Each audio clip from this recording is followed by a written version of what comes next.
Trial Marriage Husband, Need to Work Hard Chapter 1171 to Chapter 1264. At that moment, Nangong Quan did not realize the danger he was in. After all, he still believed that no matter how ruthless Elder Nangong was, he would never hurt his own family, especially not his own grandson. But, don't forget, he could even force Qiu Jin to his death, let alone this grandson he barely had any feelings for.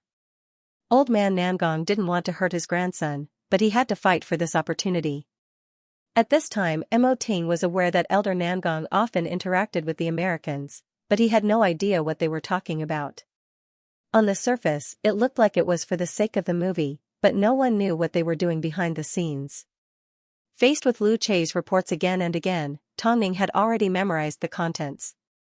So, she smiled and said, "President Mo, tell Lu Chei to withdraw. Monitoring a person like this is a waste of manpower and energy. He can even create an explosion. For the sake of revenge, what can't he do?" Mo Ting's main concern was her and the children's safety.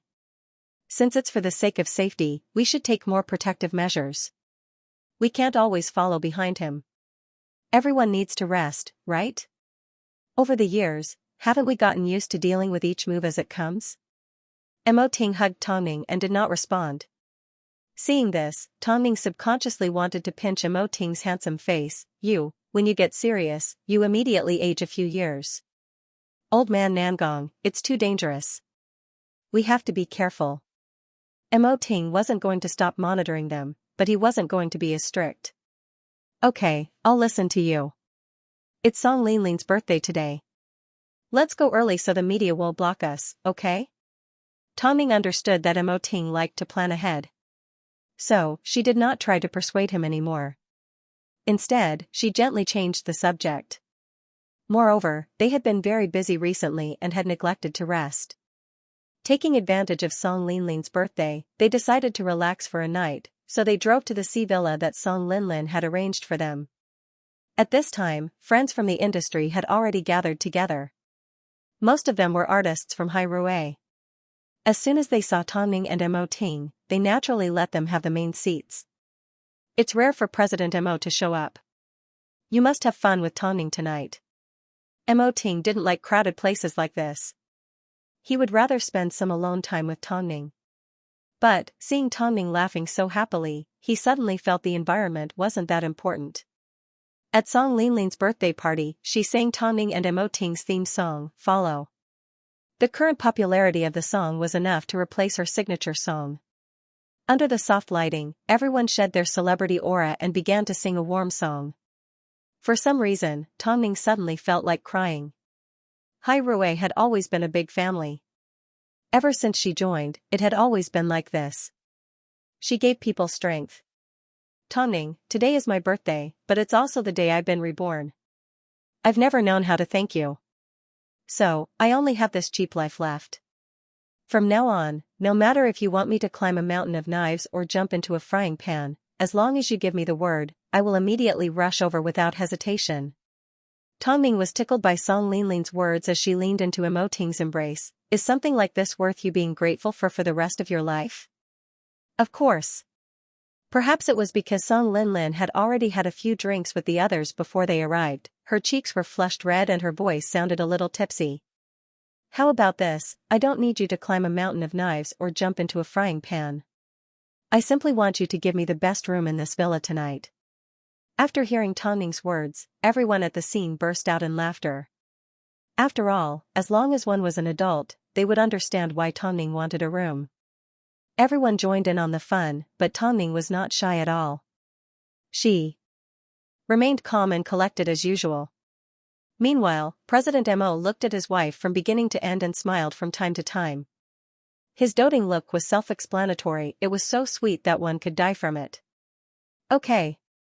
Song Linlin replied straightforwardly. "Not only the best room, I can even give you the entire villa." "Pfft, forget it. Tong Ning lives in Hyatt Regency. Did you think she would want this shabby villa?"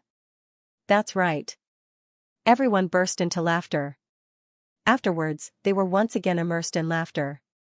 While everyone was singing and dancing, Tong Ning pulled Mo Ting into the best room that Song Linlin had mentioned.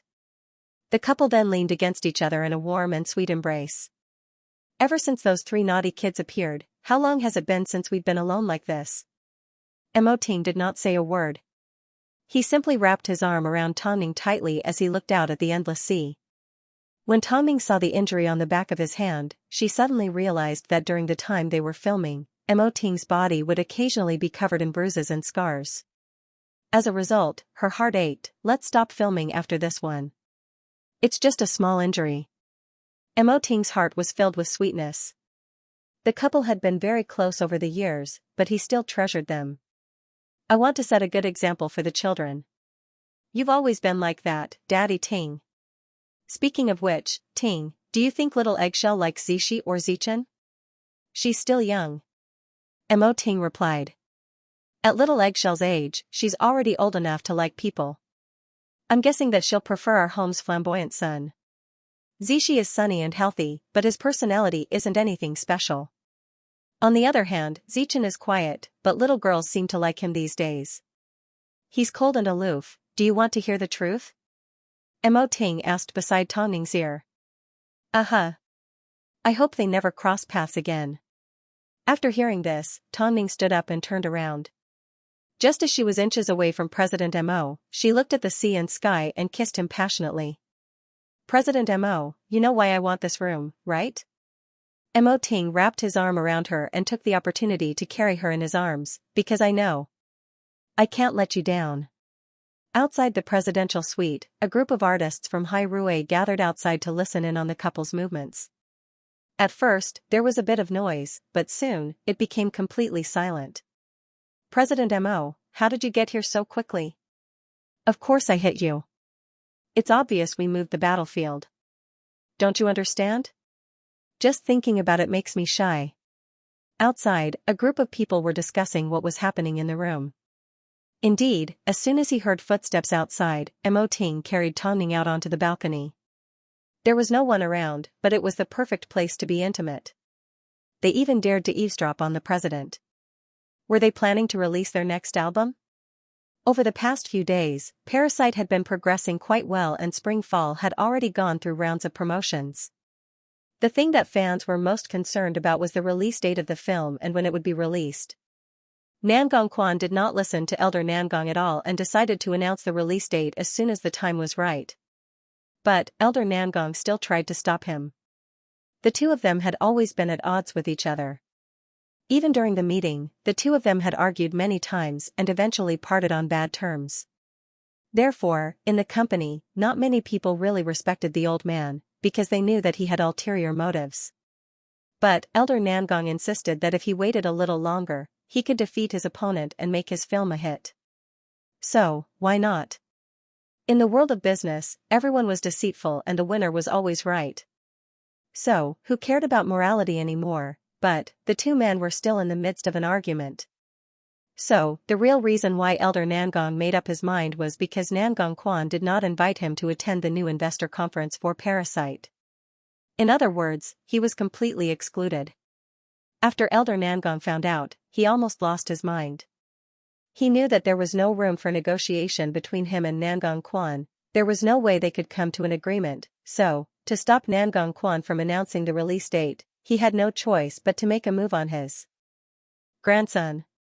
Because he used to be in the underworld, it was relatively easy for Elder Nangong to find connections. He successfully found a helper and decided to drug Nangong Quan. Today, he was actually going to use the same despicable methods that he used in the underworld on his grandson. Nangong Quan had always been wary of Elder Nangong. But, when someone was up to no good, it was impossible to guard against them. Let's make our move tomorrow. I'll let you enter Nangong Quan's office early and arrange for you to escape through the emergency exit, Elder Nangong said to the killer the day before the operation. Are you sure? Are you going to make a move on your own grandson? I'm just putting him to sleep for a while. Once this is over, he'll get better, Elder Nangong replied as he smoked. But, this anesthetic can also cause death. Don't worry too much. If I tell you to do it, just do it, Elder Nangong said confidently. In that case, I'm going to make my move. This assassin was not young, so he was very experienced. In this aspect, his actions were fast, accurate, and ruthless. Therefore, as long as he had enough cover, it would be a piece of cake for him to take someone's head. Meanwhile, Elder Nangong's plan was to inject Nangong Quan with a drug to make him fall into a coma. This drug couldn't be bought on the market, so he had to go through a special channel. That night, Nangong Quan acted as usual. After coaxing little Eggshell to sleep, he returned to his room and cuddled with Su Yuran. The next morning, he successfully entered his office to deal with some documents. But, to his surprise, someone suddenly appeared behind him. Before he could react, a needle was inserted into his neck. A few seconds later, he lost consciousness. The murderer had been waiting in the office for a few hours. How could they give him a chance to speak? Not long after Nangong Quan fainted, he was discovered by his assistant and sent to the hospital. After an examination at the hospital, they found out that Nangong Quan had been poisoned. But, they couldn't find the cause of the poison. Plus, the poison had already invaded his brain, so he needed some time to recover. The specific situation could only be determined through testing. The assistant was so anxious that he immediately called Su Yuran. As soon as Su Yuran heard the news, she was dumbfounded as she drove straight to the hospital. Not long after, the media somehow found out that Nangong Quan had fallen seriously ill and was in a coma. Only Elder Nangong and Su Yuran knew why Nangong Quan was in this state. As she paced back and forth outside the emergency room, Su Yuran was both anxious and angry. She never expected that someone would use such despicable methods in this day and age. Especially since this person was her husband's grandfather. She had never been in the underworld, so she didn't know about the underworld. But, she was certain that Elder Nangong had something to do with this. But, at this time, Elder Nangong arrived at the hospital with the other higher-ups to visit Nangong Quan. Su Yuran's eyes turned red as she looked at Elder Nangong angrily. Is this your motive? Grandfather? Yuran, what happened to Quan Er? What did the doctor say? He's putting on a good show, Su Yuran humphed. Shouldn't he be asking you what happened to Quan Er? Grandfather? Yuran, I'm Nangong Quan's grandfather. Are you suspecting me of harming my own grandson? Didn't you? Of course not, Elder Nangong denied. He's my only grandson. Su Yuran sneered and did not say another word. After quite some time, she finally said to the old man, if revenge is the only way to make you give up and give everyone peace, then go ahead and get your revenge. Go look for the Mo family. I don't know what you want, but no matter what you want, as long as Quan Er is standing in your way, I'll agree to it. Madam. Nangong Quan's assistant immediately tried to stop her, but Su Yuran cut him off. If grandfather doesn't get what he wants, he will hurt someone else. It could be you, or it could be me. After hearing this, the assistant obediently kept his mouth shut. Grandfather, please give us a way out. Our family doesn't want revenge and we don't want to be dragged into this mess. Take whatever you want. Nangong Quan was told to the public that he was seriously ill. But, everyone knew what was actually going on. Elder Nangong naturally became the acting CEO. After all, Su Yuran had already said that she would give him whatever he wanted. Plus, as the biggest shareholder of Spring Fall, he naturally had to step up and take charge of Nangong Quan's illness. However, after school that day, little Eggshell did not see her father as she wished. Instead, she was taken to the hospital. Mommy, what's wrong with Daddy? Has he caught a cold?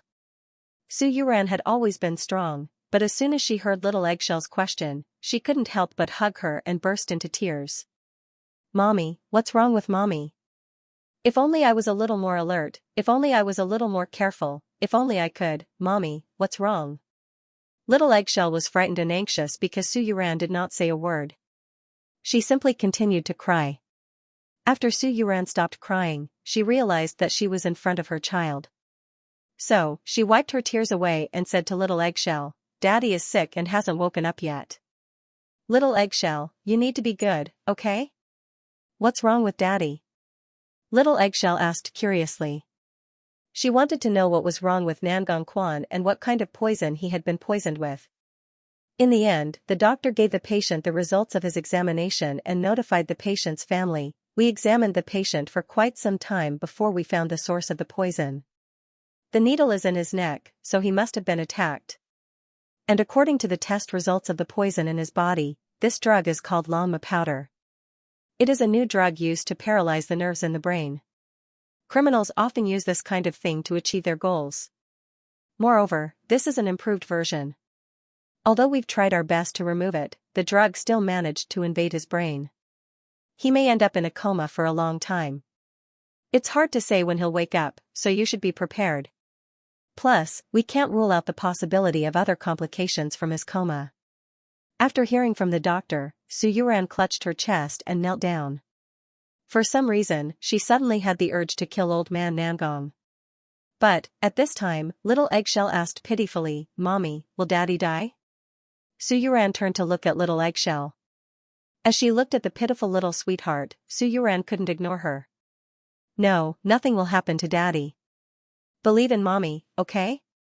Su Yuran's heart was in turmoil, but she had to comfort little Eggshell and take care of her. After all, she was the only person she could rely on. "Mommy, I'm scared." "Don't be scared, Mommy's here." Su Yuran hugged little Eggshell as tears rolled down her face. But, there was nothing she could do. Soon, Su Yuran saw her husband in the ICU. Seeing him unconscious and lying motionless on the bed, Su Yuran burst into tears again. The news spread like wildfire, so it didn't take long for Tongning and Mo Ting to hear about it. However, Tongning never expected that Elder Nangong would be so ruthless as to harm his own grandson for the sake of power. Yuran must be in pain at a time like this. Tongning sighed. Plus, Nangong Quan, Elder Nangong also wanted to pierce my throat with a needle, but Hai Rui's security is too tight, so he didn't get the chance, Mo Ting replied calmly. "I want to see Yuran," Tongning said. "Don't go. She'll feel even worse if she sees you now. You should know, if it wasn't for the hatred between the Mo family and the Nangong family, Elder Nangong wouldn't have hurt his own grandson for the sake of revenge. We are also accomplices that hurt Nangong Quan. So, seeing us will only make her feel worse." After hearing this, Tongning nodded her head. "I just didn't expect this. I really didn't expect this. Since Elder Nangong is going to deal with his own grandson, there's no need to mention us. We still don't know what he's going to do, so we need to be more vigilant.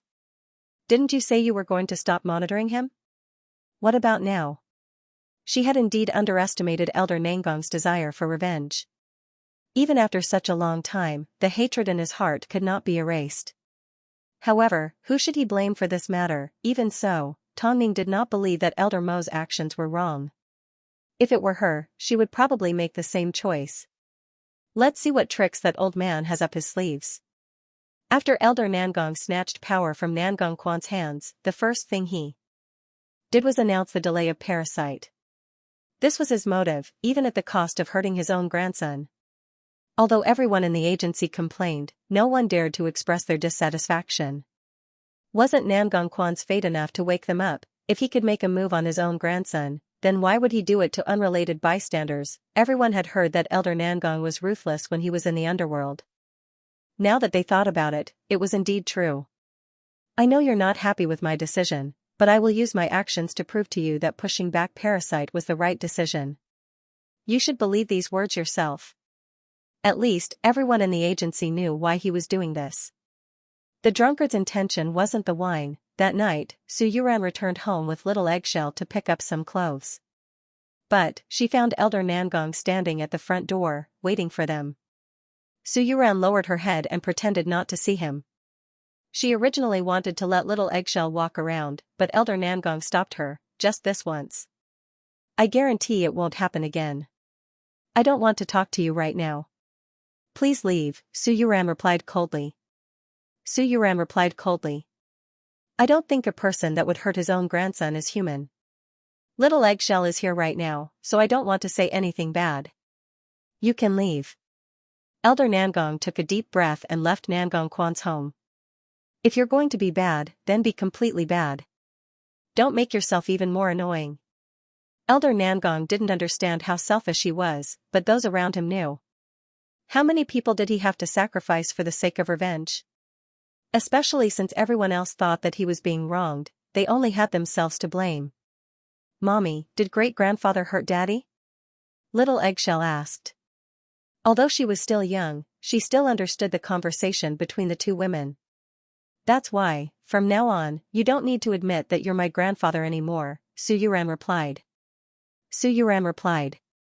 Little eggshell, remember, the person that hurt us was your great-grandfather. Didn't Elder Nangong insist on doing things his way so that the Mo family could sing a few more songs during the screening of The Ant Queen 2? He paid such a huge price to make the Mo family suffer. He was going to betray everyone, all for the sake of revenge. This made Tongning extremely nervous.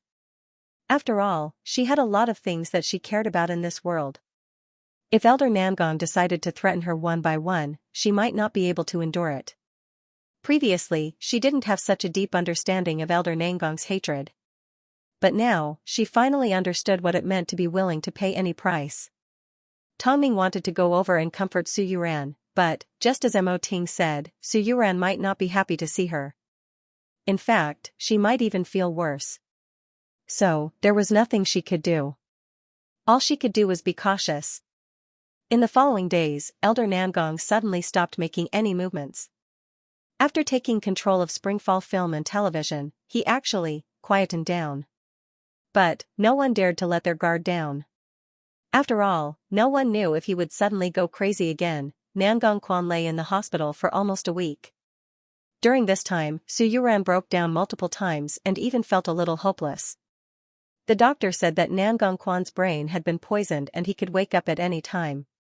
But, at the same time, he could pass away at any time. Su Yuran spent the entire week in shock, but at the same time, she was also worried. Whenever Nangong Quan made a move, she would pay extra attention. But, time and time again, she fell from the clouds to the bottom of the valley. In the beginning, Su Yuran indeed vented her anger on the Mo family and hated Mo Ting and Tongning.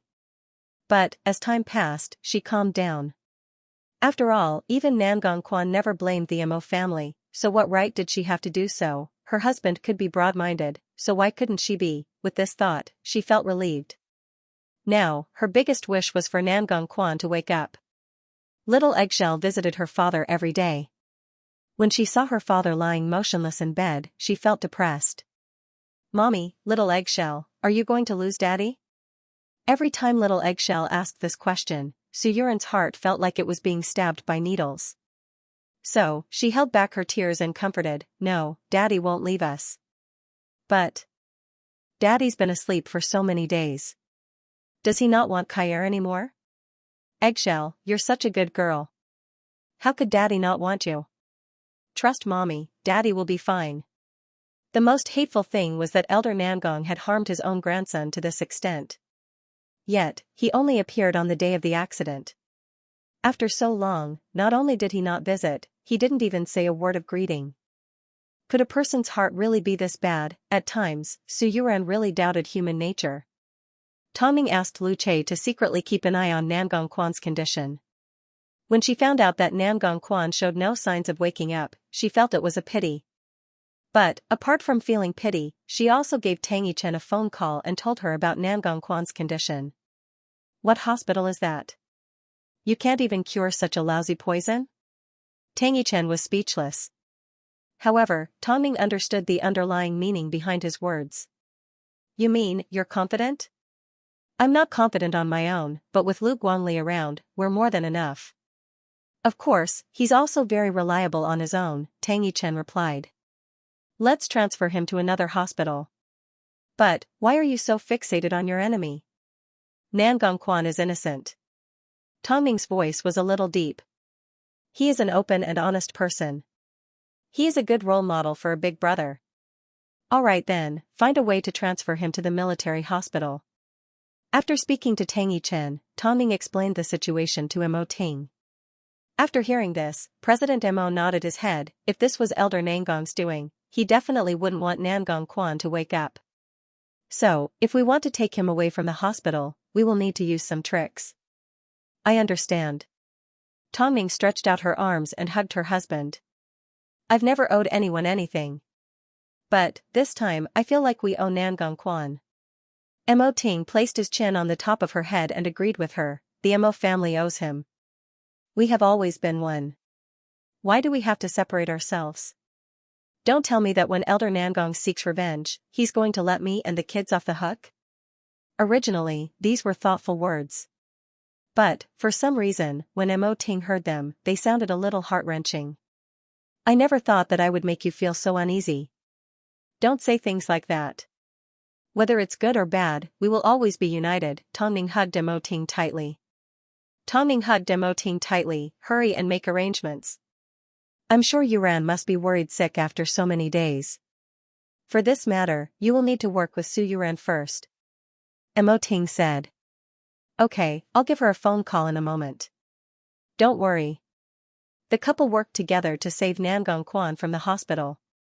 Although Su Yuran appeared to be free on the surface, no one knew how many spies Nangong Quan had planted in the hospital. So, Tongning carefully gave Su Yuran a phone call. Although, at first, Su Yuran was hesitant to pick up the phone. Forget it, Su Yuran picked up the phone. Yuran, I have a piece of good news for you. But, I need your cooperation. I've already described Nangong Quan's condition to my sister. She told me that as long as Nangong Quan is transferred to the military hospital, she has a 100% chance of waking him up. Really? Su Yuran suddenly felt a glimmer of hope. But, it will take some effort to transfer Nangong Quan out of the hospital. You probably don't know that Elder Nangong has spies in the hospital. As long as he can wake up, I'm willing to do anything, Su Yuran replied cautiously. You simply need to tell me what I need to do, Su Yuran replied cautiously in a low voice. Right now, Ting is still making arrangements. Our plan is to bribe Nangong Quan's doctor and pretend that Nangong Quan needs emergency surgery. After he enters the operating theater, we will disguise him as another patient and transfer him to the military hospital. After the surgery is over, we will transfer him back. If Nangong Quan wakes up, you need to temporarily put on an act to ensure his safety. Understood? I understand. I'll listen to your arrangements, Su Yuran replied. Just hold on a little longer. Su Yuran burst into tears of joy. Luckily, she didn't hang up the phone, otherwise, was she going to miss out on the chance to save Nangong Quan? Thank you, Tongning. Thank you so much. Keep your spirits up. The two women did not speak for too long because they were afraid that they would be discovered. After Su Yuran hung up the phone, she acted normal on the surface. But, inside, she was overjoyed because her husband could finally be saved. Otherwise, she would have started complaining about how the heavens were so unfair and cruel to the kind-hearted. One day later, Tongning sent over a message saying that they would be making their move in the morning. As there were many patients scheduled for surgery in the morning, they wouldn't be suspected. Su Yuran simply needed to put on an act with the doctors. After breakfast, the nurse entered Nangong Quan's room to check on him. But, when she noticed that Nangong Quan's mouth was bleeding, she immediately called the doctor. Afterwards, the doctor examined Nangong Quan and said to the nurse, "Arrange for an emergency surgery. We may need to open his brain." Su Yuran was so scared that she burst into tears. She followed Nangong Quan's bed all the way to the operating theater. Family members are not allowed in. Please wait outside. Afterwards, Su Yuran stood in front of the operating theater and began to cry in despair. To make her act believable, she didn't even check to see if Nangong Quan had been moved out. She didn't want to arouse suspicion. Perhaps, because Elder Nangong knew that Nangong Quan was in the middle of an important surgery, he finally showed up at the hospital. But, Su Yuran grabbed onto his shirt and shook him uncontrollably. "Are you happy now? Are you happy that my husband is about to die from the poison? Is this your so-called revenge? If you weren't Quan's grandfather, I would beat you to death right now." Afterwards, Su Yuran was pulled away by a nurse. Meanwhile, Elder Nangong never expected things to turn out this way. He didn't feel good either, but, the assassin that poisoned Nangong Quan said that there were risks to using the medicine and that the worst-case scenario was death. Even so, he still used the medicine without hesitation. From this, one could see how ruthless he was towards his revenge, but, his ruthlessness ended up causing him to suffer the consequences. Nangong Quan was currently being resuscitated in the operating theater. He kept telling himself that sacrifices were necessary to achieve great things. The only reason he was able to stand there calmly was because he wasn't the one being sacrificed. "You're worse than an animal. I hope you return to prison soon and die of old age there. Su Yuran's vicious curses filled his ears, but Elder Nangong couldn't hear a word. A moment after Nangong Quan entered the operating theater, he was immediately escorted out. This way, he wouldn't arouse any suspicion. After entering the military hospital, Nangong Quan was directly sent to the operating theater. Meanwhile, Lu Guangli and Tang Yichen looked at Nangong Quan's medical report as they walked to the operating theater. I can handle this surgery on my own. You don't need to follow me, Lu Guangli said. You were on duty last night. Go get some rest. Okay, but you need to make sure that the surgery is a success, Tang Yichen instructed. Let's go, Lu Guangli said without batting an eye as he headed straight into the operating theater. Although he wasn't happy with how Tang Yichen helped Tang Ning in the past, as time passed, he had gotten used to it. After all, he was a part of the Tang family. Furthermore, Nangong Quan's life was at stake. If Nangong Quan continued to remain unconscious, even if he woke up in the end, his brain would be damaged. Tang Yichen knew that Lu Guangli would be fine, so she headed to the waiting room to get some rest. But, shortly after she laid down, Tang Ning followed her to the hospital to check on Nangong Quan's condition. You really know how to pick a time to come. I was just about to rest. You sleep, I'll wait outside. Aren't you afraid of the media coming? Tang Yichen led her to the waiting room. Don't worry, Lu Guangli is very familiar with this type of surgery. Don't worry. Of course, I have faith in Dr. Lu's medical skills. I'm just afraid of external factors, Tang Ning explained. After all, I have an extremely cruel grandfather. Speaking of this, Tang Yichen was immediately reminded of Tang Xian. He used to be a heartless person who could not wait for his family to die. In the hospital, these things have long been a common sight. Tang Ning did not say a word as she accompanied Tang Yichen to the waiting room. 2 hours. Later, when the surgery was over, Tang Yichen received a phone call from Lu Guangli. Nangong Quan will wake up in 2 hours. Make arrangements to move him, but be careful on the way back. Thank you for your hard work. You know how to make it up to him tonight, Lu Guangli said before he hung up the phone.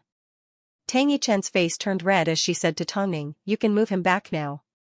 Thank you, sis. Every time something life-threatening happens, I have to trouble you. It's worth it for a celebrity like you to thank me. Don't be silly. If you didn't look for me, who else would you look for? Tang Yichen winked at Tang Ning. Hurry and move him back. I still need to get some rest. I won't be able to sleep tonight. Tang Ning did not continue to act coy as she quickly arranged for Nangong Quan to be sent back to the hospital. Elder Nangong never expected Tang Ning and Su Yuran to pull off such a feint. On the way back, Nangong Quan was transferred right under his nose, but he did not notice. Afterwards, Tang Ning sent Su Yuran a message, the surgery was a success. He will wake up in 2 hours. Be careful. At this moment, Su Yuran finally let go of the huge rock in her heart. A moment later, the lights in the operating theater turned off and Nangong Quan's doctor stepped out. He then said to Su Yuran and the others, his life has been saved, but the chances of him waking up are even lower. After hearing this, Su Yuran once again glared at Elder Nangong with hatred. After confirming that Nangong Quan wasn't dead, Elder Nangong turned around and left the hospital. Afterwards, the doctor asked Su Yuran, where did you move him to? Whose medical skills are so good? Lu Guangli. Do you know him? Su Yuran replied. Oh.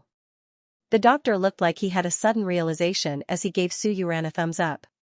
He's a genius doctor, but it's hard to get him to operate on a scalpel. I can't believe you guys managed to get him to do it. That's impressive.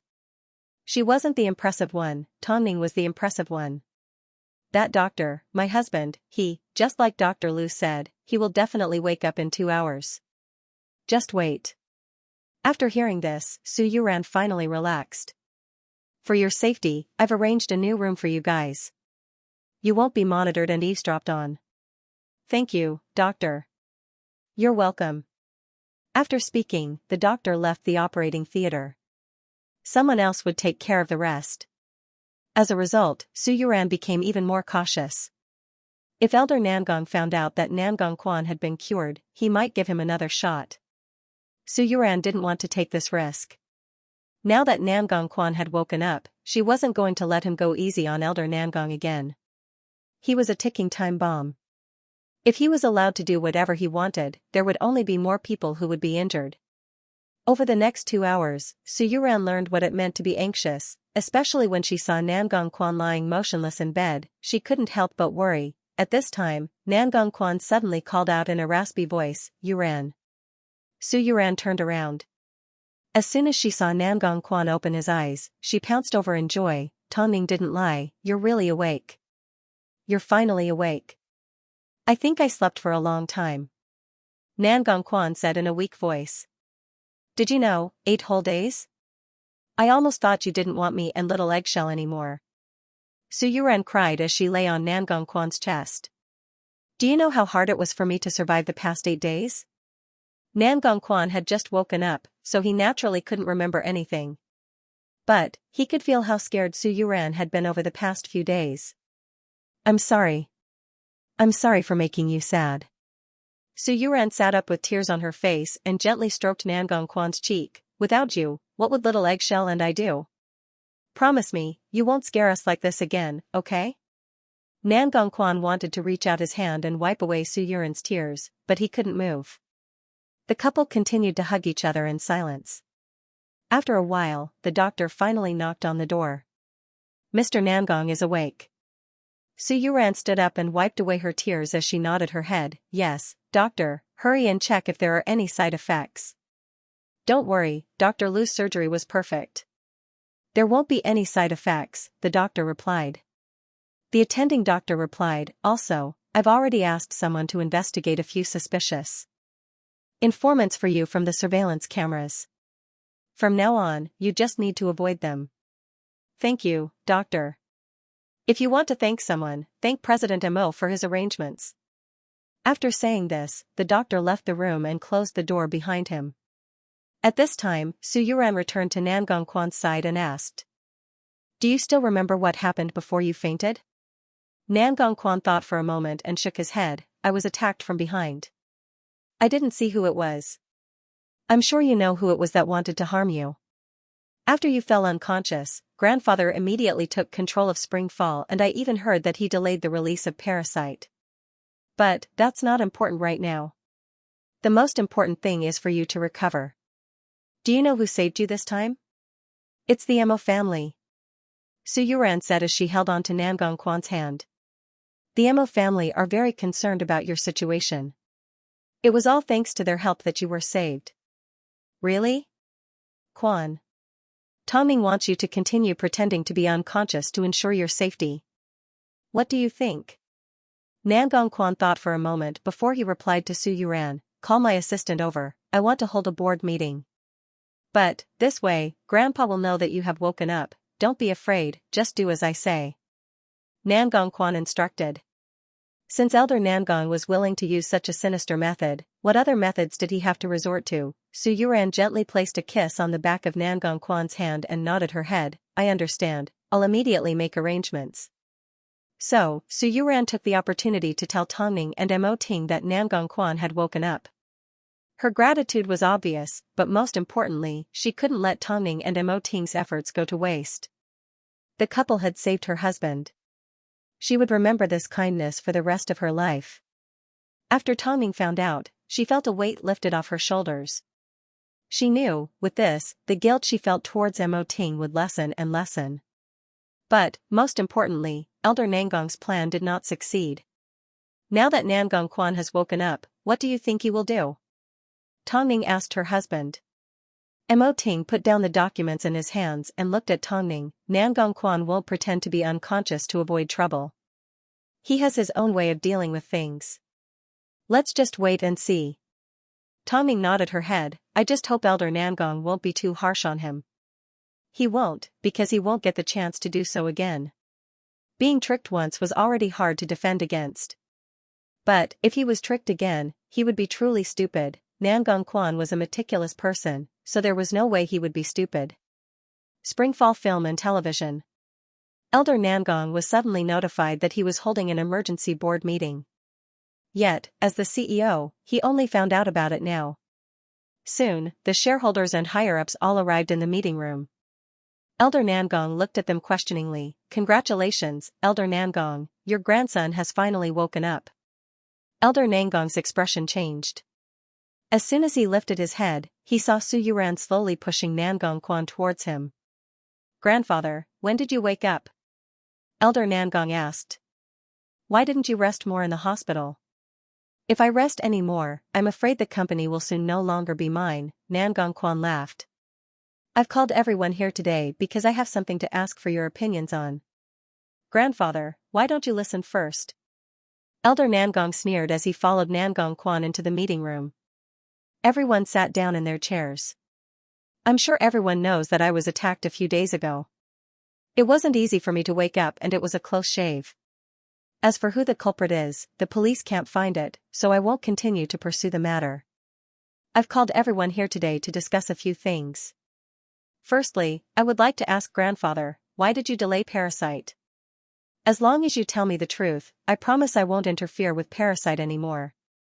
I'll give you a chance." Elder Nangong lifted his head and looked at Nangong Quan thoughtfully. He was also trying to figure out what Nangong Quan was thinking. "You don't need to test me. After all, this is the result of so many people's hard work. We can't possibly trust you unconditionally. You need to give us a convincing reason.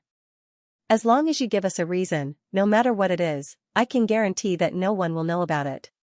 You can continue with your plan and I won't interfere. I can tell you everything, but you need to sign a confidentiality agreement," Elder Nangong replied. "I can't afford to take the risk." Nangong Quan took a deep breath and nodded his head, "As you say." Afterwards, Nangong Quan instructed his lawyer to deliver a confidentiality agreement to the shareholders and asked them to sign it. After everyone signed the agreement, Elder Nangong finally revealed the plan he was preparing. He was going to collaborate with the Americans to plagiarize the script of The Ant Queen 2 and release the film in the US before Hai Rue. This was the reason why he insisted on releasing Parasite last. If Tongning was caught up in a plagiarism scandal, who would benefit from it? It would definitely be their sincere film, Parasite. After hearing the entire plan, Nangong Quan couldn't help but sneer, "You're indeed ruthless. You said it yourself. As long as I say it, you won't interfere."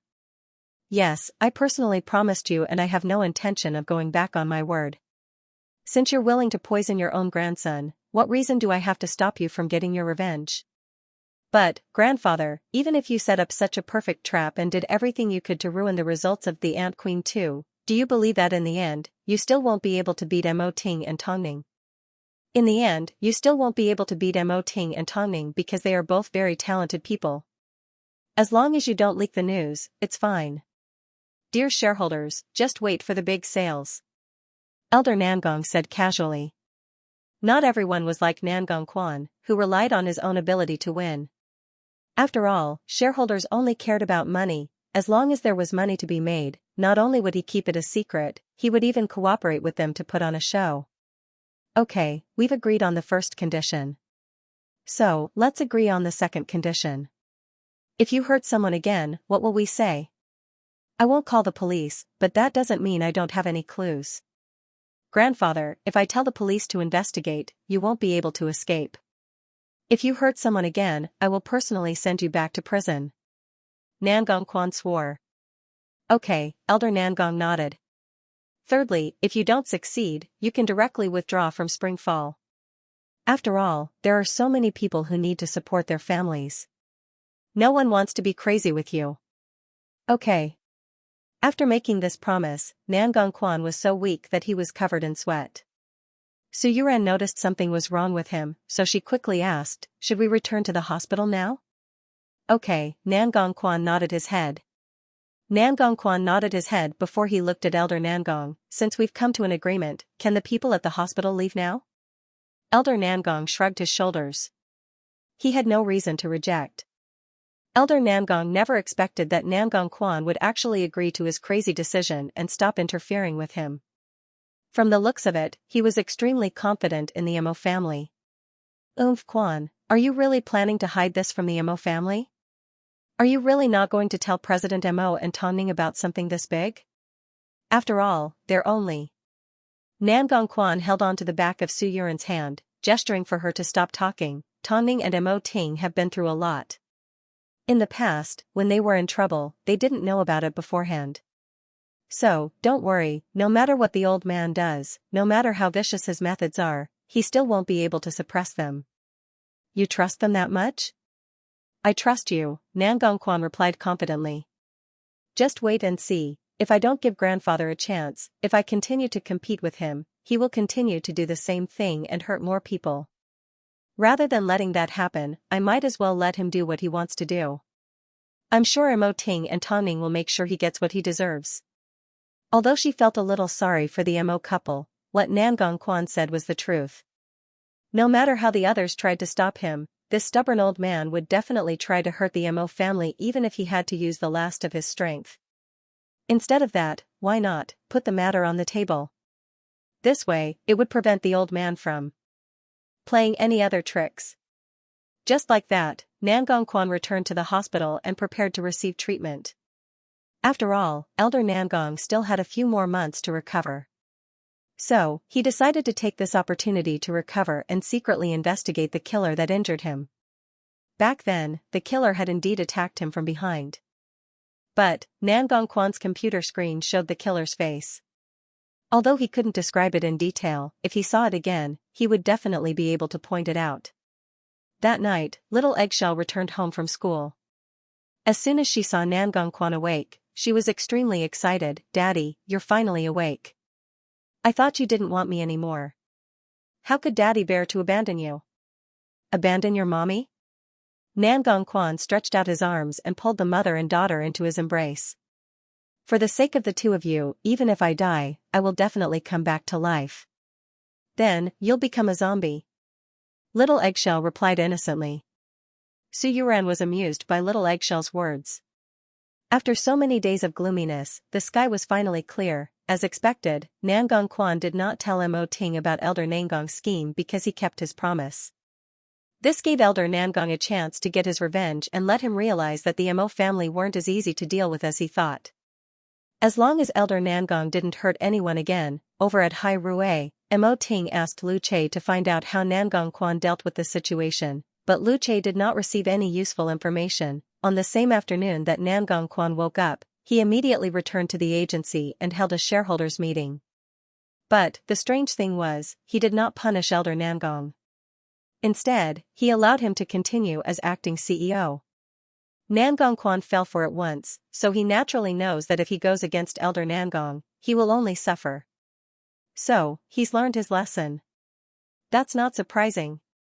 Yes, President, Lu Che nodded in agreement. I never expected Nan Gongquan to be able to control Elder Nangong.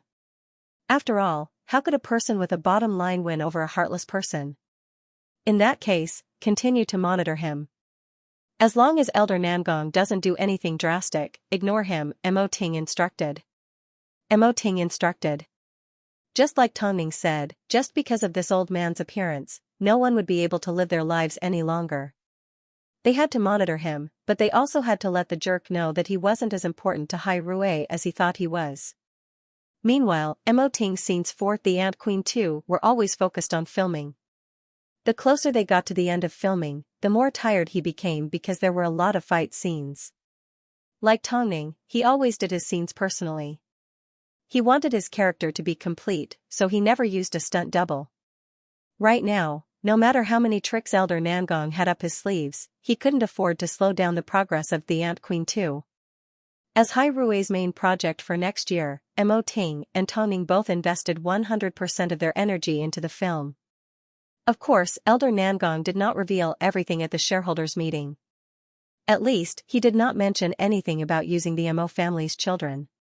After all, he couldn't bring this up to the table. But, he was going to do it. Otherwise, what was the point of making Hai Rui lose? His main target was the Mo family's 2 children. The Mo family had sent him to prison for so many years. How hopeless was his life? How could he possibly make the Mo family lose a little money and treat it as repayment for their debt? The children were the Mo family's hope. Only by destroying their hope would he truly be able to vent his anger. Compared to his ruthless methods, he had spent over 20 years in prison. If he wasn't determined to get his revenge, he wouldn't have survived until now, so he was going to make the Mo family pay him back tenfold.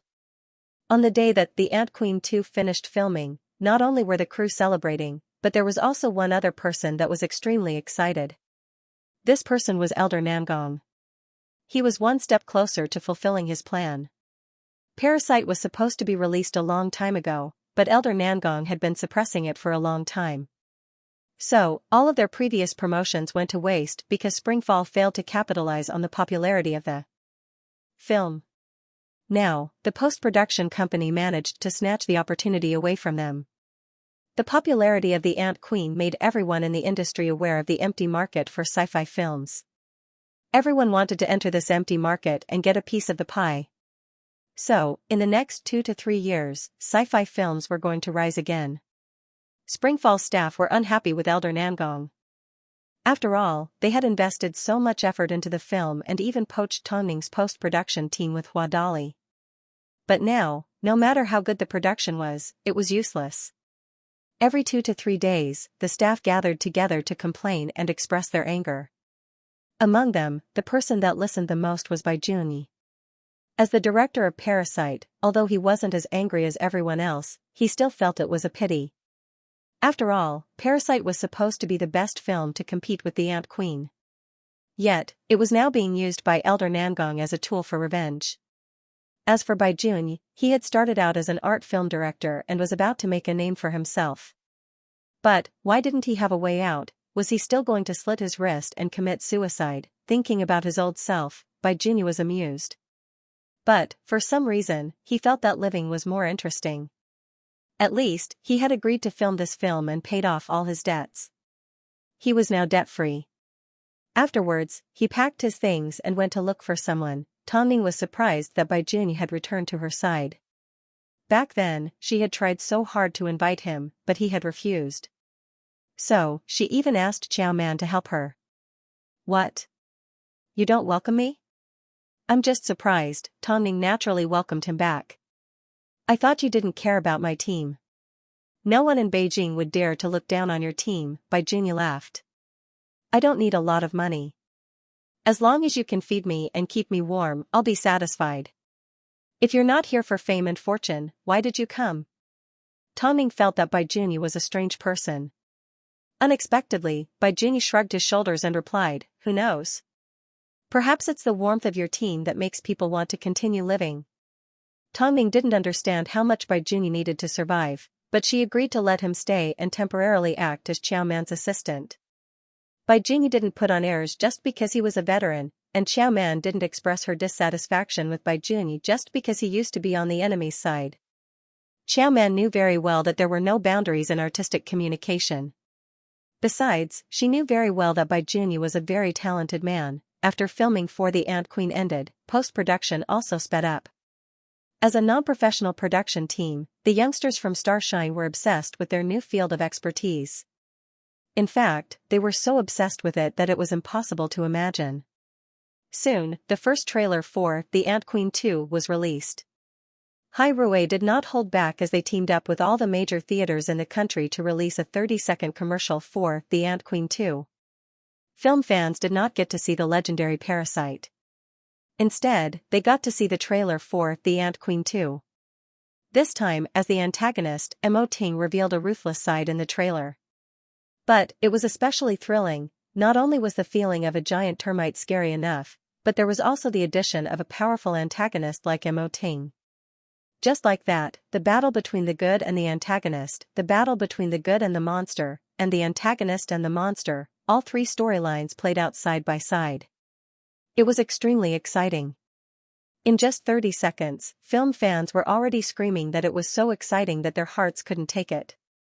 Fans even started leaving comments on Hai Rui's official Weibo. I'm really looking forward to it. The Ant Queen 2 foot is obviously more exciting than the first and has a better story. I really like the way Tongning and her team created the Ant Queen.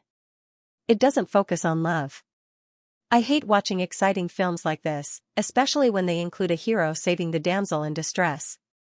I need to cheer for Tongning and President Mo.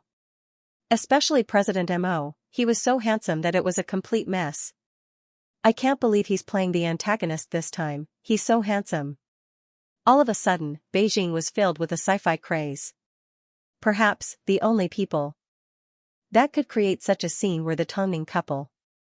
Meanwhile, Superstar Media, led by Lin Qian, also released some good news. Qin Shui, the old singer that Lin Qian had personally rescued, had returned to the stage in Vienna after a fierce battle with her old employer. At her lowest, Qin Shui relied on scavenging to make a living. This was one of the biggest highlights of the entertainment industry. This old woman that had lived for half a century was actually able to return to the music industry after so many years. In fact, she even returned to the place that she always dreamed of.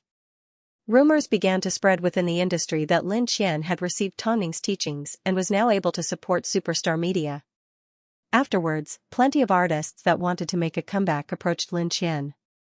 Superstar Media seemed to have returned to the days when Tongning was still around. Lin Qian's desk was filled with offers from artists. So, at Hai Rui's New Year celebration dinner, Tongning suggested to Mo Ting, "I hope you can assign a few more professional people to help Lin Qian. At least, she won't have to worry when she's scouting for artists. Lin Qian has already notified me, but Hai Rui has no intention of getting involved with Superstar Media's management. Lin Qian has her own plans. I never thought that she'd be faster than me," Tongning laughed as she helped her children arrange their clothes. After hearing this, Mo Ting pulled Tongning over and placed her on his lap. "The Ant Queen 2 will be released early next year. Why are you in such a rush? Have you forgotten? Elder Nangong has already seen our script. No matter what he plans to do, it's best if we release it earlier. How about this? If we want to catch Elder Nangong off guard, we can pick a festival and release it without any promotions. Are you that confident?" Mo Ting asked as he hugged Tongning. "You should know that if we don't do any promotions, the film will fail. I have confidence in the film and I have confidence in the fans. Most importantly, I have confidence in the market. If a film isn't good, no amount of promotions will matter. But, for a good film, word of mouth is the best form of promotion." After hearing this, Mo Ting pinched Tongning's nose. "You sure have a lot of guts. There's nothing I don't dare to think about. Because, that's what I want you to do." Elder Nangong did indeed read a portion of the script and left. But, who knows if he has any evil intentions towards it. Lu Che has also found out that Elder Nangong has been in contact with companies in the US. This is the only way for us to ensure the safety of the script. Previously, the script for Stupid had been leaked. At that time, they decided to publish a book to ensure that Stupid didn't have any copyright issues. But, this time, the situation was different. So, publishing a book wasn't the best option. What do you think? President Mo, do you dare to make a bet with me? Mo Ting smiled as he looked at Tongning. If this was in the past, Tongning's suggestion would have been a fantasy and would have been impossible to pass. But now, Hai Rui's board of directors were extremely lenient towards Tongning because of her capabilities. In fact, the shareholders doted on Tongning more than her husband did. As long as it was Tongning's suggestion, the higher-ups would consider it seriously. In fact, some shareholders even told Mo Ting not to be too harsh on her. Since that's the case, let's get the agency to come up with a feasible plan tomorrow. We need to ensure that after the film is released, we can use the following promotions. Tongning nodded her head as a smile appeared on her face. She really enjoyed President Mo's trust. The next day, Mo Ting brought up Tongning's suggestion in a meeting. The reason was that the script had been leaked. In order to prevent Elder Nangong from falling into a trap, Tongning decided to play her cards differently. But, of course, this was a huge risk. Even though everyone had a lot of confidence in the quality of the film, releasing it without any promotions was unheard of. Of course, those films that didn't have the means to release it were excluded. After all, The Ant Queen was going to be one of Hai Rui's most important projects next year. So, everyone was under a lot of pressure. But, Mo Ting asked Lu Che to show the higher-ups some data. The data from the past 2 years shows that all of Tongning's works have the highest number of views. It's not only The Ant Queen 1, even the earliest work, Stupid, has a shocking amount of views on all the major websites. It's constantly on the top searches. What does this mean? Everyone has already gotten used to treating Tongning's works as classics. In other words, they have acknowledged the quality of her work. So, even though Tongning hasn't released a new work, they continue to flip through her old works. What is this? This is publicity. This is more useful than any publicity. I've already decided that The Ant Queen 2 will be released on the same day as The Ant Queen 1. Hai Rui will hold a commemorative event to commemorate The Ant Queen and give the audience a big present by releasing The Ant Queen 2 in the early hours of the morning. That way, the new and the old will stick together and it will be a great promotion. What do you think? When it came to works, they didn't have as much say as Tongning. When it came to publicity and PR, they had no say in front of Mo Ting. Since President Mo has already made up his mind, then let's do it this way. If we want the film to be popular, we need to change the way we promote it. That way, the industry will be more active, someone agreed. We don't have any objections either. The higher-ups also agreed. Besides, I think this is quite interesting. It's the same as The Ant Queen 1 becoming popular again. The audience will be pleasantly surprised and the major broadcasting sites will benefit from it. Everyone will be a winner. Since that's the case, then let's do it this way. When the time comes, we will definitely catch our peers off guard. Hai Rui's staff were also looking forward to this publicity method. Plus, without the usual publicity, The Ant Queen 2 would be a huge challenge to everyone's abilities. If the film's quality was too bad, there was no way they could survive. But everyone still trusted in Mo Ting. After all, as the decision-maker, he had never made a wrong decision. Elder Nangong never expected Tongning and Mo Ting to do something like this. He simply thought the couple would follow the usual routine. He paid close attention to Hai Rui's every move because he wanted the Americans to be one step ahead of Hai Rui, but not by too much. Not only did they want to ride on the popularity of The Ant Queen, but they also wanted The Ant Queen 2 to be sued by Hollywood. So, he waited. He waited for Mo Ting to make an official announcement. He waited for Mo Ting to confirm the release date. But there was no point in waiting. After all, Hai Rui had no intention of announcing the release date. They sure can keep their composure. Why couldn't they keep their composure? That in itself was a very strange question. The Ant Queen 1 was scheduled to be released on December 16th. So, The Ant Queen 2 was scheduled to be released on its second anniversary. Meanwhile, a rumor started to spread within the industry. Rumor had it that Han Yufan had returned to the entertainment industry after a few years and was planning to rebuild Tianyi Entertainment. If this wasn't related to Tongning, Han Yufan wouldn't have attracted so much attention. But, regardless, Tianyi Entertainment was a long time ago for Tongning. It was so long ago that she couldn't even remember the details anymore. After all, the difference between her and Han Yufan's status was like heaven and earth. Hai Rui could destroy a small agency at any time. But Mo Ting didn't see Han Yufan as an enemy. Because, on the night that she received the news, Tongning said one thing to him. President Mo, you don't need to worry about it. In my heart, Han Yufan doesn't even have the right to be mentioned in the same breath as you. Mo Ting was extremely pleased with Tongning's words. Over at the Nangong family home, after Nangong Quan was discharged from the hospital, he began to work elsewhere. Since he said he was going to hand over Parasite, he wasn't going to go back on his word. So, he shifted his focus and tried his best to recover everyone's losses. Of course, his relationship with Elder Nangong was not going to change for the better. After all, Elder Nangong was a relative that had once tried to poison him. No matter how magnanimous he would still be traumatized. After experiencing a life-and-death situation, the way Nangong Quan protected his wife and daughter changed a lot. At least, when it came to Elder Nangong, he no longer blindly backed down. However, even though they knew what Elder Nangong was planning to do to the Mo family, they couldn't tell him. This made Su Yuran and Nangong Quan feel extremely guilty towards Tongning and Nangong Quan. The Mo family were the ones that saved Nangong Quan, plus, being in the entertainment industry, Nangong Quan was bound to see Mo Ting at all sorts of events. But, at times like these, the two of them simply brushed past each other. Old Master Nangong, who had always been stubborn, didn't feel good about this matter. However, everything he had done had indeed been done for the sake of revenge. Now, whenever little Eggshell saw the old man, she would hide in her room in fear. Perhaps it was because the incident last time left a huge shadow in little Eggshell's heart.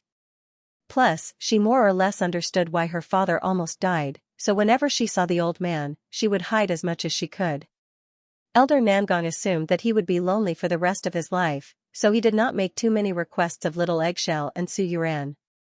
After all, he simply wanted to give them an explanation for what happened in the past.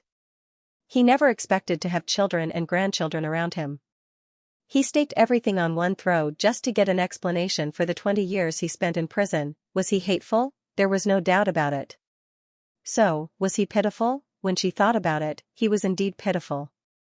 Su Yuran often felt bad for him, but she couldn't get close to him to care about him. She was afraid that if she got close to him, she would simply be used. That night, after Su Yuran had a shower, she entered the study room to find Nangong Quan looking through photos of his parents. If it wasn't for these photos, he would have forgotten what his parents looked like a long time ago. Will grandfather really be happy after he gets his revenge? Even if he succeeds and injures the Mo family, will he really be happy? He no longer cares about whether he'll be happy or not. He only lives for one reason, to make the Mo family suffer. He can't stop, otherwise, he'll lose the motivation to continue living, Nangong Quan replied as he wrapped his arm around Su Yuran. Su Yuran's heart ached for Nangong Quan. Even though Elder Nangong almost caused him to be paralyzed, he did not hate anyone. In fact, he even gave Elder Nangong a chance to get his revenge. This man looked tall and dangerous, but his heart was truly kind. Can you tell me all the pain in your heart? Seeing you like this makes my heart ache. Nangong Quan rubbed the back of Su Yuran's waist and smiled. Shouldn't all men be this magnanimous? No, of course not. At least, Mo Ting wouldn't have suffered like this. Tongming wouldn't have let him suffer like this. They were all people who treated him very well. That's enough. Everyone has their own beliefs in life. Let's take your favorite Tongming as an example. She firmly sticks to her beliefs. If people don't offend her, she won't offend them. My belief is not to blame anyone and always maintain a kind heart. After hearing Nangong Quan's words, Su Yuran suddenly laughed. You're wrong. The person I like the most isn't Tongming, it's you. Also, if anyone bullies you in the future, I can help you beat them up. Don't forget, I'm a retired soldier. Silly. Nangong Quan lowered his head and kissed Su Yuran. The couple then fell asleep in each other's arms. Because of Nangong Quan's generosity, Tongming had always approved of him. This was also the reason why she was willing to help Nangong Quan and Su Yuran. However, the relationship between the two families was really strange. At first, there was only hatred, but now, there was the grace of saving his life. Little Eggshell's ill-fated relationship with the two brothers didn't even count. Of course, Elder Nangong continued to be lonely. Especially when he was waiting for Hai Rui's announcement for The Ant Queen 2 to be released. He spent most of his time shuttling back and forth between the US and Beijing. Even though, in the end, he didn't get what he wanted. Over a year had passed, but Hai Rui still hadn't released The Ant Queen 2 and there was no news of it. Tongming focused on the post-production of The Ant Queen 2. Her goal was to make The Ant Queen 2 more exquisite than the models created by Glory. But, as the anniversary of The Ant Queen 1 approached, Hai Rui did not do any promotions for it. Instead, they decided to hold a commemorative event for The Ant Queen 2. In fact, they planned to advertise it extensively. Although there was no news of The Ant Queen 2, the commemorative event for The Ant Queen 1 had a lot of rewards. Since it was close to Christmas, fans were still very interested in the event.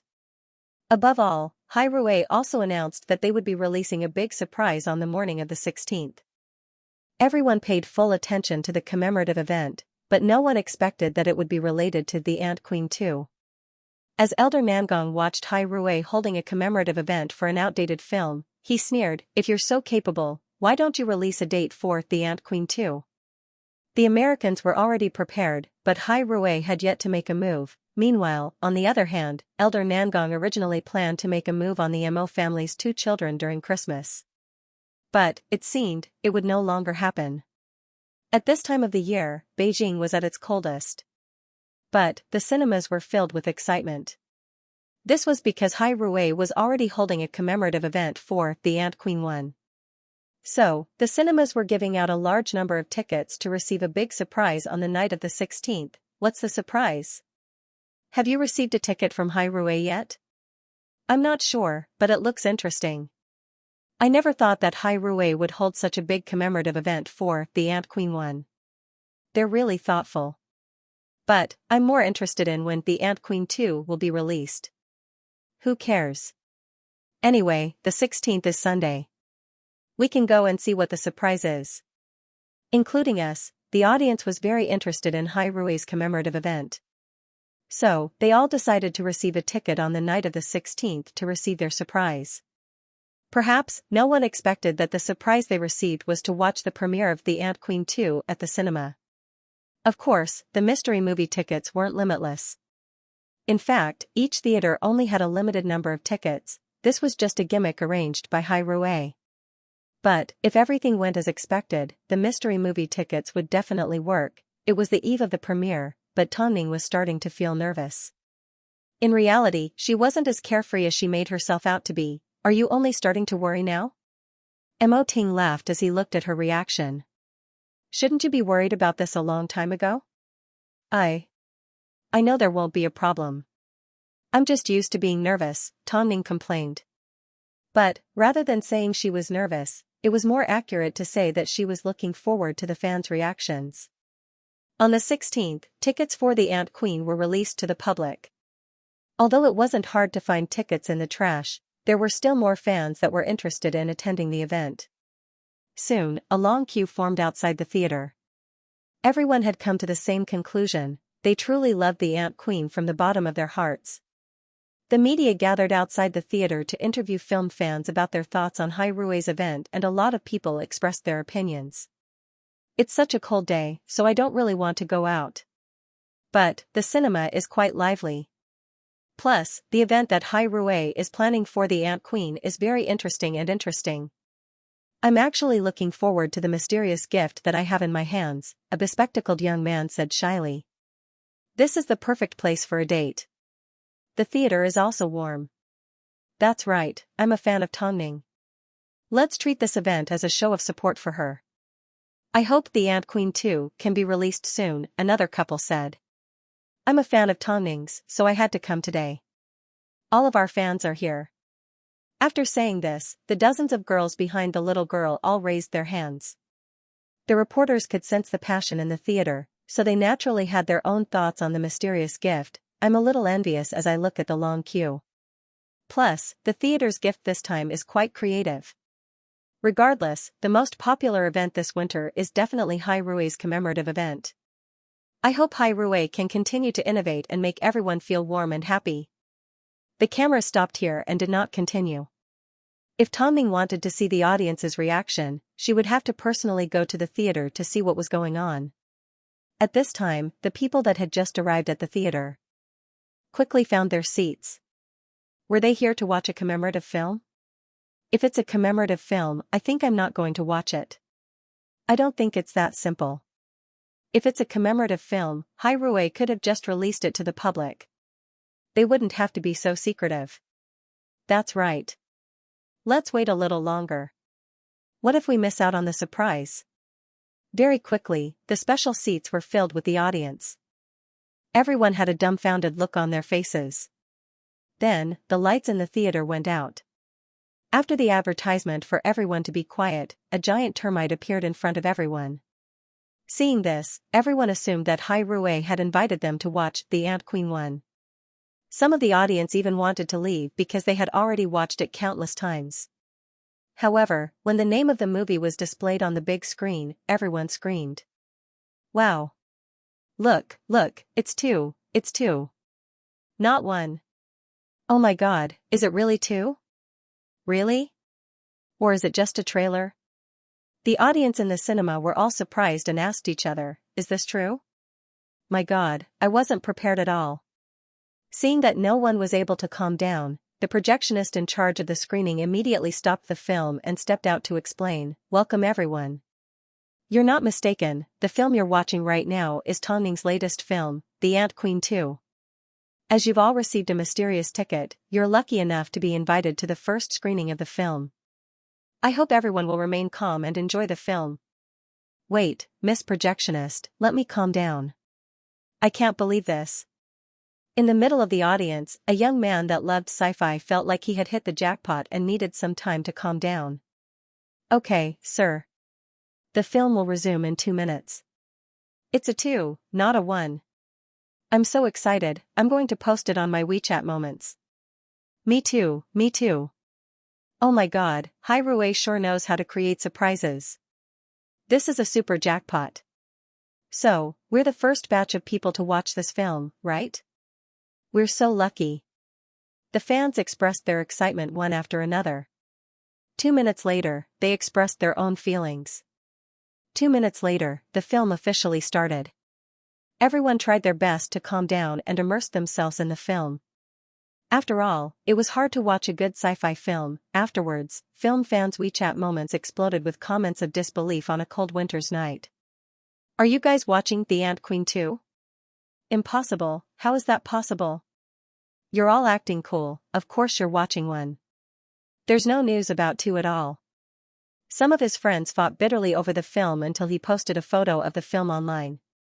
Only then did he gain the trust of his friends. Afterwards, the young man immediately went to check the movie app and discovered that The Ant Queen 2 had quietly gone online. It was actually screening. F***ck, I'm not going to sleep. I want to go watch the film, but I can't get tickets. Hai Rui, help me, do you have to book tickets for tomorrow?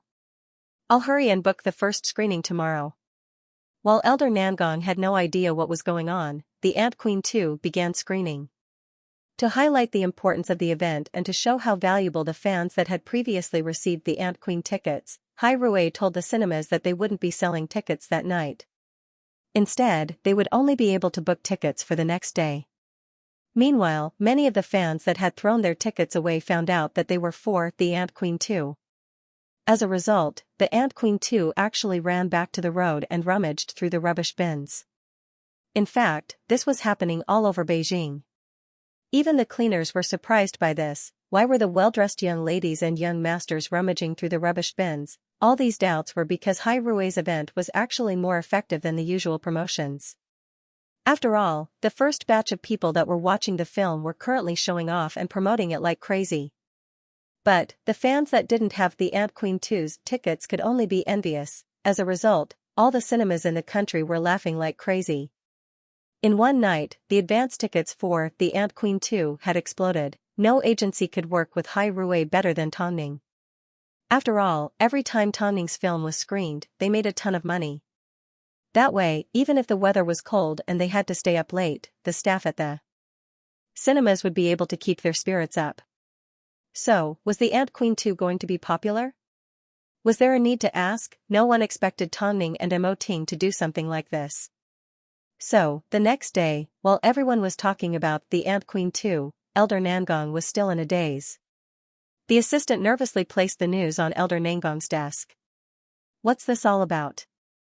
Elder Nangong asked after reading through the news.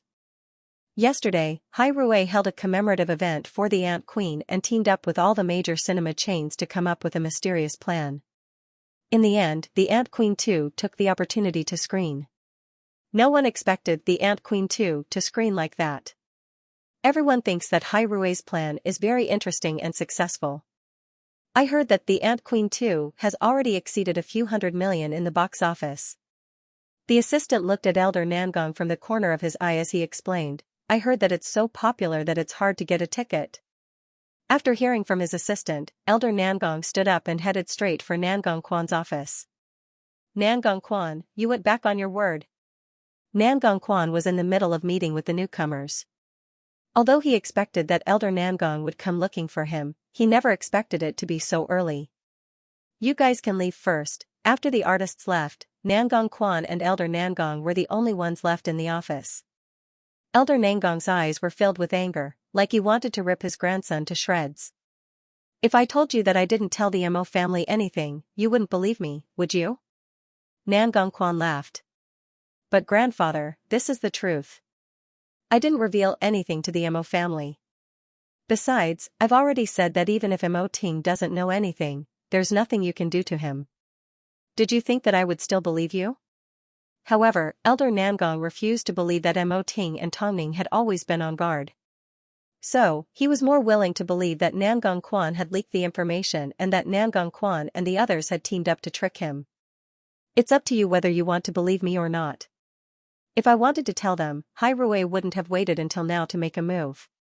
Since you broke your promise first, don't blame me for breaking my promise. If something happens, you will have to bear the consequences. After speaking, Elder Nangong left Nangong Quan's office, leaving Nangong Quan looking helpless. He never expected that Mo Ting and Tongning would release the Ant Queen too without a trace. But, what could he do? Elder Nangong refused to believe it, but this was because of Tongning and Mo Ting's sharp senses. He had no choice but to admit defeat. After leaving Nangong Quan's office, Elder Nangong immediately made a phone call to the US. No matter what, the film had to be released in the US by the end of the month. Otherwise, there would be nothing to hold them back and his Christmas plans wouldn't go as smoothly. This couple is really cunning. Even so, his grandson still risked his life to tip off Mo Ting and Tongning. He simply didn't believe that Mo Ting and Tongning were that smart. The Ant Queen 2 was a huge hit not only because of the surprise event last night, but also because fans had been waiting for it for a long time. Plus, Tongning kept her word and The Ant Queen 2 was still above average. In fact, with a new post-production team, many people felt that the scenes looked more wild and wild, it looked more exciting and crazy. This time, another reason why the audience was so excited was because of Mo Ting. It was obvious that he had never learned any martial arts, but when he fought with the old dragon, he was able to land his fists on flesh. It was very realistic. This made the audience very satisfied. As a result, the box office and reputation soared. This was the current situation of The Ant Queen 2. After watching The Ant Queen 2, film fans were completely in awe of Tongning. No matter what she went through before filming, she was always able to satisfy everyone with the results she produced. She was the one that made domestic sci-fi films take a huge leap forward. As a result, sci-fi fans admired her and even referred to her as the mother of domestic sci-fi films. The Ant Queen 2 has improved compared to The Ant Queen. It's more solid, the story is more complete and the scenes are more daring. I used to look down on domestic sci-fi films, but now, we finally have a domestic sci-fi film. I'm so proud. I don't know why I cried the entire time I watched The Ant Queen 2. Perhaps, it's because it's a great film. The reviews were all positive. Of course, this had a lot to do with Hai Rui's strategy of being close to the public. Because of this, film fans were treated with respect. They could truly feel that Tongning's films were made for the sake of letting everyone see her work, she had no other motives. This was called sincerity. On the other hand, Springfall's previously completed film still hadn't been released yet. Hai Rui's move was unexpected and caught Elder Nangong off guard. Not only did he fail to predict the release of Parasite in advance, but by releasing it after The Ant Queen 2, it was like throwing a rock into the ocean. After all, with such a good foundation, would the audience still trust it? Previously, Nangong Quan had planned to release it before The Ant Queen 2 because he wanted to avoid Hai Rui. That way, the audience wouldn't be so picky and they would think that Parasite was accompanying them through the transition. But now, with a better film, who would want to watch it? Springfall's internal department had already begun to show signs of chaos. Everyone's dissatisfaction with Elder Nangong had reached a boiling point. With the addition of the fact that Parasite might be delayed indefinitely, everyone felt that Elder Nangong was just a vindictive scumbag that didn't care about the lives of others. He even poisoned his own grandson, so what could he do to others? One after another, a few higher-ups in the company handed in their resignations. Nangong Quan had already expected this day to come, so he understood and let them go after paying them their salaries. This, however, became another point of displeasure for Elder Nangong. The agency belongs to us and the money is in our hands. We can do whatever we want. Since when did these people have the right to tell us what to do? They also have their pride, Nangong Quan replied. By the way, don't you know why they left? If you hadn't leaked the news. I told you, I didn't leak anything. Whether you believe me or not, this is the truth, Nan Gongquan said forcefully. Grandfather, you better not forget that I'm still the president. If you still want to make a move on me, then go ahead and do it. If I fall for your trick again, I'll kneel in front of you. Let's not talk about these useless things. Let's continue with the plan in the US. I've already said that I won't get involved in this matter. Whether the US takes action or not has nothing to do with me, Nan Gongquan ended the conversation. I just want to know how you plan to take down the Mo family. If you get involved again, I won't call you my grandson anymore. After giving his warning, Elder Nangong turned and left Nan Gongquan's office. From the way he spoke, it was obvious that he was serious this time. Nan Gongquan did not try to defend himself. He knew that no matter what he said, it was useless. After Su Yuran found out that the Ant Queen 2 was suddenly released, she suspected that her husband had leaked information to the Mo family. But, after returning home, Nan Gongquan looked exhausted as he shook his head. If only I had the courage to do that. You really didn't do it? Nan Gongquan shook his head again. I told you a long time ago that grandfather wouldn't be able to win against Tongning and Mo Ting. He didn't believe me. What did grandfather say? Grandfather had the same thoughts as you. He also thought I leaked the information. Is grandfather angry? Su Yuran suddenly realized a serious problem. No, little Eggshell said she's playing at a classmate's place today. I'll go pick her up right now. No need. It's not easy for little Eggshell to make friends again. Let her go. Nan Gongquan stopped Su Yuran. But, as it turned out, Su Yuran's intuition was correct. Because, that night, little Eggshell still did not return home.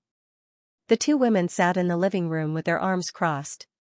In the end, they gave the classmate's parent a phone call. But, the parent replied, I personally escorted little Kai to the front door. Didn't she go in? After hearing this, Nan Gongquan couldn't help but stand up. Little Eggshell had been taken away from the front door. Quan, what should we do now? Nan Gongquan did not say a word as he pulled out his phone and gave Elder Nangong a phone call. His voice was no longer as calm as usual. In fact, it was a little shaky. Give Kai back to me, to guarantee that you won't get involved in this matter again. Kai will be staying with me for a while. After everything is over, I will naturally return her to you. Are you an animal? You won't even let your own great-granddaughter off the hook? Nan Gongquan asked angrily. I told you, this matter has nothing to do with me. It has nothing to do with me. Since you know that Kai is my great-granddaughter, I won't mistreat her. That's all. After speaking, Elder Nangong hung up the phone. What did grandfather say? Su Yuran asked. What do I have to do to get little Eggshell back? He said after this is over. Nan Gongquan replied helplessly. I seriously suspect that he really is sick. Su Yuran was also angry, but she was also worried. Little Eggshell's only a few years old, yet she's following such a monster. What if she gets traumatized? Plus, little Eggshell has been feeling a little cold for the past few days. Can that jerk take care of Kai? Seeing how anxious Su Yuran was, Nan Gongquan stretched out his arms and hugged her. I'm sorry. I'm sorry, what do you have to be sorry for? Su Yuran cried. Everyone else has wronged you, what do you have to be sorry for? This night, the couple without their daughter by their side, was destined to suffer from insomnia, so, in the middle of the night, while Nan Gongquan was in his study room, Su Yuran couldn't help but give Tongning a phone call. She had no other choice. At home, she could be Nan Gongquan's gentle wife and little Eggshell's adorable mother. But, when faced with a jerk like Elder Nangong, there was nothing she could do. Ningjia, tell me, is there a way to free the father and daughter? Tongning never expected that the Ant Queen 2 had such a story behind its release. More importantly, she never expected that Elder Nangong would think that Nan Gongquan had leaked the secret, so she and Mo Ting decided to release the film in this way. If Elder Nangong continues to pressure me, I think I might actually kill someone one day. Don't be silly. The reason why Mo Ting and I decided to release the film in this way was because we personally saw Elder Nangong sneak a peek at the actors' scripts. We were afraid that something unexpected would happen. Xianxia, I've actually leaked his plan to you. Compared to that jerk, I'm more willing to trust the two of you. Please, help me save little Eggshell. After hearing this, Tongning felt a little upset. Yuran, the biggest help I can give you right now is to pretend that you never made this phone call. We won't take any precautions. Otherwise, little Eggshell may actually be in danger. What else couldn't a person like Elder Nangong do? But, we won't run away. We will play along with whatever tricks Elder Nangong wants to play. Don't provoke him any further. Did the two families really have to fight to this extent? What benefit did Elder Nangong get from this? After hanging up the phone call with Su Yuran, Tongning was in a difficult position. Luckily, she and Mo Ting were careful. Otherwise, they would have already fallen into the old man's trap. Meanwhile, Su Yuran did not explain too clearly to the US because she didn't know much about Elder Nangong's plans and methods. Of course, Hai Rui wasn't afraid. It seems, we have no choice but to face them head-on. Otherwise, Elder Nangong will vent his anger on the Nangong couple and even a 5- or 6-year-old girl. After hearing this, Mo Ting nodded his head. Even if Su Yuran hadn't leaked the secret, we wouldn't have suffered any losses. That old jerk has probably become a psychopath. I'm starting to hate the mess that the old man created in the past. Mo Ting suddenly said. Don't say that. Grandfather never expected things to get to this point. Let's see what tricks Elder Nangong has up his sleeves. The trick that old Master Nangong wants to play is probably a weight that neither of you can bear. After all, he was merely using Hai Rui as a cover. His real target was the Mo family's 2 sons. Once Mo Ting and Tongning's attention was diverted, he would naturally have a way to capture the 2 kids, so, even though there was a change in plans, Mad Dog Crisis would still be released in the US. They simply changed the method, but the result would not change. Since they were going to slander Elder Nangong, why would they care about using shameless methods? When the time came, they could simply accuse the Ant Queen too of having a staff member that had come into contact with the script of Mad Dog Crisis. That way, Hai Rui wouldn't have a chance to retaliate. After all, no matter how big Hai Rui was, it couldn't compete with Hollywood and the US film industry.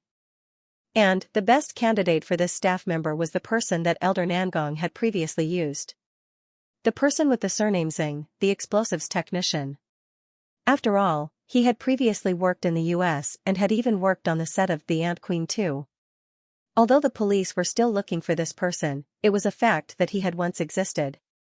So, the perfect thing was, he could use this identity to slander Hai Rui and there would be no evidence. The old man's viciousness was not something that a normal person could learn. He even held his own great-granddaughter hostage. So, for the sake of revenge, what else couldn't he do? So, at the end of December, Mad Dog Crisis was released in the US. However, as an established American film company, the release of Mad Dog Crisis did not garner the attention it deserved. It wasn't until the next day, when news of plagiarism broke out, that the American audience started to pay attention to the film. OMG! There's a rumor that our film plagiarized an Asian film? I can't believe it. But, the film was indeed released a little earlier than expected. However, I don't think an Asian could write such a good script. Are you kidding me? Which Asian film isn't plagiarized from the West?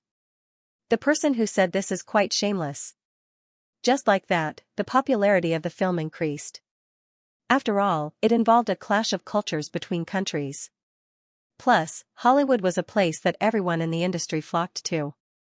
So, to say that a Hollywood company plagiarized an Asian film, even if the Westerners were beaten to death, they wouldn't believe it.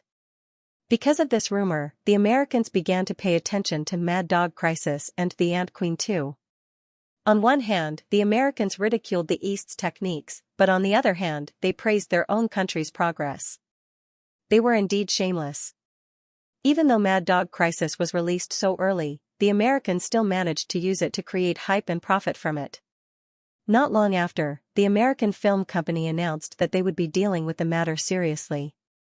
After an investigation, they discovered that an explosives technician with the surname Xing had leaked the script. They also found evidence that the technician worked on the set of The Ant Queen too. We will be sanctioning the Eastern Film Company and will immediately send a letter to our lawyers.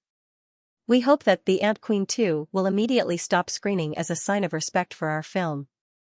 The Americans expressed their stance, but that wasn't the main point. The main point was that their actions caused the audience to fly into the air. Plagiarism was something that no one could tolerate. Especially since it was produced by their favorite artist, Tongning, and their biggest agency, Hai Rui. If their work couldn't be guaranteed, then there was no hope for domestically produced sci-fi films. Netizens began to express their opinions online. I think the Americans are quite shameless. They're good at distorting the truth. The Ant Queen 2 was released first, yet they're being accused of plagiarizing them. Don't you think it's disgusting? Hollywood is bullying its customers just because it's big, right? I've watched 2 movies. The similarities are in a supporting role and the lines are similar. But, I can't tell who copied who. Does Hollywood need to plagiarize? Forgive me for being blunt, but the same line would be more reasonable if it was used in The Ant Queen 2. But, it's completely out of place in that American film. I've seen that American film too. To be honest, it's not even at the level of Hollywood. The plot is a patchwork, and the main character doesn't even have a main storyline. It's just blood and torture. If we're talking about plagiarism, it's definitely America who plagiarized us. All of a sudden, the internet fell into a heated discussion. Of course, Elder Nangong also led the way. Many people began to take a neutral stance. At the very least, they would only be willing to contribute to the box office after confirming the rights to the movie. But, The Ant Queen 2 was currently in the midst of its popularity. For something like this to happen, it was like experiencing a snowstorm. Meanwhile, the American team reacted quickly. As soon as they announced that they would be discussing with Hai Rui, they immediately flew to Beijing. On the surface, the American team appeared to be serious and aggressive. But, only the people involved knew why they were doing all this. Su Yuran and Nangong Quan sat at home and looked at the news. They were both angry and shocked. If Little Eggshell wasn't in Elder Nangong's hands, they may have already stepped forward in the name of justice. But, now that Little Eggshell was in Elder Nangong's hands, the couple did not dare to act recklessly. The public wanted Hai Rui to give an explanation. This time, it involved a sense of pride. If even a company like Hai Rui plagiarized, then what hope did the entertainment industry have? Because of this, Fang Yu personally held a press conference and told the media, "Thank you for your attention to this plagiarism scandal. On behalf of Hai Rui, I would like to give the public a response." Firstly, the script for The Ant Queen 2, produced by Hai Rui and produced by Hai Rui, was written entirely by the CEO of Hai Rui. The original script is here and there is a timestamp on it. In other words, the contents of The Ant Queen 2 were confirmed before filming even began. At that time, the explosives technician had yet to join the crew. So, how did he get us to plagiarize? Not only that, the outline and the first version of the script in the hands of the actors all have a timestamp on it. In other words, nothing was changed during filming. So, how did he plagiarize? Secondly, I'm sure everyone has heard that during the filming of The Ant Queen 2, there was a man-made explosion. The explosives technician, surnamed Zhang, is the culprit. The police are currently trying to track him down. According to one of our actors, the explosives technician has secretly looked at our scripts during his spare time. Is it possible that he escaped to the US and leaked our script to the Americans? Thirdly, we have done a thorough analysis of the contents of both films. I'm sure everyone has an idea of what's going on. From a plot point of view, which film is the most suitable for the overlapping parts of the 2 films? I'm sure everyone can tell which is more diligent, a film that is created with heart and soul, or a film that wears the crown of Hollywood but has nothing but an empty shell. The following are Tongning's exact words. I want to pass them on to everyone. I've never thought about surpassing anyone and I've never thought about going to Hollywood. I simply want our country's own sci-fi film to rise. I previously expressed my opinion on Hollywood and I don't think that we're any better than Hollywood. So, I hope everyone can trust that The Ant Queen 2 is the real deal and has nothing to do with foreigners. As for the American suggestions, I will leave it to our legal team to handle. Tongning's meaning was clear, there was no need for them to lick Hollywood's boots. She wanted everyone to believe that their country could also produce good films. Fang Yu's words represented Hai Rui. In other words, Hai Rui would never admit to plagiarism. In fact, they even provided evidence of the original work. Their motive was to make everyone believe that the Ant Queen too belonged to them and that it had nothing to do with the disgusting foreigners. Of course, Hai Rui's firm attitude gave everyone some peace of mind. I've seen both movies. To be fair, that American movie about rabid dog is complete bullshit.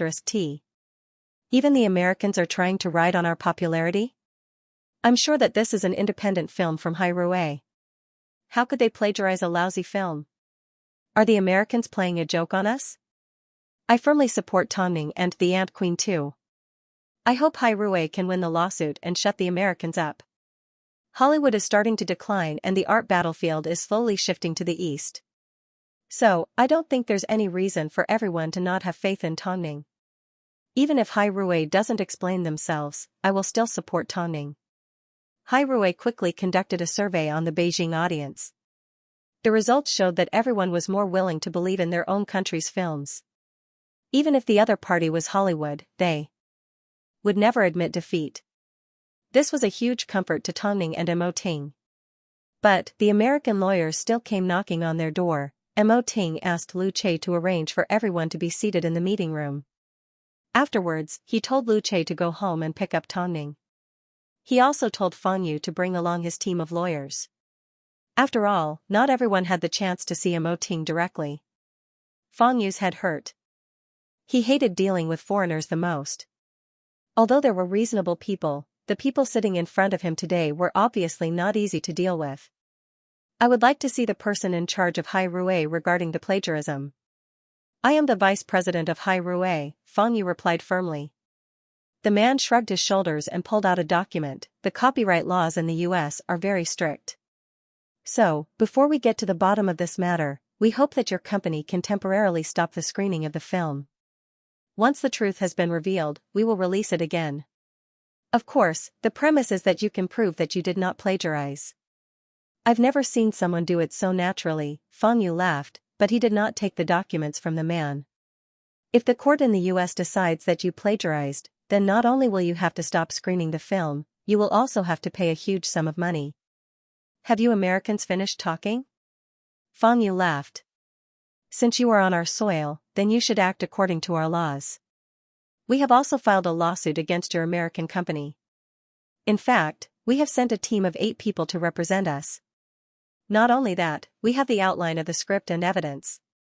We even hired the world's greatest screenwriter to analyze the story.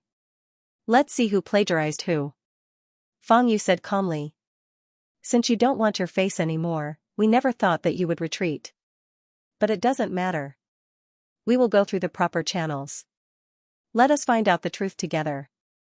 More importantly, your company seems to have done this more than once, right? If I remember correctly, 5 years ago, your company also paid a compensation of $30 million for a similar case. Are you trying to do the same thing again? Do you think we are easy to bully? The other party had never expected Fang Yu to be so domineering. Furthermore, he had thoroughly investigated their backgrounds. From the looks of it, it was impossible to suppress Hai Rui. Didn't an Eastern film and television company kneel before a Hollywood film and television company? Of course, this was their own confidence. It had nothing to do with anyone else. Things were no longer the same as they were many years ago.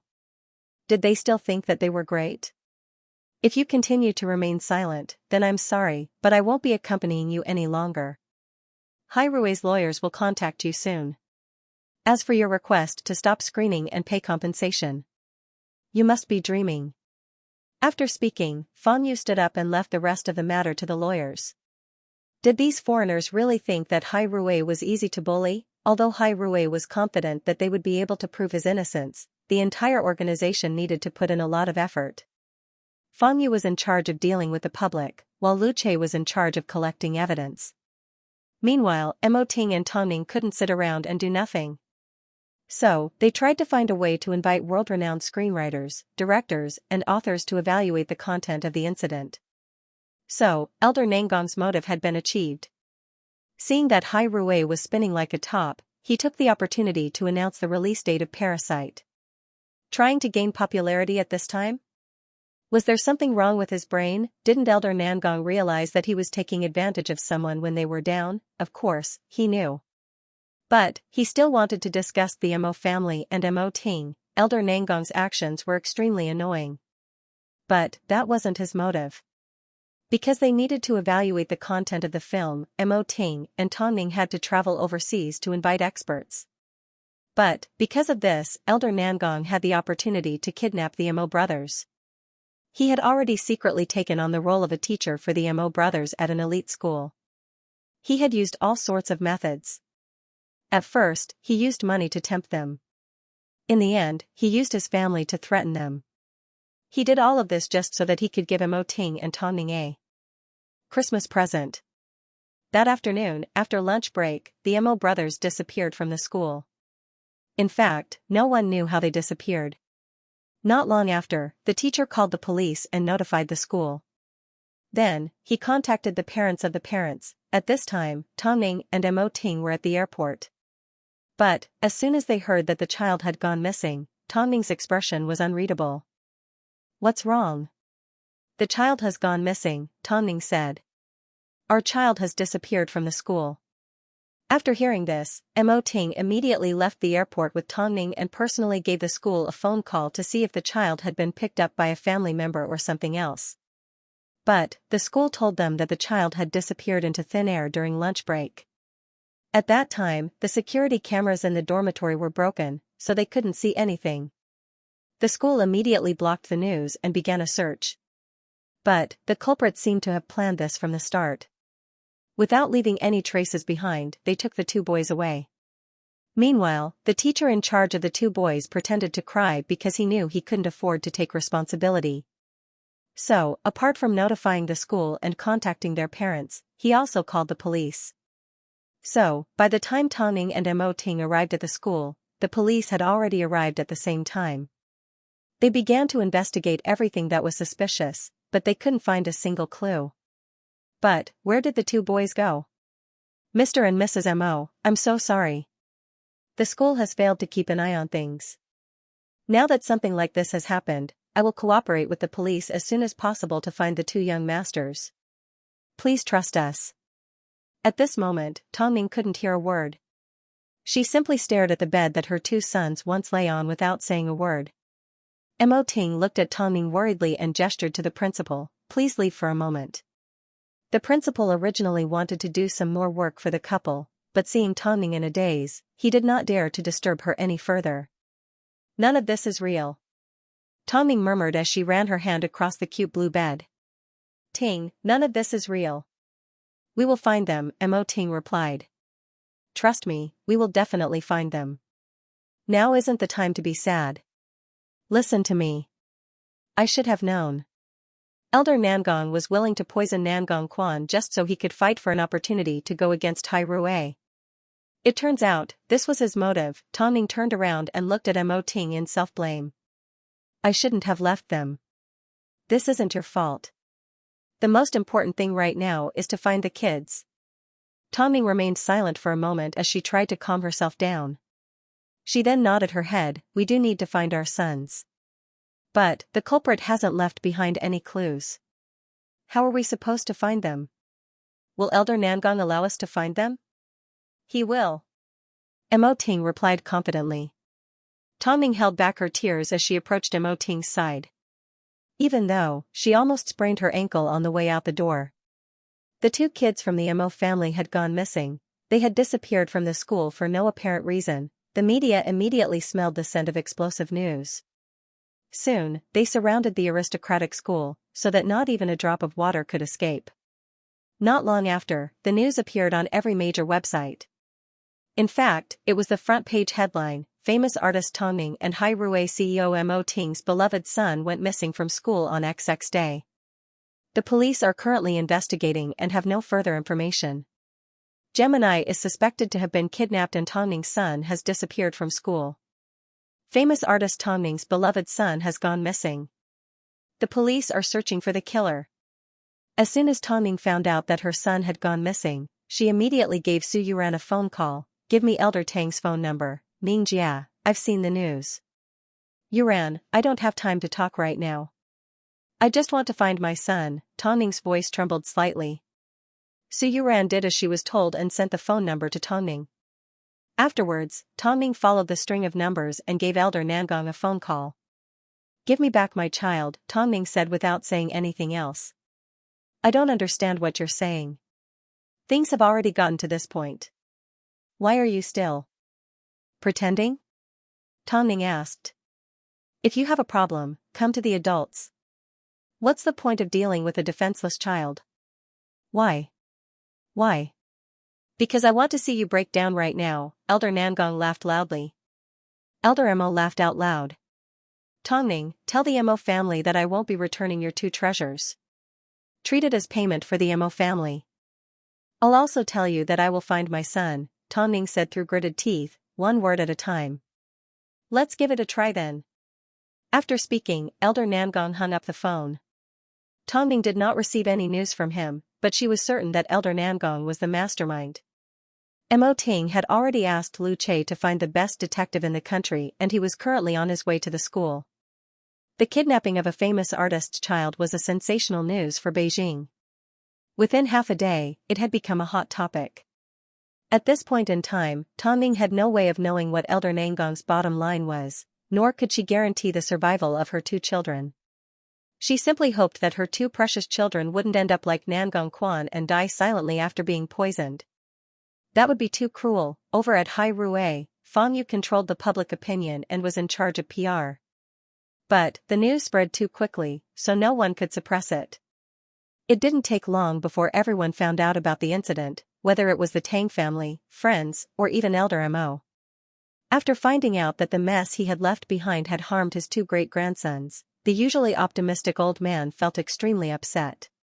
Therefore, they each used their own connections to find a lot of famous detectives in the police world, hoping to find some clues. The scene was very chaotic.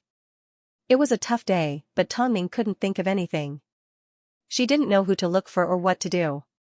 Meanwhile, Mo Ting continued to expand his search radius in search of any possible clues the 2 children might have left behind, but, after a day passed, they still didn't find anything. Meanwhile, after Nangong Quan found out about this matter, he wanted nothing more than to kill Elder Nangong with his own hands.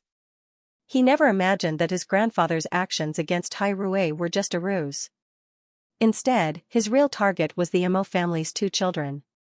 How despicable was this? He couldn't tolerate it. Quan, what should we do now?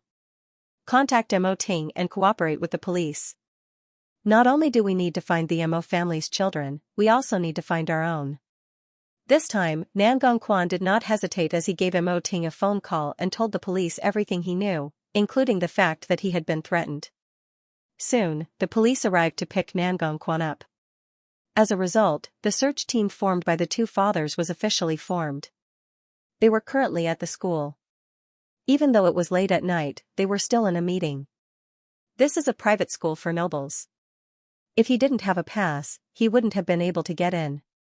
So, we've narrowed down to 1 or 2 accomplices.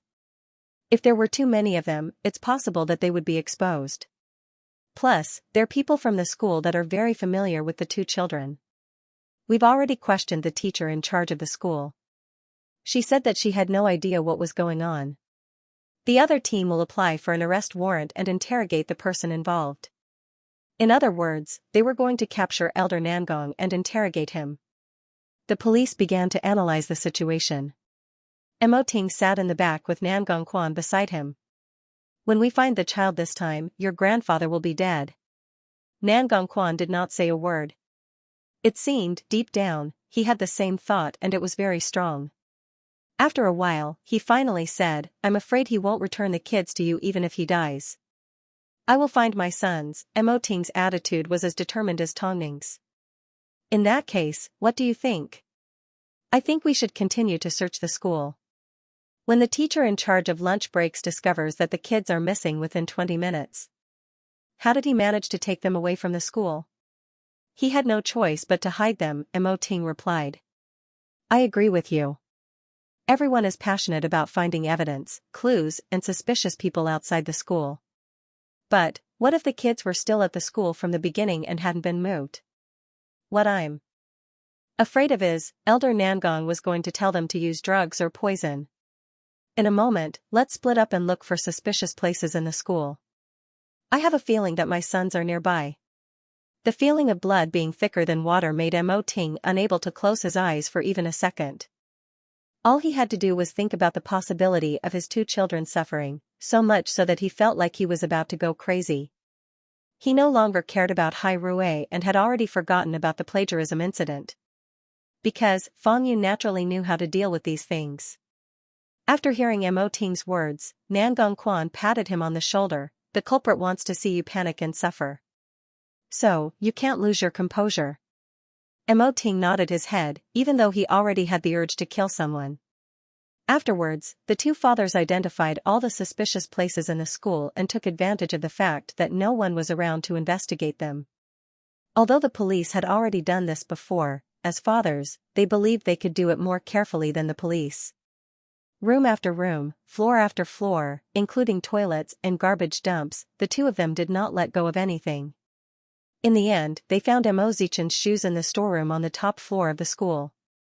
As expected, they were hidden here the entire time and were later moved. It didn't take long before the police cleaned up the storeroom and collected evidence. They also took a sample of the fingerprints on the shoes. But, in the end, it turned out that the fingerprints belonged to the two brothers. The culprit was very cautious and was obviously wearing gloves. The clues were cut off once again.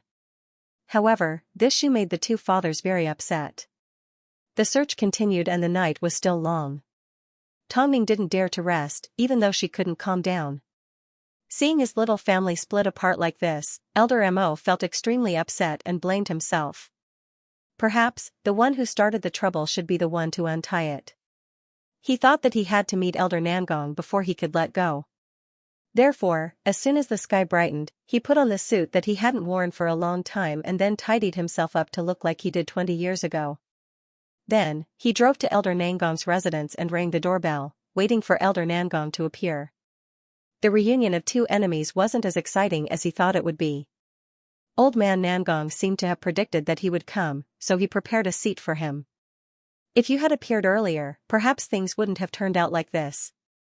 You wouldn't have caused such a commotion, and your grandson and granddaughter-in-law wouldn't be looking for you everywhere. Lin Gu, it's been so many years, but you haven't changed at all. You're still as ruthless as ever, Elder Mo laughed. Elder Mo laughed. I admit that I didn't do anything wrong 20 years ago.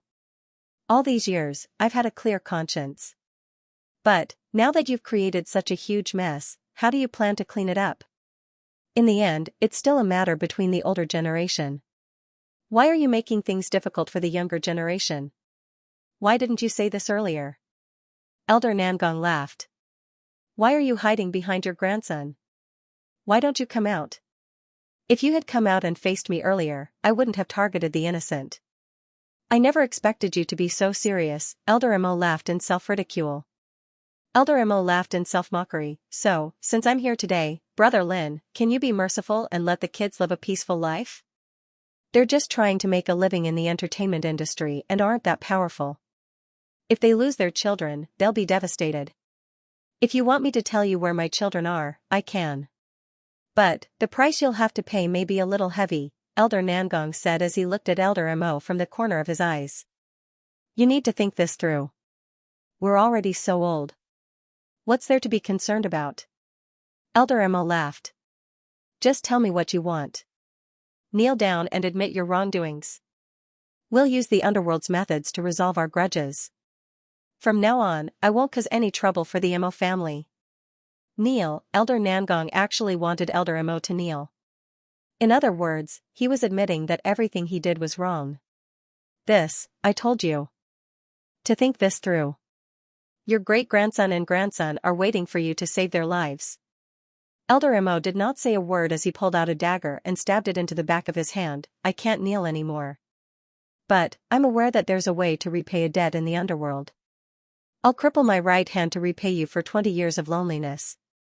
But, don't forget, even if it wasn't for me, you wouldn't have escaped your fate of being thrown into prison. Seeing this, Elder Nangong laughed. If you were this straightforward from the start, I wouldn't have wasted so much effort. I've been in prison for 20 years and you've crippled one of your hands. Once I've vented my anger, I'll be done with it. So, can you let the kids go? Elder Nangong pulled out a handkerchief from his pocket and threw it in front of Elder Mo. Stop the bleeding.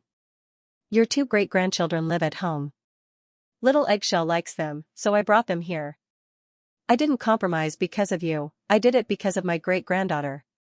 I wanted to take you down with me, but she's still young. I must say, the Mo family's two rascals are quite likable, Elder Nangong said as he looked up into the sky.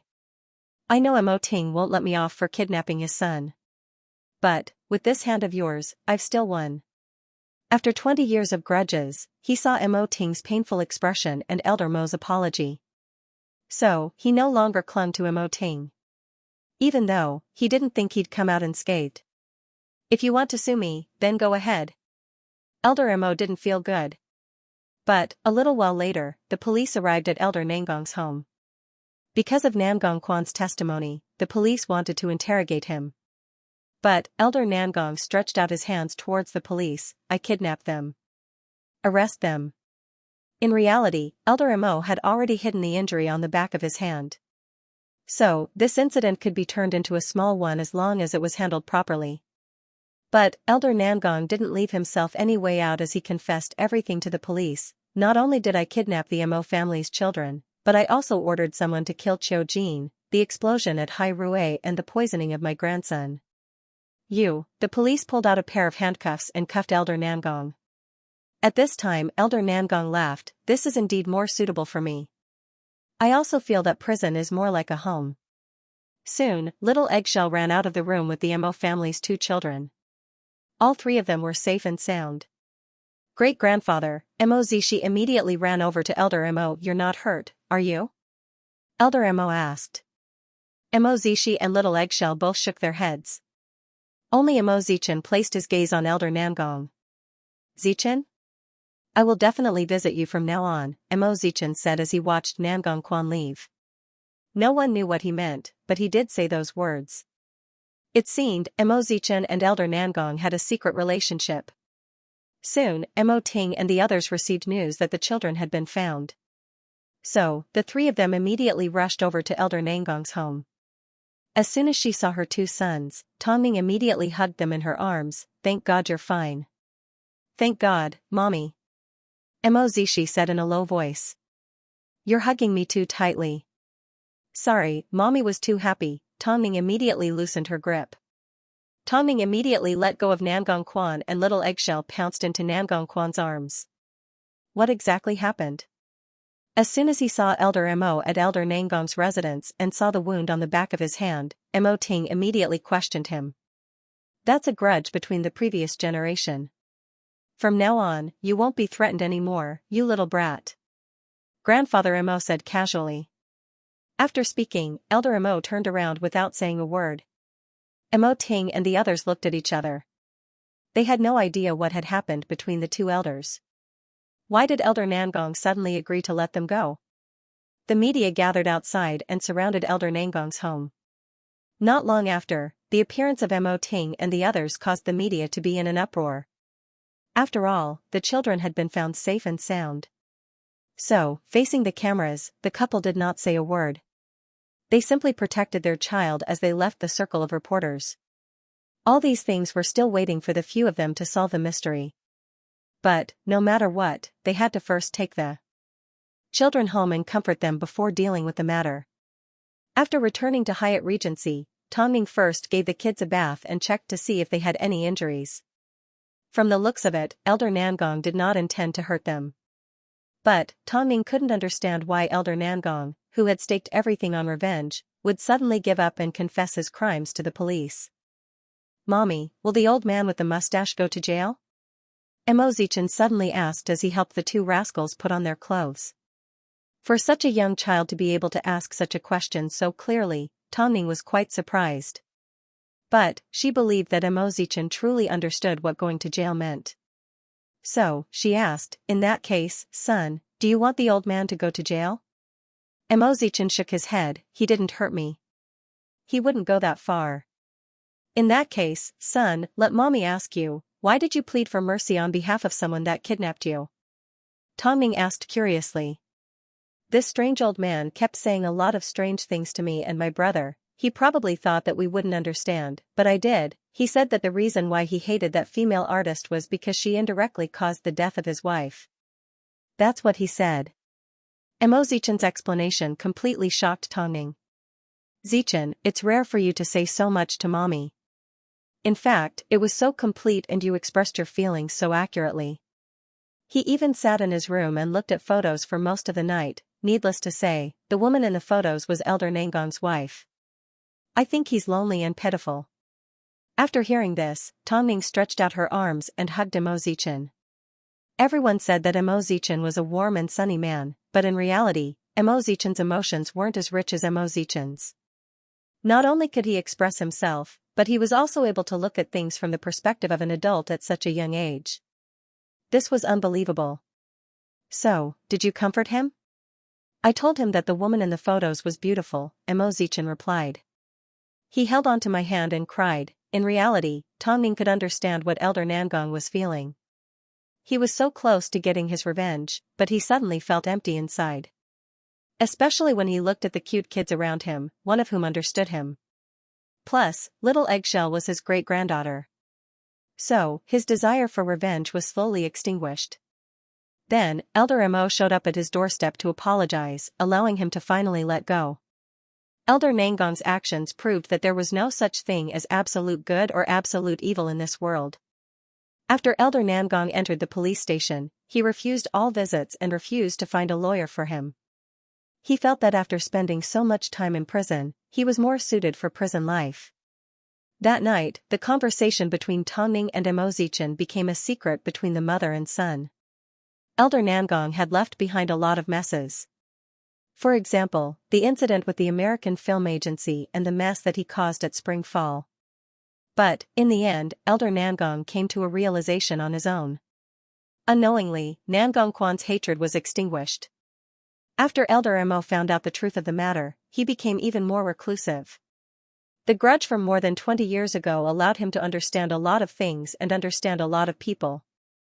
A few days later, Hai Rui revealed everything that Elder Nangong had done to the public, including how he had colluded with the American Film Agency to frame them for plagiarism. Elder Nangong came clean about the matter, but the Americans refused to admit defeat. Although he was the one that started everything, he no longer had a say in how things developed. So, Nangong Quan stepped out and took responsibility for everything. He told Hollywood to cause trouble for Spring Fall and to stop bothering Hai Rui and the Ant Queen too. After all, their actions were a disgrace to Hollywood and it wasn't worth publicizing to the world. Nangong Quan's actions were acknowledged by his peers, so he tried his best to deal with the Americans. But, how could Mo Ting allow Nangong Quan to face a problem like this? Hai Rui had evidence and they had the confidence to announce to the world that The Ant Queen 2 was 100% an original film and that Hollywood had cheated. Afterwards, Hollywood responded by denying the agency's work and status. In fact, they even announced that they had stolen other people's scripts multiple times and had lost a lawsuit. Everything was clear. This time, it was indeed produced by an Asian person. It broke the norm and shocked everyone. Although a lot of Europeans and Americans did not acknowledge the East's culture and arts, they heard that even Hollywood was going to plagiarize it. This was enough to prove the film's success. As a result, the overseas rights to The Ant Queen 2 sold like hotcakes. Soon, it was announced that the film would be released in theaters all over the world. The foreigners couldn't wait to see the standard of a sci-fi film produced by an Asian. As a result, Tongming's fame once again climbed to new heights. In fact, she was invited to many events overseas, but she rejected every single one of them. In fact, she confidently announced to the public, "I will only focus on making films. The work in front of the stage is the job of the actors and celebrities. I hope everyone can give me some personal space and leave the bigger stage for newcomers with potential." After the kidnapping of the Mo family's 2 children, Tongming only had one wish: she wanted to spend as much time and energy on her husband and children as possible. At least, she knew what was more important to her. Not long after, Tongming heard that Elder Nangong's case had been heard in court. In the end, he was sentenced to 5 years in prison with 1 year of probation. Elder Nangong happily accepted this result. For him, it was a form of release. Just as Elder Nangong was sent to the detention center, Nangong Quan finally received permission to visit him. However, the first thing Elder Mo said was, "This grandson of mine can't even compare to that 3-year-old boy from the Mo family. Forget it. In the future, if little Eggshell really has to choose one of the brothers as her husband, tell her to choose the younger one. He's smart and not the older one. Grandpa, let's go. Don't come again, lest we all feel uncomfortable." The old man was very calm, because he felt that in the end, this was his final destination. When he went out, he really felt uncomfortable all over. In the end, Nangong Quan left with Su Yuran. Just as the old man wished, he would never return. Although it's cruel, I'll do as Grandpa says. He'll feel better this way. Nangong Quan should be thanking Elder Nangong. In the end, he did not commit a bloody murder, nor did he become a murderous maniac, nor did he become a psychopath that harmed children. This could be considered as leading the Nangong clan with one last shred of dignity. Following this, the New Year's Fei Tian Awards was about to enter the judging phase. This year, Hai Rui was going to submit a list of nominees. When the time came, it would once again be dedicated to the Ant Queen too. But, by this time, Tong Ning and Mo Ting no longer cared about their reputation. That night, Tong Ning and Mo Ting did not attend the awards ceremony. Instead, they stayed in the study room and discussed the script for The Ant Queen 3. We've already written about father and daughter and teacher and student. What should we write about The Ant Queen 3? Tong Ning asked as she leaned comfortably against Mo Ting. I've already thought about it, Mo Ting replied. Huh? Tong Ning looked at him in surprise. I'll write about a broken friendship, Mo Ting replied. A pair of friends that grew up together. One of them is the smarter one, while the other is the dumber one. The smarter one always asks the dumber one to do things for him. Afterwards, he picks out things that he doesn't want and gives them to the dumber one. He even acts like he's doing everything for them. That's why the dumber one trusts him. Recently, the smarter one decided to take a risk and do something big. But, he needed a bait to lure the snake out of its hole. Since he had no other choice, he decided to use the dumber one. The dumber one thought that his smart friend had always treated him well, so he went to a dangerous place. When the smart friend saw that the dumber was willing to do anything, he began to reflect on himself and tried to stop the dumber from throwing his life away. But, the dumber one made friends with someone in the same line of work. A passerby exposed the smart friend, so the dumber one began to hate the smart friend. The story will begin with the two of them. After hearing this, Tong Ning laughed, although what you said sounds like a tongue twister. I understand what you're trying to say. In fact, I think it's very interesting and can create a lot of twists and turns. President Mo, I think The Ant Queen 3 will be more interesting than the previous two. After all, Mo Ting never wrote superficial things when writing scripts. His content was always deep and explored human nature. The previous two films were relatively simple, they were simply father and daughter, teacher and student. But, this time, the friends were more complicated. In that case, I'll have to thank you, Mrs. Mo. Your compliment means a lot to me. Tong Ning lay on Mo Ting's back and placed a kiss on his cheek. So much has happened, I'm tired. Come to the front, Mo Ting ordered. Tong Ning walked around him, laid down on Mo Ting's lap and closed her eyes to get some rest. President Mo, I think we should start filming The Ant Queen 3 next spring. In that case, Mrs. Mo, do you still want me to act? Mo Ting asked gently as he lowered his head.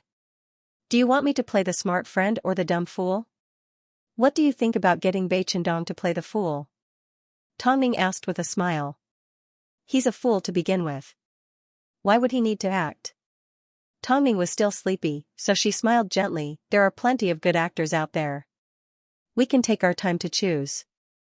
Mo Ting watched as she slowly fell asleep, so he lowered his head and placed a kiss on her lips. In that case, I love you. Can you hear me? Huh? Tong Ning mumbled as if she didn't hear him clearly. A year later, on the set of The Ant Queen 3. This time, Mo Ting's character was indeed a stupid idiot. In fact, this idiot wasn't easy to act. But, the smart friend did not choose Bai Chendong because he was about to have his second child. Instead, the smart friend chose an actor that superstar media had scouted out. His name was Xianxia, and he was extremely good at acting. The child was now 1 year older. At this time, Tongning often visited Mo Ting on set. She felt that watching him act was a form of enjoyment. But now, she had become his assistant and took care of his daily life. To be honest, Lin Qian's taste was becoming more and more accurate. The actor that she chose was indeed outstanding in all aspects. It was a shame that he had been buried by his previous agency. For some reason, even though his appearance and acting skills were good, he never became popular. He had wasted 10 years of his youth in the industry, so much so that a few strands of white hair had appeared on his head. Now that Tongning was watching him act with Mo Ting, she felt both nervous and excited. Meanwhile, as the assistant director, Bai Junyi was filming the scenes of the other supporting actors. Unlike Mo Ting's team of experienced actors, the young actors' scenes were a lot more unfamiliar. Cut. Your expression isn't right. Retake. Cry harder. Relax, relax. Exaggerate your expression. During her free time, Tongning watched Bai Junyi direct films and couldn't help but smile. It seemed she hadn't misjudged this madman in the past. After transitioning from artistic films, he seemed to have found his true path and had become addicted to sci-fi. His idea itself was very bold, so the resulting effect was more vivid and full of drama. Xiao Man stood behind Tongning as she watched Bai Junyi's scenes. What do you think? Tongning asked. It's artistic, Xiao Man replied. With Bai Junyi, the Ant Queen 3 will be even more perfect, Tongning sighed. I heard that you guys rarely celebrate anniversaries after getting married. Xiao Man changed the topic to Tongning's personal life. How did you know? If I'm guessing, President Mo must be preparing a surprise for you, Xiao Man said as she crossed her arms. Sorry, I can't keep things a secret. Tongning smiled gently as she raised her eyebrows seductively. Because to her, every day was an anniversary, there was no need to celebrate. The couple had been together for so many years and had rarely been apart. To her, this was already the biggest gift. All she wanted was for Mo Ting to be together forever. Even so, Tongning had to admit, after hearing about this from Xiao Man, she was filled with anticipation. But Mo Ting didn't show any signs. Especially since in 2 days' time, it would be their wedding anniversary. Mo Ting was busy filming and seemed even busier than before. The couple didn't even speak to each other.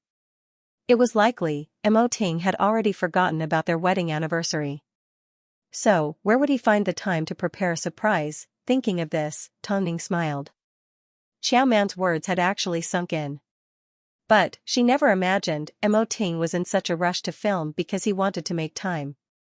That night, while Tongning was asleep, Mo Ting boarded a plane to France with her. When she woke up, she found herself on the plane. What's going on? Where are we going? Mo Ting hugged her and said gently, You've been my wife for so many years, but you've never had a proper vacation. But, you can't just take me away like this, Tongning said helplessly as she looked at the pajamas on her body. I prepared a change of clothes for you. You can change into them when you get off the plane. Is this the surprise you prepared for me? Huh? Seeing that Mo Ting didn't understand, Tongning shook her head. It's fine, I'll go get changed. Go ahead. Mo Ting did not say a word, nor did he tell Tongning where they were going after they got off the plane. Tongning was completely unprepared as she followed behind Mo Ting. After boarding the plane, she had no idea where they were going. It wasn't until she stood in front of the building that she realized what was happening. This was the place where she stepped onto the international runway for the first time as a model, the place where she took off. At the time, she was only in her early 20s. Why are you here? To watch the show, Mo Ting replied before he led her into the runway. Mo Ting asked as he led her into the runway. I booked the entire venue and prepared a set of clothes for you. I want to see you walk again. But, I've already forgotten how to walk. It's a natural thing, how could I forget? Mo Ting said as he turned around and led her backstage to hand her over to the long-awaited fashion designer. Mrs. Mo, I've been waiting for you. Tongning had no idea what Mo Ting was planning. She instinctively allowed the designer to take her measurements. Afterwards, the designer disappeared from the backstage. It seemed she was going to tweak the measurements. A few minutes later, she reappeared with a set of clothes. With one glance, Tongning was stunned by the clothes. Because, to Tongning, it wasn't just a set of clothes. It was the battle robe that she had worn many years ago. The silver fishtail dress that shone brightly belonged to the supermodel from many years ago. "Shall we put it on?" the designer asked. "I'm sure, even after many years, you will still look beautiful in this dress. Can you believe it? This dress is the same dress that you wore many years ago." Tongning was surprised by the designer's words. President Mo searched for it for a long time before he found it. More than 10 years? Tongning suddenly couldn't remember. But, she felt like she had suddenly returned to her younger self. "Are you ready?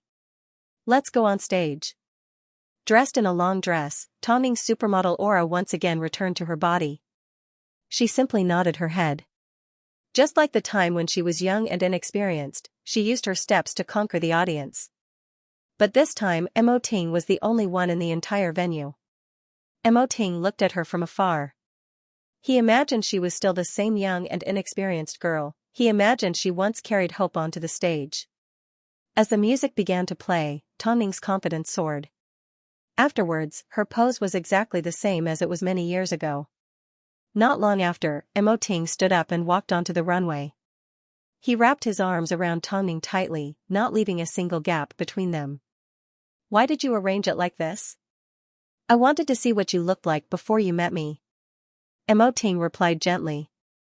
"I wanted to see how beautiful you looked when you first stepped onto the international stage." "That was nothing. Because, after I met you, I finally found the real me." Tongning kissed him as the couple stood on the runway affectionately. "In the past, I always wanted to be worthy of you, so I worked hard and risked my life.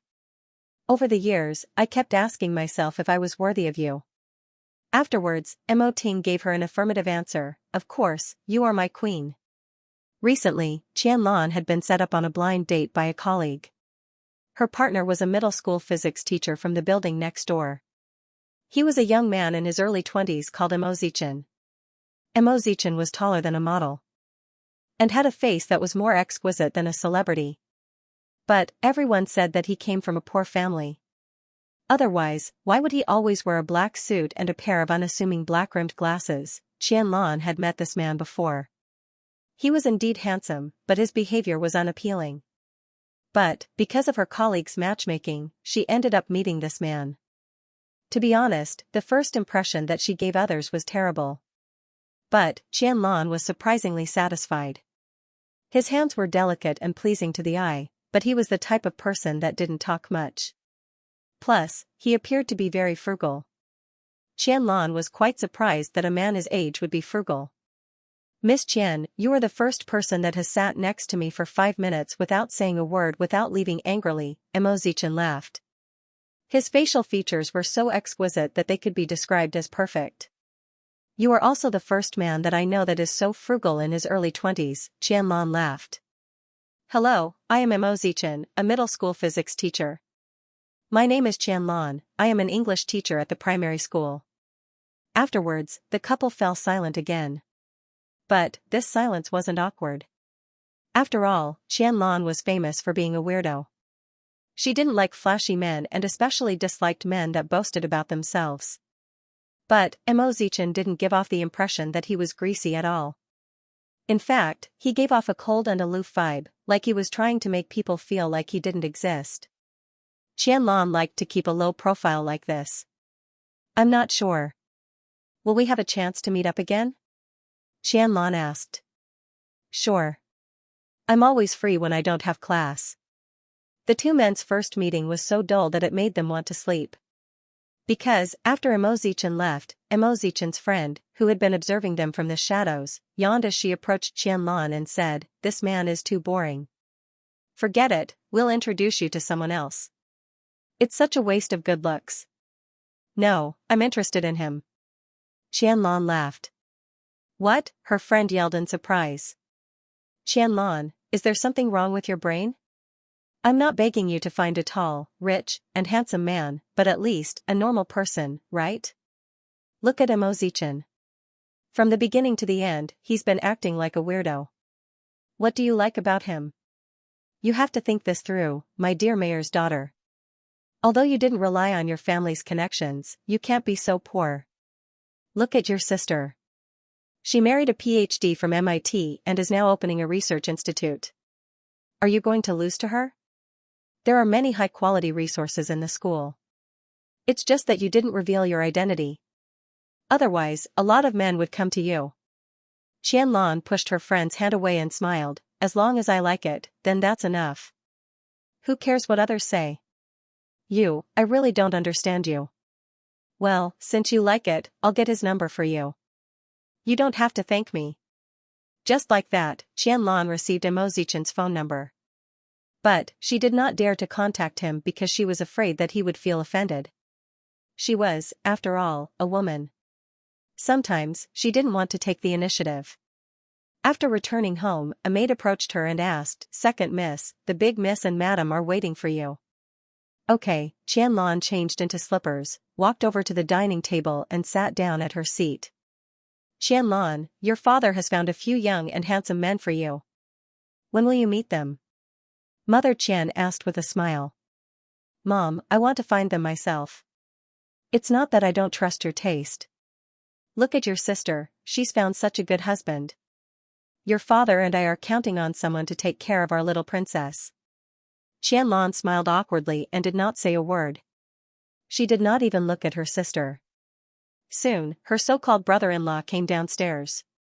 Qianlan timidly greeted him as her brother-in-law before she left the dining table. This child is getting more and more impolite. Mom, it's fine, the man comforted Mother Qian before he sat down beside his wife. This man was called Chunhao. He used to be Qianlan's senior and they had a relationship for 2 years. But, Su Chunhao ended up going overseas and when he returned, he was her brother-in-law. From that moment onwards, Qianlan no longer had any expectations for men. She liked men that were down-to-earth and low-profile. Like Imo Zichin. It seemed, Su Chunhao felt that her sister was more mature and successful than her. That night, Su Chunhao knocked on Qianlan's door and entered her room. He looked at her and said earnestly, I'm doing this for your own good. I hope you can interact with more good men. If I find a good man, I'm sure brother-in-law will feel bad, Qianlan laughed. If there's nothing else, brother-in-law can leave. I still need to prepare for class. Su Chunhao had no choice but to leave Qianlan's room. The reason why Qianlan's sister wasn't jealous was because she knew that Su Chunhao went to Qianlan's room to show off. Qianlan would never find a better husband than Su Chunhao. At that moment, Qianlan suddenly had the urge to send him a message. She pulled out her phone and hesitated for a long time before she finally sent him a message. It was a simple message, this is Qianlan. Are you asleep? When Imo Zichin received this message, he was having dinner at home. His brother had just returned home from the military. Imo Zichin had enrolled in a military university and was currently training at the military base. Zichin, you sure know how to create trouble. Hairui is so big, yet you're not going to help your father out. You're just a young master of a noble family, yet you're a teacher. Compared to Imo Zichin's tall and slender body, Imo Zichin was a lot more muscular. He had tanned from working at the military base and looked unusually healthy. Big brother, brother too, stop chatting. Come in and help mommy with the groceries, Imo Zichin yelled from the kitchen. Coming, Imo Zichin chuckled as he turned around and headed into the kitchen. How long had it been since he'd been home? Imo Zichin wasn't sure either. It had been about 5 years, seeing his parents as elegant as ever, Imo Zichin felt like he had only been away for 5 days. Imo Ting was still the same, elegant and imposing. He was great at everything, but he hated it when the 3 siblings created too much trouble for Tongning. After all, he was known to be a wife slave. On the other hand, Tongning was still the same. Her long legs were still as beautiful as before. Zichin, it's about time for you to come home, Tongning said to Imo Zichin. Imo Zichin had always been smarter than most people from a young age. As a result, he had his own opinions. Many years ago, he left home to experience life on his own. But, no one knew that he was the son of the big boss of the entertainment industry and the mother of science, Tongning. Mo Zichen did not say a word. He simply hugged Tongning. "Mommy, I miss you a lot. If you miss me, then come back to visit me and your father often," Tongning instructed. "If I don't see you all year round, how am I supposed to feel at ease?" "From now on, report to your mother once a month," Mo Ting ordered. "Okay, Dad." "Brother too, you're so useless. Why are you so obsessed with being a physics teacher?" Mo Zian had inherited her parents' good genes. Not only was she pretty, she also had long legs. "I think a normal life like that is quite good," Mo Zichen replied. "Plus, I've been thinking about getting a girlfriend lately. When the time comes, I'll bring her home for you guys to see." "Brother too, let me tell you, there aren't many people in Beijing that are compatible with a family like ours," Mo Zian humphed. "If you want to be my sister-in-law, you'll need our entire family's approval." "You're smart," Mo Zichen laughed as he patted Mo Zian on the head. "Brother too, you're the smartest. Look at me, I never ask Big Brother for help. He'll just use his fists. But, you're different. You need to protect me," Mo Zian said as she placed her head on Mo Zichen's shoulder. "Okay. By the way, don't you want Sister Kai? Sister Kai likes you the most." The Sister Kai that Mo Zian mentioned was the old little eggshell, Nangong Kai. After all these years, she had always liked the two brothers, but Mo Zichen had always avoided her. Firstly, he didn't like them, and secondly, he knew that Mo Zishi and Big Brother both liked Nangong Kai. He didn't want to compete with Big Brother. "If I get a chance in the future, I'll bring my girlfriend home so you can meet her." "What do you mean by if I get a chance?" "That's a must." Mo Zichen had mixed feelings during the meal. But, a moment later, he received a phone call. As soon as Mo Zian saw him pull out his phone, she scoffed, "Why are you so busy as a teacher these days?" "Dad, Mom, that's enough, you guys eat." "I'll walk him out," Tongming said as she stood up and walked Mo Zichen to the front door. Seeing how the tiny tot from before had grown up, Tongming sighed. "Zichen, others may not know, but you can't hide it from Mom. Mommy won't ask about your real identity, but you must promise me to be careful. My son can't be lost for no reason." Mo Zichen did not say a word. He simply hugged his mother. "I know, Mommy. Go. A man's ambition is to travel the world." Tongming had said a long time ago that she wasn't going to force the kids to choose a career or choose a partner. As long as they felt comfortable, it was fine. But Mo Zichen. Thinking of this, she let out a sigh. Mo Zichen had always been smart and quick-witted since he was young. She didn't believe that Mo Zichen would waste his talent and become a physics teacher. As expected, after leaving Hyatt Regency, Mo Zichen took off his glasses, rode his motorcycle from his apartment and headed straight for the meeting place. Being a physics teacher was just a cover. His real identity was a spy from the National Security Agency. Because he was too smart, he was recruited into the state security when he was still in university. He worked as a logistics officer and then as an intelligence officer. Physics teacher was just a cover for his identity. It made it easier for him to go out and do field work at any time. The mission that he received today was to determine if a professor from a certain university was doing sensitive work that could threaten national security. The entire family had no idea that he worked for the National Security Agency because he had signed a confidentiality agreement. But, how could someone as sensitive as Tongming not notice that her son was hiding something? The Mo Zichen that was on a mission was a completely different person. He wore a leather jacket and rode a motorcycle, looking extremely manly. But, when it came to fighting skills, even Mo Zishi from a military school was no match for him. After all, he was too smart. After completing his mission, he returned to his apartment to get changed and returned to school. Everything was perfect. At this time, he finally saw the message that Qianlan had sent him. As an intelligence officer, he had many identities and a lot of skills that allowed him to trace back 18 generations of Qianlan's family. But, he did not do so. Perhaps, it was because he felt like there was a mystery around Qianlan that he couldn't understand. So, he simply replied, "I'm asleep." "How did you reply to messages when you were asleep?" Qianlan couldn't help but laugh. There's a movie tomorrow night. Are you free? I've looked at your schedule, you don't have any classes. As you said, I don't have any classes. So, I'll leave it up to you. How could two rather boring people find each other interesting? This was also a very strange experience. The next night, Emozichan did not wear a black suit. Instead, he wore a brown jacket. This made Qianlan feel extremely mesmerized by him. It's a shame that you're not a model. Emo Ting and Tongning had strong genes, so Emozichan naturally inherited their good tradition. But, I have a feeling that you look a lot like a famous person. Is that so? Emozichan replied vaguely. He was simply a Terminator.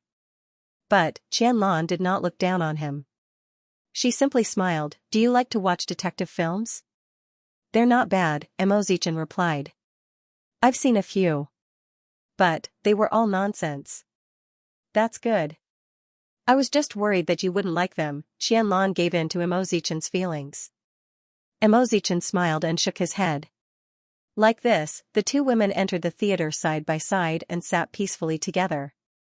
From time to time, Qianlan would turn her head to look at Emozichan. Emozichan's side profile was even more charming than his front profile. You seem to be cold and indifferent all the time. You seem to be very restrained in everything. Perhaps it's because I'm not used to interacting with the opposite sex, Emozichan explained. Do you think I'm boring? Actually, I'm also a boring person, Emozichan replied. The students love my classes, but they don't like to listen to me. All they like to do is stare at me. That's because you're good-looking. Qianlan couldn't help but laugh. She could feel Emozichan's cute side. Let's keep in touch from now on. I actually quite like you as a friend. It's rare for someone to like me. Emozichan was speaking the truth. Because of his job as a secret, he didn't have much contact with others. As a result, he was cold towards everything, so he didn't have any friends.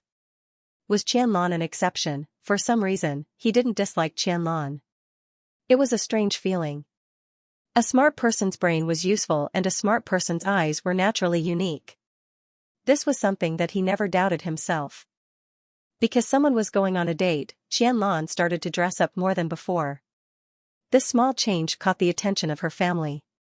So, Mother Qian couldn't help but ask her daughter, is Qianlan dating someone? She's been putting on makeup recently. Mom, I'm not sure, Qianlan's sister shook her head. You need to take care of your sister and keep an eye on her. With a family like ours, what if she marries a poor man? Mother Qian instructed. Okay Mom, I'll keep an eye on Qianlan. Qianhui, I don't want anything else. I just hope that Qianlan can find a good man. That way, even if your father and I go to hell right now, we can rest in peace. Qianhui smiled and comforted her mother. Mom, don't worry, Qianlan will definitely find her happiness. Secretly follow her a few times. If the other party is too bad, immediately make a move. You can't let them develop a deep relationship. Qianhui was helpless. She couldn't stand her mother's nagging. Mom, I know what to do. Previously, when Qianlan gave up her job and insisted on becoming a teacher, her family was against it. But, it was just a job, so it didn't matter if she did it or not. But, when it came to life, it wasn't up to her to decide. Qianlan had no idea that her family was watching her every move. But, she was certain that the type of man she liked was Emozichan. Although Qianlan grew up in an official's household, she was a mature person. Plus, she had always been assertive and knew what she wanted and what she rejected. So, she didn't want to miss out on Emozichan. Whether it was her life or her partner, as long as she came across something she wanted, she was going to give it a try. Of course, if Emozichan didn't like her, it would be a different story. As they were both teachers, their time was limited. Plus, there was a cinema near the school. So, Qianlan used this as an excuse to invite Emozichan out. Although it was a lame excuse, Emozichan patiently agreed. The couple agreed to watch a second screening after work. But, Qianlan had no idea that the Qian family had already sent someone to follow her. Emozichan knew from the start that the person's tracking skills weren't even as good as the paparazzi, so it was obvious how amateurish they were. However, Emozichan pretended not to know. There haven't been any good movies recently, but this one is really popular, so I bought the tickets, Qianlan said as she handed the tickets to Imo Zichen. As soon as Imo Zichen saw the name of the film, he couldn't help but laugh, a production of Hai Rui. Last time, I saw that you didn't seem to like detective type, so this time, let's watch sci-fi. Alright. Imo Zichen didn't bat an eyelid from the beginning to the end, or it could be said that this was his professional ethics as an intelligence officer. Do you have any special hobbies after work? For example, sports? Or reading books? I like to sleep. He went to class during the day and carried out missions at night. He was already very tired, so whenever he had some free time, he would choose to catch up on sleep. It's fine, I'm quite a boring person too, Qianlan laughed. From an outsider's point of view, no matter how they looked at it, there wouldn't be any sparks between the two. But, Qianlan wanted to try it out with Imo Zichen. The film is about to start. Let's go in, Imo Zichen suggested. He was a little annoyed by the guy that was secretly taking photos of them. Qianlan nodded her head and carried a bag of popcorn into the theater with Imo Zichen. They then sat down in the theater. At this time, the person that was secretly taking photos of Qianlan had already delivered them to Qianhui. As soon as Qianhui saw Imo Zichen, she immediately furrowed her brows. This guy looks good, but he definitely doesn't come from a good family. One look and you can tell that he's a gigolo. So, she immediately sent someone to investigate Imo Zichen. But, apart from being a normal teacher, Imo Zichen's parents were all unknown. In other words, Imo Zichen was a loser that didn't even have parents and was probably a shameful person. How could someone with a background like that be good enough for Qianlan? Because of this, Qianhui obtained Imo Zichen's contact details from the school. Just like her mother said, before Qianlan and Imo Zichen developed any deep feelings for each other, it was time to nip this in the bud. Imo Zichen never expected that the person was from the Qian family and that they would personally come looking for him the next day. But, by the time he and Qianlan finished watching the film, the person had already disappeared. Mr. Imo, you can call me Zichen, Imo Zichen replied. I wanted to ask you about your views on relationships. Qianlan's hint was obvious enough, but Imo Zichen did not respond immediately. Seeing this, Qianlan smiled awkwardly. I'm sorry, I was too impatient. No, you're quite cute like this, Imo Zichen laughed. I don't have much of an opinion on relationships. Everything depends on fate. Hai Rui's film was really good. Thank you for today. Let's meet again another day. Imo Zichen did not show any obvious intentions, but he did not reject her goodwill either. But, Qianlan reflected on herself and wondered if she had been too proactive. I'll take you home. No need, my home is nearby, Qianlan rejected. You must be tired from the day.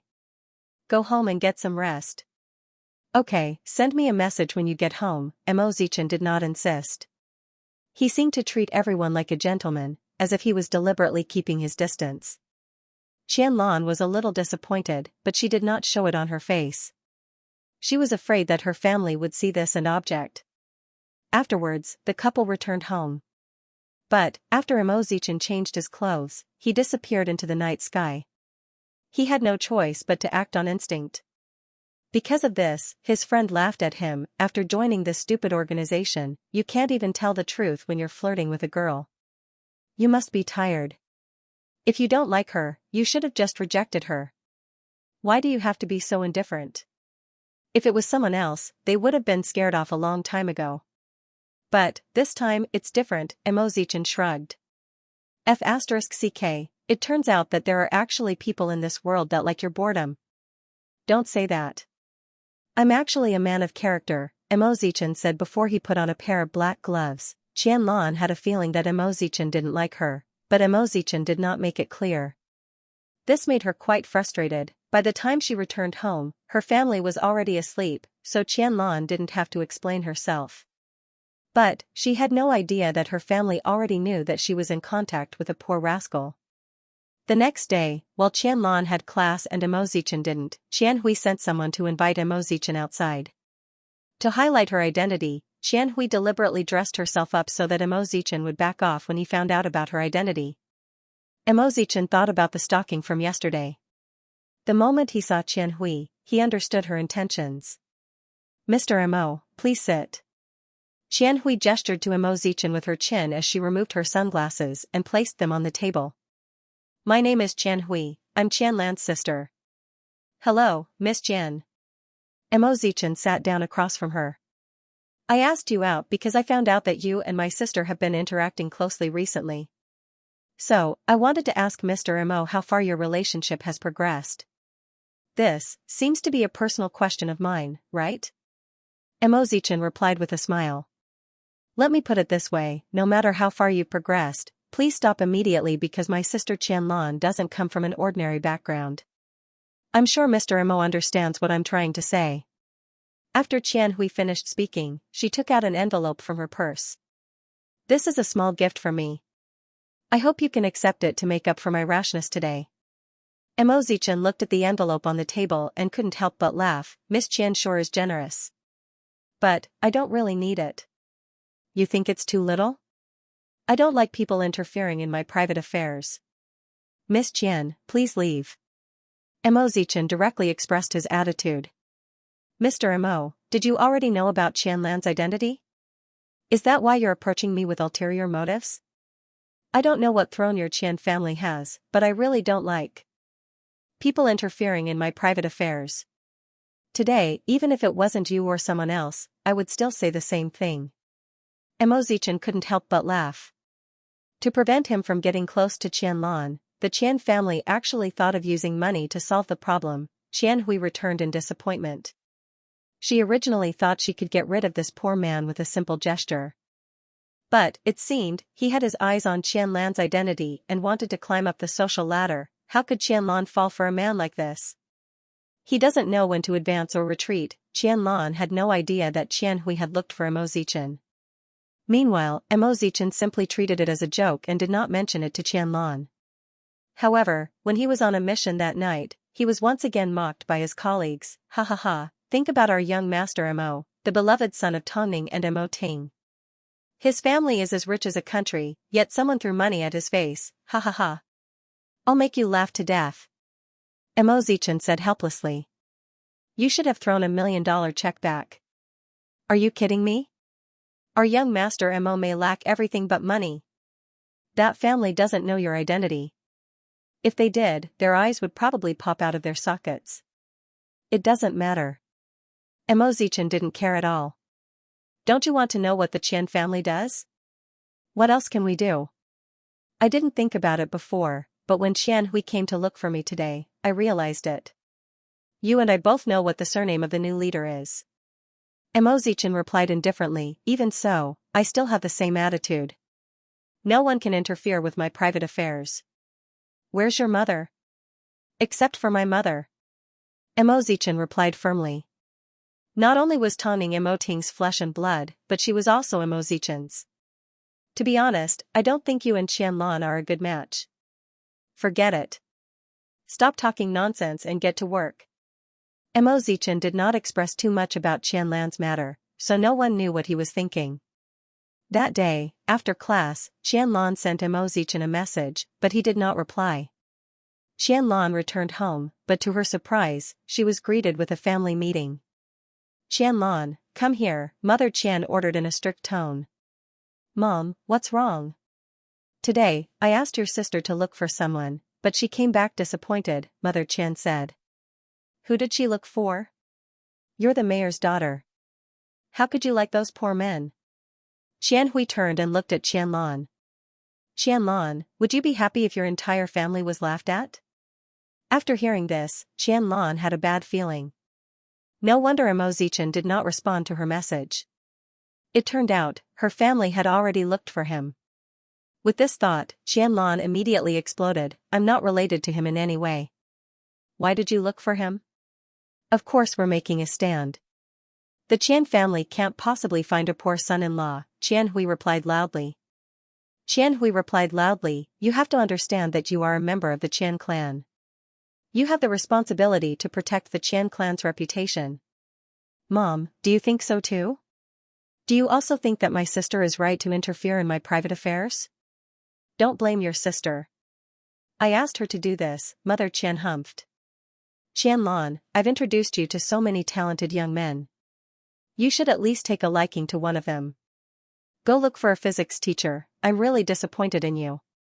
Me too, Qianlan said in disbelief as she stormed out the door. She never imagined that her family would interfere in her private affairs, disrespect her life and humiliate Mo Zichen because of her. With this thought, Qianlan cried as she left. But she didn't know where to go. Perhaps she should apologize to Mo Zichen.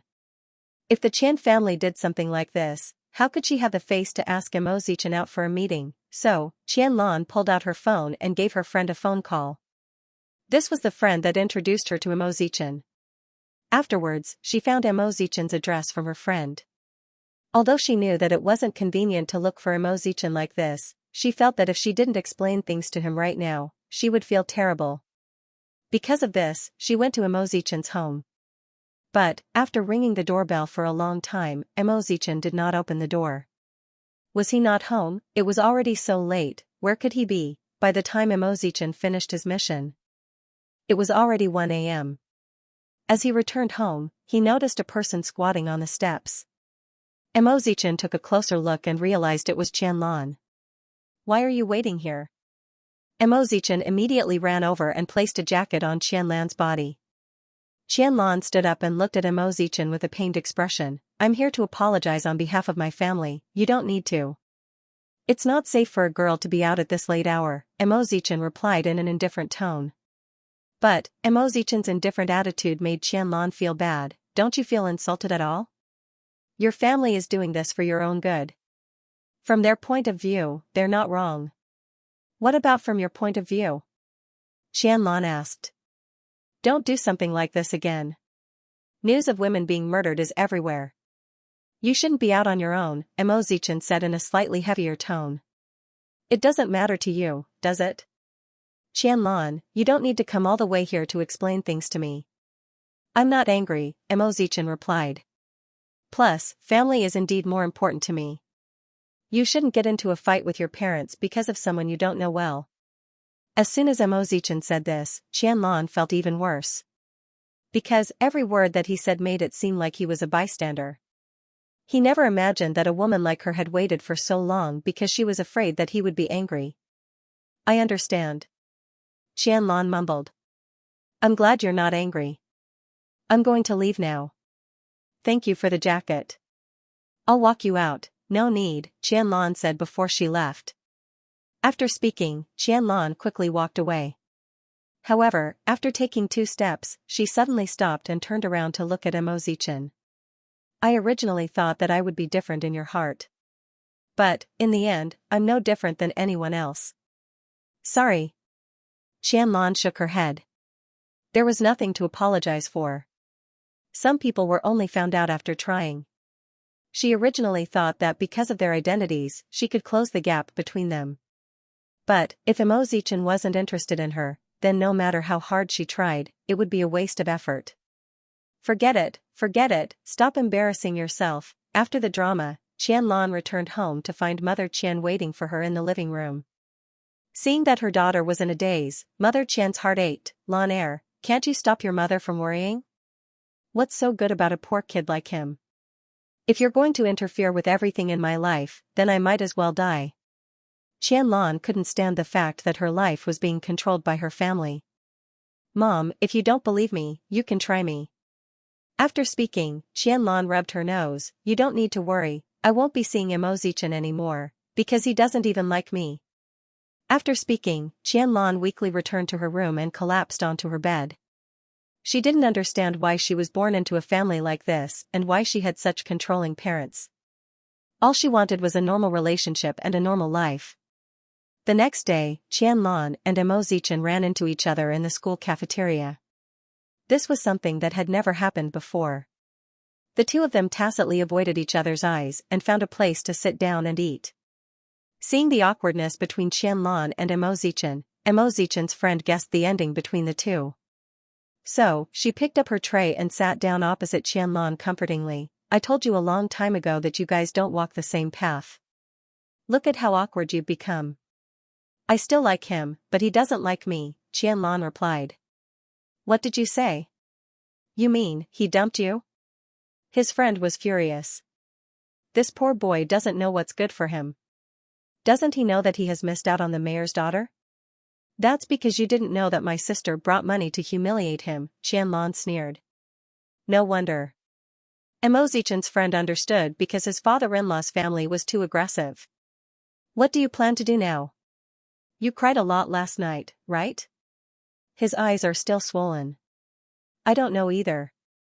Qianlan shook her head. Perhaps I should believe in fate. I should listen to my parents, go on a blind date, get married and never return to that family again. Does that mean you've decided to give up on Emozichen? Qianlan looked at Emozichen from afar as her heart ached. But, as long as Emozichen showed even the slightest bit of love, she would persist until the end. But, she had no idea how difficult it was for Emozichen. As an intelligence officer, he had signed a confidentiality agreement that no one was allowed to reveal his identity. So, to Qianlan, he was like a partner that could disappear at any time. What was the point of having a partner like that? To make herself forget, Qianlan immersed herself in work. But, for some reason, after explaining things to Emozichen, she became more concerned about his movements. This was how the human heart worked. The more people disliked you, the more you wanted them. Meanwhile, Emozichen's life continued as usual. He attended classes during the day, carried out missions at night and slept whenever he had free time. As for Qianlan's phone number, it had been a long time since he last contacted her. Perhaps she would soon forget about this unhappy time. A while later, Nangong Kai arrived at the university. Emozichen had just finished class. As soon as he saw a familiar face, he smiled. Why did you suddenly come looking for me? I was passing by, so I dropped by. Aren't you going to treat me to lunch? Nangong Kai laughed. She was no longer the little eggshell from before. The Nangong Kai in front of him had grown into a natural and unrestrained person. Let's go. Emozichen put away his textbooks and walked along the campus with Nangong Kai. You disappeared for 5 years. Where have you been during that time? Can I not ask you anything? Emozichen asked. I don't want to talk about the past. I know. I'm afraid no one can tell what you're thinking, Nangong Kai replied, even though there was a hint of disappointment in her eyes. The two chatted and laughed as they walked out of the school. But, they soon became the topic of conversation for many of the teachers. After all, Emozichen didn't have a strong background. How did he know someone that was like a heiress? It was also around this time that Qianlan heard that Emozichen left the university with a long-legged beauty. For some reason, she couldn't help but feel a little jealous. It turned out, Emozichen had better options even if he didn't accept her. Of course, she had only heard about them and never expected to actually meet them. After the two ate lunch, Nangong Kai sent Emozichen back to school. Can I visit you more often from now on? As long as I'm here, you're welcome. Nangong Kai nodded her head in satisfaction and hugged Emozichen. I miss you and your brother a lot. You can visit him at the military base. Emozichen simply stood there without moving and did not respond. But, Nangong Kai was already used to it. Plus, she knew that Emozichen didn't have any romantic feelings for her. Qianlan went to the secondary school to get some information and bumped into Emozichen and Nangong Kai together. The two looked very close, like they had known each other for a long time. This made Qianlan feel hurt. But, Nangong Kai immediately noticed her unusual gaze. So, she laughed, are you related to that female teacher? Emozichen laughed, did you notice? It's written all over your face. What? Did you make her sad? Nangong Kai asked in amusement. After hearing this, Emozichen said to Nangong Kai, Sister Kai, in my heart, I've always treated you as my sister. No matter what, I'll always make my stand clear. I know. I just think that if you really like her, you shouldn't make her sad. I'm sad, but I'll only be satisfied if someone is happy. Nangong Kai said to Emozichen. Alright, you still have class in the afternoon, so I'll be leaving first. Emozichen nodded his head, but he still felt a little strange seeing Qianlan in front of him. Tonight, he was on a mission alone, so it took him a long time to get home. It wasn't until 3 a.m. that he finally returned home. But, he saw the same person waiting for him at the same place. You're back? Qianlan looked at Emo Zichan and smiled. I don't know why, but I feel like you're different during the day and at night. As Emo Zichan approached Qianlan, he immediately smelled the pungent smell of alcohol. So, his expression immediately turned sour. This woman is a little too brave. How dare she drink and sit here on her own? No one dares to come near me. I brought pepper spray with me, Qianlan said in a daze. Emo Zichan had no choice but to help her home. He then took her into the bathroom and helped her wash her face. Are you awake? After being stimulated by the cold water, Qianlan's mind cleared up. When she realized she was sitting on the edge of the bathtub, her face turned red and she felt embarrassed. I'm sorry, I've embarrassed myself in front of you. You're probably sick of me. You drown your sorrows in alcohol when you're heartbroken, and you even came to the man's house. After speaking, Qianlan stood up and held onto the wall to leave. But, she accidentally tripped on the carpet and fell to the ground. Emo Zichan tried to help her up, but she refused. I just feel like I'm a failure. I can't control my own life. Emo Zichan knew that Qianlan was a girl that wanted to live a normal life. She didn't like her parents interfering with her life. You must think I'm terrible. Emo Zichan did not say a word because he didn't know what to say. Qianlan couldn't hold it in any longer, so she burst into tears. Even if she was in a sorry state, she had to accept it. Emo Zichan looked at the kind-hearted girl from behind and couldn't help but stroke her head from behind. It's different. Huh? Qianlan didn't know how to react. Understand it yourself. After speaking, Emo Zichan helped her sit on the sofa in the living room. Qianlan tried her best to understand what Emo Zichan meant. But, because of the alcohol, her brain was a little muddled, so she couldn't remember. This is my first time drinking. I should be able to recall it. Wait, Emo Zichan couldn't help but laugh. But, by the time he retrieved a blanket from the bedroom, Qianlan had already fallen asleep on the sofa. Emo Zichan didn't move her anymore. Instead, he gave her another pillow so that she could sleep comfortably on the sofa. Apart from her background, Qianlan was very ordinary in every other aspect. She was so ordinary that even a random actress in the entertainment industry would be better than her. However, it was this ordinariness that made Emo Zichan feel at ease. Perhaps it was because as an intelligence officer, what he hoped for the most was such an ordinary life. He was very restrained, especially when it came to relationships. Even when it came to his family, he was willing to not appear in front of them for 5 years so that Tongning wouldn't worry about him. He didn't want to hurt anyone because, as an intelligence officer, he didn't have the right to be ordinary. But, now that he had met her, what could he do? As Emo Zichan looked down at Qianlan sleeping on the sofa, he couldn't help but feel a mix of emotions. The next morning, Qianlan woke up at Emo Zichan's home. If she was 70% clear-headed the previous night, then as she thought back to what happened, her face began to burn. You're awake? Go wash up, it's time for breakfast. As Qianlan looked at Emo Zichan, who was holding a piece of toast, she suddenly remembered that Emo Zichan seemed to have said something important the night before. But, she couldn't remember a single word. So, as soon as they sat down at the dining table, she asked Emo Zichan, did you say something important to me last night? Last night, I said it's different, Emo Zichan repeated patiently.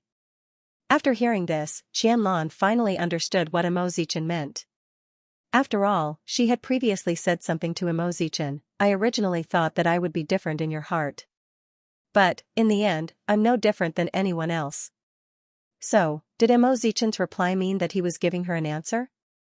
Then, Emo Zichan put down the glass of milk in his hand, adjusted his glasses and said to Qianlan, Qianlan, the last time you came looking for me, what time did I return home?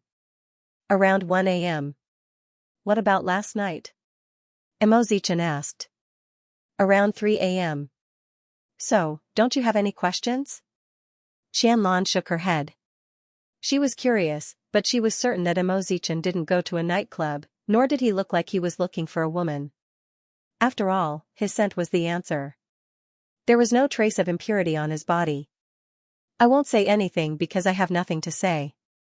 But, I need to tell you that this situation will continue for a long time. What are you going to do? Emo Zichan asked. Do you have a special reason? Xianlan guessed. If that's the case, you don't need to say anything. I won't mind. If you accept this, I think, we can try being together, Xianxian said confidently. Really? Yes. In case some drunkard barges into my home again, Xianxian said before he handed the glass of milk to Qianlan. Don't worry about my parents. Even if I have to risk my life, I won't listen to their arrangements. I will only choose what I want. Actually, there's no need to argue with your parents, Xianxian said with a hidden meaning. Are you trying to say that family is more important than a partner? What I want to say is that family and partner don't have to be opposing. I will make sure your parents are satisfied with me. How are you going to do that? Qianlan was curious. Was he going to change his background? Hurry and go to class after breakfast. By the way, you didn't come home last night. Aren't you afraid that your family will be worried? Xianxian reminded. Give your mother a phone call. No matter how angry she is still your mother. Okay, Qianlan nodded. However, she was still thinking about how to communicate with her family. She truly liked Xianxian. No matter what his background was, she would accept it. Her sister was already married to a big shot, so was there a need to make things difficult for her? Meanwhile, Xianxian looked at Qianlan's hesitation and couldn't help but laugh. This silly woman. Qianlan didn't return home that night. She planned to return to school first before returning home to explain herself. But, as soon as she returned, the principal was waiting for her. The principal was sitting in front of her desk. As soon as he saw her, he said to her, Qianlan, pack your things and go home. Principal? Qianlan furrowed her brows. She didn't understand what was happening. Aya, look, I didn't know you were the mayor's second miss either. I apologize for offending you in the past. After hearing the principal's words, Qianlan finally understood what he meant. It seemed the Qian family had already come over to greet her. Principal, actually, go ahead, don't make things difficult for us. The principal waved his hand, gesturing for Qianlan to stop resisting. The Qian family had already arrived and explained everything. It seemed, as the second miss, she wouldn't be able to stay at school anymore. Qianlan was furious, but she couldn't pressure the principal any further. So, she had no choice but to pack her luggage and leave. She had only been gone for one night, yet the Qian family reacted in such a way. So, what if she was determined to follow Xianxian? Qianlan carried her luggage home angrily. But, as soon as she arrived home, she found Mother Qian sitting on the sofa watching TV. You're back? Mom, what happened at school? Qianlan asked as she put down her luggage. You didn't return home last night. Did you fool around with that rascal who teaches physics? Mother Qian turned and looked at Qianlan. Since you won't learn your lesson, then I'll have to help you cut through the mess. After hearing this, Qianlan went crazy. In that case, I won't be your daughter anymore, is that okay? Qianlan threw her luggage aside. Just pretend you don't have a daughter like me. I don't want to return to the Qian family anymore. What are you talking about? Mom, I'm warning you one last time. If you continue to disrespect my life, I don't know what I'll do. After speaking, Qianlan turned around and ran out of the Qian family home without looking back. Mother Qian took a deep breath. She felt like her daughter was too immature. Parents always made plans for their children, so why didn't Qianlan understand their efforts? Just like that, Qianlan ran out and didn't know where to go, so she simply wandered around the streets. Back at school, Xianxian quickly found out about the incident and immediately gave Qianlan a phone call. But, Qianlan's phone had run out of battery last night and she hadn't recharged it this morning. Because of this, Xianxian immediately drove out of the school after his physics lesson. He had a feeling that Qianlan would be there. Meanwhile, Su Chuanhao headed out to look for Qianlan. He had been upstairs when Qianlan and Mother Qian were arguing, so he waited until Mother Qian returned to her room before heading out to look for her. Luckily, Qianlan wasn't too far away. Qianlan, get in the car. Su Chuanhao drove over and stopped the car in front of Qianlan. I'll take you home. Qianlan looked at Su Chuanhao and shook her head. Brother-in-law, you shouldn't be getting involved in my matters. I just don't want you to quarrel with your family. Sorry, you're too nosy. After speaking, Qianlan continued to drive forward. At this time, Mo. Zichen's car arrived nearby and honked at Qianlan. As soon as Qianlan realized it was Mo Zichen, she immediately crossed the road and opened the passenger seat door. Let's go. Su Chuanhao watched as Qianlan left with Mo Zichen, but there was nothing he could do. At this time, Mo Zichen also saw Su Chuanhao. What happened? Mo Zichen asked on the way home. Did you get expelled from school? My mother did it. She doesn't want to see us together, Qianlan replied straightforwardly. But, I don't want that family anymore. Zichen, can you take me away from here? But, blood ties can't be severed. Let me take you home. I don't want to. I can't kidnap someone else's daughter and run away from home, Mo Zichen said. Trust me, I can convince your parents. But, how? Qianlan was on the verge of breaking down. Did you know that my parents want you to be a good match? I don't want you to be humiliated by them. Who said we're not of the same family? Mo Zichen suddenly laughed as he sped up the car. But, I don't want to see my mother right now. In that case, let's go see your father, Mo Zichen replied. Give me the address, forget it, I can find it. Are you serious? Could he be more serious than this? Mo Zichen couldn't help but laugh. Did you think I'd allow the girl I like to break up with her family because of me? I'm a person that prioritizes family. I don't want you to fall out with your family. But, Mo Zichen did not say much to Qianlan as he directly led her to the city council's office. He then told the staff that he wanted to see Father Qian. Luckily, it was almost lunchtime. After Father Qian finished his work, he saw the couple at the door. Let's go. The three men walked into a nearby tea house while Qianlan kept her head down the entire time.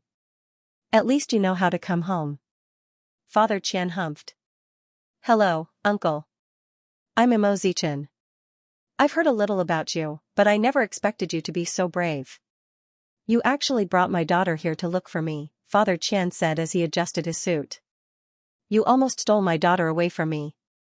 Uncle, I'm sorry. I know that you're worried about Qianlan's friends. I understand how you feel.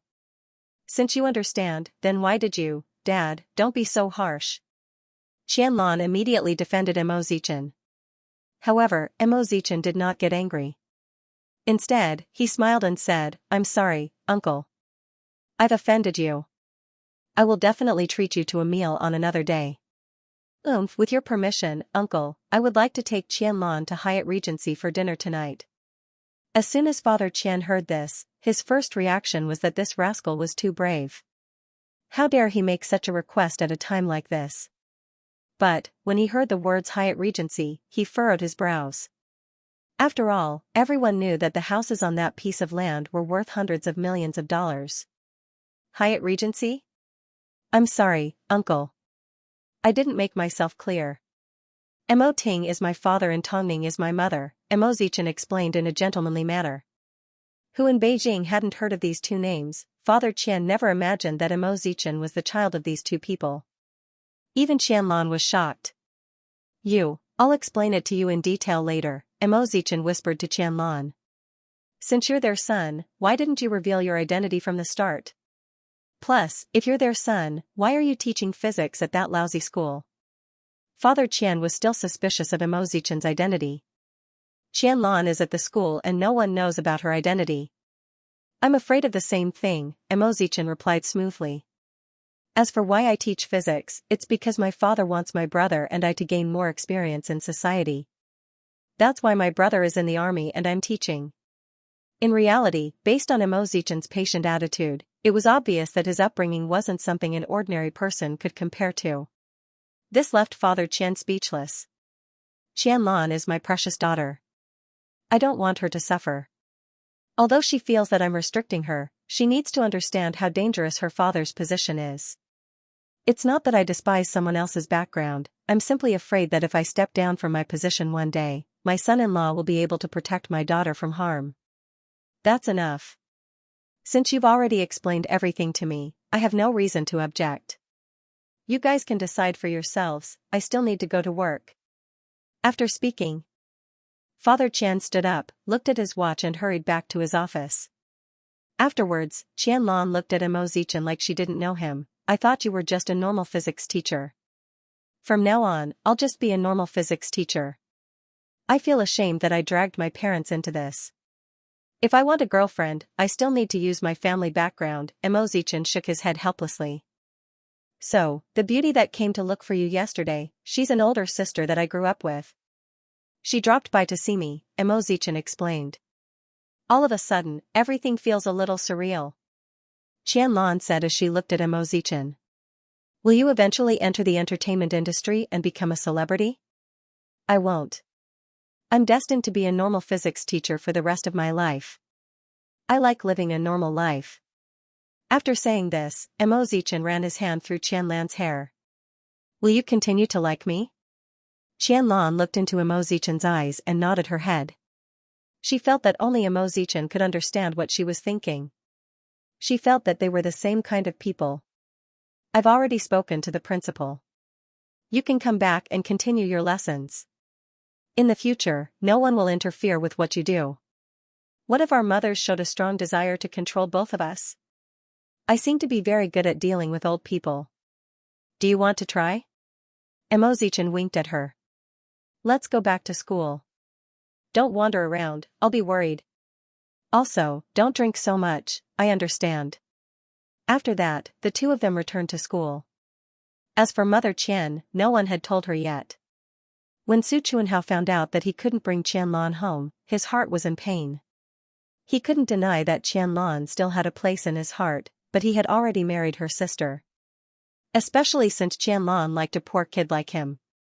What kind of happiness could she possibly have if she followed him? When Su Chuanhao returned home, he ran into Qian Hui in the living room. Where have you been? I went to look for Qianlan. Mom got into an argument with her this morning. Chuanhao, don't you think you're being a bit too much of a busybody? Qian Hui yelled at Su Chuanhao. Qian Hui, what do you mean by this? Mother Qian noticed the hidden meaning behind the couple's words, so she asked. Chuanhao is concerned about his sister-in-law. What's wrong with that? Mom, there are some things that you don't know. I don't know, but I'll know if you tell me, Mother Qian replied. From what you're saying, do you think there's something going on between Chuanhao and Qianlan? I didn't say anything. I'm going back to my room. Qian Hui held back her anger and did not reveal the truth. She held back her tears as she turned around and returned to her room. Meanwhile, Su Chuanhao couldn't take it anymore because of Qian Hui's temper. The person that asked him to take care of Qianlan was Qian Hui.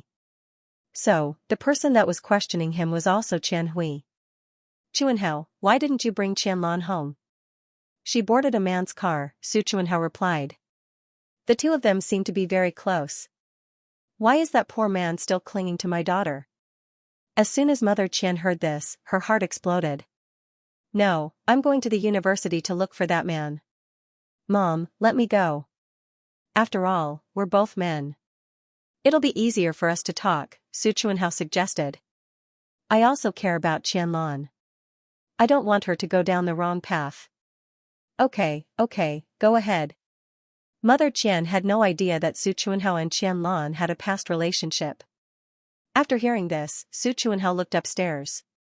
It was obvious that he was afraid that Qian Hui would be angry. Mother Qian understood what Su Chuanhao meant, so she waved her hand. Go ahead. I'll go comfort Qian Hui. Okay, thank you, Mom. After speaking, Su Chuanhao grabbed his car keys and left the house. He was definitely going to teach Mo Zichen a lesson today. He thought that because he was a PhD student at MIT, he had the right to teach a mere physics teacher a lesson.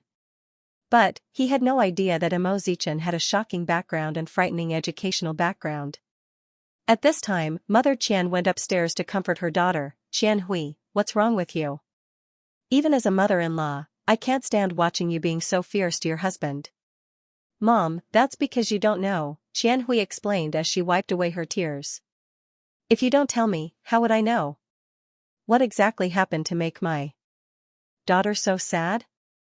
Actually, before Chuanhao went to the US, he was Qianlan's boyfriend. Qian Hui couldn't help but reveal the secret to her mother.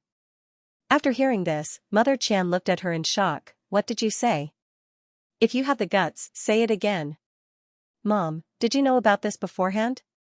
Xianhui nodded her head. What's going on? Hurry and tell me. Mother Qian felt like she was about to have a heart attack. Why did her son-in-law suddenly have a relationship with Qianlan? Plus, from what Qianhui said, it didn't seem simple. Mom, I really regret marrying Su Chuanhao. Although he doesn't say it, I can tell that Qianlan has always been in his heart. In fact, we're living under the same roof. Mom. I'm afraid. Why didn't you tell me earlier? Mother Qian was so frightened by Qianhui's words that her blood pressure rose. I was wondering why Qianhao was so concerned about Qianlan. It turns out, that jerk actually bullied my two daughters. Mom. Qianhui threw herself into Mother Qian's arms. You have to stand up for me. When he comes back, see how I'll settle the score with him. Mother Qian hugged Qianhui with a furious expression. At this moment, Su Chuanhao drove over to Qianlan's school and asked around about Mo Zichen's class. After confirming that Mo Zichen was in his office preparing for class, he asked someone to call him over. Mo Zichen lifted his head and saw Su Chuanhao standing outside the office with a complicated expression on his face. He then stood up and walked over to Su Chuanhao. He then directly called out to him, I wonder what Mr. Su is looking for me for. Stop clinging to Qianlan. Su Chuanhao said to Mo Zichen. The two of you aren't a good match. Why don't you take a look at yourself and see how you're worthy of Qianlan? She is the mayor's daughter, not an ordinary female teacher. Do you think that you can use the Qian family to rise to the top? After listening to Su Chuanhao's undisguised evaluation, Mo Zichen smiled instead. If Mr. Su is here to talk about this, I think you should leave. Just tell me what you want. What will make you leave Qianlan? Is 1 million enough? Su Chuanhao pulled out a check from his pocket. As he wrote it, he asked, or do you think it's too little? In that case, I'll add another 1 million, Qianlan is the Qian family's treasure. She's not someone that someone like you can offend. If you don't leave, I'll call security. Mo Zichen couldn't be bothered to talk to this kind of person. He turned around and was about to return to his office when Su Chuanhao grabbed him and threw a punch at him. However, Mo Zichen grabbed her wrist. You will pay for your actions today. I'll be waiting for you. Mo Zichen shook off Su Chuanhao's wrist and answered coldly. Su Chuanhao was helpless against Mo Zichen, so he could only leave. But, a little while later, Qianlan heard about this and quickly found her way to Mo Zichen's classroom. But at that time, Mo Zichen was already in physics class and had no time to talk to her. Afterwards, Qianlan returned to her office. But, halfway there, Su Chuanhao blocked her way. Qianlan, seeing that everyone in the family was trying to interfere with her private matters, Qianlan let out a bitter laugh and asked, why can't you just let me go? Qianlan, everyone's just concerned about you. Su Chuanhao continued to act like a gentleman. Su Chuanhao, please mind your own business. After speaking, Qianlan walked past Su Chuanhao and left. She didn't want everyone to care and love her in the name of love, but it made her feel like she was locked in a secret net, unable to breathe at all. Qianlan knew that Su Chuanhao had gone to take care of Mo Zichen. In the past few days, the Qian family had caused an uproar in the school. Everyone knew that she was the mayor's second daughter and that she was with a poor boy. At this moment, she felt like she had completely lost her freedom. She even had to be careful when she breathed. Qianlan felt extremely uncomfortable. She didn't know why, but she suddenly felt tired. It was one thing for the Qian family to do this, but why did they have to harass Mo Zichen? What right did they have to harass Mo Zichen? Before meeting her, Mo Zichen lived a normal life. Qianlan knew that he enjoyed this kind of peace, but the Qian family refused to let him have it. How much longer was she going to endure this? Soon, Su Chuanhao returned home from school. But, the person waiting for him was a serious Mother Qian. Mom, Chuanhao, let me ask you, before you married Qianhui, who else were you close with? As soon as Su Chuanhao heard Mother Qian's question, he immediately knew that Qianhui had already exposed the truth. Mom, why are you suddenly asking about this? How dare you ask? You obviously knew that Qianhui was Qianlan's sister when you married her. Why didn't you tell us? You've been keeping this a secret. What's your motive? Don't tell me you want both of my daughters to be entangled with you? Mom, you've misunderstood. I told Xianhui about this from the start. Plus, Xianhui knows that I only treat Qianlan like a sister, Su Chuanhao explained. Su Chuanhao explained. Look, all these years, I've always behaved myself and I've never done anything to Qianlan. That was true. After hearing Su Chuanhao's explanation, Mother Qian's expression softened. But, because of this relationship, you and Qianhui should move out. That way, Qianhui won't have any wild thoughts, Mother Qian said. Mom, Qianlan and I have a clear conscience. Since you've explained everything, I don't want to pursue the matter any further. But, you need to avoid arousing suspicion between you and Qianlan. I'm already upset that she's entangled with that poor rascal, Mother Qian warned. At this time, Father Qian returned home from work. As soon as he walked in, he overheard Mother Qian talking about the poor rascal, so he quickly said, "Women are always short-sighted." "Old Qian, what do you mean by that?" Mother Qian immediately asked. "You still don't know?" "The poor rascal you're talking about is Mo Ting and Tang Ning's son," Father Qian humphed. That can't be possible, right? I've already asked someone to verify it. There's no mistake. When I think about how rich the Mo family and Tang family are, Qianlan certainly has good taste, Father Qian praised. If that's the case, does that mean the rascal is also from a prestigious family? If Qianlan marries him, with this relationship, we will have a stronger support in Beijing. You could say that, Father Qian replied.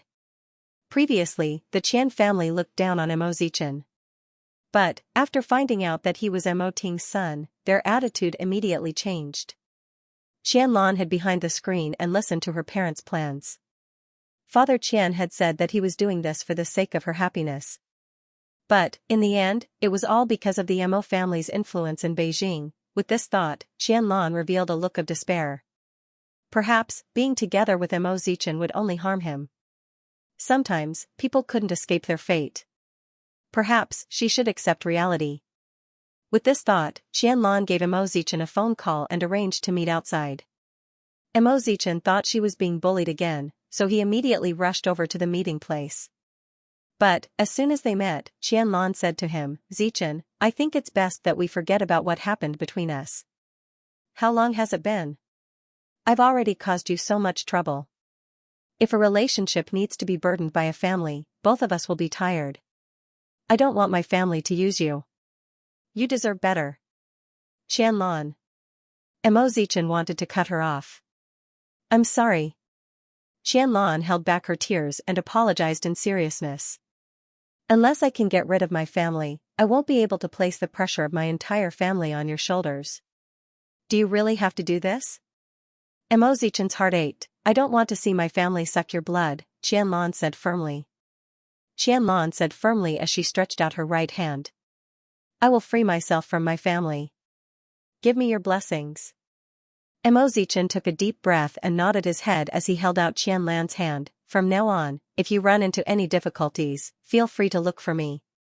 I don't want to cause you any trouble." After speaking, Qianlan quickly turned around and walked away from Mo Zichen. She was afraid that she would regret her decision. She knew that Mo Zichen was a good person, but the problem was that she hadn't truly seen her family clearly. After leaving Mo Zichen, Qianlan knelt on the ground and cried. But, she also reminded herself that from today onwards, she was going to do her best to reject her family and learn to make them respect her life. Otherwise, she would never fall in love. After returning to the Qian family home, Mother Qian immediately ran over and asked, "Didn't you say you were going to Hyatt Regency for dinner? Why didn't you go? Where's the rascal?" "I'm not going today and I won't ever go again," Qianlan replied in seriousness. "Because you and the rest of you make me feel disgusted." "Qianlan, how could you say that? Our family is doing this for your own good."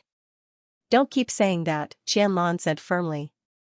"By the way, I've broken up with Mo Zichen. As you wished, I'm not going to look for him anymore. Qianlan, if there's nothing else, I'm going back to my room." After speaking, Qianlan brushed past her family and stubbornly returned to her own room. Mother Qian and the others were left standing at the door, sighing, "This child has no idea that we are doing this for her sake." She doesn't know what's good for her. Qianlan sneered as she listened to these words. Afterwards, she made up her mind to leave. The next morning, Qianlan went to the university to resign. But, just as she was leaving with some documents, she spotted Mo Zichen walking past her with a textbook in his hand. At that moment, Mo Zichen acted like he didn't know Qianlan as he walked past her expressionlessly. Since he was going to break up, he was going to do it cleanly. There was no need to pretend to be in pain and make things difficult for the other party. Qianlan was heartbroken, but she also became stronger. To escape from her parents' control, Qianlan signed up for the army without them knowing. By the time Mother Qian found out, Qianlan had already passed her physical examination. Mother Qian was surprised. She never expected Qianlan to be so unreasonable. But, in order to enlist, Qianlan even cut her hair short without discussing it with her family. Before the training began, Qianlan was packing her luggage at home. As Qianlan and Qianhui approached her room, Qianlan said, "Qianlan, why don't I ask your father to pull some strings and get you off the list? You don't have to go. If you tell my father to do this, I'm going to report him," Qianlan said firmly. "Joining the army is my personal choice. You have no right to question me." "Why would a girl want to be a soldier?" "Because I don't want to see you," Qianlan sneered. "Apart from joining the army, I have no other choice." "Qianlan." Mother Qian was anxious. "Your mother is doing this for your own good. We've already talked about this 1,000 times. There's no point talking about it anymore," Qianlan said as she closed her suitcase. After speaking, Qianlan closed her suitcase. "Mom, I wish you good health. Sis, I wish you a speedy pregnancy." Mother Qian was angry, but there was nothing she could do. Qianlan had become even more stubborn and there was nothing she could do. After carrying her suitcase, Qianlan left the Qian family home. But, as she got downstairs, she ran into Su Chuanhao. Qianlan did not say a word as she turned to leave. But, Su Chuanhao suddenly asked, "Don't you want your family anymore?" "I'll send you off." Qianlan waved goodbye to Su Chuanhao and left the Qian family home without looking back. How badly was she hurt for her to be so determined? No one knew how she felt and no one knew how much she suffered. All she wanted was to control her own fate. Was that so difficult? No matter how difficult the Qian family was, she was willing to fight them to the end. After all, a person couldn't live their life under someone else's control. This was the only thing that Qianlan wanted. Therefore, she threw herself into the closed recruit training camp without hesitation. She felt that she needed an even stronger will and a firm belief. That night, while on a mission, one of Mo Zichen's friends asked, "Did you know that the woman you were dating went to the military?" Mo Zichen nodded his head. "I've heard about it." "Amazing. I've never seen such a strong-willed heiress. In order to break free from her family's control, she went to the toughest place in the world." "I'm impressed." Mo Zichen laughed. "As for Brother Qi, you're too pitiful. Didn't you only date for a little too short? Even something so dangerous couldn't keep your mouth shut." Mo Zichen sneered. "But, I can understand why you fell for her. Don't you have a childhood friend by your side? It's been so many years, yet you've never fallen for her." Qianlan only looks weak on the surface. "She's actually very strong-willed," Mo Zichen sighed. "Forget it. No matter how strong-willed she is, she's no longer yours. In our line of work, how can we find the right to date?" Mo Zichen did not say a word. To be exact, time would make them the best people they could be. A little while later, Tongming called Mo Zichen home to attend Hai Rui's anniversary celebration. In reality, she simply wanted to see her son, so she found an excuse. After all, it was safer to keep a low profile. So, before the anniversary celebration started, he returned to Hyatt Regency. At that time, Tongming's friends were all at home. "Zichen, you're home." Mo Zichen approached the elders and greeted them sweetly, "Auntie Long, Auntie Lin, Mommy. Why did you suddenly come home?" Tongming immediately grabbed onto his hand. "I'm free today." Mo Zichen replied. "You guys chat first.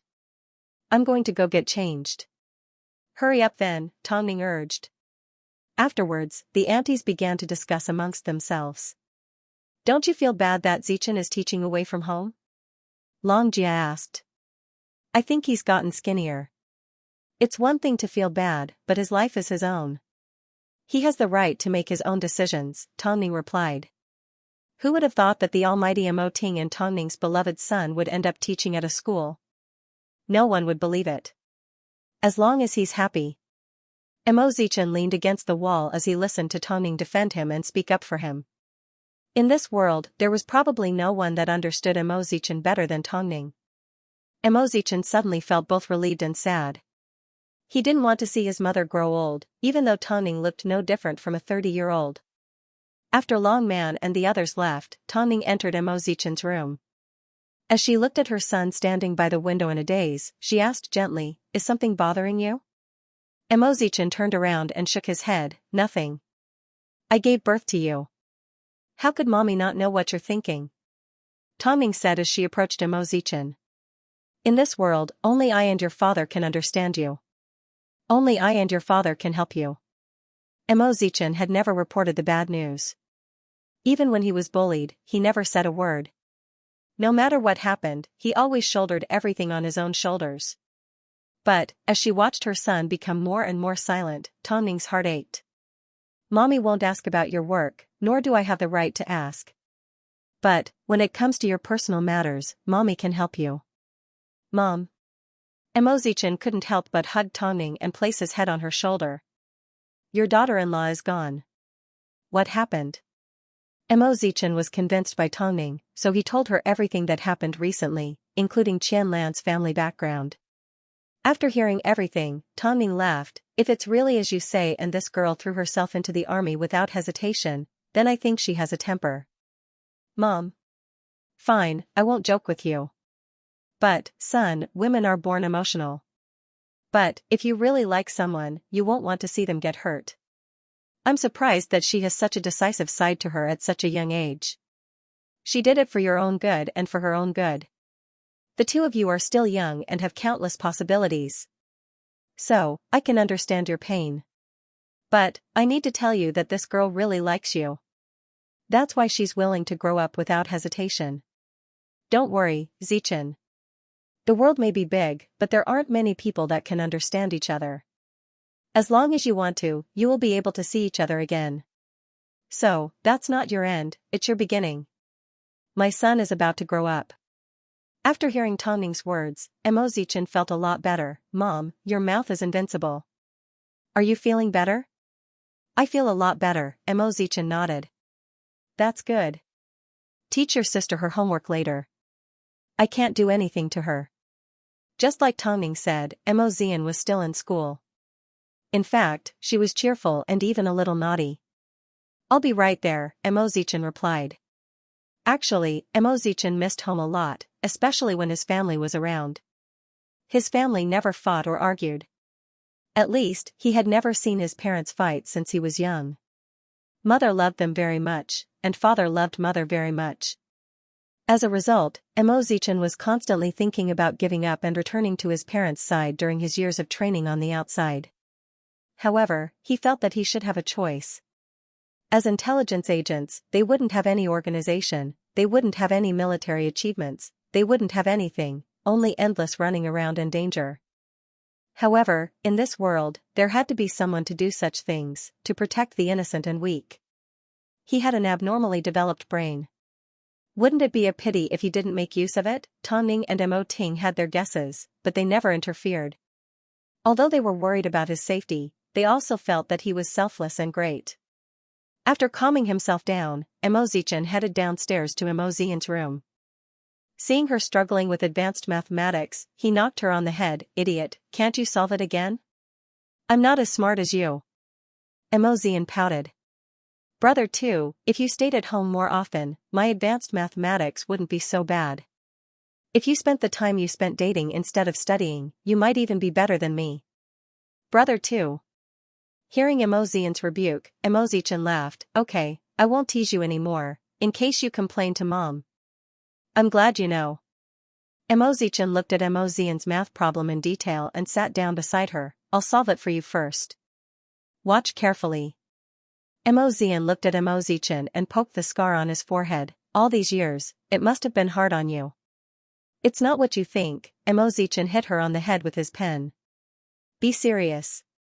I just feel bad for you. Mo Zichen patted Mo Zian on the head and wrote down his thoughts for her. I'm fine. Bro, you should go home. Mo Zichen did not say a word as he quietly finished solving Mo Zian's math problem and placed the answer in front of her. It wasn't that he didn't want to go home, he simply couldn't because he had responsibilities. I'll come home often to see you. I don't believe you, Mo Zian humphed. Mo Zian humphed. You and your brother have never fulfilled your promise. What's the point of being a little teacher? Why don't we, brother and sister, also become movie stars? Seeing that Mo Zian was getting more and more excited, Mo Zichen nudged her on the head. You're so ugly, who's going to watch you in a movie? Do your homework. Okay. Tongming stood by the door as she watched the siblings interact. She then turned around and wiped away her tears. She felt like she owed Mo Zichen too much. All these years, he had been working hard on his own on the outside. He wanted to compensate, but he didn't seem to need anything. It wasn't easy for him to fall in love with a girl, yet he was hurt so badly. Mom, I won't be going to the celebration party tonight. Just as Tongming and Mo Zian got changed and were about to head to Hai Rui's anniversary celebration, Mo Zichen said to the mother and daughter, you guys know that I don't like to show my face in public. But brother, alright. Tongming nodded as she placed a kiss on her son's forehead. She didn't think there was anything wrong with this. Take some time to come home. I will. After speaking, Tongming led Mo Zian into the car. However, Mo Zian was furious. Mommy, your father is still waiting for us. Don't throw a tantrum, Tongming comforted. I just can't bear to part with second brother. Mo Zian was on the verge of tears. Didn't you see it just now? When he was helping me with my homework, his arms were covered in bruises. What kind of book does he have to suffer so many injuries from teaching? Did second brother go to fight? Tongming hugged Mo Zian in her arms and comforted her gently. Yan everyone has their own choices, whether it's your brother or you. You will eventually get married and start a career, and you will leave me and your father. This is a natural thing to do. You need to learn to accept it. Your brother is doing what he thinks he should do and what he thinks is right. What we need to do is protect him, not stop him, understand? 5 years later, Mo Zichen was promoted to a senior lecturer and was now in a top university. So, he moved from his small apartment to a high-end apartment near the university. Recently, someone moved in next door and renovated overnight. As a result, Mo Zichen had no time to rest and was in a bad state of mind. Because of this, Mo Zichen contacted the property management, but he couldn't find a solution. So, when the neighbor finally moved in, he was going to greet them and see how uneducated they were. How could they not care about other people's feelings? University wasn't as busy as middle school. Mo Zichen only had 4 classes a week and the rest of his time was spent reading. So, he was now a little short-sighted. He couldn't live without a pair of black glasses at home, but it made him look even more attractive. At 26 years old, Mo Zichen was already a mature man, but he was still alone. To kill time, he kept a blue cat called Nibbling Mud at home. He had picked up the cat from the streets and it was so hungry that it ate mud, hence the name. That afternoon, Mo Zichen was preparing for class at home when he heard the sound of furniture being moved from next door. He guessed that his good neighbor must have moved in, so he immediately stood up from his desk and opened the door. At this time, a woman with short hair appeared in front of him. Her back was straight and she had an extraordinary aura. Sofa, be gentle. Mo Zichen walked over and was about to tell her about the renovations. But, as soon as the woman turned around, Mo Zichen froze. He wanted to see an old friend, but he never expected it to be like this. It was Qianlan. And, judging from her expression, she didn't seem surprised at all. Obviously, this wasn't a coincidence. After the dining table is moved in, you can leave. After Qianlan instructed the workers, she turned around and stretched out her hand towards Mo Zichen. Long time no see. It's a temporary place to stay. Qianlan smiled. I come back every now and then. Did you know I was staying here? No, my unit arranged it. I only found out afterwards, Qianlan replied. But, don't worry, I only come back once or twice a month. I don't think I'll cause too much trouble. I hope your partner doesn't misunderstand.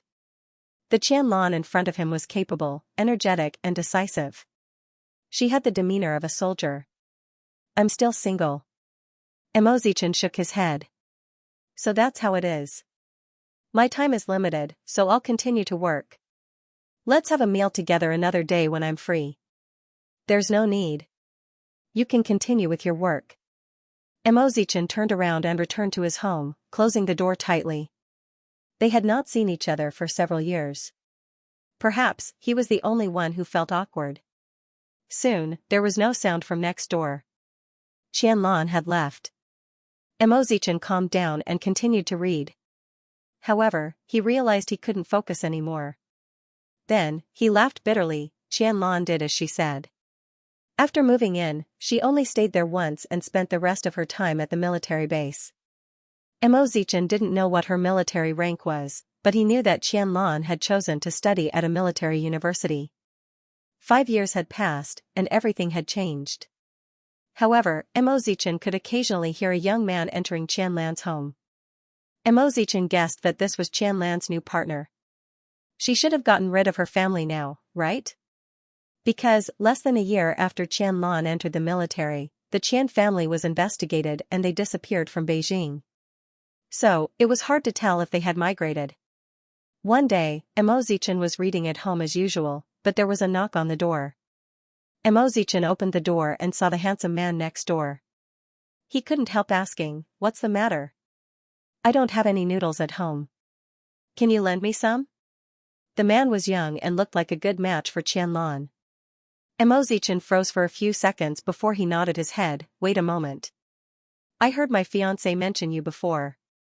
After hearing this, Emozichan couldn't help but laugh. This man was quite magnanimous. He lived next door to his fiancé's ex-boyfriend and even came to her ex-boyfriend's house to borrow some noodles. Even so, Emozichan still gave him the noodles. "Is this enough?" "It's enough. You're such a good person." Emozichan calmly closed the door. A little while later, he heard the door open next door. If he was right, Qianlan must have returned home. Perhaps, it was time for him to find a new place to live. With this thought, Emozichan began to search for an apartment online and decided to sell it. During this time, he would occasionally run into Qianlan and the man buying groceries. But, Emozichan was always quiet, making it difficult to tell what he was thinking. They were probably planning to get married, right? But, just as Emozichan found a new apartment and was about to move out, something happened at Qianlan's home. That night, an intense argument could be heard from next door. Afterwards, a deafening door slammed shut. Emozichan got up from his bedroom and opened the door to look next door. There, he found Qianlan sitting in the doorway with a pained expression. "Get up," Emozichan said, as he stretched out his hand. Qianlan shook her head and said to Emozichan, "Our wedding is tomorrow, but we broke up." "Why?" Emozichan asked as he knelt down. "Why did you break up so easily?" "Because he said that I have no feelings for him and that my heart has never been with him," Qianlan explained helplessly. "We met on a blind date and we've only known each other for less than a month. He said that a month has passed, but I'm not even willing to let him hold my hand." "Then, why are you in such a rush to get married?" "My mother has late-stage esophageal cancer. Although she used to be hated, she's still my mother. Her biggest wish is to see me get married," Qianlan explained as she stood up. After Qianlan explained, she held onto the cold wall as she stood up. "I'm sorry, I made a fool out of myself." "What about tomorrow's wedding?" "I'm not sure. All I can say is that the groom ran away," Qianlan laughed. "I don't have any other choice." After speaking, Qianlan returned to her home. The next morning, the house next door was very lively. But, not long after, the sound of an argument could be heard. Emozichan could hear the bridesmaids asking why the groom wasn't here yet. At first, Emozichan had no idea what game Qianlan was playing. But, from the looks of it, it was obvious that the groom had run away.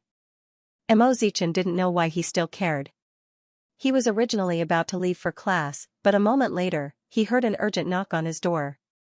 Mo Zichen put on his jacket and opened the door to find Qianlan standing outside in her wedding dress. "Do me a favor, okay? Help me with the wedding ceremony." I know you don't want to, but I don't have any other choice."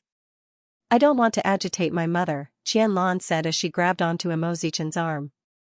"I can promise you that we'll hold a ceremony, but we won't register a marriage certificate. After that, you can choose who you want to marry and we won't have anything to do with each other." "But, Zichen, help me." No matter how Mo Zichen thought about it, he felt like he had been tricked. But, he still ended up being dragged onto the wedding car by Qianlan. The bridesmaids were all Qianlan's colleagues. When they saw that she was brave enough to change the groom, they were completely impressed. Since they were already in the car, Mo Zichen decided to help her out.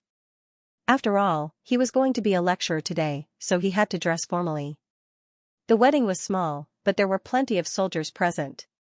Including Qianlan's friends and family, there were only 20 to 30 guests. But, Mo Zichen could tell that Mother Qian, who was sitting in the front row, did not look well. She looked like a patient. Qian Hui and Father Qian were also present, including Su Chuanhao. As soon as they saw Mo Zichen, their eyes grew wide in shock. Where was the groom? Why did he change him at the last minute? So, how did this look like a wedding? It was more like a car accident. Seeing this, Mother Qian stood up and asked, "Are you joking? Where's the groom?" "Here," Qianlan replied as she hooked her arm around Mo Zichen's. "I know who he is, but he's not your groom." "Qianlan, this is your most important day, don't joke around." "I'm not joking. I'm marrying this man today," Qianlan said to the wedding host. "Let's begin. His name is Mo Zichen." The wedding host was a little surprised, but he quickly nodded his head. Then, "I'll begin." Everyone thought it was ridiculous, but they still allowed Qianlan and Mo Zichen to complete the process. It was too ridiculous. Even though Mother Qian found out that the groom had run away, she still grabbed someone to make up the numbers. Qianlan was getting more and more daring. Not to mention, she even grabbed her ex-boyfriend. Wasn't things getting messy enough? Mo Zichen knew that everyone was saying that Qianlan was ridiculous. Because even if the groom ran away from the wedding, no one would catch him to make up the numbers. However, didn't his parents do it before? With this thought, Mo Zichen paused the wedding ceremony, turned around and bowed to everyone. He then explained, "I'm sorry everyone, I was indeed caught by Qianlan to make up the numbers because the groom ran away. Although the wedding is a mess, it's great that Qianlan's parents are present. I feel that I am the one that can give Qianlan happiness. So, I hope Auntie and Uncle can hand Qianlan over to me." To be honest, Qianlan isn't ready to get married yet. The only reason why she's doing this today is to reassure Auntie. So, the groom ran away and Qianlan had no choice but to capture me, her neighbor. But, since I'm already here, even though this wedding doesn't count, I feel that I am the person that Qianlan can entrust her life to. Auntie, what do you think? Can we put an end to this farce? After hearing Mo Zichen's words, Mother Qian looked at Qianlan. If Mo Zichen hadn't stepped in, how much face would you have lost today? Qianlan looked at Mo Zichen and smiled. "Mom, what do you mean he ran away from the wedding? I only know one groom. Since the ceremony is already halfway through, let's hold on until it's over. After all, the Qian family isn't going to acknowledge anyone else today." Qianlan looked at Mo Zichen with a troubled expression. The entire scene looked so real and fake that Mo Zichen couldn't tell them apart. Luckily, Qianlan whispered in his ear, "Don't worry, after the ceremony is over, we will still be friends like we were before." Mo Zichen nodded his head and turned around to face the officiator of the wedding. Soon, the wedding ceremony was over. Afterwards, Mother Qian said to the guests, "I've made a fool of myself today and made everyone laugh at me. My daughter is currently a second lieutenant, but she's still very immature. I would like to apologize on her behalf. In that case, I would like everyone to treat today as an engagement ceremony. When they get married, the Qian family will definitely let our daughter marry in style." Mother Qian's words dissolved the awkwardness of the ceremony. Everyone understood what Mother Qian meant and clapped their hands to congratulate Qianlan. After the ceremony was over, Mother Qian invited the guests to rest in the hotel. Only then did she start to lecture Qianlan. It's been 5 years. You've been away from home for 5 years and this is all you've given me? Mo Zichen stood behind Qianlan and watched as she received Mother Qian's lecture. You previously said that you wanted to leave the Qian family and I let you. I told you not to come back, but what are you doing now? Putting on an act to make me happy? You almost angered me to death. Luckily, Zichen stepped in to save the day. Mo Zichen looked at Mother Qian carefully and realized that she had changed quite a bit. It seemed, it was because her family had been investigated and she'd had enough of the fickleness of human nature, so she became a little more tactful. 5 years ago, Mo Zichen had never met Mother Qian and they had never crossed paths. But, he couldn't help but investigate Qianlan's family. So, he knew what Mother Qian was like 5 years ago. But, since things have gotten to this point, I still want to ask, Zichen, did you mean what you said just now or were you just trying to brush off the guests? Of course, you've helped us. Tell me honestly, I won't blame you. It's just a small matter. Auntie, you don't need to take it to heart, Mo Zichen replied with a hidden meaning. I understand, Mother Qian nodded. In that case, everything that happened today doesn't count. Qianlan looked at Mo Zichen with a slightly disappointed expression, but it quickly disappeared. No, what I mean is, I'm willing to be with Qianlan again. Mo Zichen looked into Qianlan's eyes and said, since we weren't fated to be together 5 years ago, let's try again in 5 years. If it still doesn't work out, I won't force it. Qianlan looked at Mo Zichen in shock, are you being serious? But, Qianlan, I need to tell you the truth. 5 years ago, when you broke up with me, I spent a lot of time recovering. So, it's possible that I still hate you. If you want to be with me, you need to be mentally prepared that I may not be able to get close to you at first. After hearing this, Qianlan nodded her head and revealed a bitter smile. I understand, if you approve of this engagement ceremony, then it counts. The ceremony came to a successful end. But, as Mo Zichen said, after 5 years, it was going to be difficult for Qianlan to re-enter his heart. Mo Zichen couldn't say that he had no feelings for Qianlan, but his feelings for her were quite complicated. Sometimes, when he thought about it, his heart was filled with complaints. After the ceremony was over, Mo Zichen and Qianlan returned to their luxurious apartment. But, as they returned to their respective homes, they seemed to have nothing to say to each other. I'll go home first. I still have classes tomorrow. Qianlan nodded, I'll be returning to the army tomorrow. They were officially engaged, but the distance between them seemed to have grown even further. This time Mo Zichen did not plan to take the initiative. After returning home, he prepared for class as usual. But, in the middle of the night, Mo Zichen had just finished his shower and was about to get into bed when he heard the doorbell ring. Mo Zichen opened the door in his pajamas to find Qianlan standing outside with her luggage. I thought about it. Since we are engaged, can I move in? Mo Zichen looked at Qianlan.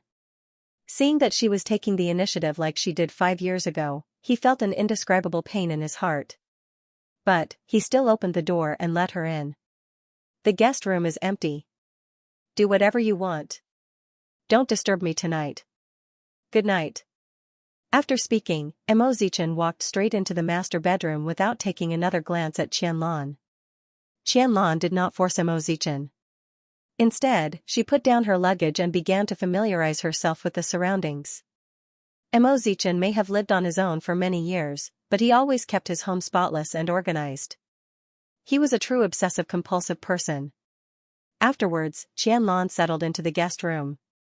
Although she knew that it was hard for Mo Zichen to get used to living in his home like this, or perhaps, he even hated her a little, he didn't kick her out, did he? But, for Qianlan, apart from being shameless, what else could she do? The next morning, Qianlan did as she said and went to the military base. So, by the time Mo Zichen woke up, she was already gone. There were her slippers and toiletries at home, and her clothes and office equipment were now hung in the originally empty guest room. Why bother? Mo Zichen thought to himself. Afterwards, he closed the door, grabbed his textbooks and headed to the school to give a speech. For an entire week, Qianlan did not appear at home. It was as though the incident at the church was nothing more than a dream. Mo Zichen returned to his normal routine. He wasn't bothered by Qianlan's incident and continued to do his own thing. Sometimes, he would stay in the library for an entire day. However, after the last class on Friday, when Mo Zichen walked out with his documents, he saw the students pointing at the military vehicle parked in front of the school building and discussing the female soldier. As soon as Mo Zichen saw Qianlan, he walked over and asked, "Why are you here?" "I want to go home, but I don't have the keys," Qianlan replied. "Teacher Mo, who is that?" A female classmate that had a crush on Mo Zichen approached Mo Zichen and asked about Qianlan's identity with a hopeful look in her eyes. It seemed they didn't want to hear any heartbreaking news. But Mo Zichen was honest. Since he had personally agreed to it, he had no intention of going back on his word. "This is my fiancé." His fiancé is a soldier. "How cool," the surrounding students couldn't help but exclaim. Mo Zichen did not say a word as he boarded the car with Qianlan. "From now on, don't come to the school if there's nothing important. I'll get you a set of keys." "Did I embarrass you?" Qianlan asked as she drove. "I like to keep a low profile," Mo Zichen replied coldly. "Zichen, let's go home, I'm tired," Mo Zichen interrupted as he continued to read through his documents. Qianlan had no choice but to take a deep breath and drive Mo Zichen back to their apartment. They then entered the house one after the other. "I'll make some congee tonight. If you want some, let me know and I'll make it in advance. If you don't like it, you can make it yourself or order takeout." After returning home, Mo Zichen changed his clothes and headed into the kitchen. After dinner was ready, he returned to his study room. Qianlan felt like an outsider because Mo Zichen treated her like she didn't exist. Because of this, Qianlan knocked on Mo Zichen's study room door and leaned against it. "Have you been like this for the past 5 years? I didn't purposely keep my chastity for you. I simply haven't met the right person," Mo Zichen replied calmly. "So, everything you said that day at the church was a lie? Didn't you ask me for help that day? Plus, you owe me a thank you. In the past, you weren't covered in thorns. It's been 5 years. Everything that needs to change has changed, let alone me," Mo Zichen said before he lifted his head and looked at Qianlan. "Sleep early tonight. Are we going to continue being indifferent like this?" "At least for now, I'm still angry at you," Mo Zichen said before he lowered his head again. Qianlan was upset, but she accepted it. After all, she had no idea how much pain Mo Zichen went through after she broke up with him. She thought he was doing it for the sake of everyone. But, if she had held on a little longer, the Qian family might have changed and they wouldn't have missed out on 5 years. At the time, Mo Zichen understood her helplessness. But now, he couldn't. It seemed, the older he got, the more he couldn't understand why people would give up on their relationships so easily. However, on the surface, Qianlan couldn't tell that Mo Zichen had such a deep grudge against her. But, she understood that Mo Zichen should immediately forgive her for giving up on their relationship because she couldn't handle the pressure from her family. Worst of all, she hadn't even put in any effort. So, she had to reignite Mo Zichen's feelings for her. So, lately, Qianlan had been observing Mo Zichen's daily routine and memorizing his habits. People with OCD hated it when others broke their balance. So, Mo Zichen's daily routine was the same. It didn't take long before Qianlan figured out Mo Zichen's habits. She also knew when she could avoid seeing him and when she could see him. She even learned a few of Mo Zichen's favorite dishes. It wasn't that Mo Zichen wasn't aware of Qianlan's behavior, but he didn't know how to accept it. He still had a wound in his heart that had yet to heal. Especially when Qianlan continued to be so attentive to him, he became even more afraid that he would one day be abandoned again. But, Qianlan was becoming more and more reckless at home. In fact, she even walked around the living room wearing nothing but a shirt, revealing a pair of slender legs. "If it's possible, try to keep your pants on," Mo Zichen reminded after waking up early in the morning to see that Qianlan was acting as carefree as ever. Qianlan looked down at herself and didn't notice anything wrong. But, she still listened to Mo Zichen and returned to her room to put on a knee-length dress. It was the weekend, so Qianlan dressed casually. But, Mo Zichen reminded her, "Be more formal." We'll have a guest later. Xianlan nodded her head. Okay, I understand. This was the first time that Mo Zichen spoke to her calmly since they started living together. Plus, it was because they had a guest. Since Mo Zichen did not ask her to leave, it seemed, he had already admitted his identity in front of everyone. Soon, a guest arrived. After opening the door, apart from a beautiful figure, there was also a small figure. Mo Zichen carried the woman in his arms and invited the elegant woman into the house. This woman was none other than their childhood sweetheart, little eggshell, Nan Gongkai. Nan Gongkai got married 3 years ago, but her husband wasn't Mo Zichen or Mo Zishi. Instead, she got married to an actor in the entertainment industry. According to rumors, this actor cared about his family a lot. Is there someone else in the house? Nan Gongkai asked as she heard some movement in the room. Mo Zichen smiled as he watched Xianlan walk out of the room. As soon as Nan Gongkai saw this, she came to a realization. It's been 5 years, but your tastes haven't changed. This is my fiancé, Xianlan. This is Kai Jia, Mo Zichen introduced. Xianlan nodded her head slightly. Hello. We've met before. 5 years ago. Back then, you were just a teacher. What are you doing now? Nan Gongkai asked. I'm in the army. I became a soldier. I should have known that Zichen hasn't been in a relationship for the past 5 years. It's because he's always reserved a place for you in his heart. The fact that the two of you got back together can be considered fate. Let's go. I'm taking Yao Er out to play today, Mo Zichen said as he changed the subject. Okay, you're not going to bring Qianlan with you. She has to return to the army today. She doesn't have time. After speaking, Mo Zichen returned to his room and put on a jacket. Before he left with Nan Gongkai, he said to Qianlan, Kai Jia and I will go visit the set. Be careful on your way back to the army. Qian. Lan nodded. Let's go. Logically speaking, Qianlan should be happy that Mo Zichen had admitted his identity in front of others. But, Qianlan still felt that the words fiancé didn't mean anything to Mo Zichen. Moreover, she had never mentioned that she was going back to the army today. After leaving the apartment, even though Mo Zichen was carrying the child, he remained unusually quiet. This made Nan Gongkai unable to see through him. You've already returned to your side, why are you still so depressed? I don't know either.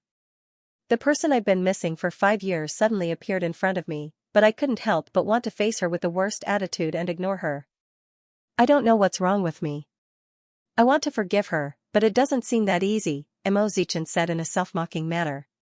I want to accept her approaching me, but I'm afraid that I won't be able to forget the fact that I was abandoned 5 years ago. Nan Gongkai smiled and took her child from his hands. Zichen, you're too restrained. It's not like you're the 21-year-old from 5 years ago. If you're abandoned again, all you have to do is bring her back. Why must you care so much about your pride? You're a mature man, aren't you? You're holding on too tightly. If you loosen your grip at the right time, perhaps, you won't feel so bad anymore. After hearing this, Mo Zichen did not respond. When it comes to this, you should call Auntie Ning more often. She'll teach you a lot. Mo Zichen had arranged to meet Nan Gongkai today for 2 reasons. On one hand, he was going to help the mother and daughter drive. On the other hand, he was going to visit his parents on set. After so many years, the two of them were still so obsessed with sci-fi movies. I don't want to tell my mother yet. The more hopeful she is, the more disappointed she will be. Take care of yourself. In reality, Mo Zichen felt a lot better after hearing Nan Gongkai's words. But, it wasn't that he wasn't afraid anymore. Just like Nan Gongkai said, if Qianlan ran away again, all he had to do was bring her back.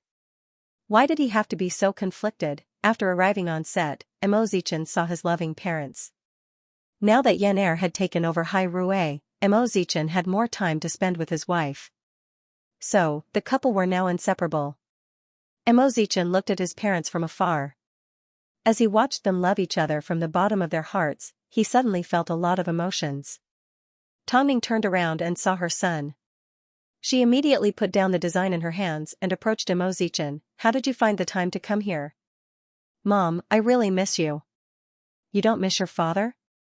Dad, it's enough that you miss me. After speaking, Emo Zichen stretched out his arms and hugged his mother. Mom, Yanji and I still haven't gotten married. Are you anxious? It's one thing for me to be anxious, but I will never force you. You have the freedom to choose when you want to get married. Mom. I want to get married. If you want to get married, then get married. I only have one thing to say, once you've made a decision, you need to move forward bravely. Even if it's wrong, as long as you take responsibility and have a clear conscience, you won't have any regrets in life. The same goes for others. Don't always think that you're the one at a disadvantage. When two people are together, the most important thing is to contribute to each other. After hearing Tongning's words, Emo Zichen couldn't help but smile. He was reminded of what Nangong Kai had said to him. Indeed, Tongning's words were able to enlighten people. Thank you, Mom. Bring her home some other day so we can meet. Since Emo Zichen wanted to marry someone, Tongning would definitely support him. After all, it was her son's choice. You are the best mother in the world. Emo Zichen couldn't help but sigh. That day, Emo Zichen spent some time with his parents on set. Only after it was dark did he drive back to his apartment. Emo Zichen thought Qianlan was already asleep. But, as soon as he turned on the lights, he saw Qianlan sleeping soundly on the sofa with her legs bare. Emo Zichen did not say a word. He simply removed his jacket and lay down beside Qianlan. Qianlan did not wake up, so Emo Zichen wrapped his arms around her waist and lay down on the sofa. For some reason, he suddenly felt a strong desire to smell Qianlan's body. But, by the time Qianlan opened her eyes, she was lying on the sofa. And Emo Zichen had already returned to his room. Although Qianlan was disappointed, she did not force the issue. She stood up and returned to the guest room to get some rest before returning to the army the next day. However, to her surprise, a moment later, Emo Zichen knocked on the door. After she opened the door, he said to her, "Come here." Qianlan froze for a moment. After quite some time, she finally reacted, "You mean, you want me and you're not willing?" Qianlan immediately shook her head. Emo Zichen got his answer. He turned around and returned to his room. He moved half of his space to the inside of the bed. Qianlan's body stiffened as she moved closer to Emo Zichen's side. However, the couple stood back to back without saying a word. It wasn't until Qianlan was about to fall asleep that Emo Zichen finally said, "When we meet again in 5 years, I don't know how to face you. But I don't want to let you go. When I see you, I hate you, but when I don't see you, I miss you again. I don't know what I want to do either, but Qianlan, do you understand? I want to start over, but I can't trust you." After saying this, Emo Zichen calmed down and told Qianlan everything that was on his mind. After Qianlan heard this, she silently cried, "In your heart, I must be a woman that leaves and comes back as I please, right? I was the one who said we should break up 5 years ago, but in the past 5 years, there hasn't been a day that I haven't regretted it. I know you will hate me, blame me, but, in the military, only by thinking of you can I persevere and survive. Zichen, it's fine if you want to blame me, I can wait for you. I'm right here by your side. You can hate me, you can scold me, but I will never leave your side again." After speaking, Qianlan stretched out her arms and hugged him, "I will always be by your side." In the darkness, Emo Zichen blinked slightly and sighed. Then, he sank into the boundless darkness. His soul, which had been floating in the air for a long time, suddenly felt as though it had plunged into the soil and taken root. That feeling was much more stable than before. The next morning, Qianlan woke up in the master bedroom to find Emo Zichen was already awake. But, the sun had not even risen yet. So, when she touched the spot next to her, it was already cold. 5 years ago, Emo Zichen often returned home in the wee hours of the morning. So, Qianlan thought for a moment before she put on her uniform and headed back to the base. Although Emo Zichen's words last night made her feel bad, he still spoke her mind. She never imagined that Emo Zichen would feel so hopeless towards their relationship. After Qianlan returned to the army, she temporarily forgot about what Emo Zichen had said to her. So, on the training field, she became even more aggressive and worked even harder. "Has Instructor Qian entered menopause early? You're training us like we're not even human." The recruits on the training ground were slightly dissatisfied. Because they were truly suffering unspeakably. For a woman to be so fierce, who would want her? I heard he's almost 27, but he still doesn't have a girlfriend. With her ferocious appearance, who would dare to take her? What are you all whispering about? If you're so energetic, why don't you do another 200 pull-ups? Qianlan was unusually aggressive in front of the recruits. Instructor Qian, we were wrong. There's no room for discussion. Get moving, Qianlan ordered. Since you're in the army, don't expect to be comfortable. Comfort is reserved for the dead. Perhaps no one would have imagined that Qianlan looked skinny, but her body actually contained an incredible amount of strength. As a soldier, not only did her body need to be honed, but her previously weak willpower also needed to be honed.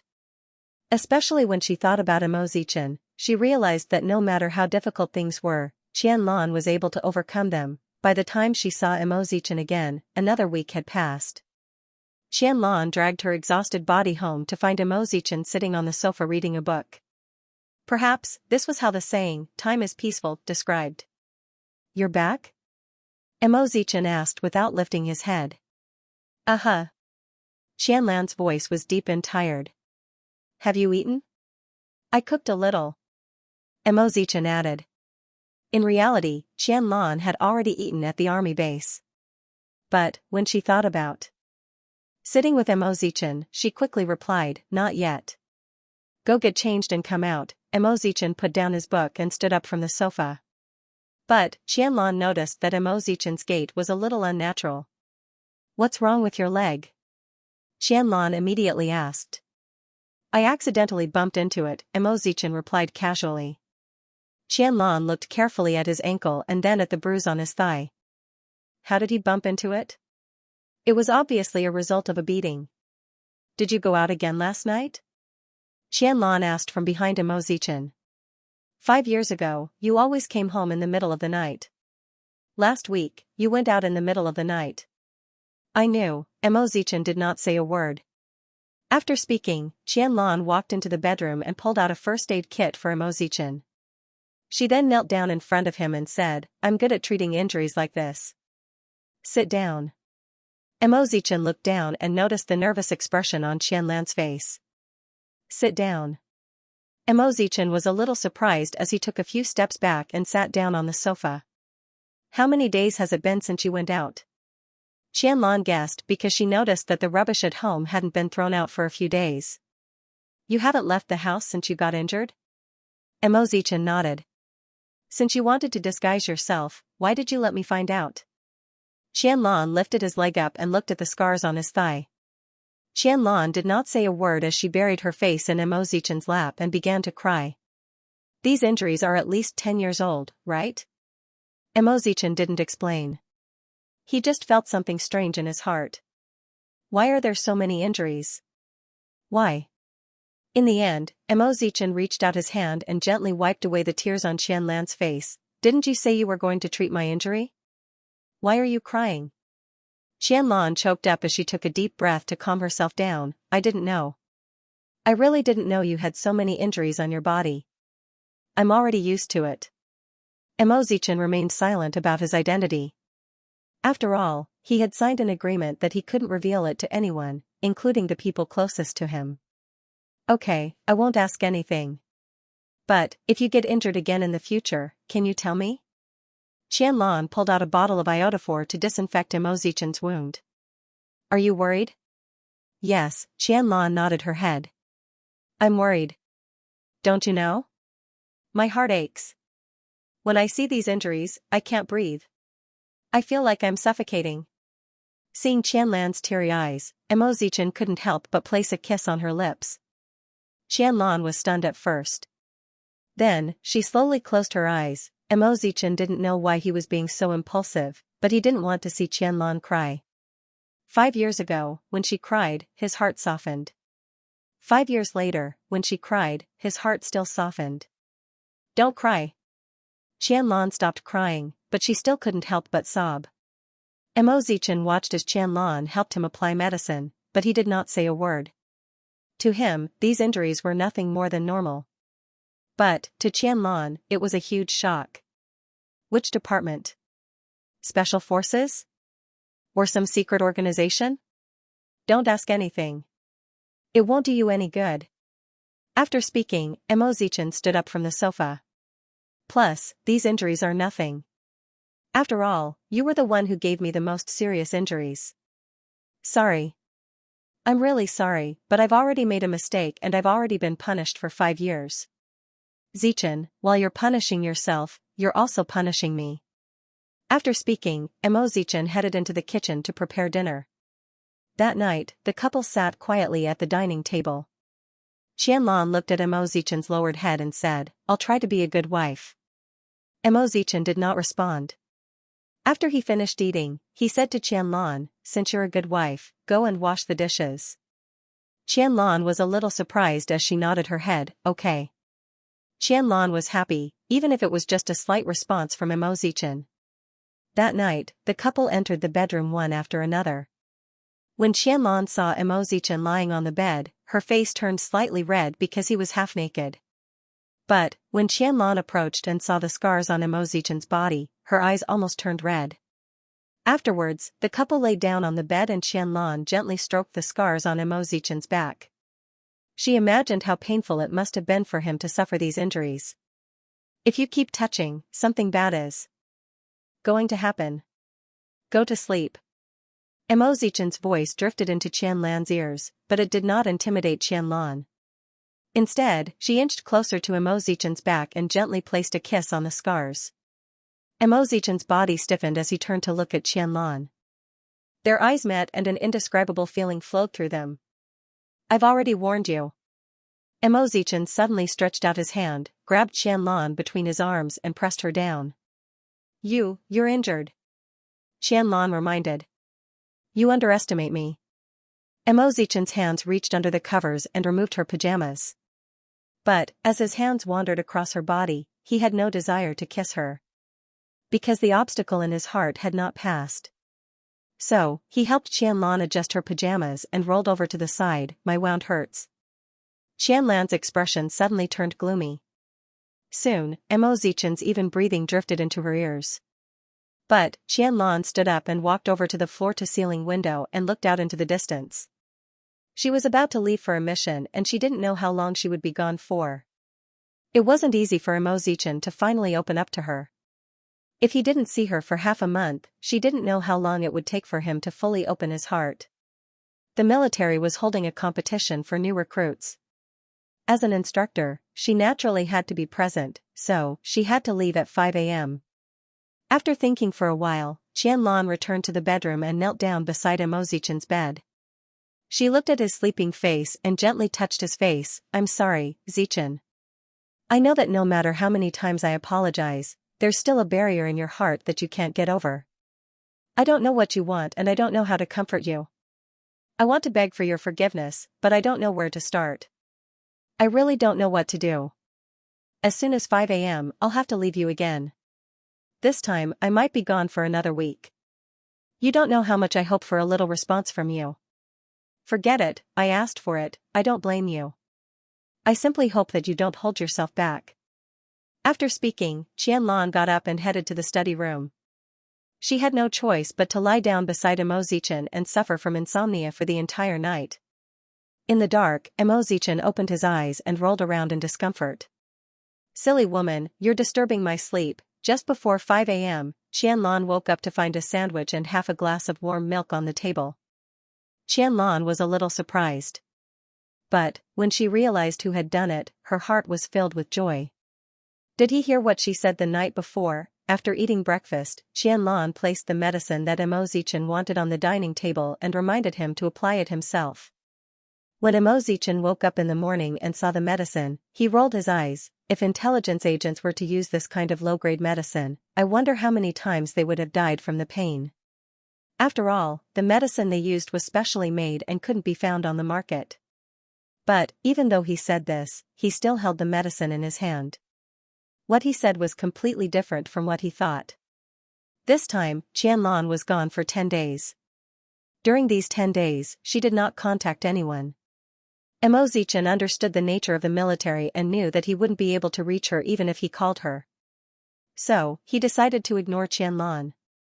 Although Qianlan hoped that Mo Zichen would look for her and contact her every day, it seemed, no matter how long she was gone, Mo Zichen had no interest in knowing where she was, what she was doing, or whether she was dead or alive. In Qianlan's hands was a photo of Mo Zichen. It was a photo that a friend of hers had given to her when they were introduced to each other at school.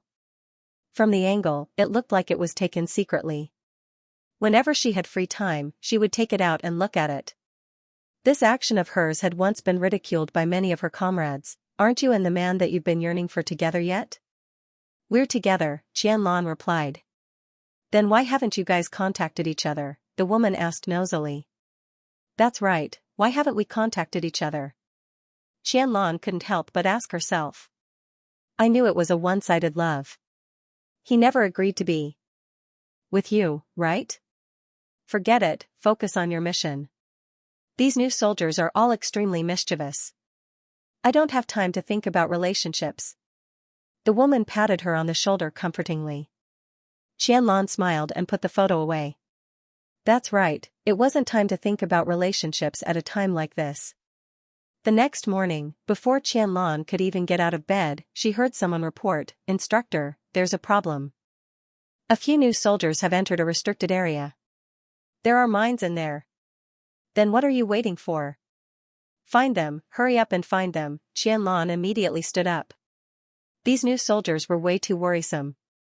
Qianlan had no idea that on the surface, it looked like a simple training exercise, but it almost cost her her life. Helicopters, detectors, and drones were deployed, but they couldn't find any traces of the recruits. Qianlan had no choice but to request permission to enter the restricted area and drag the recruits out. The higher-ups gave permission, but Qianlan was only allowed to go alone. Because a life was at stake, Qianlan did not hesitate. "Instructor Qian, it's very dangerous. Are you sure you can do it?" "It's not a matter of whether I can or not. These rascals have cut off all signals and communication devices. There's no way to contact them and we can't locate them. Apart from going in and looking for them, there's no other way," Qianlan said to her comrades. Qianlan said to her comrades as she prepared to enter the restricted area. "I'll leave the rest to you guys. Be careful." Qianlan nodded her head and entered the restricted area on her own. Even if she got hurt, no one would care. So, what was there to be afraid of? Meanwhile, the recruits all had someone they cared about. With this thought, Qianlan quickened her pace. The recruits were smart and had good anti-surveillance skills. But, they were too reckless and dared to disobey a strict military order. Qianlan searched for traces of the recruits as she headed towards the center of the restricted area. Not long after, she heard the voices of the recruits in an abandoned factory. Qianlan immediately ran over to greet them. However, the recruits were so scared that tears began to fall from their eyes. "Instructor, you're finally here." Tang Long stepped on a landmine. 2 men and 2 women were standing around Tang Long to help him maintain his balance. Qianlan pulled out a dagger and knelt down in front of the recruit. "How long has it been?" "It's been half an hour. We don't dare to move around and we don't know how to call for help. Everything I've taught you has gone to waste. Plus, who told you to disobey military orders?" Qianlan helped the recruit maintain his balance as she pulled out a communication device to contact the outside world. "Instructor Qian, we won't do it again." Qianlan humphed and stopped lecturing the recruits.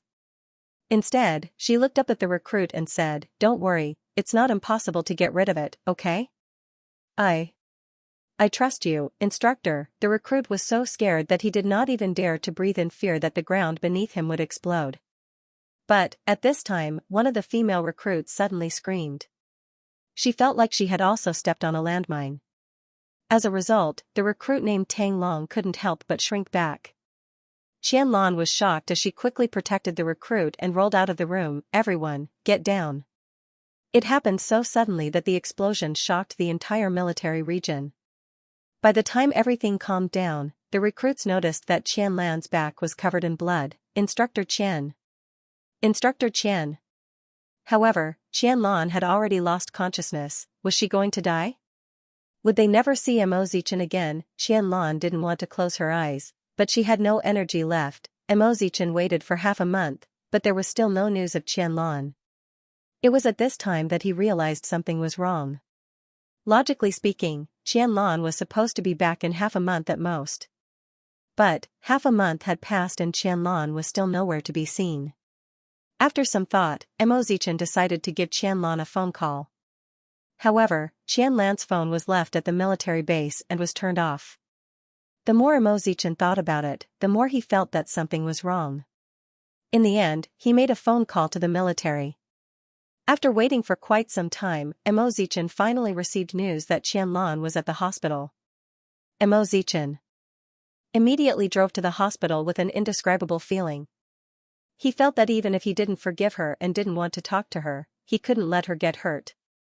It didn't take long before Mo Zichen arrived at the hospital. At this time, the person visiting Qianlan's hospital room was her comrade. As soon as he saw Mo Zichen, he was a little surprised. Had the man in the photo appeared in real life? I am Qianlan's fiancé, Mo Zichen said.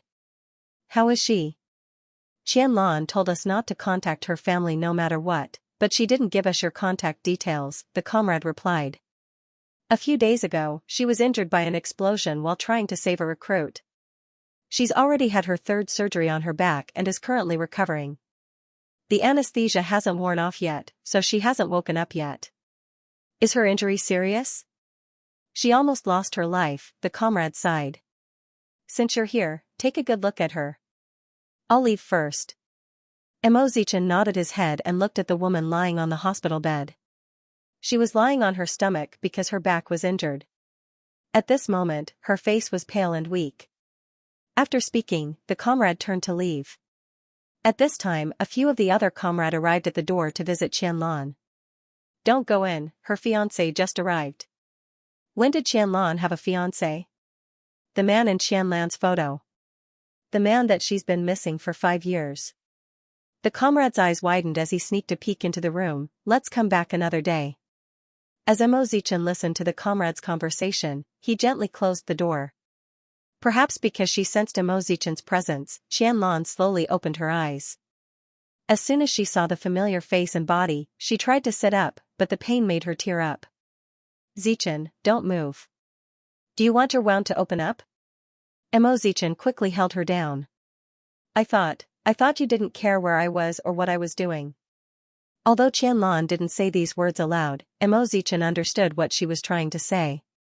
So, he explained, I know what mission you're on. The red and blue battle between the new recruits will end in 2 weeks and you won't be able to use your phone during this time.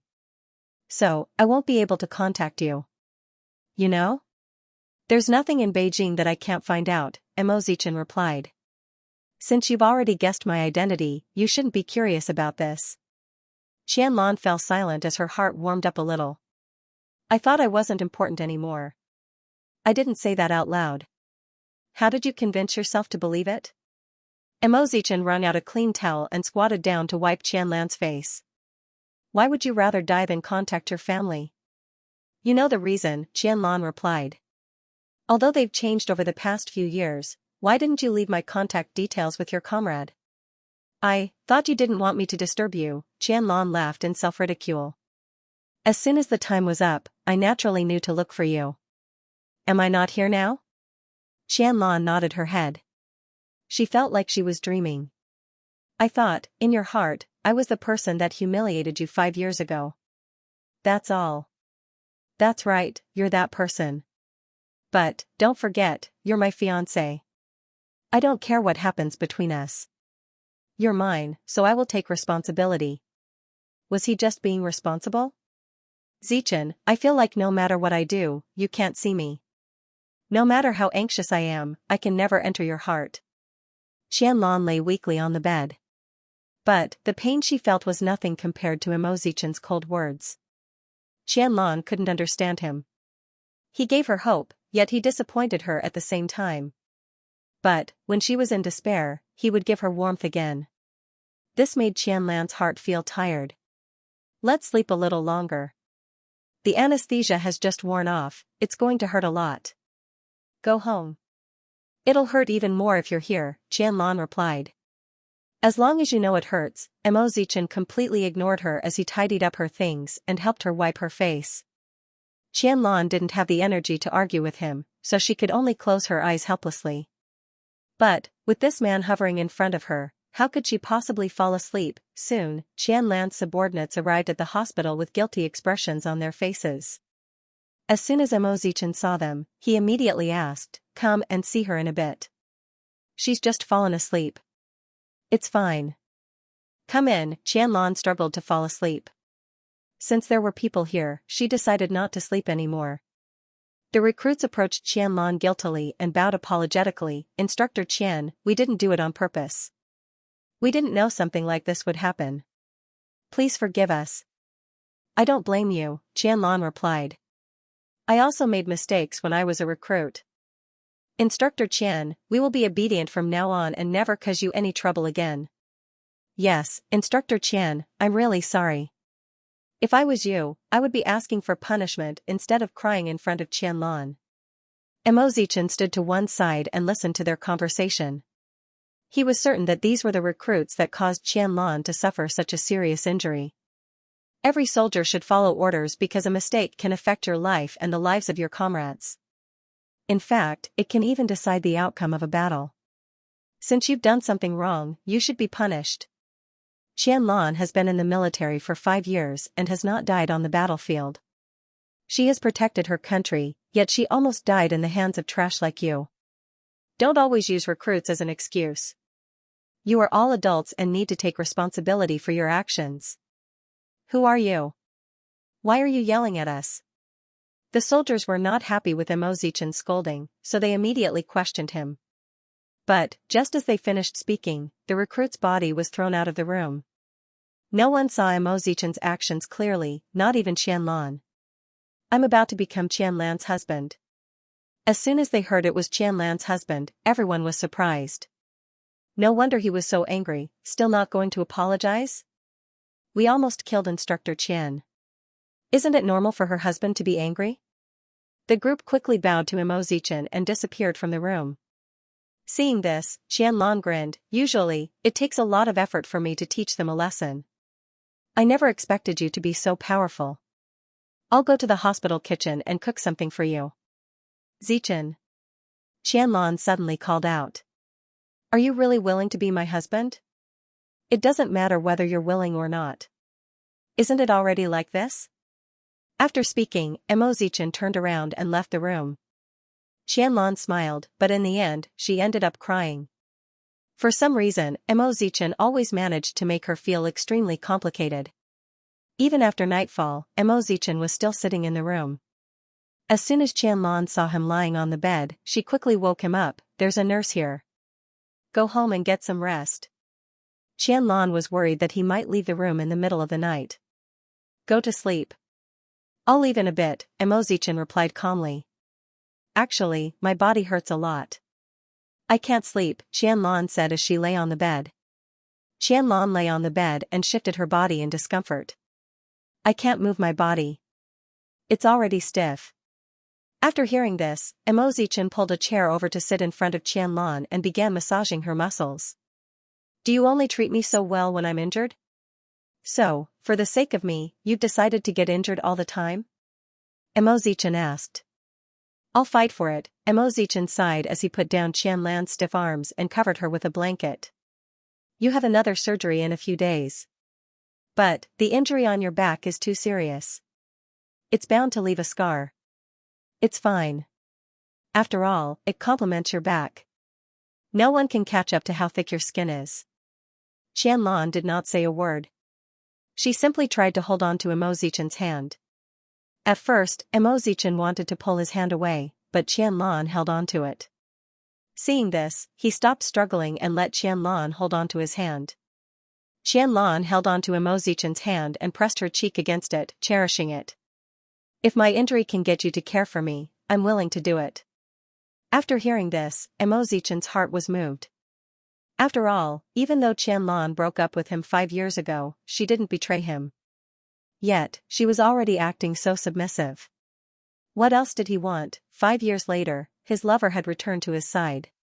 Did he have to use this attitude to chase her away again? Mo Zichen did not move. He simply allowed Qianlan to hold onto his hand as he fell asleep. The next day, a few more soldiers came to visit Qianlan. It was at this time that everyone found out that the tigress Qianlan had such a handsome fiancé. However, she had never told anyone about it. Mo Zichen had classes during the day, so he would leave the hospital for a while and return after work. While he was gone, the caretakers would take care of him. When her best friend saw her, she couldn't help but ask about Qianlan's personal matters. Are the two of you sure you're together? How come I've never seen the two of you contact each other? We don't have a good relationship. What nonsense are you talking about? Everyone at the military base knows about how your husband taught those new soldiers a lesson. If that's not concern, then what is? If someone else was injured, would he be so angry? Did you know that one of the new soldiers broke his ribs? But, his words are very cold, Qianlan said helplessly. I say, my instructor Qian, can you not be so shallow? Apart from judging a person's face, you should also look at their heart. Even outsiders can tell that they care about you. So, what's your interpretation? If I was your fiancé, I would definitely be angered to death by you. By the way, your fiancé is really handsome. Really? Was that care? Qianlan couldn't help but ask herself. Indeed, when Mo Zichen did what he did he only feel hatred towards her? That night, Mo Zichen arrived at the hospital with a bowl of chicken soup. Seeing that Qianlan's comrades were all there, he did not immediately enter the room.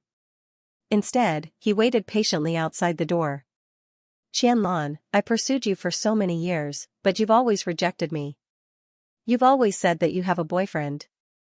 I thought you were just using this as an excuse, but it turned out to be true. Rascal, have you finally given up? Mo Zichen didn't hear anything else from outside the door, but he heard these two sentences clearly. In fact, he even looked over to see who the man was and etched his face deep into his mind. Soon, Mo Zichen's comrades came out of the hospital room. As soon as they saw Mo Zichen, they were a little surprised and a little embarrassed. It seemed this man heard everything they said. Let's go. We have a mission to complete later. After Mo Zichen's comrades left the room, he returned with the bowl of chicken soup and placed it on Qianlan's bedside table. Just now, I heard what they said, Yi Zichen said. Huh? Qianlan was a little surprised, but she quickly reacted. Are you talking about comrades joking? At least you know what's good for you. After saying this, Mo Zichen finally sat down in front of Qianlan and placed the bowl of chicken soup in front of her mouth. Everyone knows that I have an old friend in my heart. Qianlan explained as she took a sip of soup. It's been 5 years, but I've been looking at the same photo. From now on, you don't need to look at photos anymore, Mo Zichen reminded. That photo was once my pillar of support. Qianlan smiled as she drank the soup and quickly fell asleep. At this time, Mo Zichen finally noticed a photo of him in the notebook under her pillow.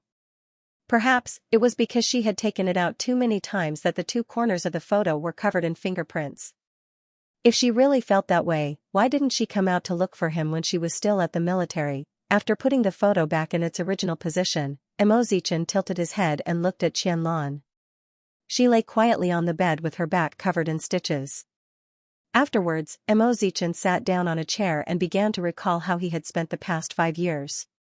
In the beginning, it wasn't that he didn't wait for her. Tongming had told him that this woman really liked him and that she was willing to go to the army on her own for him. She was eager to grow and had a future with him. At that time, Mo Zichen believed her. So, he waited for an entire year and even secretly visited Qianlan at the military base. But, apart from appearing happy, the silly woman had no intention of leaving the base to look for him.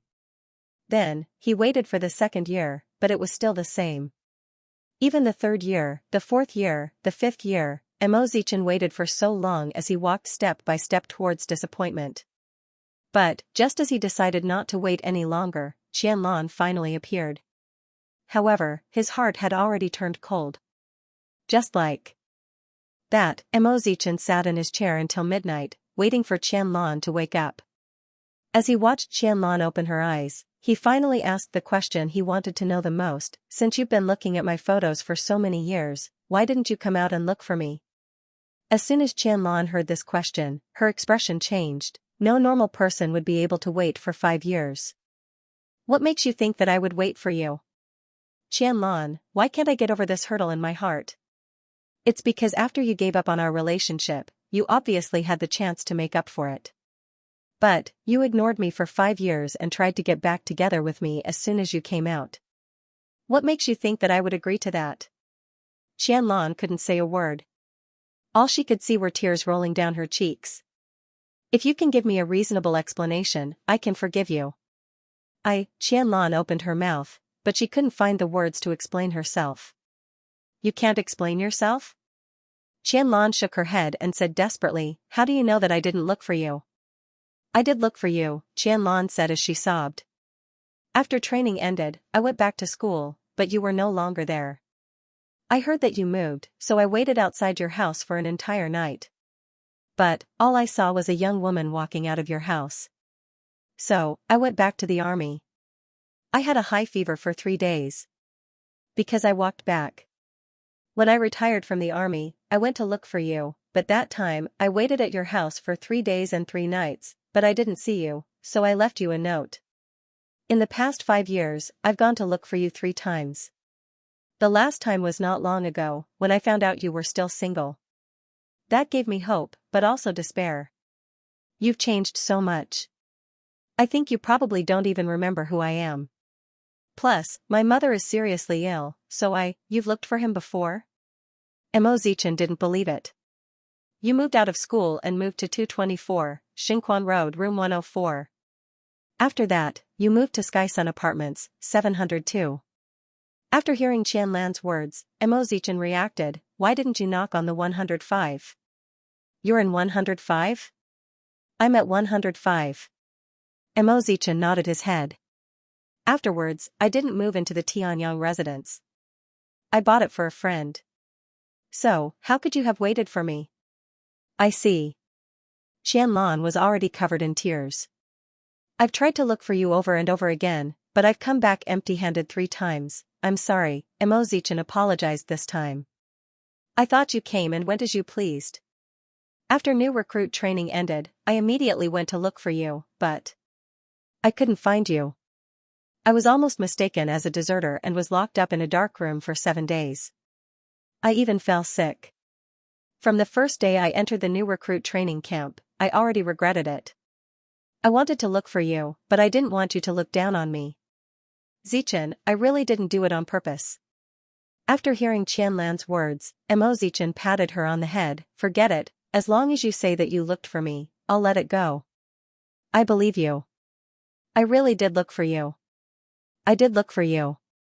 Every time I went to look for you, I returned disappointed and it took me a long time to recover. Every time, I gathered the courage to look for you again, but Mo Zichen did not allow her to speak again. Instead, he covered her mouth to calm her down. Don't cry, your wounds will reopen. Zichen, I'll stay here and I won't leave. Even if you can't explain yourself today, I won't leave.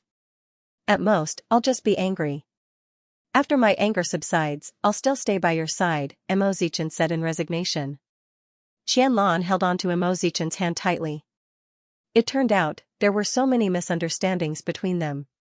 She couldn't imagine that if it weren't for this move, perhaps they would have missed each other forever. That night, Qianlan cried for a long time. By the time she fell asleep, it was already dawn. As usual, Mo Zichen helped Qianlan wash her face. But, a moment later, a commotion could be heard outside the hospital room.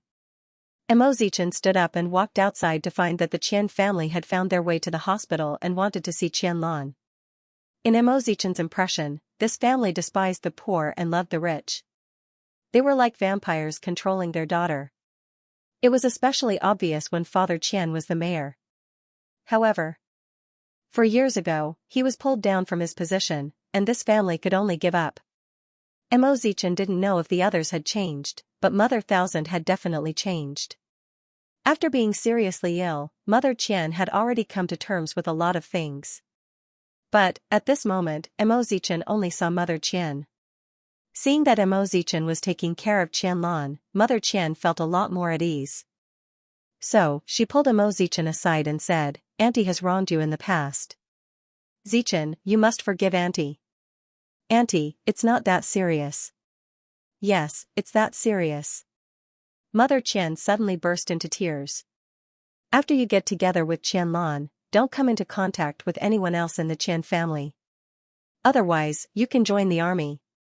Mo Zichen had no idea what Mother Thousand meant. You might not know this, but after the Qian family was defeated 4 years ago, our entire family migrated because we were afraid of being expelled. But, because he had no money, Su Chuanhao divorced Qian Hui and abandoned her. Afterwards, Qian Lan's father began to gamble again and spent his days daydreaming about making a comeback. He hasn't come to look for you yet because you haven't officially married him yet. He doesn't want to lose you, a fat piece of meat in his mouth. Listen to me, don't let Qian Lan's father find you. Didn't Qian Lan join the army to escape from her family? I hope she never has to see her father again. Besides, having a father who likes gambling will affect your reputation. After hearing this, Mo Zichen did not say a word. He simply handed her a tissue. It seemed like the Qian family had also suffered a lot of hardship and torture these few years. Then your illness, speaking of her illness, Mother Qian let out a bitter laugh. There's no cure for my illness, so I don't want to waste medical resources. Now that Qian Lan has found a home, I can finally relax. Even if I have to close my eyes right now, there's nothing to regret. I'm just wondering why I stopped you two from being together back then. Qian Lan's life over the past few years has been tough. Zichen, don't blame her. Don't blame us either. Seeing the tears in Mother Qian's eyes, Mo Zichen shook his head. It's all in the past. I will always be with Qian Lan. I will protect her and take care of her. Don't worry, Auntie. With these words, I no longer have any regrets. I simply came to see Qian Lan today. I received a phone call from the hospital, so I snuck in without anyone knowing. Although Qian Lan told them not to tell anyone from the Qian family, the hospital still had the obligation to notify the patient's family. Now that I've seen Qian Lan, I'm relieved that you're here. I'll be leaving now. After speaking, Mother Qian stood up, but Mo Zichen held her back. Aren't you going to wait for her to wake up? If she wakes up and sees her, it'll just be a burden.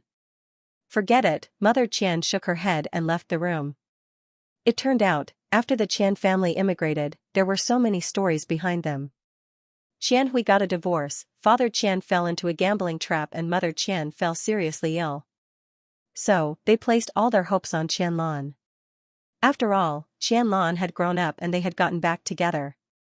Perhaps, this gave the Qian family hope and was the reason why Mother Qian came. Mo Zichen looked at Qian Lan, at the woman who had her blood sucked from her since she was a child. He felt a little upset. After all, there weren't many mothers in this world that were as understanding and respectful as Tongning. Soon, Qian Lan woke up. Mo Zichen poured some hot water for her to wash her face and said, "Your mother came." "Where is she?" "She left," Mo Zichen replied. "She told us not to come into contact with anyone from the Qian family, whether it's your sister or your father." Qian Lan laughed but did not say a word. Family isn't something that we can choose. No matter if that person is good or bad, I need to accept them from the bottom of my heart. After hearing Mo Zichen's words, Qian Lan laughed. "Your words haven't comforted me. What I'm trying to say is, leave everything to me from now on." "Why can't you leave it to me? You ran away 5 years ago. Are you going to run away again 5 years later?" Qian Lan shook her head. With this thought, she was filled with regret. "I'm just worried that you'll get hurt." "As long as you don't hurt me, no one can make me feel sad," Mo Zichen said as he held on to Qian Lan's shoulder. "Can you move a little?" Qian Lan moved a little. After realizing that it wasn't as painful as she thought, she tried to sit up. Mo Zichen hugged her and helped her up. "There. I want to go to the bathroom." "I'll carry you," Mo Zichen offered. Seeing that Qian Lan didn't move, he added, "We're already living together, are you still shy?" At this moment, Qian Lan did not say a word, but her face turned red. Mo Zichen ignored her as he carried her in his arms and carried her into the bathroom. "I've lost my image as a girl," Qian Lan complained. "I still want to be perfect in front of you." "When have you ever been imperfect in front of me? Why would you care about your image?" Mo Zichen helped her remove her pants. From now on, don't take a bullet for someone else without thinking. You're also a married person. I am a married person? Yes, that's me, Emo Zichin replied firmly. Turn around. I can't go to the bathroom with you here, Qianlan said awkwardly. Emo Zichin nodded his head, turned around and walked out of the bathroom. It was only after Qianlan called out to him that he re-entered the bathroom. After you recover from your surgery, don't do any more surgery for now. I know an expert in this field. When the time comes, I'll ask an expert to come to China to treat you. After all, soldiers couldn't leave the country. I'll leave it to you. At that moment, Qianlan simply wanted to enjoy the happiness of having Emo Zichin by her side. She would listen to whatever he said. Then, it's decided. Zichin. Qianlan called out gently as she looked at Emo Zichin. Huh? I'm not dreaming, right? I don't think this is real. The cold you from 2 days ago, and the passionate you right now. Which one is real? Meanwhile, at Hyatt Regency. Suddenly, Tongning received a phone call from her son asking her to contact an American dermatologist. Her future daughter-in-law was injured. As soon as Tongning heard this, she took it to heart. She told Lu Che to contact the man and invite him over if possible. Tongning had always known about the existence of this woman. Over the past 5 years, she had always been in her son's heart. But, she wasn't sure if this future daughter-in-law was the same person from 5 years ago. After staying in the hospital for an entire day, Emo Zichin returned to Hyatt Regency exhausted. But, he couldn't care less about resting. He simply wanted to return home and tell his mother the good news. Mom, you're about to have a daughter-in-law. The one from 5 years ago? She had faith in Emo Zichin. In this aspect, he had inherited her and Emo Ting's love. Plus, over the years, her son had been depressed, so she knew that woman had always been in Emo Zichin's heart. Yes.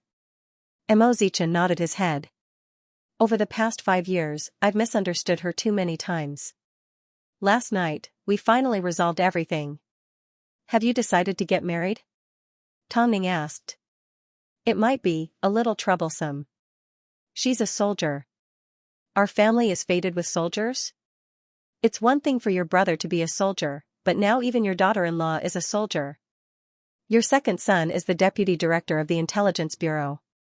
Of course, Emo Zichin hid these words in his heart and did not say them out loud.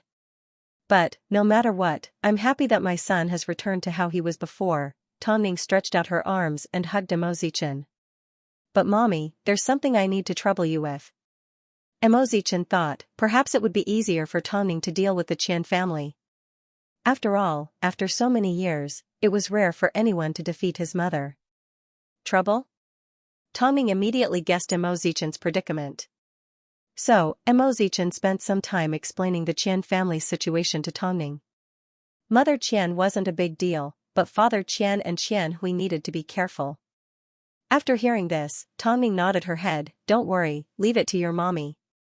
It's not a difficult task, it's just a matter of money. What he was afraid of was that the Qian clan's greed was insatiable. But, this was never a problem for Tongning. Especially when dealing with greedy people. That evening, Tongning listened to Emo Zichin talk about what happened between him and Qianlan.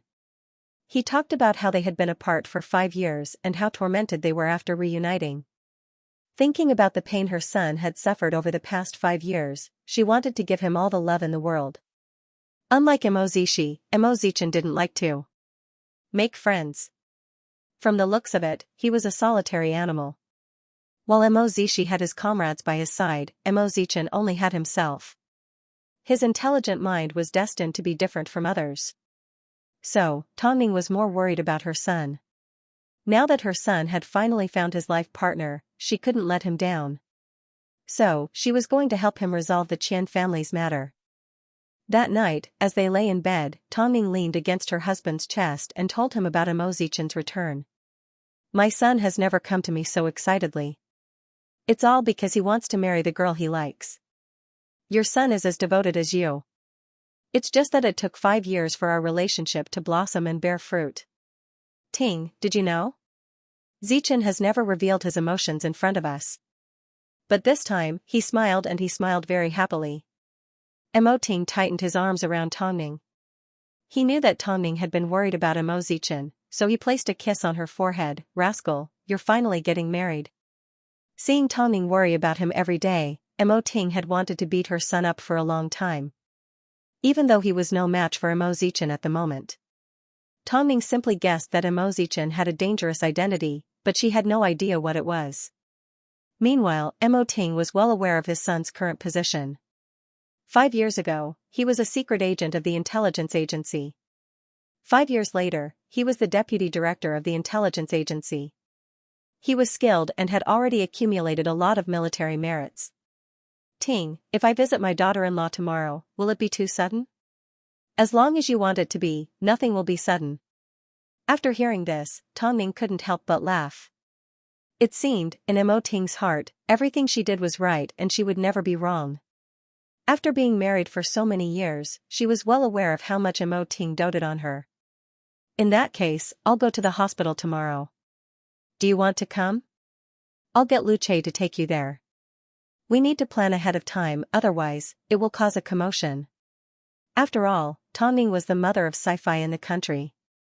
Over the years, her influence had always been there. Plus, the couple had always released a sci-fi film every 2 years. Even now, this was a tradition that had not changed. So, she had to keep her whereabouts a secret. Qianlan must have never imagined that her future mother-in-law, Tongning, would come straight to the hospital. After lying in the hospital for too long, there were serious side effects. So, as soon as Qianlan was able to get out of bed, she immediately wanted to go for a walk. Mo Zichen couldn't dissuade her, so he borrowed a wheelchair and took her for a stroll in the garden. When can I be discharged from the hospital? At least not now, Mo Zichen replied. I already told my mother about the Qian family last night. Are you talking about Tongning? Tongning? Qianlan was still excited when she heard Tongning's name. She's your future mother-in-law. You're not allowed to call her by her name, Mo Zichen immediately corrected. I'm just excited. Don't underestimate the strict security at the military base. Whenever everyone has free time, they pull out their phones and secretly watch sci-fi films, Qianlan laughed. Qianlan smiled. Me too. That's the only way I feel like we're still connected. Everyone likes Auntie Tang. The couple chatted for about an hour before they returned to Qianlan's room. At this time, Mo Zichen noticed the bodyguards outside Qianlan's room. Mo Zichen knew who they were and had a guess as to why they were here. But, when he entered the room and saw the elegant figure standing in the middle of the room, he asked helplessly, Mom, why are you here? You didn't give me any time to prepare myself. I simply wanted to sneak a look at my future daughter-in-law. That's not too much, is it? I just want to be a cute mother-in-law, Tongning smiled as she looked at her son. She then formally introduced herself to Qianlan. Qianlan, I am Zichen's mother. Qianlan almost fainted when she saw Tongning in person. I'm a little excited. There's no need for that. My mom doesn't eat people. No, I need to get Auntie to give me an autograph first. Qianlan grabbed onto the opportunity. You have no idea how many people in the military base like Auntie's work. If you marry my son, I'll give you an autograph. Tongning said with a youthful attitude. Do you think this is a good deal? Mom. Who would do something like that? Mo Zichen reminded quietly. Qianlan's face immediately turned red. Auntie can make the decision. Did you see that? Tongning nodded her head in satisfaction as she looked at her son. Don't go home and tell everyone that I want to get married. Show me what you've got. Mom, that's enough, I won't joke with you anymore. Leave first, I want to talk to Qianlan in private, Tongning said as she pointed to the door with her chin. Mom, leave, it's not like Auntie is going to eat me up, Qianlan urged. I want to talk to Auntie in private. Mo Zichen did not say another word as he nodded his head and left. At this time, Tongning stood up and closed the door before she sat down on the sofa and said to Qianlan. Of course, her expression was no longer as friendly as before. Qianlan, Auntie, please speak. I've known about you and Zichen since 5 years ago, Tongning said. For 5 years, you've been hurting my son. It wasn't easy for him to return to normal, but I never expected that you would appear in front of him again, Auntie. Qianlan looked at Tongning in surprise. Tell me, what do you want in exchange for leaving my son? You should know what I'm capable of. As long as I want something to be done, there's nothing I can't accomplish. Tongning looked at Qianlan coldly. As long as you're willing to leave my son and not hurt him again, you can name whatever you want, otherwise, I will destroy the Qian family's reputation and you will also lose your military status. Qianlan never expected the friendly Tongning's words to be so hurtful and threatening. This made Qianlan extremely afraid. Auntie, make your choice. Do you want to continue to pester Imo Zichen, or do you want to back out? Tongning asked firmly. Qianlan lowered her head and took a deep breath. After a few seconds, she finally said to Tongning, Auntie, I know I hurt Zichen in the past, but I really regret not insisting on being together with Zichen. I also know that I may be very annoying to you because I hurt your son's heart. I am aware of Hai Rui's capabilities and I am aware of your capabilities.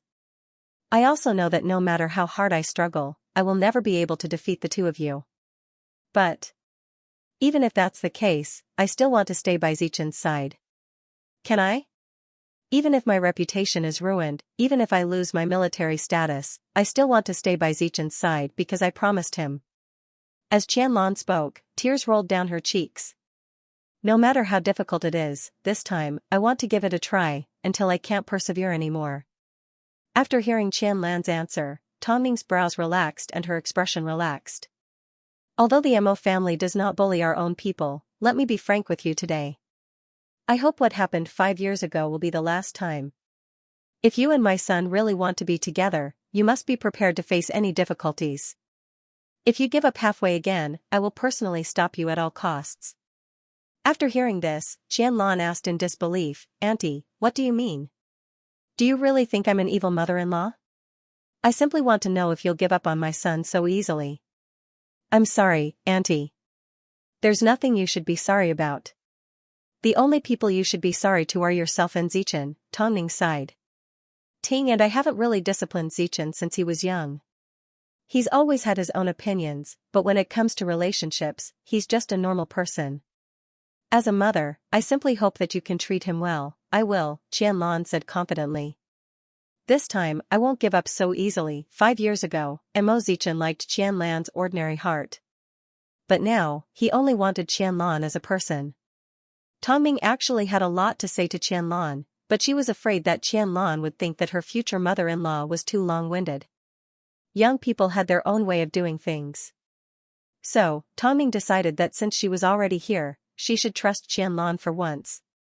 So, after leaving behind a few autographs, she left the hospital. What did my mom say to you?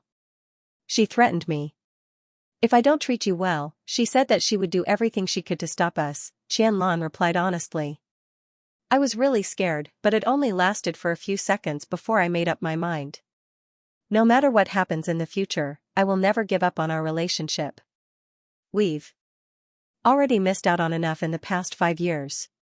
After saying this, Imo Zichen suddenly knelt down in front of Qianlan and held her hand in his. Qianlan, I don't want us to miss out on anything else. So, will you marry me? Who proposes without even having a ring? Qianlan asked as she hit him. If you're with me, you won't get a ring or a flower. In fact, no one will even know that we're husband and wife. That's the only way you'll be safe. Even if that's the case, will you still marry me? Qianlan knew that Imo Zichen's identity was special and it wasn't easy to publicize it. So, even though he was Tongning and Imo Ting's son, not many people knew about his true identity. Will you marry me? Qianlan covered her face and nodded her head. We might not even have a wedding. What does that matter? After all, the person I want to marry is you, Qianlan said as she held on to Imo Zichen's hand. Get up, I promise you. When it came to marriage, if they hadn't been apart for 5 years, the couple would have gotten married a long time ago. But, it wasn't too late. Soon, Qianlan's body was almost fully recovered and the military agreed to let her return home to recover. Once she was fully recovered, she would immediately return to the military. The day she returned home, Qianlan felt like the world had brightened up. But, to her surprise, Mo Zichen took her straight to Hyatt Regency. "Hey, I'm still wearing my military uniform. Let's go see my father," Mo Zichen said as he sped up the car, not giving Qianlan a chance to regret her decision. After all, Mo Zichen had told everyone that he was taking his fiancée home. The entire Mo family was in an uproar, including Lin Qian and Long Jie. So, as soon as Mo Zichen stepped through the front door and saw the house full of guests, he was a little surprised. But, he quickly calmed down and led Qianlan over to the elders. "Qianlan, there's no need for introductions, I know everyone here," Qianlan said confidently. After all, they were all famous people in the entertainment industry. Anyone who paid attention to the news would know who they were. When Long Jie saw this, she winked at Lin Qian. "Did you see that? He's a soldier. Zichen, can you beat her in a fight?" Long Jie joked. "Auntie Long, I'm shy." Mo Zichen immediately protected Qianlan and pretended to be weak. "You're a teacher. Who knows how you're going to be punished when you get back to your room," Lin Qian teased. "Auntie Lin, are you not going to let me off either? That's enough. Didn't you say you wanted to take Qianlan to your room? Go ahead. Yan Er will be back soon." "I'll call you later," Tongning said. Mo Zichen nodded his head. His mother was still the best. He then led Qianlan upstairs to his room and closed the door. "What's wrong? Don't you think you're in a gossip zone?" Mo Zichen asked as he pulled Qianlan into his arms and pressed his nose against hers. "Hey! We're at your home." Qianlan's face immediately turned red. "We're both adults. Is there anything you don't understand?" Mo Zichen took the opportunity to place a kiss on Qianlan's lips and gently nibble on them. Qianlan had never been kissed before. She was a complete novice. Under Mo Zichen's teasing, she quickly became aroused. "Have you kissed a lot of women? Is that why you're so good at it? Don't you know how many women I've had?" "Some things are self-taught," Mo Zichen explained in a deep voice before he planted another passionate kiss on Qianlan's lips. This time, Qianlan was completely defenseless. In fact, she didn't even know when Mo Zichen had placed her on the bed. "Hey, it's not convenient." Qianlan blocked Mo Zichen's hand. Mo Zichen gently pushed her hand away and held on to her waist. He then buried his head in her neck like he was restraining himself. "If we were at home, I would definitely eat you up. Get up and tidy yourself up. Otherwise, you're going to be discovered." Mo Zichen did not refute as he stood up. At this time, he noticed a red mark on Qianlan's neck. Of course, Qianlan didn't notice, but anyone with a discerning eye could immediately tell how it happened. Soon, Mo Zichen returned home after class. As soon as she stepped through the front door, she ran over to see her new sister-in-law. However, as soon as she knocked on Mo Zichen's door, she found the two inside looking quite awkward. Mo Zichen seemed to have understood something as she pointed at Mo Zichen and said, "Brother too, I never expected you to be so passionate on the inside. Do you want me to show your parents the love letter in your book? You only know how to threaten me." Mo Zichen humped before she looked at Qianlan.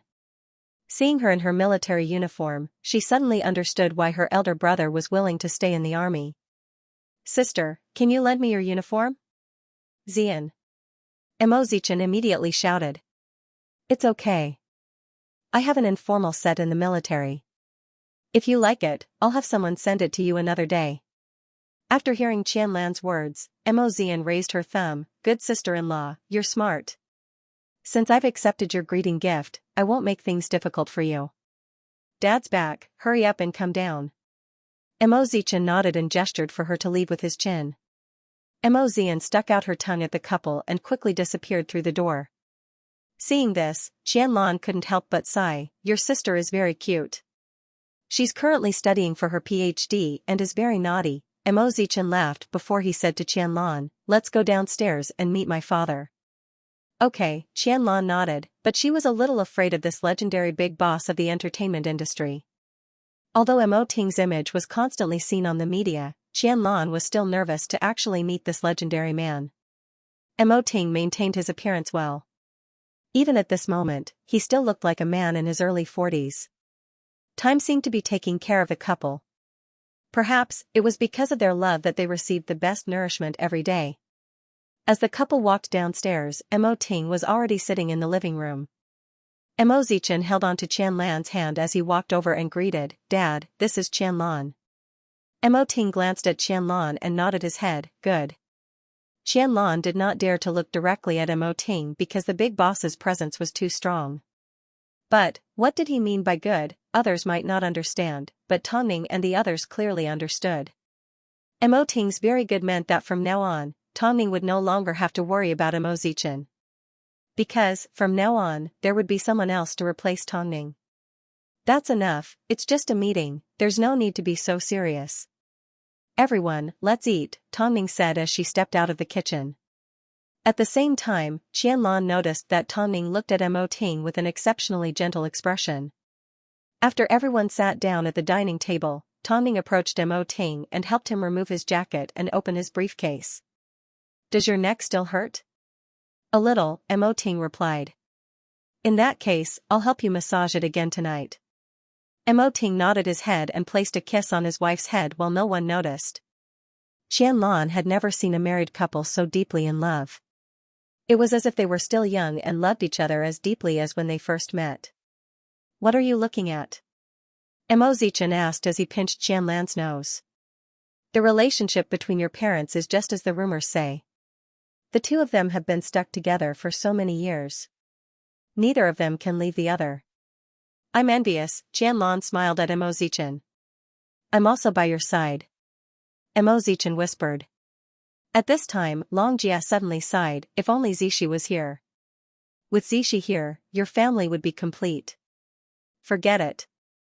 Big Brother is so busy with military affairs. I don't expect him to be here," Mo Zian complained. "But, now that Brother 2 has a new sister-in-law, when will Big Brother get married?" That night, Qianlan sat amongst the crowd and felt the warmth of the entire Mo family.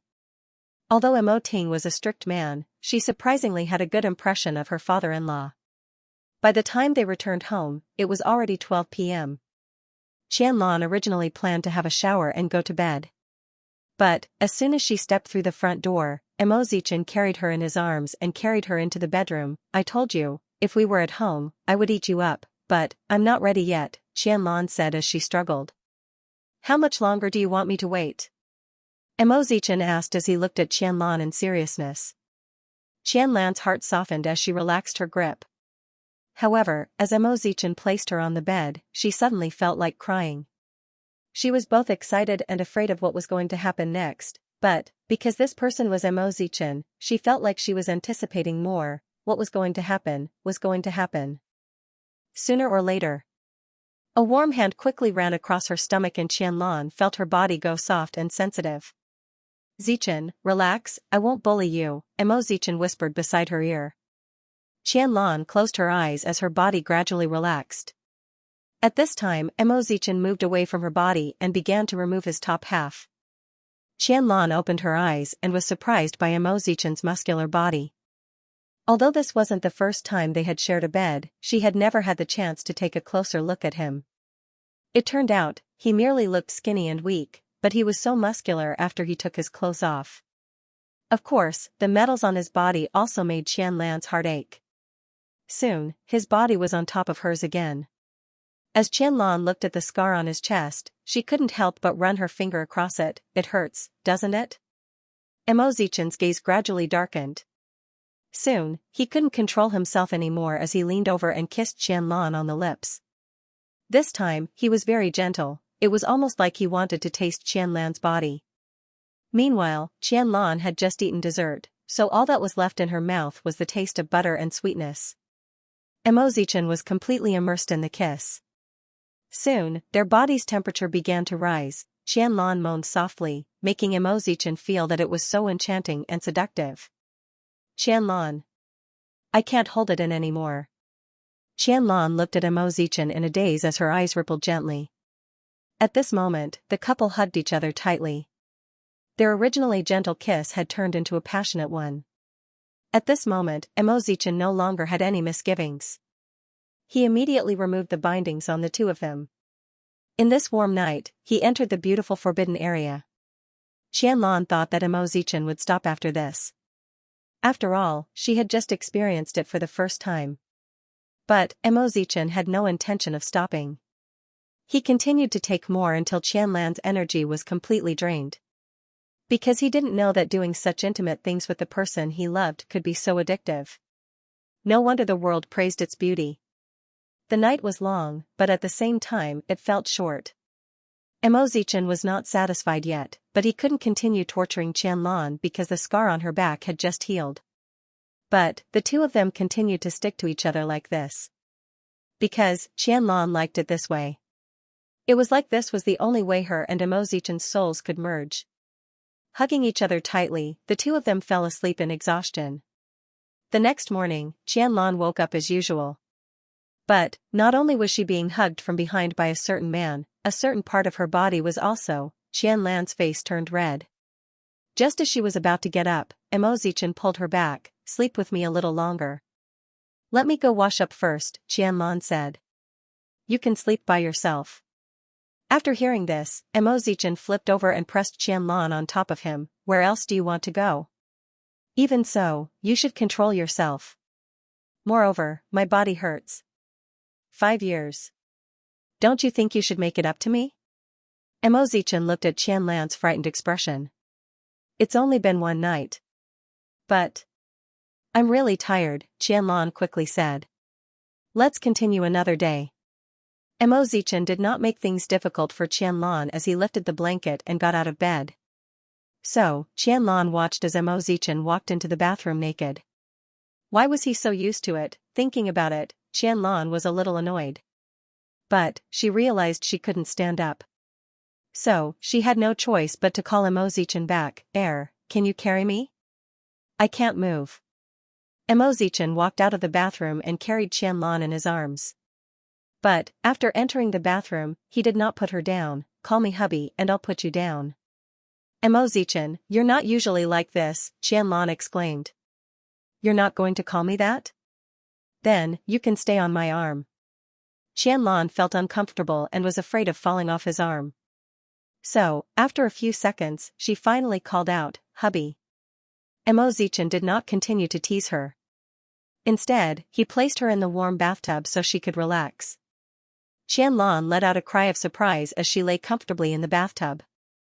After quite some time, she finally stepped out of the bathtub. By this time, Mo Zichen had already finished his bath in the guest room and had prepared breakfast.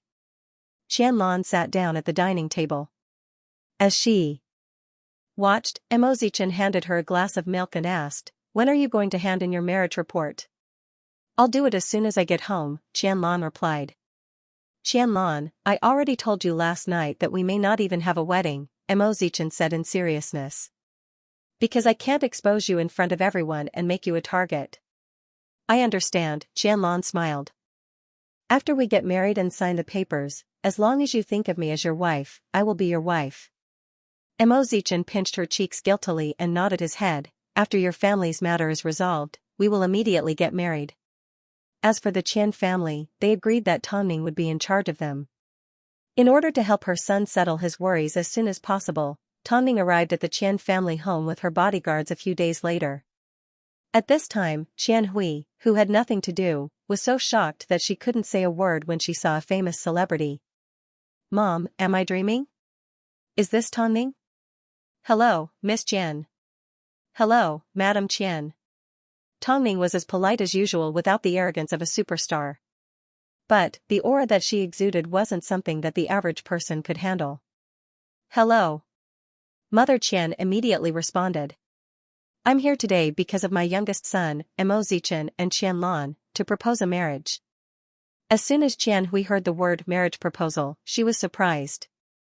Who would have thought that the Mo family would place so much importance on this? Now that the Mo family was here to propose a marriage, did that mean she could return to her days as a rich heiress? "Madam Mo, you're being too polite," Mother Qian immediately replied. "It doesn't matter if he proposes or not. As long as Zichen treats Qianlan well, that's all that matters. We can't forget about etiquette. I wonder if Mr. Qian is home." "He's gone out," Mother Qian replied. Tongning smiled. She had no intention of waiting for Father Qian.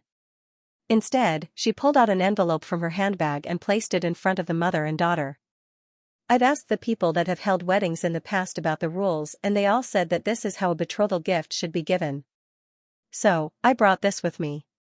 As soon as Xianhui saw this, she reached out her hand to take the envelope.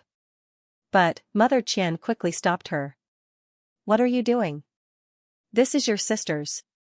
Qian Lan's already married into a wealthy family, so it doesn't matter if I take a little. Hearing Qian Hui's words, Tong Ning's expression darkened. She smiled. No, Qian Lan is indeed married into the Mo family. But, the Mo family has no plans to accept her as their daughter-in-law. Not only that, she also wrote a guarantee that she won't covet anything from the Mo family and that she won't use our money after marrying my son. After all, she heard our son first. It's not unreasonable for us to make such a request, right?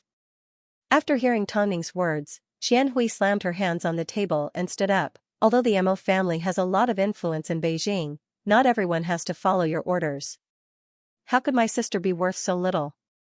Plus, isn't it an insult to ask my sister to write a guarantee? Why would we insult our daughter-in-law? Isn't it because she has a vampire family? If so, why are you so thick-skinned as to ask her for money? Is she going to give it to you or not? Rather than making things difficult for her, it's better that you don't have any expectations from the start. What do you think, Madam Qian? That's how it should be, Mother Qian agreed. That's why, young lady, don't think that I'm going overboard. After all, the Mo family isn't stupid. We're only marrying a daughter-in-law, not an entire family.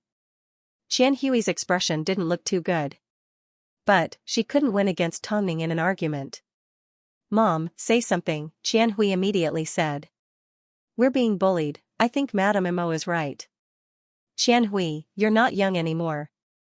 You should go out and find a job.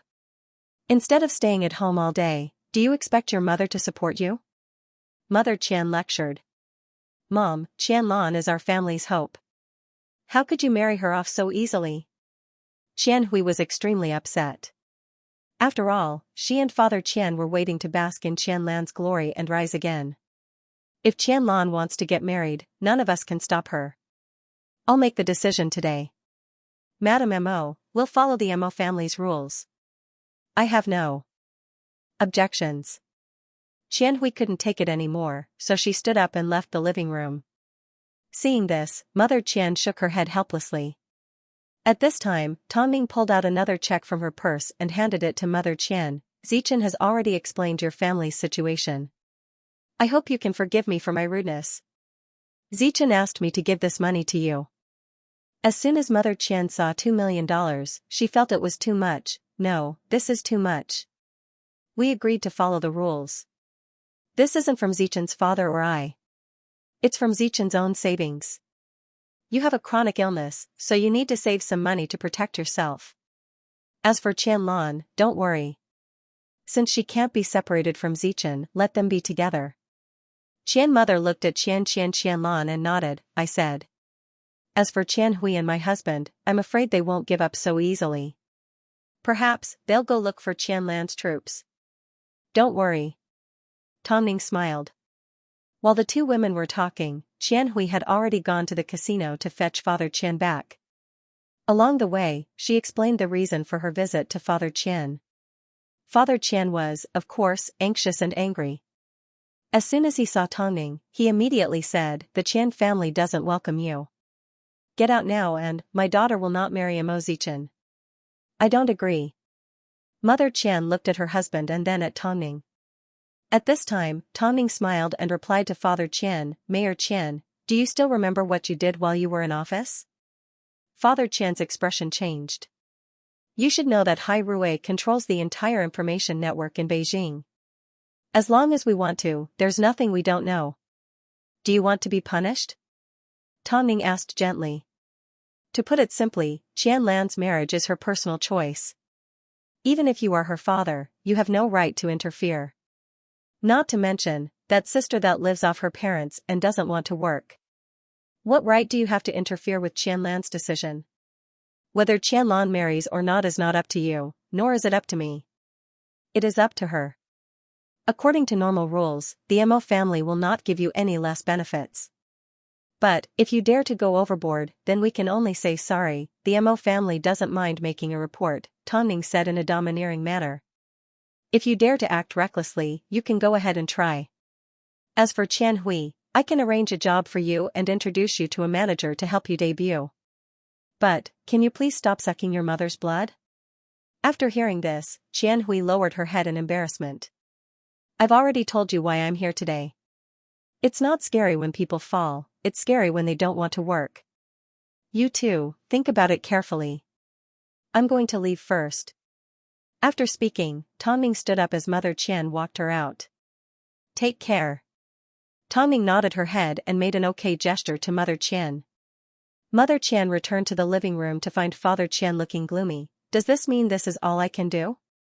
Qian Hui suddenly had an idea. She could become a celebrity. Of course, Tongning was just saying it. With her talent, it would be difficult for her to act as a corpse. But, Tongning didn't care. As long as she completed her task and gave Mo Zichen a satisfactory answer, she was satisfied.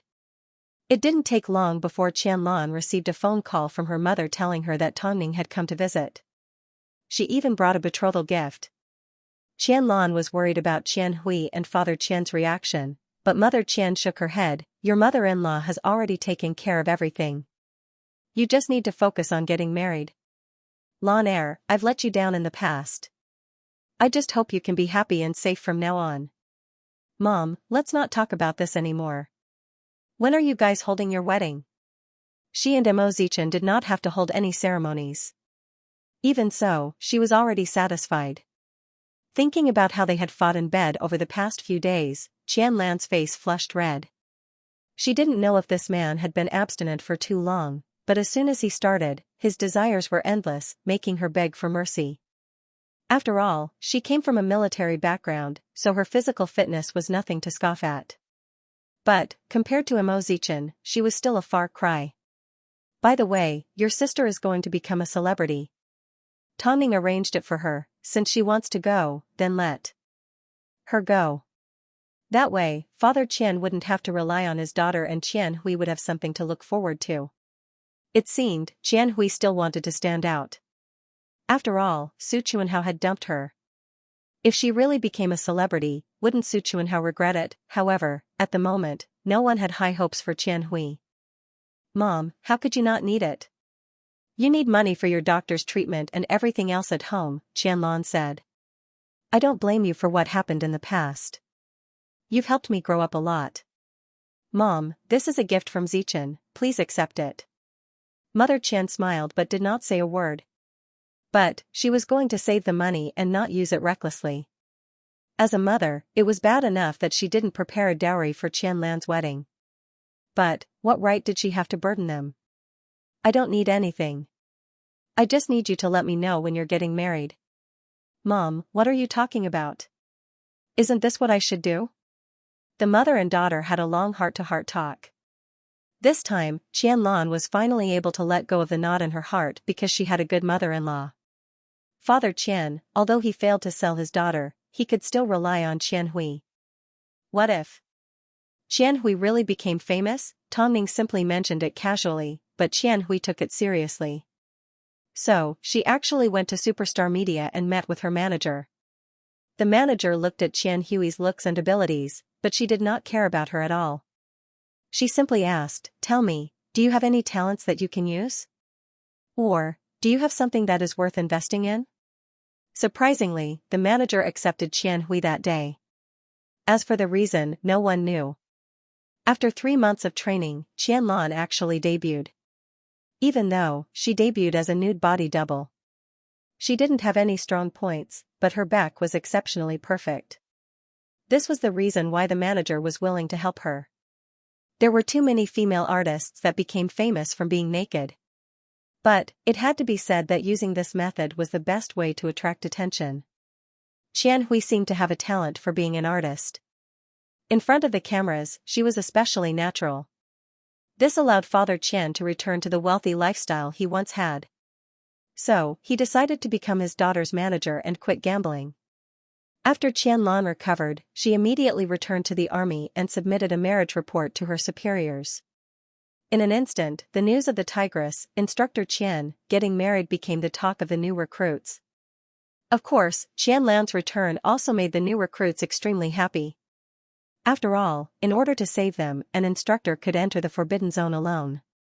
Who wouldn't be convinced? On the day that they received the approval from their superiors, Qianlan and Mo Zichen headed straight to the Civil Affairs office to register. Afterwards, they returned home to celebrate with their family. When Mo Zian saw their red booklets, she couldn't help but feel envious. That's great, brother 2 is ahead of me and big brother. What's the rush? As long as you're willing, you can easily find a boyfriend, Qianlan said. I want someone like my father. Mo Zian had high expectations for men. There is only one person in the world like your father, and that is my husband. You should give up, Tongning said as she sat on the sofa. Mommy, you're so annoying. The whole family was happy and harmonious. They sat together and joked with each other. Of course, regarding her son starting a family, Tongning was also filled with emotions. From now on, you are a mature man. You need to take responsibility for your family. Don't worry Mom, I will take good care of Qianlan. Have a baby as soon as possible. Tongning ordered.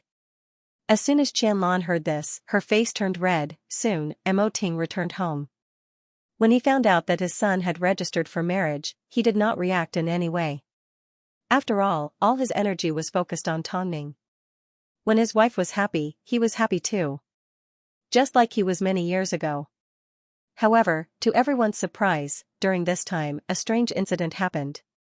While the Mo family were all present, a tall and skinny woman with a 3-year-old boy knocked on Tongning's door. As soon as Tongning opened the door, she had no idea who they were or how they knew where she was. Hello. Let me introduce myself. I am an unmarried mother. This is my son, but at the same time, he is also Mo Zishi's son. Tongning, Mo Zian, what kind of fantasy was this? When did her brother have a 3-year-old son? Was he going to be a father? No one knew what was going on. So, all Tongning could do was invite the woman into the house and slowly ask her questions. Can you tell us what's going on? Tongning asked after settling the woman on the sofa. The woman was young, roughly 23 years old. She had long hair and looked gentle and virtuous. Mrs. Mo, can I have a word with you in private? After all, it was a private matter, so the woman couldn't possibly reveal it in front of everyone. Tongning understood, so she led the woman into the study room. Go ahead. Meanwhile, the little boy was left in the living room to be observed. Now that you look at it, this child does look a little like Big Brother. Especially his eyes. If that's the case, he also looks like me. Mo Zichen rolled his eyes. Second brother, your eyes look melancholy, but my eyes look bright and full of spirit, okay? That's why, all these years, I've always been able to tell the difference between you and Big Brother from the look in your eyes. Zian is right, the look in your eyes is the biggest difference. This child isn't afraid of strangers. Qianlan joined in the discussion, even though she and Mo Zichen were the main characters tonight. Is he Big Brother's son? What a fantasy. I really want to know what's going on. Did Big Brother bully an innocent woman while he was in the army? Is he being irresponsible? Zian looked at the little boy carefully. Apart from thinking that he was cute, she also felt that he was exactly the same as Mo Zishi. Especially his eyes. Mo Zishi had always been bright and healthy, so wasn't this little boy exactly the same? Call me auntie? Mo Zian wanted to tease him, so she said to the little boy. But, to her surprise, the little boy actually responded. Auntie, oh God, this is Big Brother's son, I promise. Qianlan looked at Mo Zichen and the couple smiled at each other. They both felt that Zian was naturally cheerful. Since there was nothing else for them to do here, they decided to go home and celebrate their wedding night. After all, it was a joyous occasion. As for gossip about Big Brother, they would wait until they woke up the next day. At that moment, no one paid any attention to the couple. Because of this, Mo Zichen complained as he left, this is what it means to be in a family, Big Brother's matter is also very important.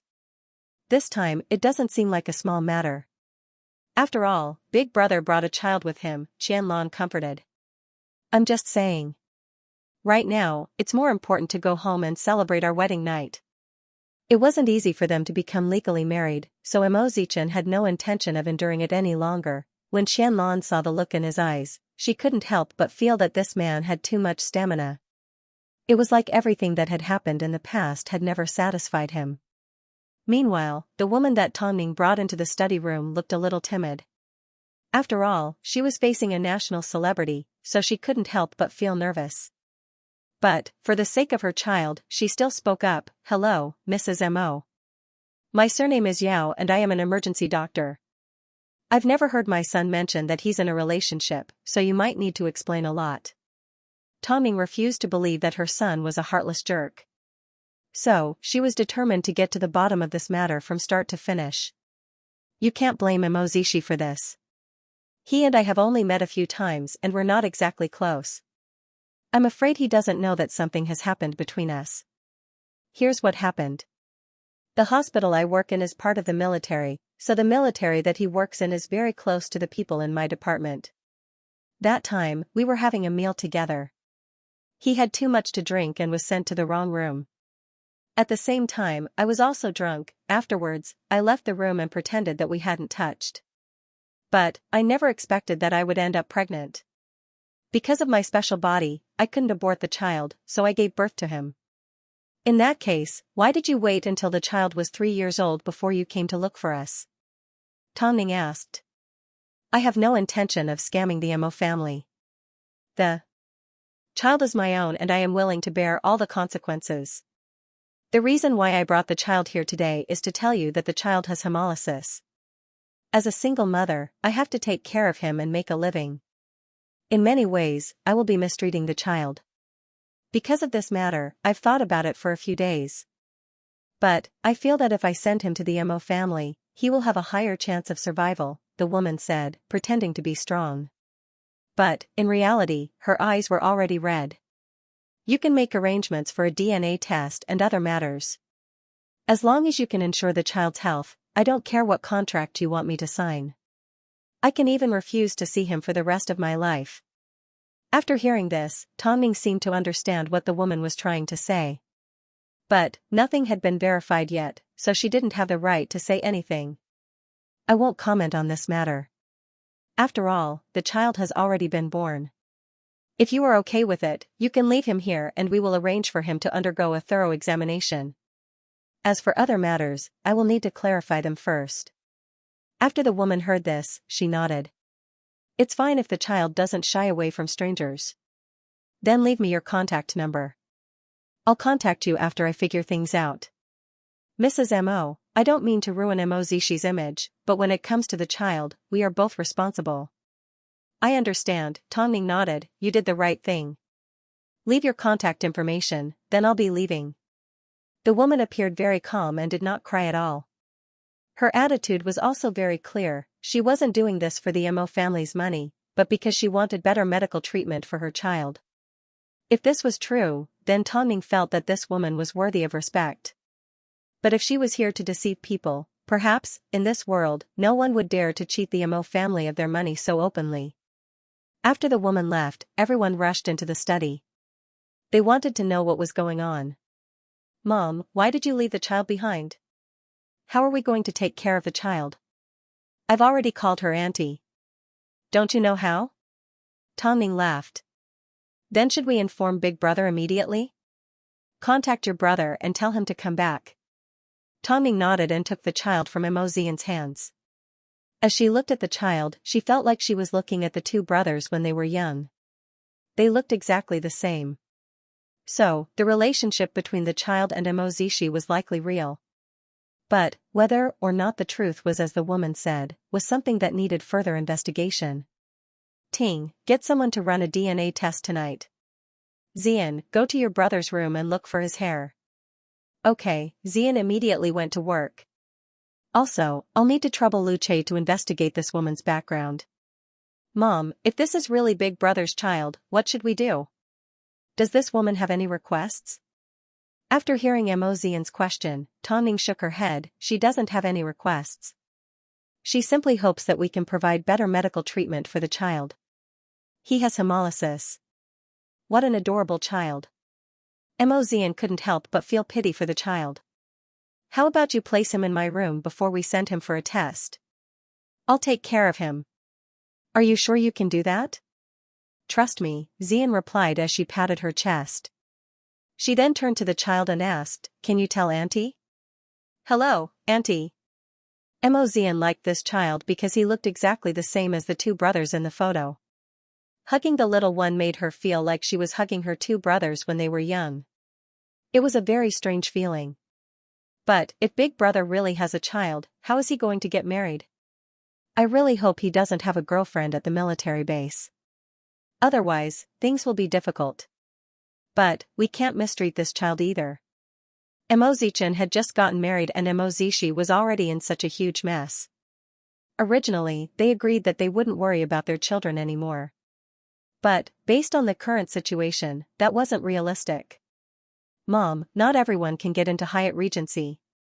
How did she get in? Of course, this question had to be investigated along with the other questions. When Xianxia received the news at the military base, he had no idea why his family was calling him home in such a hurry. But, it had been a long time since he had seen his family. Especially since he couldn't even go home when Xianxia got married. He was indeed not a good brother. But, he was doing this for the sake of his life. Previously, before Xichen was married and in a relationship, he did not dare to consider his own personal matters. After all, he remembered that the scar on Zichen's forehead was to protect him when he was young. So, in his heart, he would only consider himself if his brother found his own happiness. As a result, when he found out that Xichen was getting married, he felt relieved and decided to be with one of his comrades. So, he spent the next few days preparing to propose. But, since his family was rushing him, he had no choice but to postpone the matter. Not only that, Xianxia rushed home overnight and arrived at Hyatt Regency early the next morning. However, as soon as he stepped through the front door, he noticed that everyone was there. Even the busy Ting and Xian were there. Why is everyone here? That's strange, Xian. Normally, at this time of the day, you wouldn't be working at Hai Rue. Instead, you would be at school. What's going on today? Xian gestured for him to look at Tongning. What's wrong? Tongning did not look at her son. Instead, she said to Xian, carry the child out. Okay. Xian quickly did as she was told. It was as if the entire family was being interrogated. This made Xianxia feel that something was wrong. Mom, what's wrong? Soon, Xian walked over to Xianxia with the child in her arms. Xianxia was a little surprised, he didn't understand what Tongning was talking about. This is? Your child. After waiting for 6 hours, the results of the DNA test came back. There's no mistake about it, Xian replied. No, that's impossible. How could I have a child? Xianxia didn't know whether to laugh or cry. Where did this child come from? Big brother, I don't know how to explain this to you. Let mom do it. I'll go to Hai Rue now. Xianxia received the child and looked at Tongning confusedly, hoping that she could give him an answer. Tongning sighed and temporarily handed the child to Ting. She then said to Xianxia, come with me to the study room. Tongning did this so that Xianxia could retain a little bit of pride in front of his father. Xianxia followed Tongning into the study room confusedly, leaving Ting to look at his grandson on the sofa and carry him onto his lap. When the two brothers were young, he used to carry them like this. He hoped that they wouldn't cause trouble for Tongning when they grew up. But, it turned out to be wishful thinking. Lu Che's background check has arrived. The woman that gave birth to your child is called Xianxia. She is an ER doctor at your military hospital. Lu Che has also found out that it wasn't easy for her to get pregnant at the time and it wasn't suitable for her to have an abortion. That's why she gave birth to your child. But, the blood types aren't compatible, so the child developed hemolysis. That's why she came looking for you last night. Mom. I've seen her before, but we've never done anything like that, Xianxia replied. I've never even touched her. According to Angie, 4 years ago, you were sent to the wrong room at a dinner party. She was also drunk, so you ended up sleeping with her. Xianxia was a little embarrassed. After all, discussing such a private topic in front of his mother hurt his pride. But, Mozishi did not avoid the topic. Wait, does that mean that she was the one that slept with me 4 years ago? From the sound of it, you've misunderstood something? Tongning immediately grasped the main point. When I woke up the next day, my comrade was lying beside me. I thought, and I was about to propose to her. But the truth is clear. The person who had sex with you was Angie. Or, you. Mom, I promise, only one, because only once. It was also because of that incident that he decided to date that female comrade. He did not want to damage her reputation. Then it must have been done on purpose. Zishi, not only did I ask Lu Che to investigate Angie's background, I also did a background check on her character. For the past 3 years, she's been taking care of the child alone and has never complained about being tired. It wasn't until a while ago when the child was hospitalized frequently that she realized that her ability was limited. That's why she came to ask for help. Furthermore, after she sent the child here, she didn't make any conditions, nor did she say anything bad about you. What happened is the responsibility of both of you. She took responsibility for her part, but what about you? After hearing this, Mozishi was stunned. Suddenly, his mind was in a mess. For a moment, he couldn't make the proper judgment. Mom, can you let me sort this out? My mind is in a mess right now. Go ahead, Tongning was well aware. No matter who it was, they couldn't accept that a son had suddenly appeared out of nowhere and that his girlfriend of 4 years had lied to him. At that time, Xianxia was the one that had slept with him, but someone had taken advantage of him. Even so, they had dated for 4 years.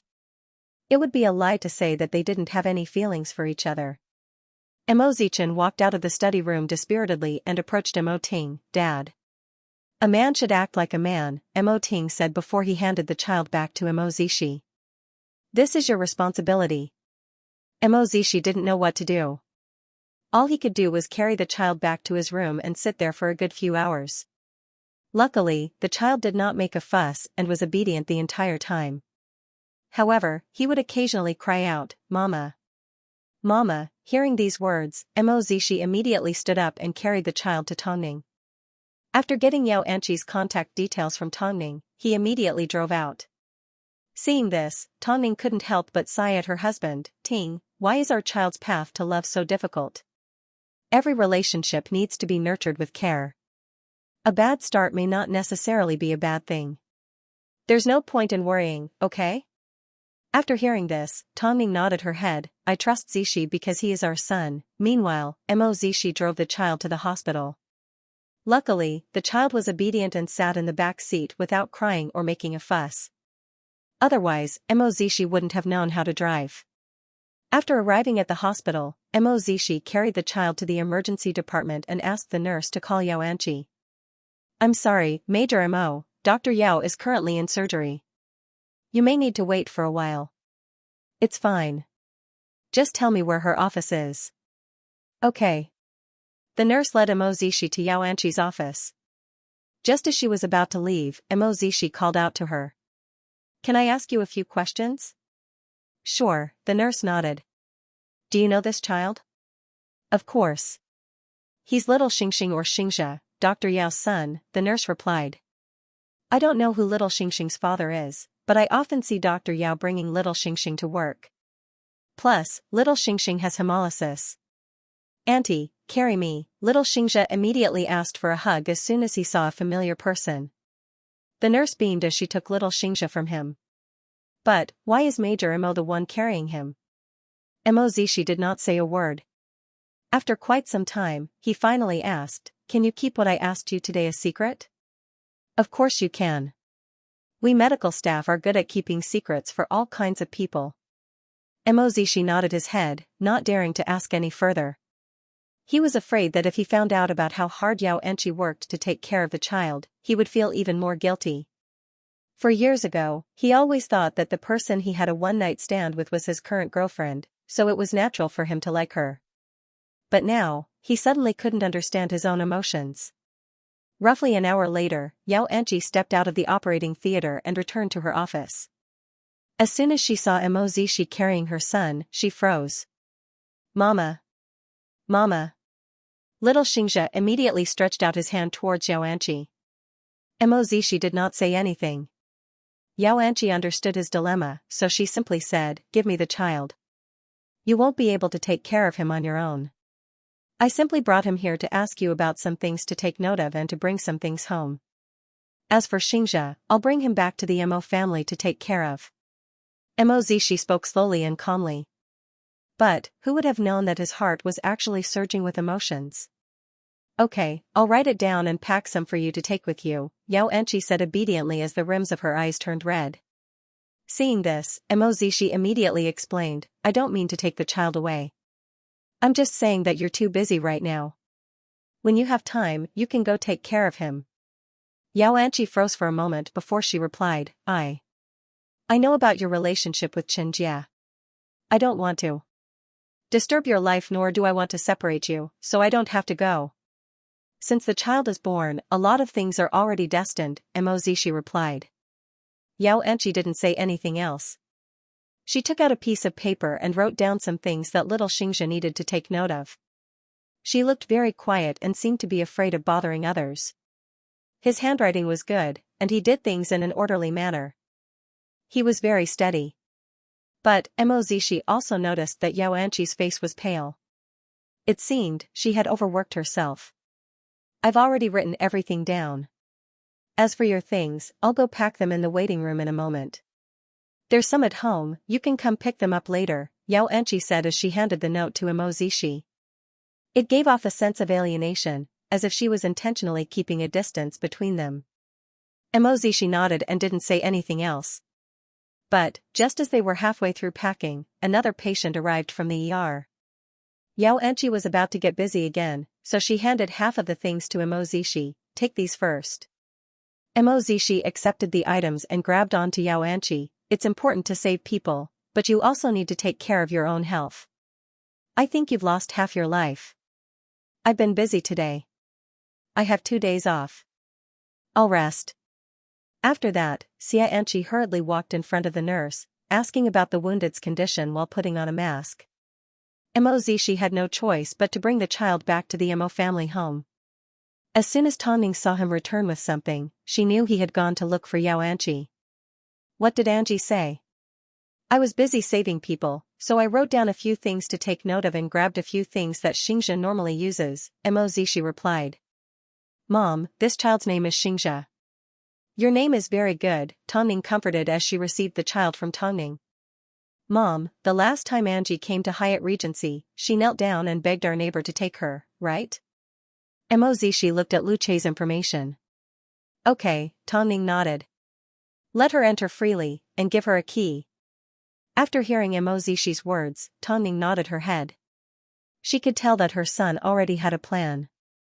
"Your son is unfilial, so I'll leave Xianxia in your care. There are a lot of things that I want to settle."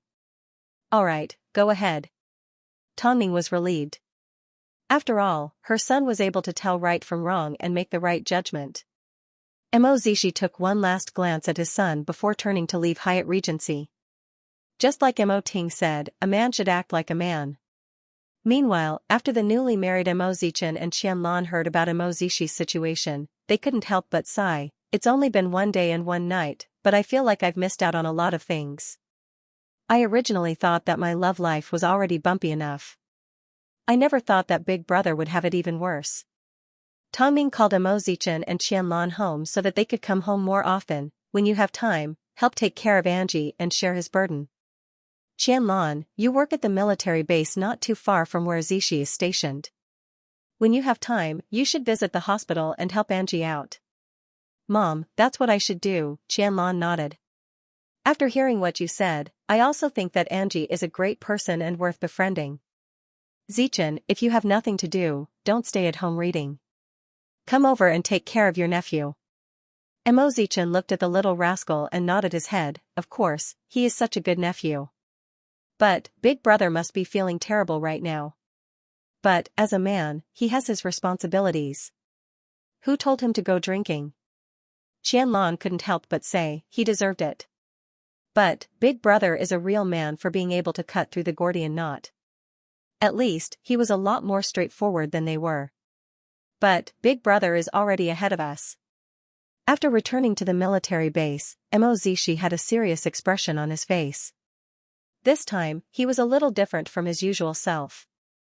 A few of his comrades were thinking of helping him decorate the wedding venue after he came back. But, in the end, he said, "No need, I won't propose anymore." What? What happened? Did you argue with Jinro? No, it's the wrong position. Mozishi explained to his brothers and told them everything that happened after he got home. After hearing this, his comrades fell silent. Does that mean you have a child now? Yes. Although I knew that Jinro was interested in you, I never expected her to be so despicable, one of his comrades said. Did you make a mistake? No, I'm certain that Jinro lied to me. After all, we've mentioned it more than once. But, she always brushed me off and made me think that we were in a relationship. If she was innocent, she would have told me the truth a long time ago. Although I don't want to believe it, it's an indisputable fact, Mozishi explained. Now that you mention it, this woman has gone a little overboard. Although I understand why Jinro wants to keep you, this kind of deception is too much. Plus, I've heard about Dr. Yao. He's indeed a good person and has a good reputation. Yet, he didn't look for you for 3 years. That's very kind of him. Hayes, since that's the case, you should do as you see fit. We will keep this a secret for you. After all, this is your private matter. Mozishi's comrades patted Mozishi on the shoulder sympathetically and threw away all the things they had prepared for the proposal. Mozishi sat in his office and thought for a long time. Since he already had a plan in mind, he had no choice but to speak to Chen Jingrong. Although she had lied to him, she had accompanied him for 4 years, so he had to say goodbye to her. As for Xianxia, he didn't know what to do. All he could do was resolve the matter with Chen Jingrong first. After all, he wasn't ashamed to be a two-timer. So, wasn't he a bit of a jerk? But he really didn't know about Anqi and Xianxia's existence. After arriving at Chen Jingrong's home, Mozishi's heart was heavy. But, even if Xianxia hadn't been born, if he had known that Chen Jingrong had lied to him from the start, he wouldn't have stayed with her for so long. After all, how could a relationship that was built on deception be real? At this time, Chen Jingrong was about to leave the house. As soon as she opened the door and saw Mozishi, she immediately smiled. Did something happen at home? Yes and no. Mozishi walked into the house and sat down on the sofa. What's wrong? Chen Jingrong asked as she knelt down in front of Mozishi. Jingrong, there's something I want to confirm with you. Mozishi lifted his head and looked at Chen Jingrong. What's so serious? On that night 4 years ago, did you really sleep with me? Mozishi asked in seriousness. Chen Jingrong's expression turned unnatural as her hands began to tremble. Why are you suddenly asking about this? If it wasn't me, who else could it be? Chen Jingrong immediately explained. Did you hear some rumors? Afterwards, we were together for 4 years. I felt like we had enough feelings for each other and we could live together. But, you rejected me and told me that you wanted to wait until we got married. Was it because you were afraid of revealing that you were still a virgin? Mozishi said in self-ridicule. I've always respected your decision. But, from the looks of it, I'm thankful that you didn't do anything to stop us from progressing further. Of course, if that's the case, the other problem becomes even more serious. If I can't find out anything, how do you plan to resolve the matter? Do you plan to go to the hospital for surgery? Chen Jingrong stood up because she suddenly didn't know how to respond. I'm disappointed that you're willing to do anything for the sake of a relationship. At the same time, my heart hurts. We've been together for 4 years, but I still haven't seen through you. You're too good at pretending. Chen Jingrong's body trembled. She didn't know what else Mozishi knew. So, Jingrong, let's just forget about it. I don't want to spend the rest of my life with someone that's lied to me for 4 years. It would be tiring for me to keep guessing about you. This is good for all of us. Today, I came here to talk about this. I won't spread this news. Let's part ways peacefully. After speaking, Mozishi stood up from the sofa and prepared to leave. But, Chen Jingrong suddenly wrapped her arms around him. Zishi, listen to me. I really didn't lie to you again. It was just that one time. It was really just that one time. Jingrong, leave both of us with some dignity. I'm not the only person you've hurt. After speaking, Mo Zishi removed Chen Jingrong's hand from his waist. Our relationship officially ends here. Chen Jingrong tried to grab onto Mo Zishi's hand, but Mo Zishi shook her off. Chen Jingrong couldn't accept this outcome, so she chased after Mo Zishi barefoot. She wanted to cling to him, but Mo Zishi did not even look back. He knew that if he showed even the slightest bit of reluctance, he would be being irresponsible towards Chen Jingrong, Xianxia, and Xianxia. So, he directly left Chen Jingrong's home and headed over to his friend's home to have a drink with them. Have you explained things to Chen Jingrong? One of his friends asked. Did you wrong her? She admitted to it. Mo Zishi nodded as he poured himself a glass of wine in a self-mocking manner. I never thought that Chen Jingrong would be such a terrible person. Zishi, you can't be blamed. Even though we've been classmates with Chen Jingrong for so many years, I couldn't tell that she was so good at pretending. Mo Zishi let out a laugh and drank the rest of the wine in his glass. Since it's all in the past, let's not talk about it anymore. Brother, you already have a son, shouldn't you be celebrating? You've already resolved the matter with Chen Jingrong, but what about Xianxia? What do you plan to do? She gave birth to your son, so it's hard for her to get married again. Aren't you going to take responsibility? I just broke up with my ex-girlfriend, yet I'm already looking for another woman. I think I'm quite a jerk, Mo Zishi explained. Let nature take its course. Luckily, she's not a scary person. The most important thing right now is to take care of Xianxia's health. Hayes, I understand. After hearing this, Mo Zishi smiled. Who in this world could empathize with someone else's pain? No one. They were simply comforting him. Like this, the couple continued to drink and chat until late at night. Afterwards, Mo Zishi prepared to return home, but his friend stopped him. You should sleep here tonight. Chen Jingrong might be outside your house right now. Mo Zishi patted his friend on the shoulder and smiled. No need, I'm going to the hospital. Okay, be careful. Are you sure you're not drunk? I'm very sober right now. After speaking, Mo Zishi grabbed his jacket and headed to the military hospital. Inside, he found Xianxia still busy with work. Was she made of iron? Didn't she need to rest for 24 hours? But, as he watched her treat the patient's wound in such a professional manner, Mo Zishi stood to one side without alerting anyone. Afterwards, he noticed the mole on Xianxia's earlobe. At that moment, Mo Zishi felt like a box of memories had been opened and everything that happened that night replayed in his mind. At that time, he noticed the mole, but he couldn't find it on Chen Jingrong's earlobe, so he thought he was imagining things.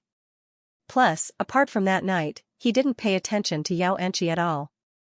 So, he had no idea that this woman was the one that had intimate contact with him.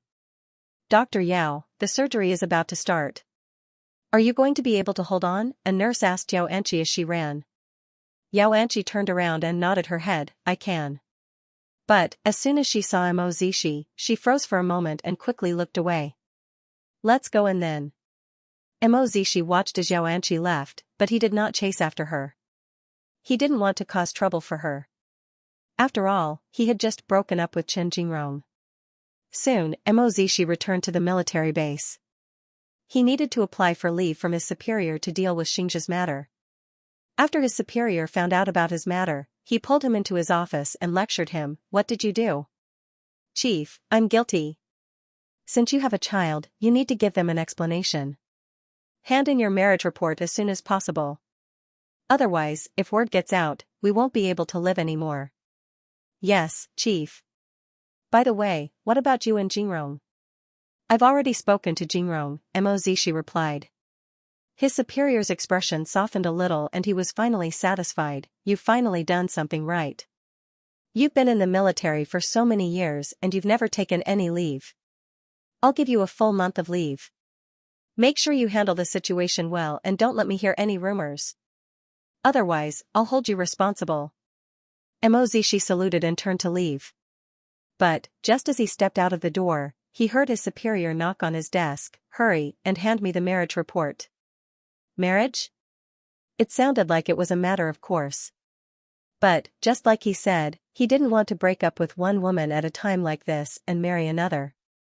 Even though, he wasn't in the wrong morally. After leaving the chief's office, Mozishi drove straight to the car park near the hospital.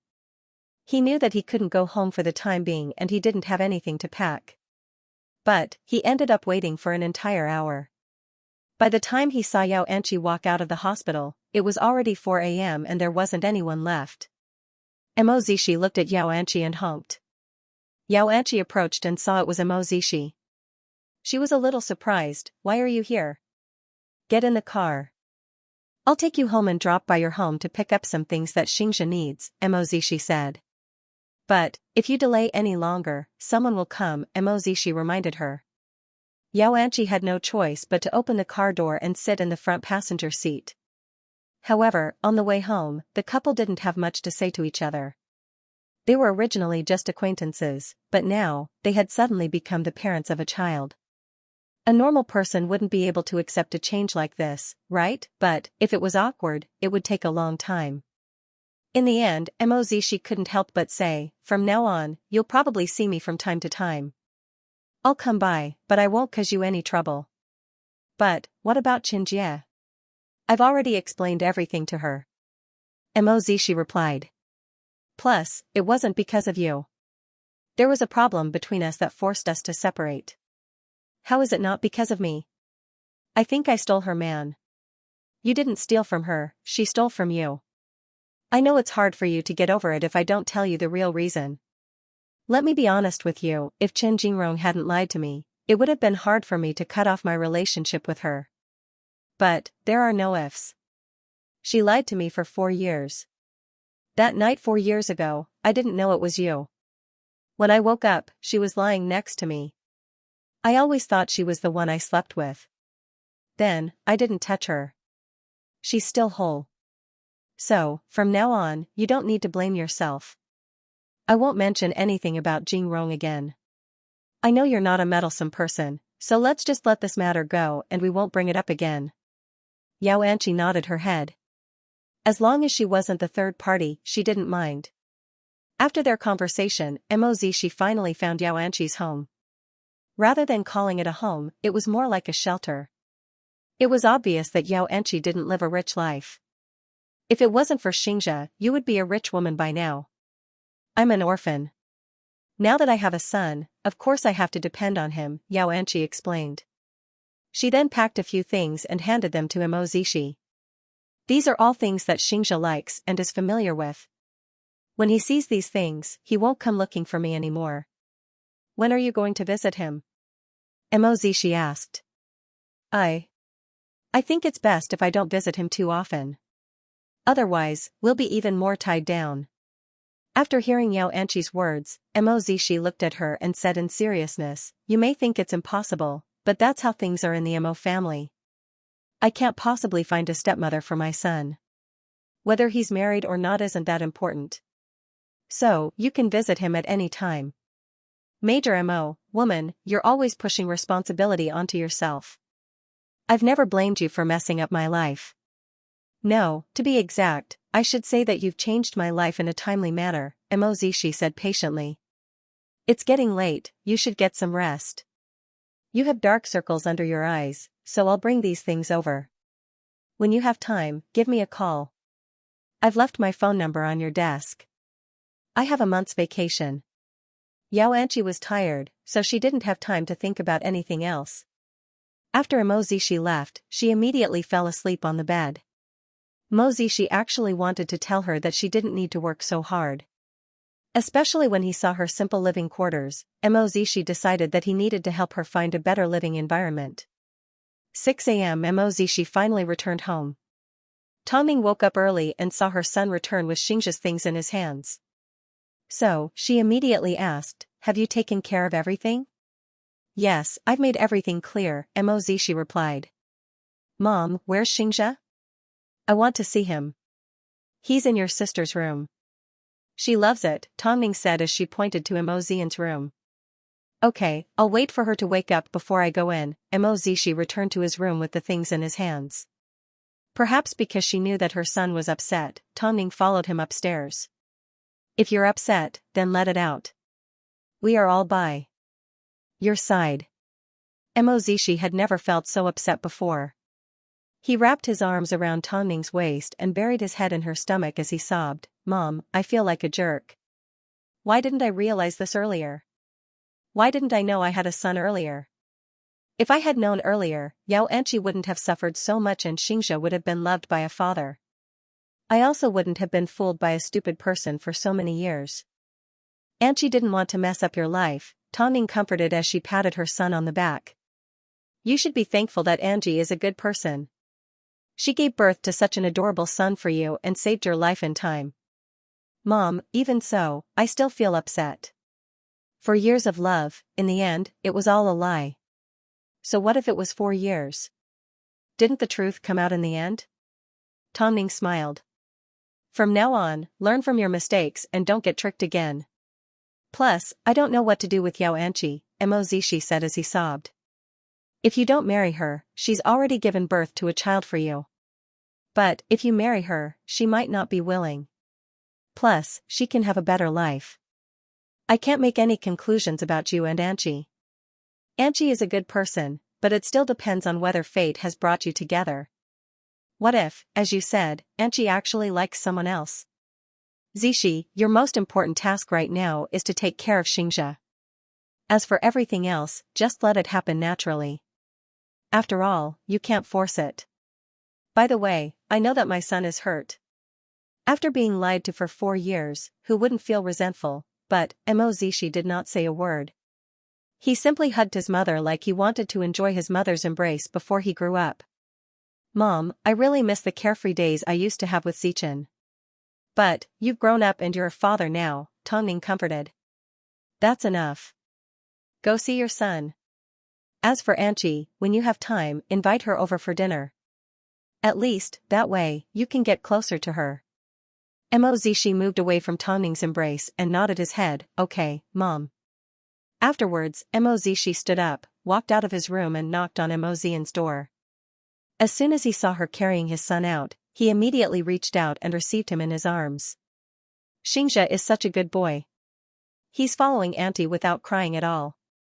Mo Zishi looked at his son as he picked up a familiar toy from the sofa and placed it in his hands. "Xianxia, call me Daddy." "Daddy, no, it's Daddy. He's never called me that before." "He'll do it after a few more times," Mo Zian laughed. "Honestly, with little Xianxia around, I don't even want to go to work anymore. I want to go buy things for little Xianxia. I want to buy him lots of toys and clothes so he can dress up like a handsome boy." Seeing this, Mo Zishi sighed, "Thank you, sis. We're family, there's no need to thank me," Mo Zishi said before he planted another kiss on little Xianxia's cheek. After Mo Zian left, Mo Zishi learned from Tongning how to mix milk powder for his son. But, just as he received a bottle of milk, he received a phone call from his comrade. "Zishi, you might need to return to the army. Chen Jingrong has committed suicide. Is she okay?" "He has been rescued and is now in the affiliated hospital." After Mo Zishi hung up the phone, he thought for a moment. He originally wanted to rush over, but he remembered that Xianxia was at the hospital and she was currently working in the ER. Although she wasn't at work, he still calmed down. He didn't think that he had anything to do with Chen Jingrong. So, he gave Chen Jingrong's father a phone call and told him to look after his daughter at the military base. He did not want to add unnecessary fetters to both sides, which would only hurt more people.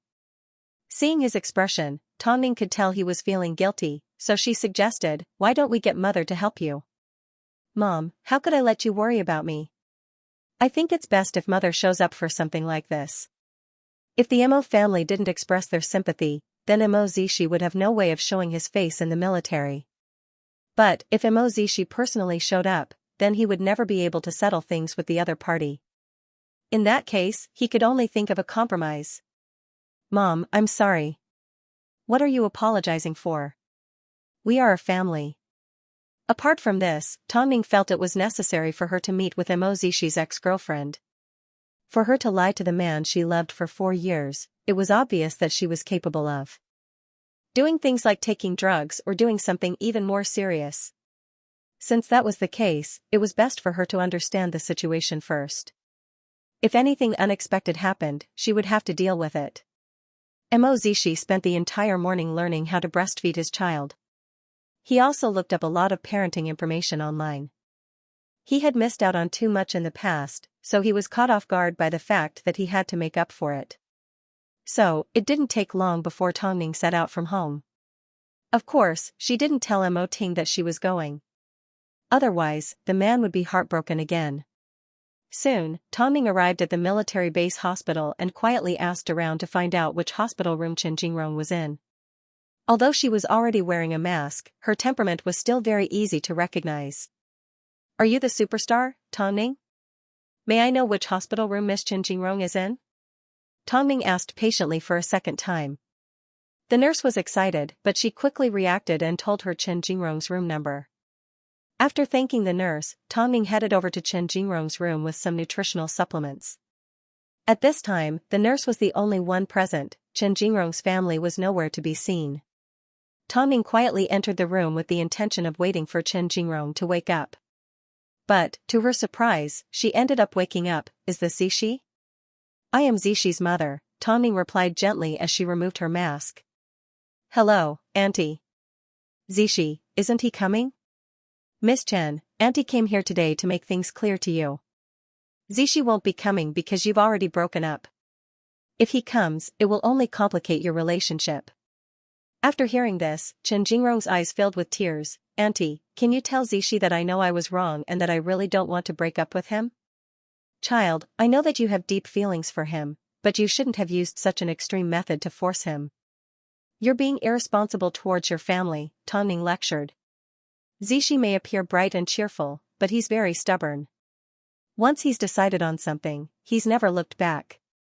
That's why Auntie wants to tell you to move on and start afresh." Chen Jingrong's eyes dimmed. She had nothing to say to Tongning. She didn't want to give up on Zishi because it was too difficult. She even tried to die, but she couldn't do it. "I also want to have a little pride, but I'm not willing to give up." "Auntie, please go home," Tongning sighed. From the look in Chen Jingrong's eyes, she could tell that this woman wasn't a kind person and she wasn't going to give up so easily. If this woman found out about Yao Anqi and Xianxia's existence, things would become very troublesome. Even though, this woman was obviously in the wrong in the first place. But, Tongning did not stay for long. She had no reason to stay in front of Chen Jingrong any longer. As long as she was here, she represented the Mo family. At least, her son wouldn't be in such a difficult position. Afterwards, Tongning headed over to Yao Anqi's home. According to Mo Zishi, Yao Anqi's home was like a nest. From the looks of it, because of Xianxia's birth, she hadn't been living a good life. Tongning needed to think of a way for Yao Anqi to move into the Mo family home. That way, Xianxia would have his parents by his side. Although she didn't know if her son and Yao Anqi were fated to be together, she still hoped that Xianxia would have a complete family. So, she went to look for Yao Anqi behind Mo Zishi's back. "Madam, I'll go knock on the door first," Lu Che said. Tongning nodded her head. A moment later, Yao Anqi opened the door. At this time, she was still wearing her white coat. "Auntie? Do you mind if I take up a bit of your time?" Tongning asked. "No, I don't mind. It's just that, my home is a mess." Tongning was not shy at all as she walked straight into the room and sat down on a chair. She then said to Yao Anqi, "I came to see you today without Zishi's knowledge. Auntie, have you decided to keep me away from the Mo family? I can leave. Do you think I'm that bad?" Tongning asked with a smile. "I'm not here to chase you away, nor am I here to give you money. I have no intention of breaking you and Xianxia apart. On the contrary, I wanted to ask if you were willing to move to Hyatt Regency." After hearing this, Yao Anqi was stunned. "You, Xianxia and my son. This is a very strange fate. You must admit that since fate has dictated this way, then you should go with the flow. Most importantly, although our family can take good care of Xianxia, a mother's place in our child's heart can never be replaced," Tongning said gently. "Our family doesn't care about family background. As long as a person is kind and cares about his family, we don't care about any other background. Auntie, you don't need to be considerate of me, I admit that I've been considerate of you. But, most importantly, I've been considerate of Xianxia, Tongming interrupted. I know you have a lot of pride. If you want to believe that rich families don't discriminate based on their family background, it may be a little difficult. But, in the Mo family, this is the case. I won't force you and my son to be together. If you think he's suitable, then you can try. If you don't think he's what you want, then let me know. If the time is right, we won't stand in your way. But, I'm more than willing to believe that you won't find another partner for Xianxia's sake, right? Xianxia silently agreed. She didn't actually want a relationship, even though she once wished for a family. Then, I hope you consider my words carefully. You are Xianxia's mother and we want to protect you. After speaking, Tongming stood up from her chair. I know you haven't rested for a long time. You can continue, I'm going to leave first. But, with Tongming's words, would Xianxia still be able to sleep?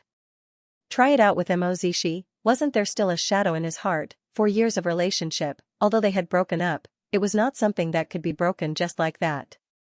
However, these things were beyond her control, so she temporarily put aside her worries. After she recovered, she returned to the hospital. But, as soon as she entered the hospital, she heard a piece of gossip. Chen Jingrong had taken medicine and committed suicide. Of course, she also heard that Tongming had visited Chen Jingrong at the hospital. But, it seemed, Tongming must have visited Chen Jingrong on behalf of the Mo family before coming to see her. Mo Zishi did not appear from the beginning to the end. Although everyone in the hospital was trying to guess the reason behind their change of heart, for Mo Zishi to be so heartless, it couldn't have been a small matter. Xianxia pretended not to hear anything as she returned to her post. As she was doing her rounds, she happened to pass by Chen Jingrong's room. But, since Mo Zishi told her not to feel guilty, she wasn't going to be shackled anymore. After all, she knew that 4 years ago, Chen Jingrong pretended to be her and won Mo Zishi's love. But, Xianxia's assistant remembered that Mo Zishi had previously asked about Xianxia, so she asked quietly, Dr. Yao, what's your relationship with Major Mo? He previously asked me about you when you came over with Xianxia. We're not related, Xianxia immediately replied. Oh, I thought. Don't speak recklessly in case you cause trouble. I know, the nurse quickly replied. I won't speak recklessly. Mo Zishi had no idea that Tongming had gone to see Xianxia, nor did he know that Xianxia had returned to work after originally planning to take a break. So, while Xianxia was asleep, he gave Xianxia a phone call. Am I disturbing you? No, Xianxia replied. The hospital isn't too busy today. Do you really think you're made of steel? You're going back to work again. I'm done resting, Xianxia replied calmly. Chen Jingrong is currently staying at our hospital. I know. Don't you plan to come and see her? Do you think I'm heartless? Mo Zishi unexpectedly asked Xianxia. After all, it was a 4-year relationship. If I broke it off just like that, even if she took medicine, I wouldn't show my face. Since you're going to break it off, why bother with so many things? To his surprise, Xianxia understood him. Since you said you didn't break up because of me, then I'm sure you have your own plans for not coming to the hospital. Anchi, come over to my place for dinner tonight. We can talk about Xianxia. You should meet him and give him a hug. Okay, Xianxia nodded. It wasn't that she hadn't considered Tongming's suggestion, but she had her own worries and concerns. Although she met the Mo family the last time, she still didn't know them well enough. So, regardless of whether she entered the Mo family or not, she needed to make sure that no one had ill intentions towards Xianxia. At this time, the hospital suddenly erupted in a commotion. Soon, a man stormed towards Xianxia with a wooden stick in his hand and swung it at Xianxia's head. You're a quack. Dr. Yao, a nurse screamed. Her voice was so loud that even Mo Zishi could hear it. Anchi? Anchi? What happened? But, Xianxia had already hung up. This was a medical disturbance. Luckily, the wooden stick wasn't heavy and the man didn't use his full strength. So, although it hurt, it wasn't unbearable. Dr. Yao, are you okay? The security immediately restrained the man and the nurse quickly ran over to help him up. But, Xianxia's head had been smashed and she lay unconscious in the nurse's arms. Dr. Yao, Dr. Yao. Mozishi could tell that someone was causing trouble. But, how was he supposed to go over? Afterwards, he called Xianxia's phone again. This time, the person who picked up was a nurse. The nurse thought it was Xianxia's family. Anchi. Hello, this is the affiliated hospital. Dr. Yao has been smashed in the head and has fainted, the nurse immediately said. At this moment, Mozishi couldn't care about anything else. Xianxia had no other relatives, and now that something had happened, he didn't know what to do. So, he couldn't stay at home and wait for news. After Mozishi arrived at the hospital, he parked his car in the underground car park. However, he did not walk into the hospital openly. Instead, he stopped near Xianxia's office. She overheard some gossip and found out that Xianxia had a cut on her head. She was currently bandaging it and it wasn't serious. Mozishi relaxed and gave Xianxia a phone call. Where are you? I'm resting in the office. I'll go home in a while. After such a huge incident, it wouldn't reflect well on the department, so the director gave Xianxia a few days off and told her to go home and rest. Come to the underground car park, Mozishi said. Xianxia did not expect this man to personally make a trip here. After all, he didn't want to cause any trouble. But, as soon as Xianxia saw him in the underground car park, she was shocked. You, get in the car, Mozishi said to her. There are so many people passing by. Do you want others to see it? Xianxia had no choice but to open Mozishi's car door and the couple successfully left the hospital. However, Mozishi noticed that Xianxia's head was covered in bandages. Did you sneak a peek at Sister Chen? Xianxia asked innocently. Mozishi was stunned for a moment before he shook his head. I specifically came to pick you up. I heard about the medical dispute over the phone, so I was worried. Xianxia also froze for a moment. I thought, you think too much. He then led her towards Hyatt Regency. We agreed that we were going to see Xianxia. But my head injury, did you think Xianxia would understand at such a young age? Mozishi asked. Xianxia remained silent and didn't reply. Just as Mozishi had said, Xianxia still didn't understand why he was injured. When the time came, all she had to do was comfort him a little. However, Mozishi never expected that someone would see him at the hospital. Everyone assumed that he was there to see Chen Jingrong. After all, the incident between the two caused quite a stir at the military base. So, as soon as Chen Jingrong heard about this, she sat up in bed in excitement. Zishi came to the hospital? Has Zishi been here before? Papa Chen looked at his daughter's good-for-nothing appearance and was exasperated with her for not living up to his expectations. It's already like this. Why do you still care whether he came or not? Dad, you know how much I love Zishi. I'll never marry anyone but him. Even if you insist on marrying no one but him, you have to see if he's willing to marry you, right? Father Chen scoffed. Besides, you've already broken up. I will never allow anyone to humiliate my daughter over and over again. But, Chen Jingrong didn't care what Father Chen thought. All she knew was that Mozishi had gone to the hospital, which meant, he still couldn't let go of her. So, she immediately pulled out her phone and called Mozishi. However, she had no idea that Mozishi had already blacklisted her. Chen Jingrong did not give up, so she tried a few more times, but she still couldn't get through. Daughter, listen to your father's advice. Don't associate with that man anymore. Dad, as long as he still cares about me, I will never give up. After loving him for so many years, how could she give up so easily? Plus, she knew that Mozishi was about to propose to her. So, who was it that exposed her lie at a time like this? She really wanted to know. Mozishi had no idea that he had caused a huge stir in Chen Jingrong's heart. At that moment, he arrived at Hyatt Regency with Xianxia. As soon as he opened the door, he saw Xianxia sitting on the carpet playing with his familiar toys. Meanwhile, Tongning stood to one side and prepared some snacks for him. Auntie, Tongning turned around and smiled, come take a look at your son. Xianxia walked over and carried Xianxia in her arms. She then hugged him tightly and kissed his cheeks. Mommy. Mommy, seeing this, Mozishi could tell that the mother and son had a deep relationship. Tongning gestured for Mozishi to take the initiative and take care of the mother and son's feelings. After all, this was their second time at a place like this, so they were bound to feel uncomfortable. Tongning tried to ease Xianxi's nervousness. What happened to your head?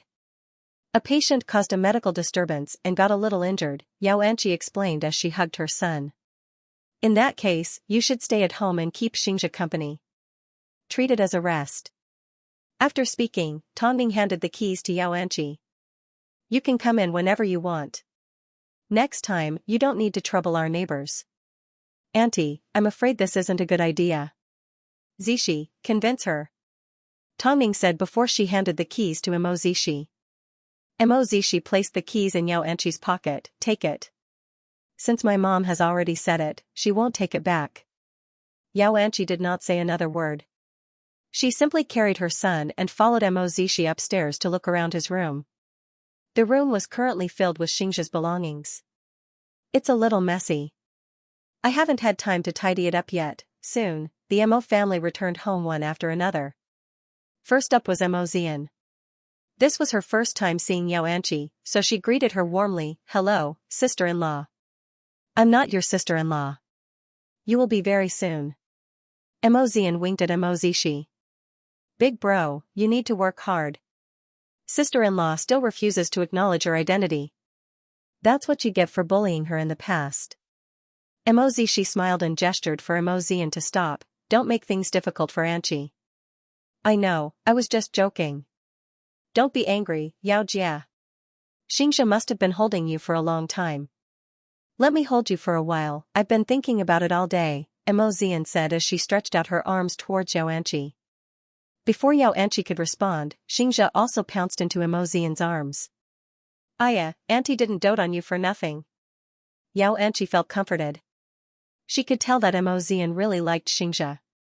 You two chat, I'll take Xianxia downstairs to play. In reality, Xianxi wanted to create an opportunity for the two. But, she had no idea that the two of them were actually quite bored. After losing their child, they didn't know what to say. Especially since Xianxi was now certain that Imo Zishi had someone else in his heart. So, she was even more unwilling to talk about relationships with him. My family is very friendly. If you feel like you're being put in a difficult position, just tell me. They'll know how to restrain themselves. Xianxi nodded her head. Actually, no matter what, she still felt restrained. Plus, Imo Zishi had never seen her smile before. She was always cold and didn't want anyone to get close to her. The two of them had nothing to say to each other. Imo Zishi also felt a little awkward, so he suggested, let's go downstairs.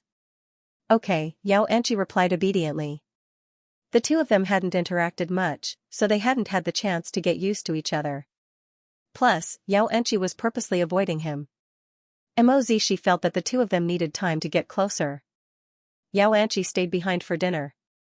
But, she did not say a word during dinner, unlike Imo Zian, who could talk non-stop. A family like this was actually quite heartwarming, but Xianxi did not feel like it belonged to her, so she kept her heart away from them. Tongning sensed Xianxi's distance, but she did not force her. After the first time, there was bound to be a second and third time. That was when the time came to change the way she viewed family. After dinner, Xianxi decided to head home. After all, her son had seen her and she had achieved her goal, so she couldn't stay at the Imo family home forever. Imo Zishi knew it was impossible to make her stay, so he volunteered, let me take you home. What do you mean by let me take you home? You should take me home, Imo Zian lectured. Xianxi did not object.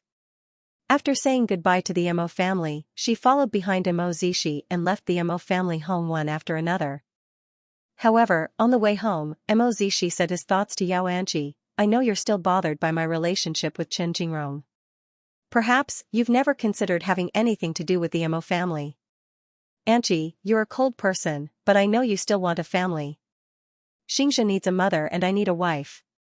Since that's the case, can you consider becoming my partner? I will work hard to forget about the past because I want Xianxia to have a complete family.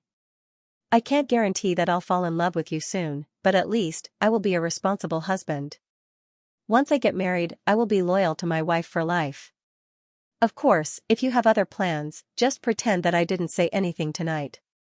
But, if you listen to me a little, can you open up your heart to me a little? I know you're going to say that I'm thinking this because of the child. That's not wrong, but who's to say that this is a bad start? For years ago, I thought Chen Jingrong was you and we missed out. But, for years later, fate has presented itself again. Can you take this opportunity for Xianxia's sake? I'm not going to say that I'm outstanding, but at least, I have the right values, I'm positive, I don't have bad habits, and I think I'm an ideal partner. If you really want to find a partner, then consider me first, okay? Mo Zishi spoke very seriously, and his reasoning was very sufficient. Even a woman would not be able to reject such a proposal, right? Above all, Xianxia still felt that because she couldn't abort her child, she was restricting Mo Zishi's life. But now, not only did Mo Zishi not blame her, he even begged her to open up a little. How could she reject someone like this, but, can she really get happiness? Because of this, Xianxia was very nervous. She was afraid that once she took the first step, it would be too late to stop. It didn't take long before the couple arrived at Xianxia's home. After escorting her back to her room, Mo Zishi finally relaxed. However, before he left, he said in seriousness to Xianxia, I hope you can consider my suggestion. Xianxia froze for a few seconds before finally nodding her head. After all, Xianxia was the biggest link between them. She was an orphan herself, so she actually hoped that Xianxia would grow up under the care of his parents. His heart was suddenly in a mess. As soon as Chen Jingrong found out that Mo Zishi had gone to the hospital, she tried to find out where he was. She couldn't get in touch with Mo Zishi, but she still returned to work. She assumed that as soon as Mo Zishi showed up and explained everything to him, they would get back together. Even when she told her superiors, she told them that nothing was going on between her and Mo Zishi.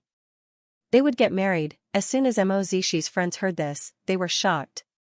Did Mo Zishi secretly get back together with Chen Jingrong behind their backs? Because of this, one of Mo Zishi's friends gave Mo Zishi a phone call. Did you go to the hospital? Yes, Mo Zishi replied straightforwardly as he knew what his friend was asking. Did you get back together with Chen Jingrong? I didn't go to the hospital to see Chen Jingrong, I went to pick up Xianxia. Anchi was beaten up. You scared me to death. I thought you forgave Chen Jingrong. I bet the people at the hospital thought you went to see Chen Jingrong when they saw you. Chen Jingrong believed you and now thinks she has a chance to get back together with you, so she's telling everyone that you've gotten back together. Mo Zishi's friend sighed and felt bad for Mo Zishi. He had a feeling that Chen Jingrong wouldn't stop clinging to him. On the other side, Mo Zishi fell silent. What do you plan to do now? If you plan to be with Xianxia, you can't let Chen Jingrong continue like this. I'll apply for a transfer, Mo Zishi replied. I don't want to get tangled up in things like this. Fine, now that things have gotten to this point, there's nothing you can do. But, if you can apply for a transfer, what about Xianxia? I need to ask Anchi for her opinion. After all, I can't force her, Mo Zishi replied. If Anchi doesn't want to leave, then I'll try my best not to appear at the hospital. That's fine. Do as you see fit. I don't know how to describe Chen Jingrong anymore. He felt both pitiful and shameless. Clingy. Didn't she know what she had done? Why couldn't they set each other free? After hanging up the phone with his comrade, Mo Zishi fell into deep thought. It seemed he would have to leave the military soon, even though he already knew this day would come. So, the next morning, Mo Zishi called his superior and asked for a transfer. As soon as his superior heard this, he was stunned. After all, Mo Zishi was his beloved general. How could he bear to let him go? Didn't Jingrong say that you guys made up? What are you trying to do now? Chief, you know that I already have a child. How could I possibly reconcile with her? Mo Zishi replied. I need to act like a father. Since you didn't plan to, why did you go to the hospital? I didn't go to the hospital to see Chen Jingrong, I went to pick up Angie. Angie's head was smashed, Mo Zishi explained. In other words, it was a misunderstanding. His superior sighed. It's hard for an upright official to settle a family dispute. So, I can't say much about your matter. Think about it carefully. You have to know what it means to be transferred. I'm sorry, Chief. I've let you down. Mo Zishi apologized sincerely. He was well aware of who helped him get to where he was today. Forget it. I can understand why you're doing this, only by distancing himself from Chen Jingrong could the two of them be completely cut off. Mo Zishi needed to give Xianxia and himself an explanation. Zishi, from now on, come back and visit us often. Mo Zishi did not say a word. All he heard was a sigh from his superior. I hope the chief can keep this a secret. How about this, I'll contact my brother and see if I can transfer you to him. Let me tell you, my brother is amazing. He's the captain of the top special forces in the country. Everything will depend on your luck. Thank you, Chief. After all, they were teacher and student, so apart from thanking him, Mo Zishi had nothing else to say. As for Chen Jingrong, she was going to put on a one-woman show. As soon as his family found out that Mo Zishi was going to be transferred, they all supported him. Especially Mo Zian, big bro, this is what I admire about you. You always do what you say and never hesitate over something like this. In that case, have you asked Danchi? Is she willing to leave with you? Tang Ning asked. If Anchi isn't willing, don't force her. As long as you don't appear at the hospital as often, that's fine. I understand, Mom. Also, I want to find another place to live. Anchi might not be used to being around so many people and I want to find a place that's close to the special forces so I can take care of the mother and son. After hearing this, Tang Ning thought for a moment and nodded her head, you decide for yourself. But, you need to convince Anchi to move in. Don't worry, I'm confident that I can do it. Before he went to the special forces, Mo Zishi needed to collect some information from the military. After all, it wasn't easy to get into the special forces. One had to go through a strict test and selection process. But, Mo Zishi still wanted to give it a try. On the day he returned to the military base, Mo Zishi did not tell anyone and avoided everyone's attention. After receiving the recommendation letter from the chief, he simply went to see a few of his friends to say goodbye. I know I can't stop you. Let's meet up outside. I'm so angry that I can't even stay at the military base because of that B*TCH. But, if I was in her shoes, I would have no choice but to do this. Chen Jingrong is so scary. Zishi should hide from her. He's already said and done everything he could. What else does she want? Fantasizing on the side, it's really an eye-opener for me. Mo Zishi smiled and did not respond to Chen Jingrong's question. He simply hugged his friends and left. Afterwards, Mo Zishi drove over to Yao Anchi's home and knocked on the door. Seeing that she was tidying up, he sat down on the sofa and said, I've applied for a transfer. What? Yao Anchi didn't quite understand. I said, I've already left the military base. Angie, I'm going to report to the special forces soon. Before that, I want to ask if you want to leave the hospital. Because I want to find a place to stay near the special forces and bring you and Xianxia over. Yao Anchi was stunned for a moment before she replied, I haven't considered leaving the hospital yet. I guessed so, Mo Zishi nodded his head. But, you're going to have to move, right? I have decided to bring Xianxia over and take care of him ourselves. We will hire a reliable nanny to take care of him when we are busy. You don't have to worry about the awkwardness at home. I live in the army. Without your permission, I won't stay at home. Of course, Yao Anchi wanted to personally take care of Xianxia. After all, the Mo family had their own matters to attend to. But she was in the hospital and too busy. If she could find a helper, she was more than willing to take care of her son herself. This was where Mo Zishi's cunning came from. Yao Anchi's current residence could barely accommodate one adult and one child. There was no room for anyone else. Even if it was for Xianxia's sake, Yao Anchi would still agree. Plus, she was seriously considering Mo Zishi's suggestion the day before. If she really had to choose a husband, she would definitely choose her son's father. So, she might as well give it a try. Since you haven't said anything, I'll take that as a yes. After Yao Anchi finished packing her things, she nodded her head, you've already arranged everything. I can't be picky. Okay, I'll find a place to live as soon as possible and pick you up. However, up until this point, Yao Anchi had only spoken to Mo Zishi as a mother. She had never spoken to him from a woman's point of view. It seemed she had no intention of going that deep. Luckily, Mo Zishi understood her caution. After all, he was a man that had just broken up with his girlfriend. Before heading to the special forces, Mozishi found a suitable house nearby. It was quiet and had good security. It was perfect for his family of 3. It didn't take long before Mozishi found a house and gave Xianxia the address. He also told her to pack her things when she had time so that he could pick them up. Apart from this, Mozishi also found a nanny. This nanny was 1 in 100. She had already retired, but she had nothing to do at home, so she continued to work as a nanny. The move seemed to be going smoothly. But it didn't take long before Chen Jingrong heard from her comrades that Mozishi had applied for a transfer. Because of this, she specifically went to look for her superior to verify the information. Her superior tried to beat around the bush, but in the end, she couldn't help but tell Chen Jingrong the truth. Jingrong, let Mozishi go. Just pretend that the 2 of you weren't meant to be together. Since he doesn't want to get back together with me, why did he go to the hospital to show concern for me? He didn't go to the hospital to see you. Either way, don't overthink it, her superior comforted. Her superior comforted her, find a better man. I believe that you will live a happier life.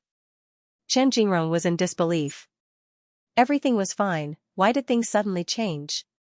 If he didn't go to the hospital to see me, then who was he going to see? Either way, there's only one person. Chen Jingrong did not say a word. After leaving her superior's office, she took the opportunity to look at the surveillance footage from that day.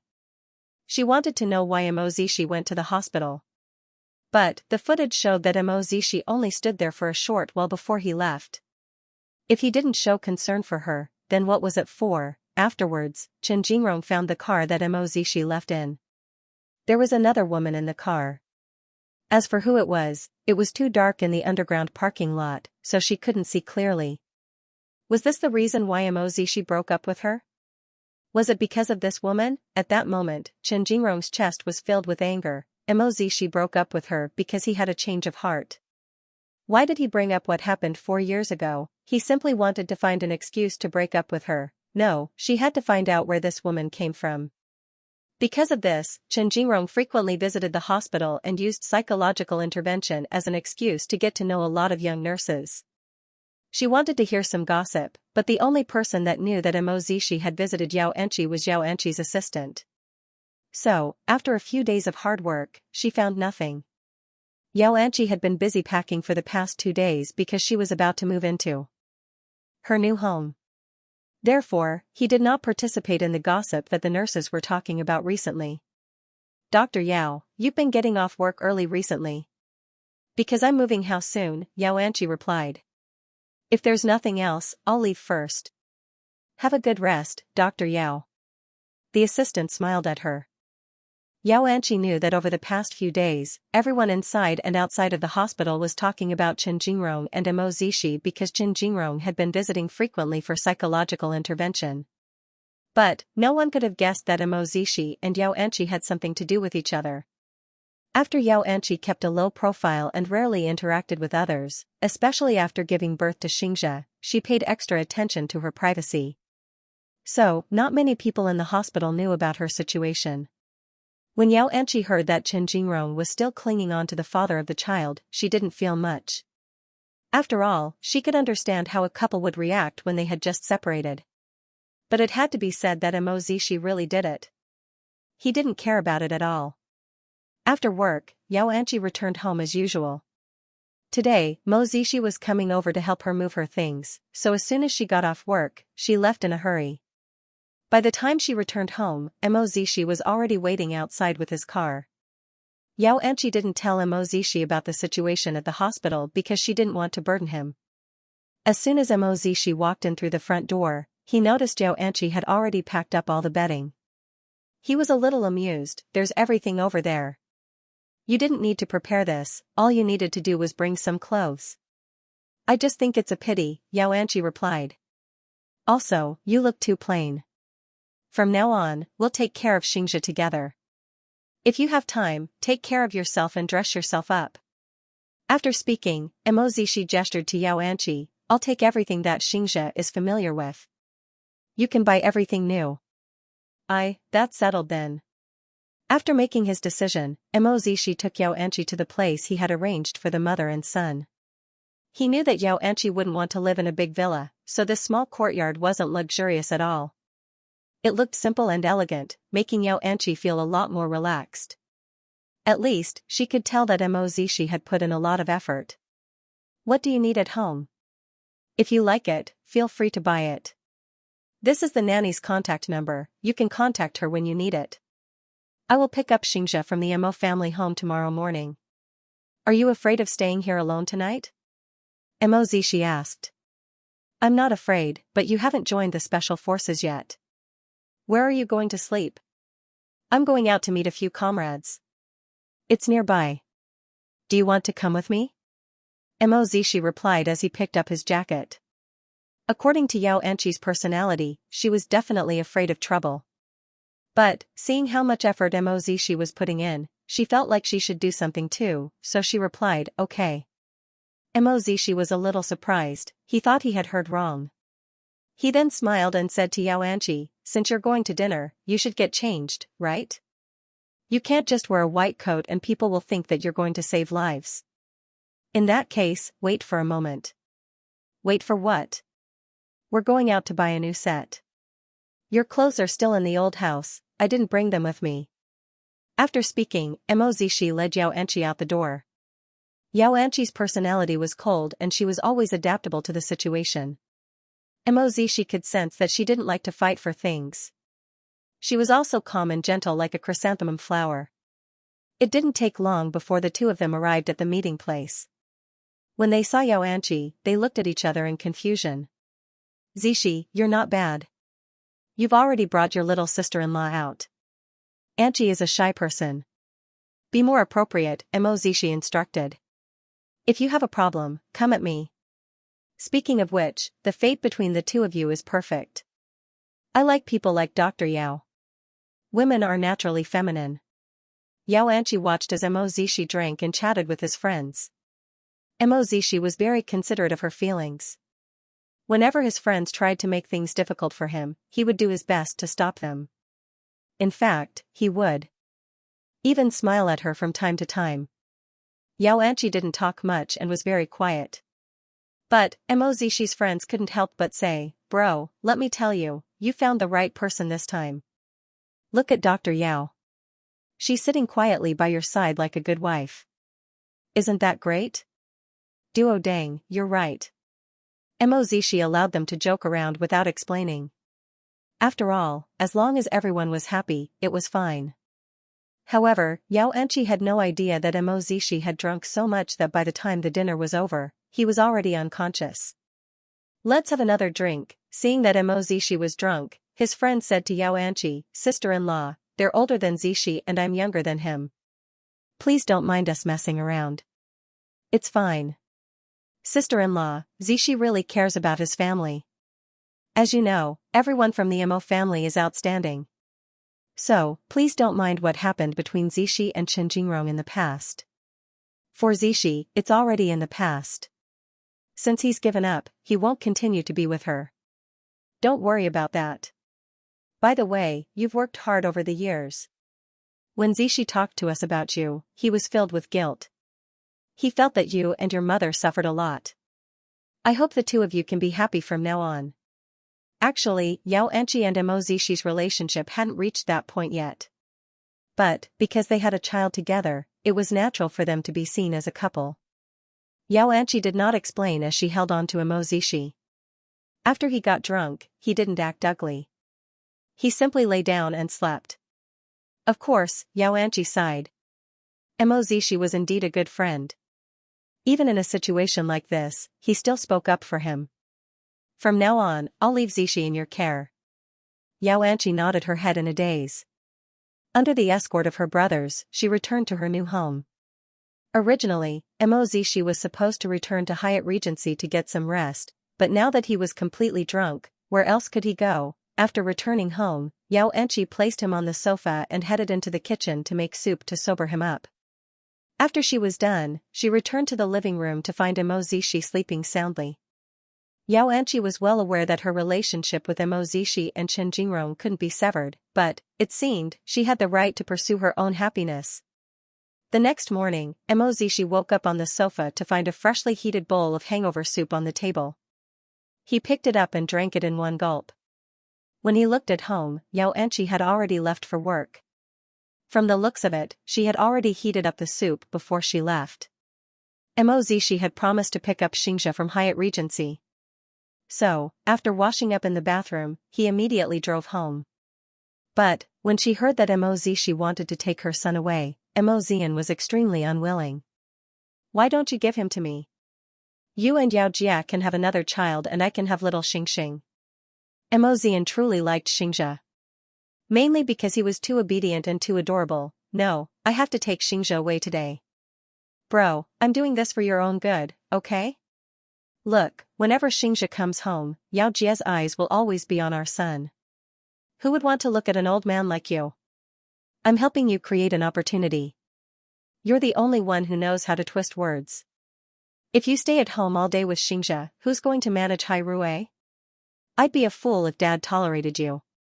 Mo Zian's words hit the nail on the head.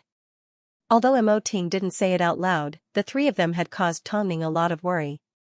So, because of this, she couldn't be stubborn anymore. "Okay, I'll give you back your son. But, you need to bring him home often, okay?" Xianxia clung on to Mo Zian.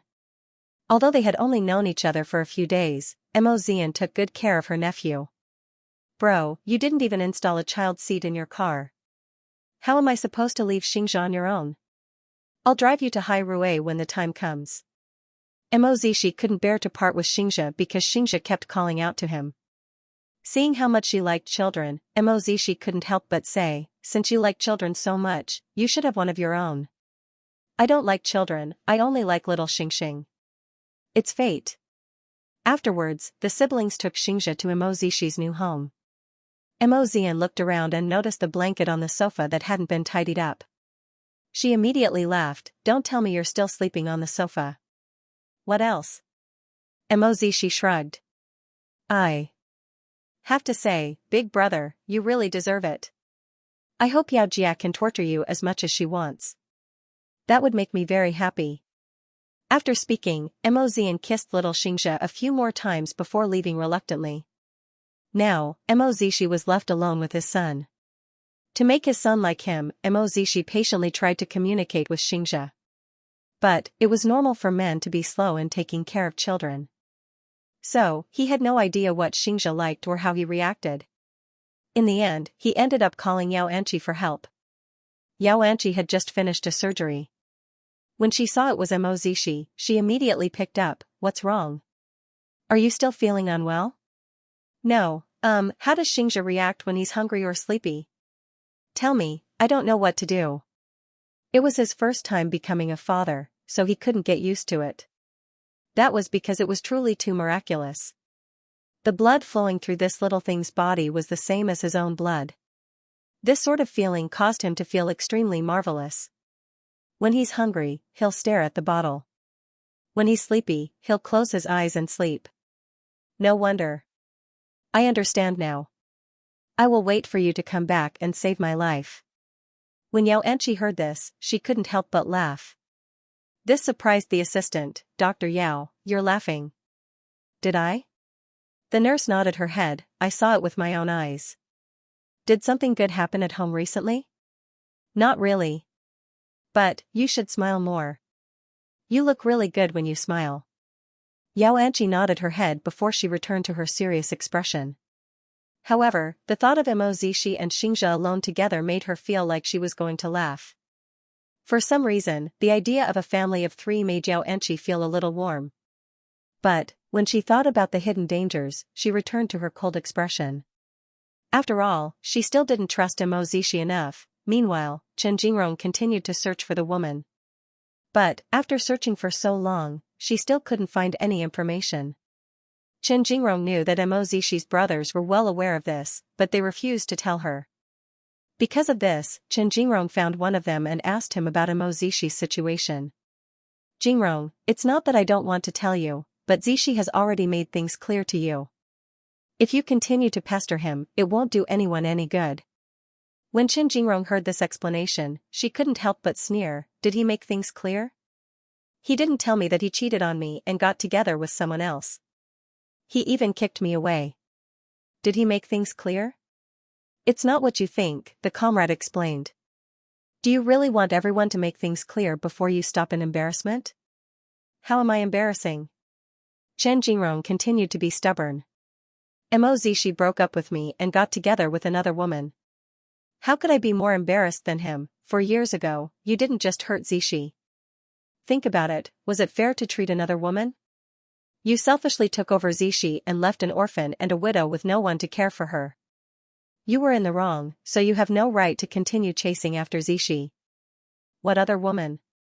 What orphan and widow? Explain everything clearly to me. Chen Jingrong caught on to the crux of the matter and forced the comrade to answer. Stop asking. Asking will only make you feel worse. After speaking, the comrade pushed her out the door and shut it tightly. Chen Jingrong did not give up, so she went to look for another comrade. But, this time, she was a lot smarter. As soon as the comrade opened the door, she said, I know that I've wronged the other woman. I'm looking for Zishi because I want to personally apologize to him. Jingrong, it's good that you have this intention, but I don't think Zishi would allow you to disturb the mother and son for any reason. In other words, the woman that Zishi slept with 4 years ago already gave birth to Zishi's son? Is that so? Am I right? I can't comment on anything else. If that was the case, then things were easy to deal with. 4 years ago, there weren't a lot of people that went out drinking with the military. All she had to do was ask who had a child and she would be able to find out who it was. Chen Jingrong never expected, it turned out, it was because this woman came knocking on her door that she exposed her and snatched Mo Zishi away. No, she couldn't steal that woman away. If Mo Zishi was really with her because of his child, then she was. Confident that she could get him back, she believed that she understood Mo Zishi very well. Afterwards, Chen Jingrong immediately went to the hospital to find out which doctors were married and which ones had children. As soon as she asked, the answer was obvious. After all, everyone at the hospital knew that Xianxia was pregnant and had children. Xianxia, a mere emergency department doctor, actually dared to steal her man. She was way too brave. Needless to say, Chen Jingrong immediately found Xianxia's department. As soon as she saw the legendary Dr. Yao, she immediately pulled Xianxia to the side and reached out her hand to slap her across the face. But, Xianxia grabbed onto her wrist. Miss Chen, what are you trying to do? What am I trying to do? Why didn't you ask me this before you stole Mo Zishi's man? Chen Jingrong asked. You obviously know that Mo Zishi and I have been together for 4 years. What kind of mentality did you have? Why did you break us up and become a third party? Everyone at the hospital immediately gathered around. After all, this was a piece of gossip. Everyone already knew about Chen Jingrong and Mo Zishi's relationship. Now that Chen Jingrong was looking for Xianxia, wasn't the answer obvious? Could it be that Xianxia was the culprit that destroyed someone else's happiness? However, Xianxia did not panic as she said straightforwardly, do you want me to tell you how despicable and senseless you were 4 years ago? How you stripped naked next to Major Mo and pretended to sleep with him? If you want to consider me a third party, then in this relationship, you are the third party. I'm not. At most, you're someone who came later. After hearing this, Chen Jingrong was shocked. Would you believe that I can make it so that you can't survive in the hospital? Are you threatening me? I'm an orphan. What's there to be afraid of? Plus, do you really think you can do whatever you want in Beijing? I don't think you can do that with your family's connections. After speaking, Xianxia pushed Chen Jingrong away. I don't like to cause trouble, but I'm not afraid of trouble. I'm all alone. When the time comes, I can fight you to the death. You're not afraid of trouble? Is the child that you gave birth to legally? You don't need to worry about that. If there's nothing else, I'm going to leave. After speaking, Xianxia walked away from Chen Jingrong and said to the onlookers, what are you looking at? Why aren't you going back to work? Only then did the people at the hospital look at Xianxia in a new light. It turned out, Dr. Yao, who never fought for anything and had a natural temperament, was quite handsome when she was angry. Plus, according to Xianxia, Chen Jingrong actually did something so despicable just to get her hands on Mo Zishi. No wonder Mo Zishi broke up with her so decisively after finding out. The incident quickly spread like wildfire, but Xianxia acted like nothing had happened. After all, as long as she knew her place, she was not afraid. Since Chen Jingrong was the despicable person, there was no way she was going to back down. After the assistant found out, he couldn't help but ask Xianxia in private, "Dr. Yao, I never imagined that Major Mo was really little Xianxia's father. In that case, why didn't you look for him for the past 4 years?" "There is no reason." "Okay, I know you don't want to answer. Then, does little Star have a father now?" "Of course. But, it wasn't legal yet." It didn't take long before Mo Zishi found out about what happened at the hospital. Although he didn't know how Chen Jingrong dug Xianxia out, when he saw the video someone recorded and heard Xianxia say that she was all alone, his heart was moved. Afterwards, when Chen Jingrong mentioned that it wasn't legal, Mo Zishi's eyes darkened. All these years, Chen Jingrong had disguised herself too well. So well that he had no idea that the crazy Chen Jingrong was capable of biting anyone. He really wanted Xianxia to leave that troublesome place because he knew that there was no point in being entangled with Chen Jingrong. But, Xianxia also needed to be willing. That night, Xianxia returned home from work. When she saw Xianxia sleeping soundly in his father's arms, her expression relaxed a little. Afterwards, she put down her bag and carried Xianxia from Mo Zishi's arms. Mo Zishi stood up and said, "I already know about what happened at the hospital, but I wasn't the one who told her. I already knew about her actions at the hospital, so I expected her to find out," Xianxia replied. "Even if she comes looking for me, I won't be afraid. After all, her man is right in front of me right now." "Auntie, I know what you want to say, but I'm not as weak as you think." After speaking, Xianxia comforted Xianxia and carried him into the nursery. Mo Zishi followed behind Xianxia for quite some time before he finally said, "I don't know what I should do to show my support and protection for you. There's something in the video that made me feel really bad. So, I've been thinking about it at home all day. I think I want Xianxia's birth to be legal and I want you to have a legitimate identity. Of course, if you don't want to, I can wait." After hearing this, Xianxia turned around and looked at Mo Zishi. "Did you make this decision carefully?" "Of course I did. I told you before, if you don't marry me, I will take care of Xianxia and never marry again," Mo Zishi replied in seriousness. "After all, I'm a father now. I want to be a good role model for my child." "I can apply for leave tomorrow morning," Xianxia replied. "My ID is in the drawer in the bedroom upstairs." "You agree? Isn't it just like you said? I need confidence and I don't want Xianxia to be judged by others." "But, Mo Zishi, I'm only going to say this once. I get hurt easily and hold grudges easily. Most importantly, if you want to lie to me, don't let me know that I'm not ready to be your wife yet. I'm doing this for Xianxia, so I'm willing to give it a try. But, you can't force me." Mo Zishi nodded his head, "I understand and understand. In front of me, you don't need to be so affectionate. You just broke up with someone not too long ago and relationships are built up over time. I understand that. But, since you've decided to get married, you need to be on the same side as me." "Of course," Mo Zishi nodded. "You don't need to propose. You can make it up to me when you actually fall in love with me. Right now, it doesn't really matter." All they needed to do was register their ID and confirm their relationship. Then, no matter how much Chen Jingrong threw a tantrum, nothing would happen. Xianxia wasn't afraid that Chen Jingrong would throw a tantrum. She was simply afraid that her words would cause Xianxia to get hurt. "Are you still going to stay at the hospital? Why should I leave because of her? I didn't do anything wrong." Mo Zishi couldn't help but laugh. "I originally thought that your indifference was because you were afraid of trouble and didn't want to fight for it. That depends on who you're dealing with." That night, the couple slept in separate rooms. Xianxia slept in the master bedroom with little Xianxia while Mo Zishi slept in the guest room. Mo Zishi placed his hands under his head and thought back to everything that happened between him and Chen Jingrong over the past 4 years.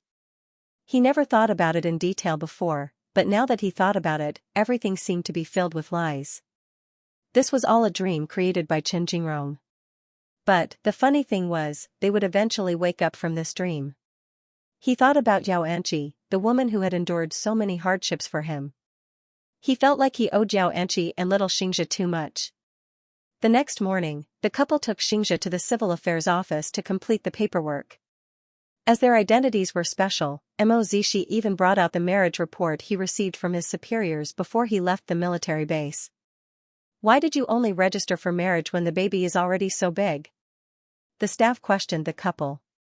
Most importantly, they wanted to ask Mo Zishi why he only realized he needed to take responsibility when the child was already 3 years old. Mo Zishi smiled as he looked at Xianxia and replied, I took a lot of detours before, but haven't I finally found the correct answer? The staff glared at him and finally issued the documents to them.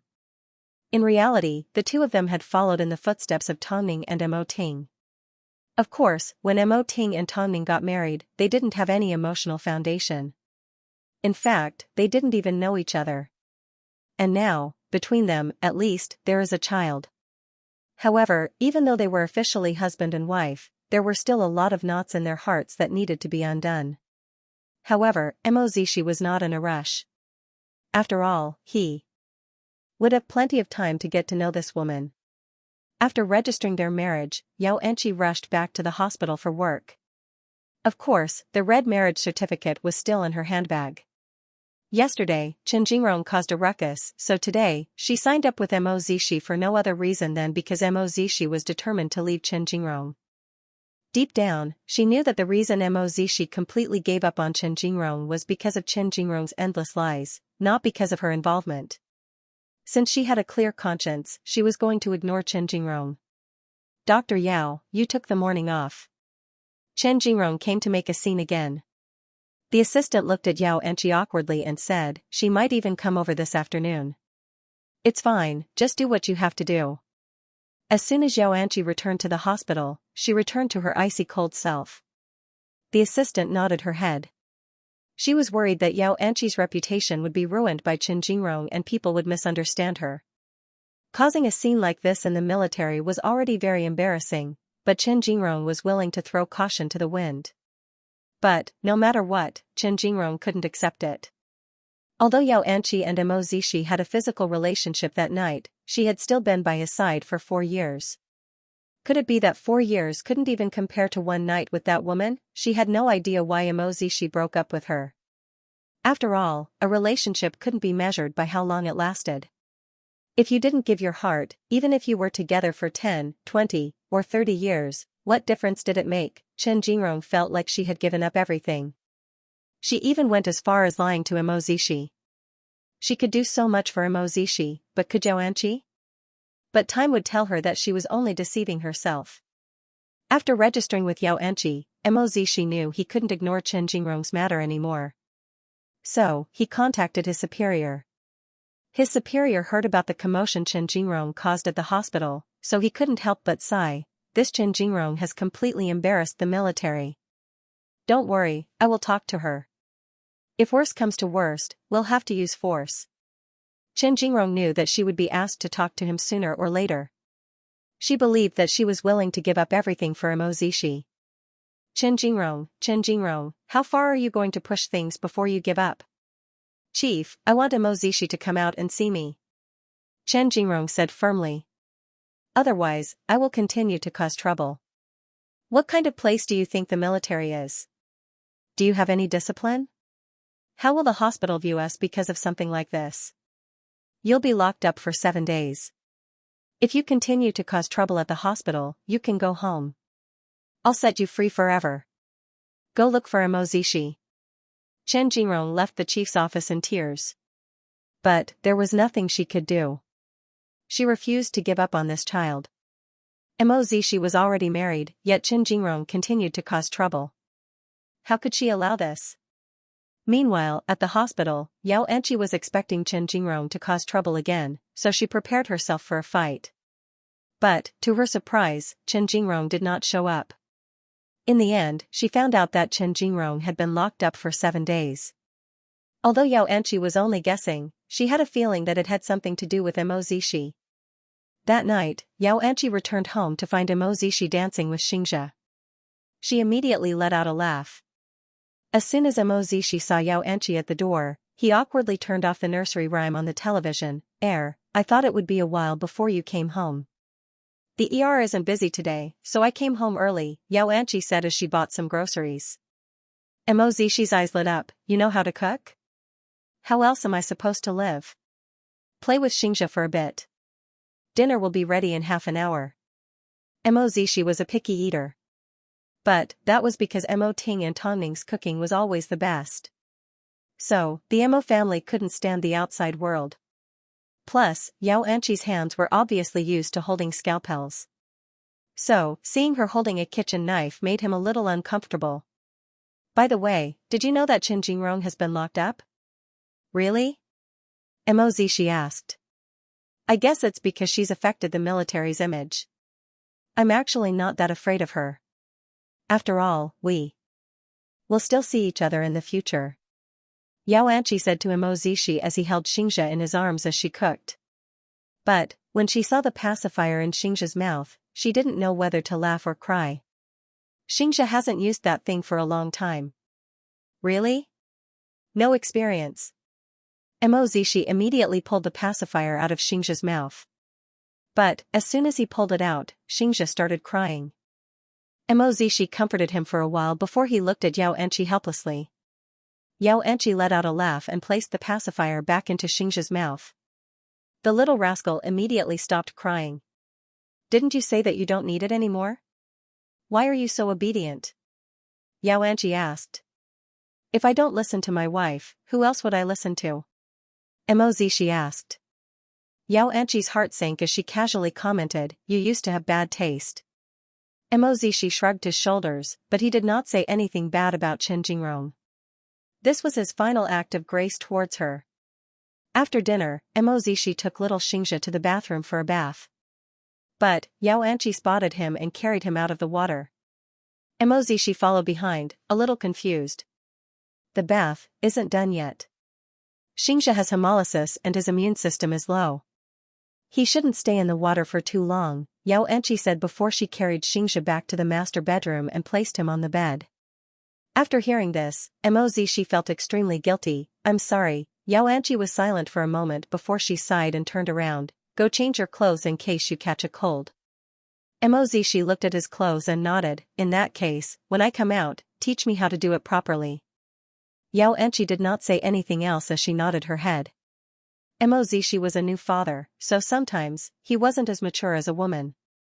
So, he sometimes forgot that Xianxia was sick. Because of this, he needed Xianxia to watch over him. After changing into a new set of clothes, Xianxia returned to the bedroom. She had already prepared everything. She turned on the shower and turned on the air conditioner. This will make Xianxia feel better. Go in. Mozishi looked at the bathtub helplessly. If I knew this would happen, I wouldn't have changed. Xianxia knew that Mozishi was pretending to be relaxed to make her less nervous. Over the past 2 days, she had slowly come to accept the fact that she was married. As for Mozishi's existence, she was no longer as repulsed. Meanwhile, Xianxia was even happier. Perhaps, he didn't know what it meant to be a father, but he could clearly feel that he was in a place that was safer than his mother's embrace. Mozishi jumped into the water and played with his son. Seeing this, Xianxia did not disturb them any further. She simply closed the bathroom door and allowed the father and son to bond. Actually, this kind of life wasn't bad.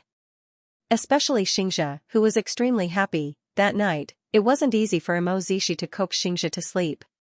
Before he left the master bedroom, he said to Xianxia, I'll get the nanny to look after Xingyan tomorrow.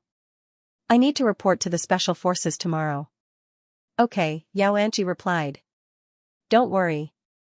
Although they have a good reputation, I still installed a camera in the house. You will be able to see everything that happens in the house. Tomorrow, I'll buy some food and leave it at home. It should be enough for you and your son to eat for a while. The nanny will buy the rest for you. Also, I've left my card on your bedside table. If you need anything, just swipe it. Xianxia listened quietly without replying. After a while, she finally asked, anything else? Also, after I join the special forces, it's even more impossible for me to see Chen Jingrong. Don't worry. Xianxia smiled and nodded, sure, I'll remember what you said. Then, you and Xianxia should sleep. After speaking, Mozishi turned around and left the bedroom. Xianxia did not try to stop him. Although he was a little disappointed, she did not force him. After all, he was the one who didn't take care of Xianxia's health that night. He made himself seem especially childish and unable to handle the responsibilities of a father. It was understandable that Xianxia didn't trust him. But, for some reason, as he lay in bed, Mozishi spent most of his time thinking about Xianxia and the child in the master bedroom. These two people practically occupied half his mind. The next morning, Mozishi woke up early. Seeing that Xianxia hadn't woken up yet, he snuck into the bedroom and laid down on Xianxia's bed to look at his son's obedient face. He seemed to be having a sweet dream, waving his little hands from time to time. Xianxia, I let you down last night. I almost made you fall sick. Mozishi leaned over and placed a kiss on Xianxia's cheek, unwilling to let him go. Daddy is going to the army, so I might not be able to see you for a while. That's why I decided to take a photo of you. That way, when I miss you, I can take a look at you. Xianxia was awoken by Mozishi, but she did not get up. Just like that, Mozishi sat by Xianxia's bedside and spoke to him for half an hour. He also took a lot of photos. She never expected this man to be so affectionate. Xianxia couldn't take it anymore, so she finally turned on the bedside lamp and pulled out a photo album from her drawer. She then handed a photo of her and Xianxia to Mozishi. This is for you. Did I wake you up? If you don't turn on the light, how could you take a clear photo? Because it was too dark and Mozishi did not dare to turn on the flash, the photo only showed a dark blur. I simply hope that after I go to the army, I'll have something to remember, Mozishi replied. I know. You've already done enough by giving us such a good living environment. You don't need to carry any more burdens on your shoulders, Xianxia said as she looked at Xianxia. When you have time, come home often. Of course I will, Mozishi could no longer hold back as he pulled Xianxia into his embrace and hugged her tightly. But, he did not do anything else as he quickly left with the photo. Xianxia's heart moved a little. After all, she knew that Mozishi was a man with an indomitable spirit. So, as soon as Mozishi left, she chased after him barefooted and grabbed onto his arm. Xianxia, and I will be waiting for you at home. At this time, the sky was dark, but as soon as Mozishi lowered his head, he noticed Xianxia standing barefoot on the steps. So, he immediately rushed into the house and retrieved her shoes. He then knelt down and helped her put them on, one at a time. Remember, no matter what happens, give me a phone call. Or, you can go to Hyatt Regency. Okay. Go in, it's quite cold outside. Xianxia nodded. After Mozishi left, she turned around and returned to the master bedroom. It wasn't that she didn't remember the night from 4 years ago. That night, when she was passionately intertwined with that man, her mind kept replaying the scene. Perhaps because of this, Xianxia felt a natural familiarity with Mozishi. Because they existed in each other's memories. Because of this, it was easy for her to fall in love with him. Plus, ever since Mozishi found out about her and Xianxia's existence, he had done so much for them. This man was definitely worth trusting. So, she decided to work hard to fit in as a wife. At the very least, she wanted him to be her husband and sleep in the master bedroom. At that time, Chen Jingrong was locked up in solitary confinement. She still wanted to see Mozishi after she was released, but she had no idea that Mozishi had already joined the special forces. After 7 days of confinement, Chen Jingrong immediately returned to the military. But, she couldn't go to the hospital to cause trouble for Xianxia because she had promised her superiors. Otherwise, she would be kicked out of the military base. Xianxia continued to work day after day. But, there were times when she would receive phone calls from Mozishi or messages from him. Xianxia never returned his calls. Every time she did say a few words, she would end up hanging up because she had an emergency patient. Because of this, Xianxia's assistant said to Xianxia, Dr. Yao, aren't you being too cold towards Major Mo? Am I? Xianxia's assistant quickly nodded, you're super cold. That's just how I talk, Xianxia explained. Even if you ask me to speak softly, I won't. Xianxia's assistant nodded her head. It made sense. If the gentle Xianxia heard this, she would have thought she had seen a ghost. Actually, Xianxia had always been the gentle type. As long as she sat in her office without saying a word, she would look like a pretty daughter from a humble family. I'm just giving you a suggestion. After all, you and Major Mo are in that kind of relationship. Don't couples care about each other when they speak? You can be a little less formal. Although Xianxia did not respond, she took her assistant's words to heart. Mo. Zishi was gone for 7 days. Apart from phone calls, she didn't see him at all. What kind of couple were they? However, Xianxia understood that Mo Zishi was a soldier. That day, after work, Xianxia was about to return home to take care of the kids when she was stopped by Chen Jingrong, who was dressed in casual clothes. I don't have a military rank right now. I'm just a normal woman. Why don't you talk to me for a bit? Xianxia didn't want to talk to Chen Jingrong, so she flagged down a taxi and headed home. But, Chen Jingrong grabbed onto the car door. Even if you ignore me right now, we'll eventually talk things out. Why are you avoiding me? Perhaps, after talking to you, I'll let go. Who knows? But, I don't want to waste time with you. You've already won. Zishi is already yours. Can't you sympathize with the weak? Chen Jingrong held on to Xianxia's hand as her eyes turned red. I have nothing now. My man, my youth, my feelings. After Xianxia heard this, she closed the car door and sat down with Chen Jingrong in the nearby rest area. Tell me, what else do you want? I know that you and Zishi have a child, but you don't want Zishi to be with you because of his responsibilities, right? I believe that Zishi still loves me. That's why I came looking for you. I can only beg you to return Zishi to me. If worst comes to worst, I'll raise your child for you. After hearing Chen Jingrong's words, Xianxia let out a laugh. You should be asking Mo Zishi whether he still loves you, not me. Plus, I can't give him back to you just because you beg me. He's not an object that can be pushed around. Most importantly, he is the one that makes the decision. Plus, I can raise my own child. I don't need a stepmother. You're overthinking this. Lastly, you don't seem to understand why Mo Zishi cut off all ties with you. It wasn't because of me and Xianxia, it was because of your lies. I'm sure you know how many lies you've told Mo Zishi over the past 4 years. Put yourself in his shoes. If someone lied to you the same way, how would you feel? Didn't you suspect Mo Zishi of being with me behind your back? At this moment, Chen Jingrong burst into tears. I didn't do it on purpose. I simply loved him too much. The only person you love the most is yourself. I've never forced Mo Zishi to leave at any time.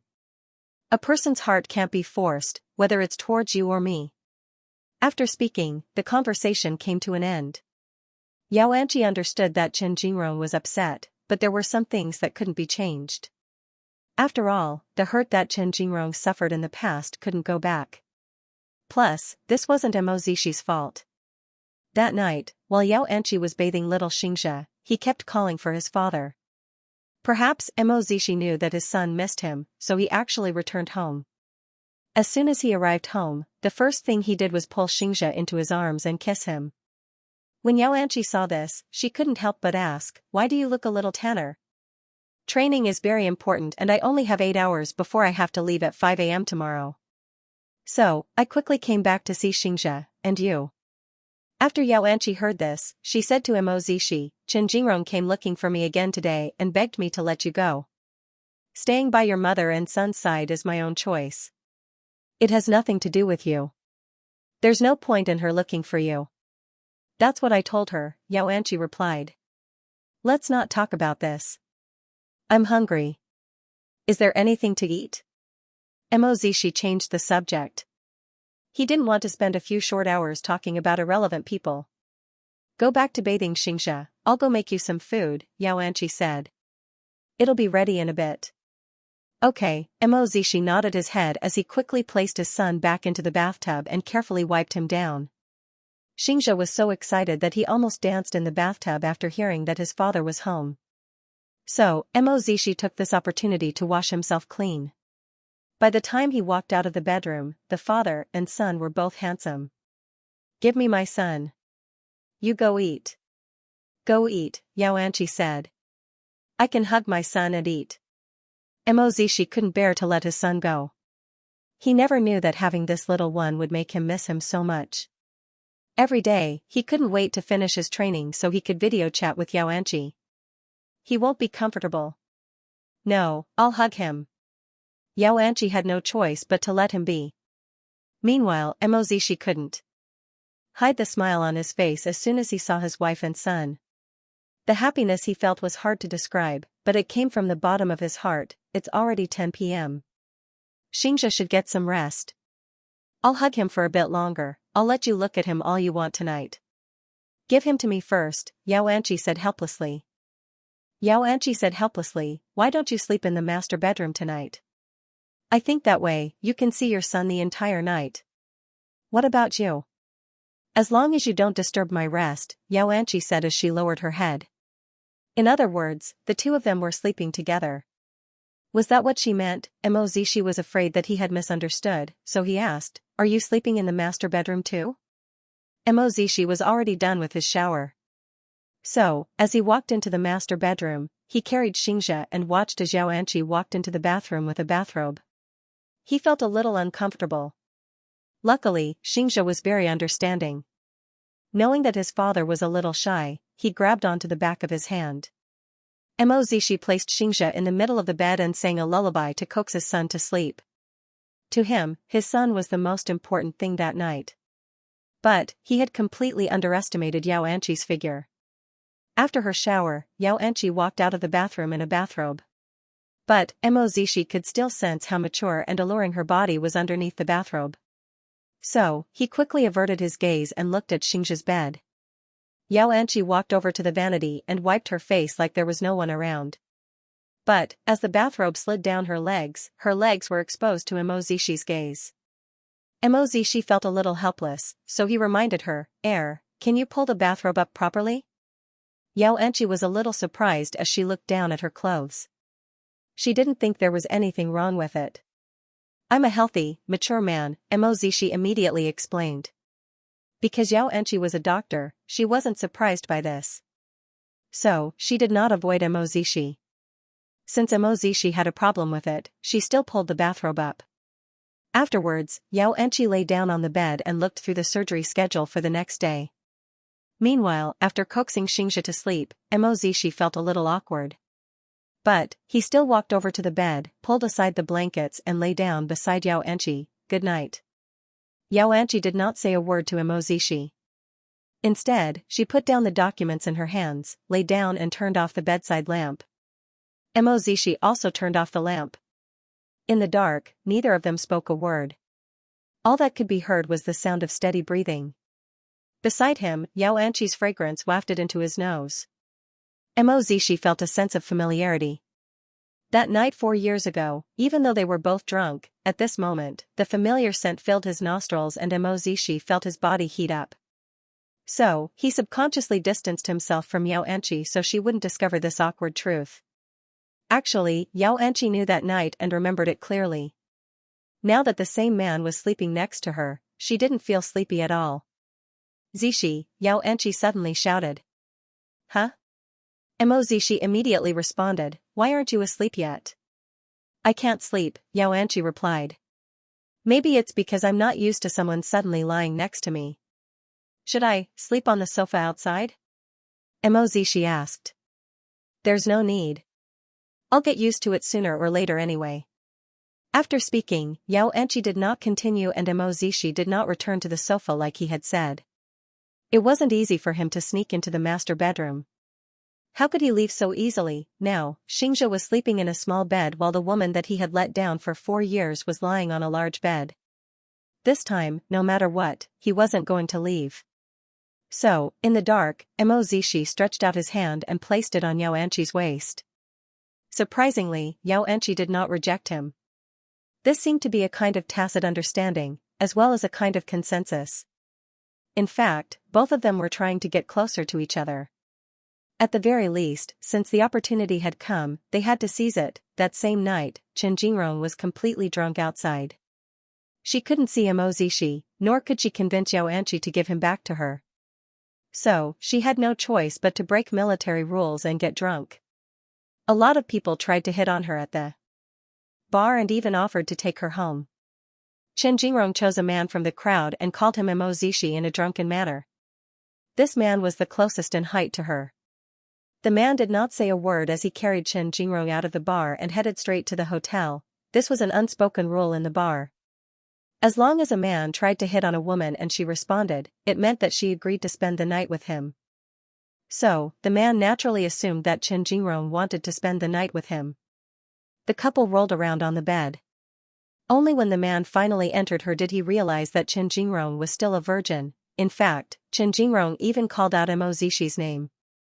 As soon as the man heard this, he realized that he had become a substitute. Plus, he didn't want to spend the night with a woman who had done it for the first time. So, he sat up in bed, tidied up the two women, paid for the hotel room and left. Chen Jingrong lay in bed drunk. She didn't have much of an impression of what happened the night before. All she remembered was that when she woke up, her body hurt. Especially in a certain special area. Could it be? Chen Jingrong panicked as she quickly ran out of the hotel. But, as soon as she returned to the military base, she was faced with an even more severe punishment. She had left her post without permission. All of a sudden, Chen Jingrong found it hard to accept. But, to confirm that she had actually been violated, Chen Jingrong immediately went to the hospital for an examination. Although there are signs of contact, your hymen is fine. There are no problems. So, Miss Chen, you don't need to worry, the doctor replied honestly. After hearing this, Chen Jingrong almost broke down and burst into tears. If she had known this would happen, she wouldn't have gone to a place like a bar. Now, she was suspended from work and was awaiting punishment. Her life had really become a mess because of Emozishi. Afterwards, Father Chen arrived at the military base and took Chen Jingrong home. For the sake of a man, you made yourself look like a ghost. Don't you have any shame? Chen Jingrong was in pain. What shame did she have, now that the entire world knew that she had stripped naked and laid next to Emozishi? What shame did she have? Come home with me. I'll help you find a new place to start over, Father Chen demanded. Otherwise, we wouldn't have a daughter like you and you wouldn't have to worry about us two old geezers. This time, Chen Jingrong was very obedient and did not object. I'll go home with you. That's right. Emozishi had already left. What was the point of her staying here? But, she wasn't satisfied that no one dared to cause trouble for Xianxia anymore. Xianxia also heard that Chen Jingrong had been taken away. If that was the case, would she be able to live in peace from now on? But, Xianxia was completely wrong. Because, a moment later, she received a notice from the hospital that she was going to be transferred to be a battlefield doctor. This was probably the last thing that Father Chen did for his daughter before he left. He wanted to get revenge on Xianxia. Dr. Yao, it seems the hospital has been pressured. If you don't agree to be a battlefield doctor, they'll make you leave the military hospital, the assistant said to Xianxia. Dr. Yao, it seems the hospital has been pressured. As soon as Xianxia heard about the incident, she removed her surgical gloves and headed straight for the hospital chief's office. Chief, I've already made my decision. I have a child, so there's nothing I can do about it. Anchi, your medical skills are actually very good, so I don't want you to leave either. But, Chief, you don't need to feel bad. After speaking, Xianxia pulled out her resignation letter and bowed deeply to the hospital director. Without waiting for a response, she turned around and left the office. She had plenty of opportunities to leave the military hospital, but because of Xianxia, she didn't get to do so. Now that everything was ready, she naturally had to grab hold of the opportunity to advance. Of course, Xianxia did not tell Emozishi about her decision. After returning home, she spent 3 whole days with Xianxia. On the 4th day, she finally went for an interview at Beijing Hospital with her resume. As she had been an ER doctor for many years, she had plenty of surgical experience. So, Beijing Hospital treated her well and provided her with a lot of resources. This was something that she wouldn't be able to enjoy at the military hospital. Miss Yao, I don't doubt your abilities. But, I have one question that I need you to answer for me. Chief, please go ahead, Xianxia replied politely. Why did you leave the military hospital? I was kicked out because I offended someone I shouldn't have, Xianxia replied honestly. Fine, Beijing Hospital welcomes you. After speaking, the hospital chief stood up and shook Xianxia's hand. Because of her outstanding abilities, Xianxia directly took over the position of chief after arriving at Beijing Hospital. A big hospital naturally became busier, but Xianxia felt unusually fulfilled. 7 days later, Mo Zishi was finally able to see his wife and son again. But, during dinner that night, the first thing Xianxia said was, "I left the military hospital." "When did this happen?" Mo Zishi asked. "About half a month ago," Xianxia replied. "I'm currently working at Beijing Hospital as the chief of the ER department."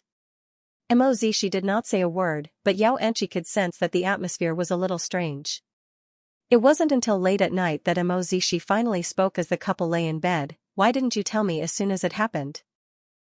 You don't think it's necessary, right? Angie, I admit that our beginnings weren't as good as everyone else's. But, I've said it before, I'm willing to get closer to you. While I was training at the military base every day, I thought about going home to see you in Xianxia. I really wanted to be by your side. But, you changed hospitals and didn't tell me, treating me like an outsider. At this moment, Xianxia was speechless. No matter how she tried to explain, she couldn't deny that she didn't inform Mo Zishi as soon as possible. That night, the couple looked at each other in silence. In fact, Xianxia had no idea when Mo Zishi left. Was she being too casual with Mo Zishi? Xianxia couldn't help reflecting on herself. Perhaps he was really angry, but after Mo Zishi left, he didn't return home for half a month. Xianxia was so busy that she didn't have time to give him a phone call. Perhaps her heart was simply too cold. That day, she had an operation at the hospital and was stitching up a patient. The patient asked Xianxia, "Doctor, you're so young. You don't have a partner yet, right?" "My child is already 3 years old," Xianxia replied. "Oh, I wonder what kind of man would be able to marry someone as outstanding as you." After Xianxia heard what the man had to say, she walked into the waiting room after the surgery was over and pulled out her phone. She felt that if she continued to be so indifferent, she and Mo Zishi would only be Xianxia's parents for the rest of their lives. That was all. Meanwhile, Mo Zishi had already returned home. Seeing that Xianxia was calling him, Mo Zishi picked up the phone. "I thought you'd forgotten about me as your husband." "Zishi, don't be angry at me. You know that I've never been in a relationship before, yet I suddenly became a mother. There are a lot of things that I don't know how to do and I don't know how to maintain a relationship. I was born with a weakness in this area. So, if I haven't taken the initiative, then please take the initiative. Don't blame me or be angry at me, okay?" After hearing Xianxia's words, the anger in Mo Zishi's chest finally dissipated. "If you had called me earlier, everything would have been fine. Men are actually easy to coax. It's not as complicated as you think. I have another operation coming up, so I won't talk to you any longer. Let's talk at home tonight." Mo Zishi nodded his head and reminded, "Go do what you need to do, I'll come pick you up later." Okay. In a relationship, someone had to be willing to take the initiative. Xianxia was well aware that her personality was lacking and she was slow in this area. So, taking this step wasn't easy for her. Afterwards, Xianxia returned to her post. As soon as her new assistant saw her phone call, her expression changed, so she immediately asked, "Was that a phone call from brother-in-law?" "I called him," Xianxia corrected. "I really want to meet brother-in-law. How outstanding does he have to be to marry our Dr. Yao?" "How outstanding does he have to be? He just needs to be able to fire accurately at the right moment. We got on the train first and paid the ticket later." Xianxia smiled at her assistant.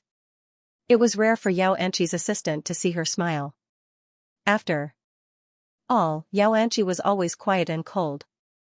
This time, it was because of Mo Zishi that she had a different expression on her face. "In that case, brother-in-law is amazing. All the more reason for us to meet him." Mo Zishi had no idea that the people around Xianxia were already talking about him. He had just coaxed Xianxia to sleep and was about to pick Xianxia up from work when he received a phone call from his former comrade. He called to ask about Xianxia. "How's Angie been lately? I just heard that she left the military hospital because the Chen family pressured the hospital chief." As soon as Mo Zishi heard this, his expression changed. Is this information reliable? Of course, a lot of people in the hospital know about it.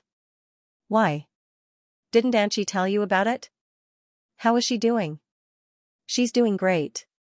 After speaking, Mozishi hung up the phone and quickly drove over to Beijing Hospital. At this time, it was drizzling outside and the weather was cold. Yao Anchi stood outside the hospital entrance, looking around every now and then. A colleague held up an umbrella and asked Yao Anchi if she wanted to leave with her. However, Yao Anchi shook her head because she had already spotted Mozishi. Look, that's Dr. Yao's husband. He's tall and handsome. As soon as Yao Anchi heard the commotion around her, she walked up to him. Mozishi pulled her into his arms and escorted her back to the car. The couple did not say a word on the way back because Mozishi's car was way too fast. Yao Anchi sensed Mozishi's emotions. Last time, he was like this too. Whenever he was emotional, he would let her see it. Why didn't you tell me? What? Yao Anchi asked confusedly. About the Chen family's oppression, Mozishi asked patiently. What reason did you keep it to yourself this time? I simply didn't want you to be put in a difficult position between me and the Chen family. Yao Anchi explained. But, I can't let you suffer like this for nothing. Mozishi emphasized. You didn't do anything wrong, so you don't need to endure the Chen family's anger. This time, it's just work. What if they threaten you with a divorce next time? Are you going to do the same thing? I also want to leave the military hospital. That's why, wanting to leave and being forced to leave are two different things. Mozishi interrupted before Yao Anchi could finish her sentence. Afterwards, the couple remained silent until they returned home. By this time, Xianxia had already fallen asleep under the coaxing of the nanny. As soon as he saw Mozishi and Yao Anchi arrive home, he immediately left. Mozishi looked at Yao Anchi sitting on the sofa without moving, so he walked over, lifted her up in his arms and threw her onto the bed in the guest room. Before Yao Anchi could react, Mozishi's body was already on top of hers. Like this, their bodies were pressed against each other and their faces were touching. I don't know why, but I feel like it's very difficult to open your heart. You don't even want to open a crack for me. When something happens, I need to find out from someone else. It's like I'm not needed and your husband is just a decoration. What do I need to do for you to acknowledge me? Or do I need to possess you like I did 4 years ago? Do I need to be intimate with you before you'll accept the fact that I'm your husband and not just the father of your child? Yao Anchi did not move as she allowed Mozishi to press on top of her. After Mozishi was done venting, she finally said, I'm used to being independent and being on my own. So, I can't think too much at the moment. I'm not sure what I need to do to be considered needed. Are you like other women, always sticking to a man? Of course, I can't do it. But when I'm in trouble, I think of you. Is this a need? After hearing Yao Anchi's words, Mozishi was stunned. Then, he let go of Yao Anchi. You know, I'm a doctor. I like to turn big things into small things and small things into nothing. Because I believe that in the face of life, there aren't so many things that can be argued or entangled. So, I like to simplify my love life. If you feel uncomfortable because of this, then I apologize. Mozishi looked into Yao Anchi's eyes. In the end, he admitted defeat and got off her body. He then grabbed her by the arm and said, I was just too anxious, so, I don't blame you, Yao Anchi replied. I just don't know why, but I suddenly have expectations for you. I sincerely hope that we can start a new life together. One that belongs to the 3 of us and doesn't involve anyone else. Okay, Yao Anchi nodded her head in seriousness. Mozishi felt a little defeated that he received Yao Anchi's answer so easily. He felt like he wasn't valued enough. But, he had no idea, as long as Yao Anchi agreed to something, she would do it even if it meant giving it her all. Let's go out for dinner. When Xianxia wakes up, there's going to be trouble. Okay, the couple walked out of the guest room. One went into the kitchen, while the other went into the master bedroom. When Mozishi saw Xianxia sleeping peacefully on the bed, his heart was filled with hope. No matter what, he was going to become a real family with Yao Anchi and their son. After dinner, Mozishi bathed Xianxia and coaxed him to sleep. Yao Anchi went into the bathroom to take a shower. A moment later, the couple were lying in bed. Of course, this time, they weren't as awkward as before. Instead, they were a lot more natural. However, he was a man, especially since his wife was lying beside him and Xianxia's fragrance was still lingering in Zishi's nose. He couldn't help but have a reaction. However, as Xianxia flipped over, she awkwardly touched a hot spot, causing her face to turn red. Zishi did not move. He simply turned off the bedside lamp and calmed himself down. But, at this time, he heard Xianxia say, "Let's sleep in the guest room tonight."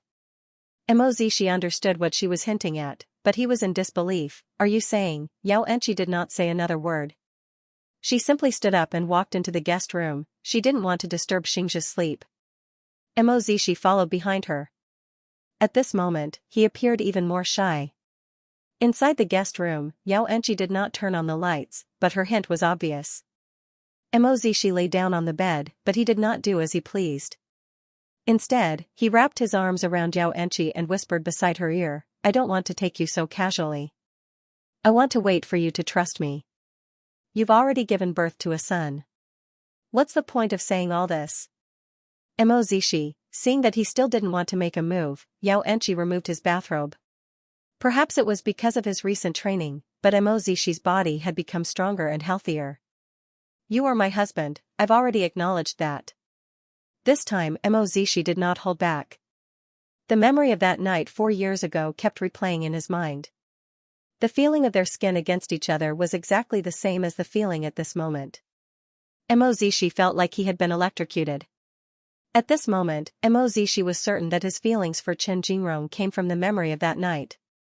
The person he liked was the woman that he was intimate with, but Chen Jingrong pretended to be her.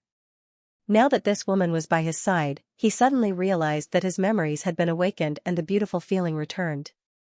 It made him extremely excited. What made Zishi even happier was the fact that he finally understood his feelings. Why did he have expectations for Xianxia so quickly? Why did he have urges for Xianxia so quickly? This was all because he had fallen in love with Xianxia from the very beginning. Even though it was called love at first sleep, it was all because of Xianxia. With this thought, Zishi became even more excited. His originally gentle palms suddenly became intense as they swept across Xianxia's body, leaving behind seductive sparks on every part of her body. Actually, in Xianxia's memory, that night was one of the happiest moments in the past few years. After all, she always knew that the man in front of her was Zishi. Although she never said it out loud, she still secretly paid attention to his every move. She knew when he was promoted, when he made a contribution and when he was admitted to the hospital. Because of this understanding, it slowly seeped into her bones. That's why she wouldn't believe it if she said she didn't have any feelings for Zishi. But, she had always stopped herself from paying attention to Zishi. In fact, she repeatedly told herself that he wasn't hers and that he wouldn't belong to her.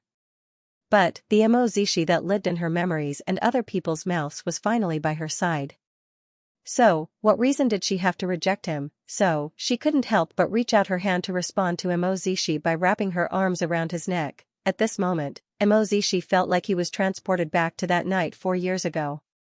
All he could think about right now was how he wanted to possess this woman and become deeply connected with her. The crucial moment arrived quickly, but, Zishi suddenly stopped and looked at Xianxia with uncertainty. "Did you do it willingly this time? 4 years ago. I also did it willingly." Xianxia's eyes glistened as she replied Zishi in a gentle voice. Zishi couldn't control himself anymore as he buried himself deep into the warmth of her body. In an instant, the two of them hugged each other tightly. That night, there was no end to it. Zishi displayed the stamina of a soldier as he did it over and over again without stopping. It was like he was addicted to it as he continued to devour Xianxia. The bone-devouring feeling was exactly the same as she remembered. It was so addictive that she couldn't stop. Originally, Xianxia was planning to return to the master bedroom after midnight, but after Zishi's relentless demands, she had no choice but to give up. She knew that Xianxia wasn't going to wake up. This man was like an unsatisfied beast, gnawing on her body over and over again, until the next day at daybreak. "I don't want it anymore." Xianxia was out of energy and there wasn't a single part of her body that was fine. Zishi stood up from the bed and carried Xianxia in his arms. He placed her in the bathroom and let her soak in the warm bathtub. Mo Zishi then looked back at the results of their battle. The originally clean and tidy bed was now an unsightly mess. How is this still a bedroom? This was simply a battlefield. After tidying up the bed, Mo Zishi returned to the bathroom to find Xianxia unconscious in the bathtub. He planned to carry her back to the master bedroom. However, Xianxia instinctively pushed him away. I don't have any energy left, let me go. Of course I'm letting you go now. We'll continue tonight.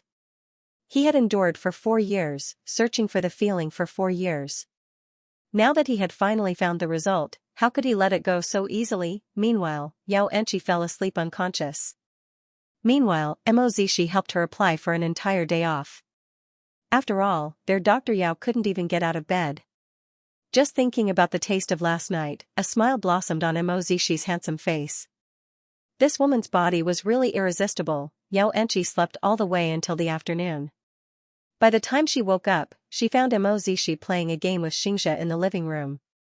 How could he still be so energetic? Xianxia was a little annoyed. Are you hungry? Let's eat something first. As soon as Mo Zishi saw her wake up, he immediately ran into the kitchen to heat up some food for her and placed it on the dining table. Come and eat. I don't really feel like eating. I feel like throwing up. What's wrong? It's all because you don't know how to control yourself. Xianxia complained. After hearing this, Mo Zishi laughed, but, I haven't had my fill yet. Tell me, what medicine should I take? I'll help you find it. I want to sleep. Xianxia noticed the look in Mo Zishi's eyes and realized that he hadn't had his fill yet. So, she quickly lay back down on the bed and closed her eyes to rest. By the time she woke up, it was already 10 p.m. This time, Mo Zishi directly placed the food on her bedside table and said, sit up, I'll feed you. Sorry, I was too much. So, you still know. Xianxia struggled to sit up and leaned against the headboard as she enjoyed Mo Zishi's service. I won't do anything tonight. You should get some rest. I'll be leaving again at 3 a.m. tomorrow, Mo Zishi promised as he fed Xianxia some soup. As Mo Zishi fed Xianxia soup, he assured her, I just want to tell you something from the bottom of my heart. You're telling the truth after sleeping with me for one night? Xianxia glared at him. Because I've realized something, Mo Zishi smiled at Xianxia. I've discovered my heart. I don't know how to explain this feeling to you, but... Anchi, I've realized that the person I've liked from the start has always been you. It's just you. Over the past 4 years, Chen Jingrong had been acting as Xianxia's character, but she had never truly entered Mo Zishi's heart. He simply couldn't understand it. It wasn't until Xianxia appeared that he realized that he only treated Chen Jingrong like a responsibility and treated her like it was normal. But, when it came to her, she was simply a responsibility and nothing more. Over the past 4 years, he hadn't experienced the beauty of that night again. Until last night, when he went crazy, Xianxia understood how Mo Zishi felt because she felt the same way. Before that, she didn't understand the complicated feelings she had towards Mo Zishi. But, as her memories unraveled, the feeling of liking him was unusually clear in her mind. I won't let you down. I will definitely be with you. Although we missed each other for 4 years, I will never let you go again. Xianxia nodded her head and leaned against Mo Zishi's chest. Fate was a strange thing. After going around in circles, they were back to square one. After the couple opened up their conversation, they finally felt like a couple. Although Mo Zishi only slept until 3 a.m. that night, when he woke up, he was reluctant to leave. This time, not only for his son, but also for the exhausted woman lying on the bed. He hadn't even left home yet, but he was already homesick. In a short period of time, Chen Jingrong stopped looking for Mo Zishi. She had already lost all face and lost her job. Although she was relieved that Xianxia had been kicked out of the hospital, the thought of Xianxia still being with Mo Zishi made her heart ache. She couldn't swallow this anger no matter what. Afterwards, she tried to find out which hospital Xianxia was at so she could wait for an opportunity to make a move. Since she couldn't have Mo Zishi, no one else could either. Xianxia rested at home for an entire day before returning to work at the hospital. But, her legs were still weak. But, she was glad that she and Mo Zishi finally understood each other and no longer had Chen Jingrong standing between them. As she thought back to the night before, Xianxi's face couldn't help but turn red. She never expected Mo Zishi to be so insatiable and insatiable. This man may look like a bright and righteous person, but when it came to women, he was just an ordinary person. Afterwards, Xianxia received a phone call from Tongning asking her to take Xianxia home for dinner. Thinking about how she hadn't been to Hyatt Regency since moving, Xianxia happily agreed. After all, Mo Zian really wanted to see Xianxia. Even if she didn't see him for a few days, it was enough to make her heart ache. So, after work, Xianxia took Xianxia to Hyatt Regency. At this time, Chen Jingrong was at Beijing Hospital, carefully looking for information about Xianxia. She wanted to know her schedule and habits because she thought of a perfect way to drive a wedge between Xianxia and Mo Zishi. She still remembered how she was taken away by a man at the bar that night. Afterwards, she went to the hotel to check the surveillance footage and saw that the man that took her to the hotel had a similar physique to Mo Zishi. This was the main reason why she mistook him for Mo Zishi that night. Since Xianxia and Mo Zishi were together because of their child, they definitely didn't have any feelings for each other. On top of this, Chen Jingrong simply had to use a little trick to break them apart. If worst came to worst, they would both die together. With this plan in mind, Chen Jingrong looked around for the man that took her out that night. It had to be said that the man was a gentleman and didn't take advantage of her. So, she went to the bar again. Xianxia had no idea what Chen Jingrong was up to. She simply returned to Hyatt Regency with her son.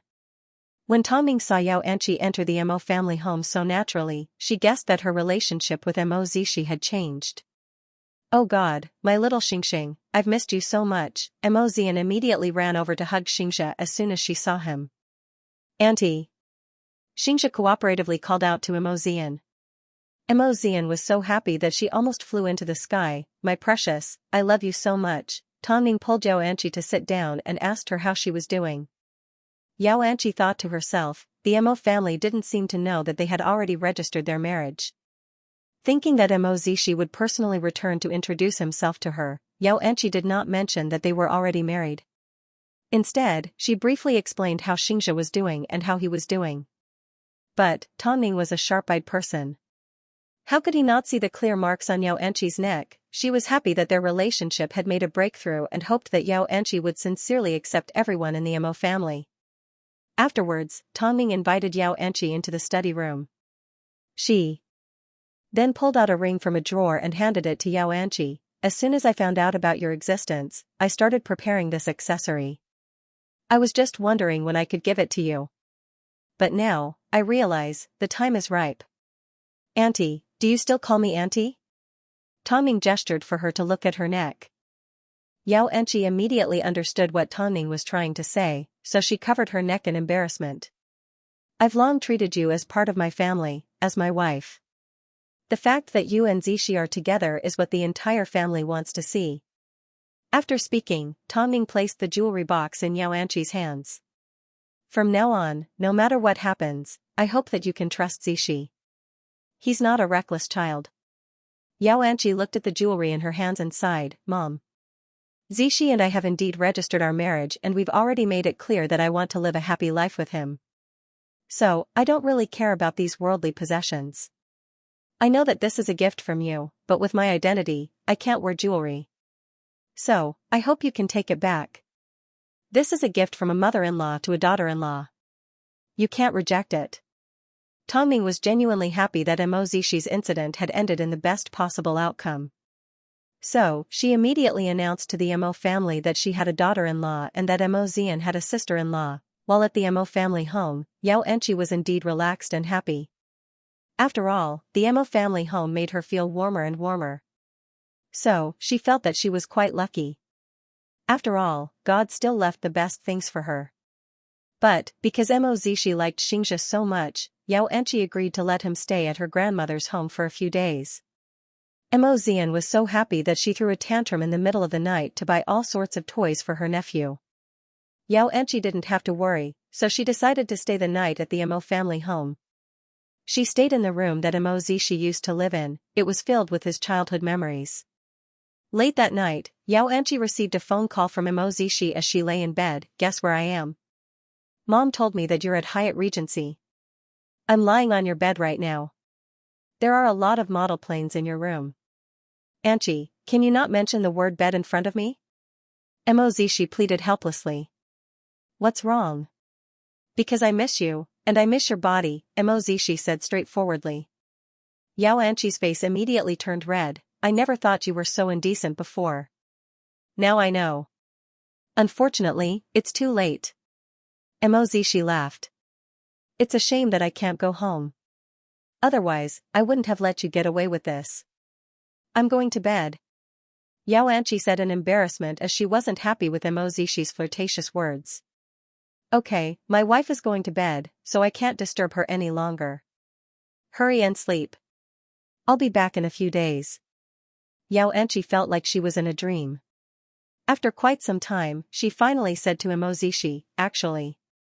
I missed you too. Really? Mozishi was excited. Uh-huh. After speaking, Yao Anchi hung up the phone and covered her head with her hands. She smelled the familiar scent on the bed and quickly fell into a deep sleep. Meanwhile, Mozishi was also teased by his comrade. I can't believe a phone call with your sister-in-law could be so cheesy. Mozishi put away his phone and glared at his comrade. You'll find out once you get married. Does it taste good? Thinking about that night, Mozishi couldn't help but nod his head. Unforgettable. In the past, he didn't like doing things like this because he believed that men should be rational animals. But, ever since that night when he was entangled with Yao Anchi, he realized that all his restraint was bullshit. If he was given 3 days off, he would definitely choose to spend all 3 days in bed. By the way, I've made some progress on the matter you asked me to help you with. But, who offended you, young Master Mo, to the point that you have to scheme against them? His comrade asked. Sometimes, an eye for an eye, Mozishi laughed as he patted his comrade on the shoulder. Thanks, bro, that's all. The Chen family used their background to oppress Yao Anchi, so he wasn't going to let his wife suffer for nothing. Did they think that his wife was so easy to bully? He simply obtained some evidence against Father Chen and asked his comrade to report him. Since the Chen family started it, he couldn't be blamed. As Yao Anchi lay on Mozishi's pillow and covered herself with his blanket, she felt like Mozishi was right next to her. That night, she slept peacefully. After leaving Hyatt Regency, Yao Anchi headed straight for the hospital. As Xianxia was staying at the Mo family, she no longer had any pressure, so she was a lot gentler than before. But, she had no idea that, over the past few days, Chen Jingrong had already prepared an exciting show for her. She had already found the man from the bar. In fact, he had already made a deal with Chen Jingrong. It was obvious that the man didn't lack money, he simply wanted Chen Jingrong. It was that simple. That day at the hotel, he didn't go berserk because he wanted Chen Jingrong to be willing.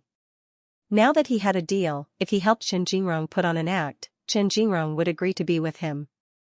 So, he wasn't going to miss out on this opportunity. Even though, Chen Jingrong still held on to the hope that she could get back together with Mozishi. But, the arrow was already knocked and it had to be fired. Before Mozishi returned, Chen Jingrong wanted to carry out her plan as soon as possible. So, that night, Chen Jingrong dressed the man up so that he looked exactly like Mozishi. From the back, it was impossible to tell them apart. She asked the man to stand by the side door that Yao Anchi passed every day and pretended to be waiting for her. But, just as Yao Anchi was about to appear, Chen Jingrong suddenly pounced over and yelled, Zishi. I really can't lose you. Don't abandon me, okay? I know you still love me in your heart. At first, the man did not move, but after a brief struggle, he ended up hugging Chen Jingrong. Afterwards, Chen Jingrong wrapped her arms around the man and kissed him. Like that, the couple kissed passionately in front of Yao Anchi. Zishi, if you love me, then come with me. The man did not say a word as he held on to Chen Jingrong's hand and they left the hospital together. Yao Anchi stared at the back of the figure in disbelief. She did resemble Mozishi, but Mozishi did not call to pick her up. So, even though she believed her, she still reminded herself that it was all a trick played by Chen Jingrong.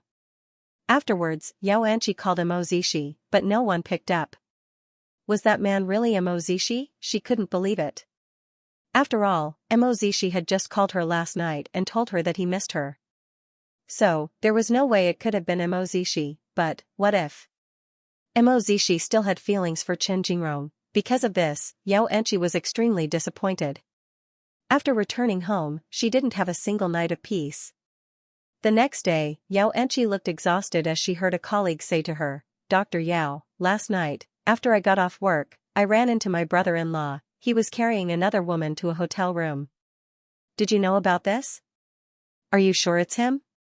"Although I've only seen him once, I can't be wrong about that back view," the nurse said. "You need to plan ahead and get to the bottom of things. Otherwise, you'll be kept in the dark. It's not easy being a woman these days." After hearing this, Xianxia felt a little upset, but her rationality reminded her that even if someone else ran into him, it didn't mean it was Mo Zishi. So, she decided to give Mo Zishi a phone call.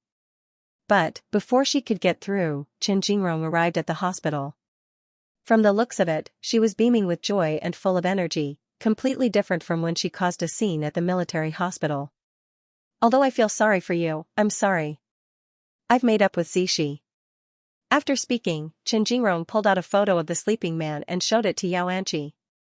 "I know you can't accept this, but Xianxia, Zishi and I have been together for 4 years. How could we just break up like this? Zishi said that he will deal with you and the child as soon as possible and marry me. So, I suggest that if you don't want to lose too badly, you should back out." Xianxia held back her sadness and looked at Chen Jingrong. "If you're not here to see a doctor, then leave. I don't have time to entertain you. It's going to happen sooner or later. Why are you avoiding it?" "Chen Jingrong, do you think I should trust Mo Zishi or you?" Xianxia asked Chen Jingrong. "I don't believe a single word you said today." "You don't believe me? Then, just you wait for Zishi to personally come and settle things with you." After speaking, Chen Jingrong tried to stand up, but Xianxia held her back. "Do you know why I doubt the credibility of your words? Because Mo Zishi and I are already married." After hearing this, Chen Jingrong turned and looked at Xianxia in shock. "But," Xianxia continued, "he wants to marry you? Chen Jingrong, aren't you afraid that I'll sue you for breaking up a military marriage? If you're not afraid of going to jail, then I don't care. But, if you really want a divorce, tell Mo Zishi to come and talk to me." Chen Jingrong never expected that Mo Zishi and Xianxia would actually register their marriage. She never expected. "Whether everything you've said is true or not, it's easy to verify. Chen Jingrong, what do you gain by doing this? As soon as Mo Zishi appears, I'll know the truth. Did you really think that you could hurt me?" Xianxia remained calm and was not affected by Chen Jingrong. Chen Jingrong was simply too stupid. Did she think that she would fall for such a simple trap? Xianxia was indeed uncomfortable. But, even if she believed Mo Zishi, she would still personally ask him and force him to admit it. But, she couldn't even get through to him on the phone, so what was there to talk about? Seeing the ugly expression on Chen Jingrong's face, Xianxia had no choice but to educate her. "If I were you, I would have carefully planned everything out. I would have calculated every possibility and carefully calculated every possible change. What you're doing is an insult to everyone's intelligence." After speaking, Xianxia called the security at the door and asked Chen Jingrong to leave. Chen Jingrong was acting like a child playing house because she wanted to disgust Xianxia. But, in reality, what benefit did she get out of it? Why would he marry you? There's no love between the two of you. Who said there's no love between the two of us? Xianxia lifted her head and said as Chen Jingrong was being led away, "You've been a substitute for 4 years. Don't you know how deep Zishi's feelings for me are? He simply thinks I'm you." "You're lying," Chen Jingrong yelled. "How could you make Zishi say something like this? Chen Jingrong, you've been clinging to me all the way from the military hospital. Have you really lost your mind? Did you really think that you could easily drive a wedge between us? You don't believe that Zishi has changed and you keep telling yourself that he still has feelings for you. This is all because you're too afraid to face yourself and the truth." Chen Jingrong was forced into a corner and her thoughts were exposed. She couldn't accept it, so she tried everything she could to vent her anger. "Just like you said. But, you need to admit that Zishi still has feelings for me. After all, we've been together for 4 years. Xianxia couldn't be bothered to respond to Chen Jingrong. At this time, the security guards entered Xianxia's office. Chen Jingrong was escorted out of the office with a face full of dirt. She knelt on the floor and cried. At this time, the man that helped her put on an act suddenly stretched out his hand. Since that's the case, why don't you marry me? If Zishi still has feelings for you, he will come back for you. Are you willing to take the risk? Don't you just want to sleep with me? I'll sleep with you, but I won't marry you. Even if I die, I'll wait for Zishi. Chen Jingrong was stubborn. In fact, she was so stubborn that it was annoying. But the man did not give up. Previously, I did want your body, but now, not only do I want your body, I want your heart too.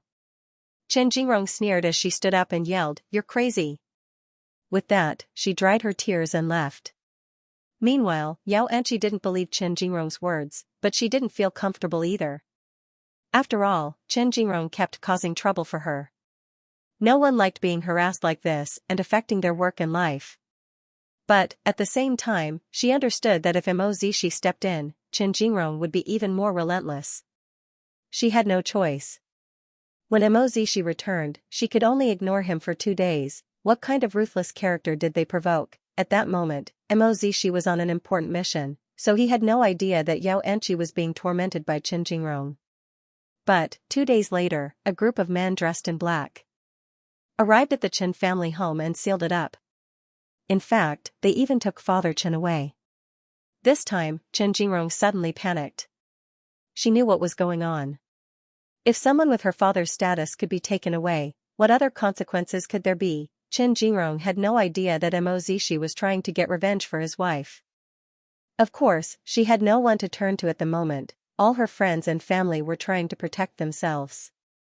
So, the only person she could turn to was the man from the bar. After all, he didn't lack money.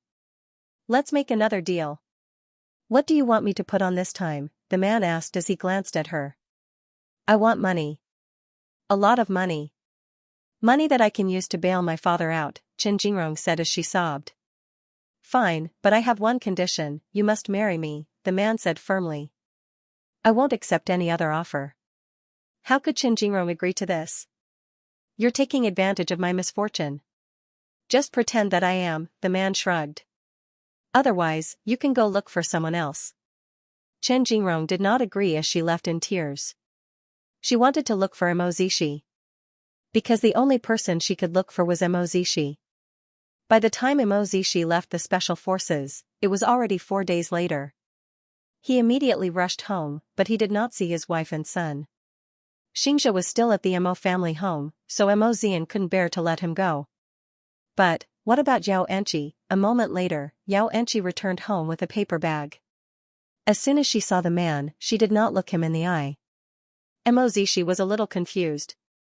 Just as he walked up to Xianxia and hugged her, she stopped him. You've already booked a hotel room with Chen Jingrong near the hospital. Why are you hugging me? Mo Zishi was a little surprised as he looked at her blankly. I went on a special mission. The entire special forces can testify for me. Xianxia knew that he was being wrongly accused, but she still felt uncomfortable. So, she explained everything that happened a few days ago to Mo Zishi without leaving out a single word. After Mo Zishi heard everything, he sighed and hugged Xianxia as he apologized. It's all my fault. I'm sorry, Anchi. I'm not blaming you, I'm just a little annoyed, Xianxia replied as she hugged Mo Zishi. Although I can't help but be angry, now that you're back safe and sound, how could I continue to be rude to you? But, I heard that the Chen family is currently in trouble. Does this have anything to do with you? Father Chen asked for it. It has nothing to do with anyone else. But, Chen Jingrong will definitely come looking for you, Xianxia said. She's currently at a dead end. Who do you think she'll turn to for help? I can't help her, Mo Zishi replied coldly. Since you were able to force my wife to leave the hospital with pressure, you should have been prepared for this from the start. That's why you ended up like this. In that case, what do you plan to do with Chen Jingrong? She won't believe a single word I say. She insists that I'm lying to her. I can see her, but I want to be with you, Mo Zishi said firmly. Right now, I'm being honest with you and there's nothing to hide. Most importantly, I don't want you to misunderstand. Xianxia sighed and nodded her head. Then, let's set a time. As soon as Xianxia finished speaking, Mozishi knew that they were done talking business. So, he lifted his wife in his arms and carried her into the bedroom. After thinking about it for so long and missing Xianxia for so long, only by returning to Xianxia's side would he feel alive. So, his heart started to beat like crazy. Xianxia didn't expect him to be so impatient, so she quickly said, "It's not convenient for me." Mozishi suddenly stopped praising Junyan and lost all his anger. But, Xianxia comforted, "It's okay. I can help you." In reality, Mozishi didn't have to be ruthless towards Chen Jingrong. After all, they had been together for 4 years. Even if they didn't have feelings for each other, they were still close friends. Mozishi didn't want to go that far. If the Chen family hadn't pressured him, he would have kept the best side of Chen Jingrong in his heart. Most importantly, the Chen family had laid their hands on his wife first.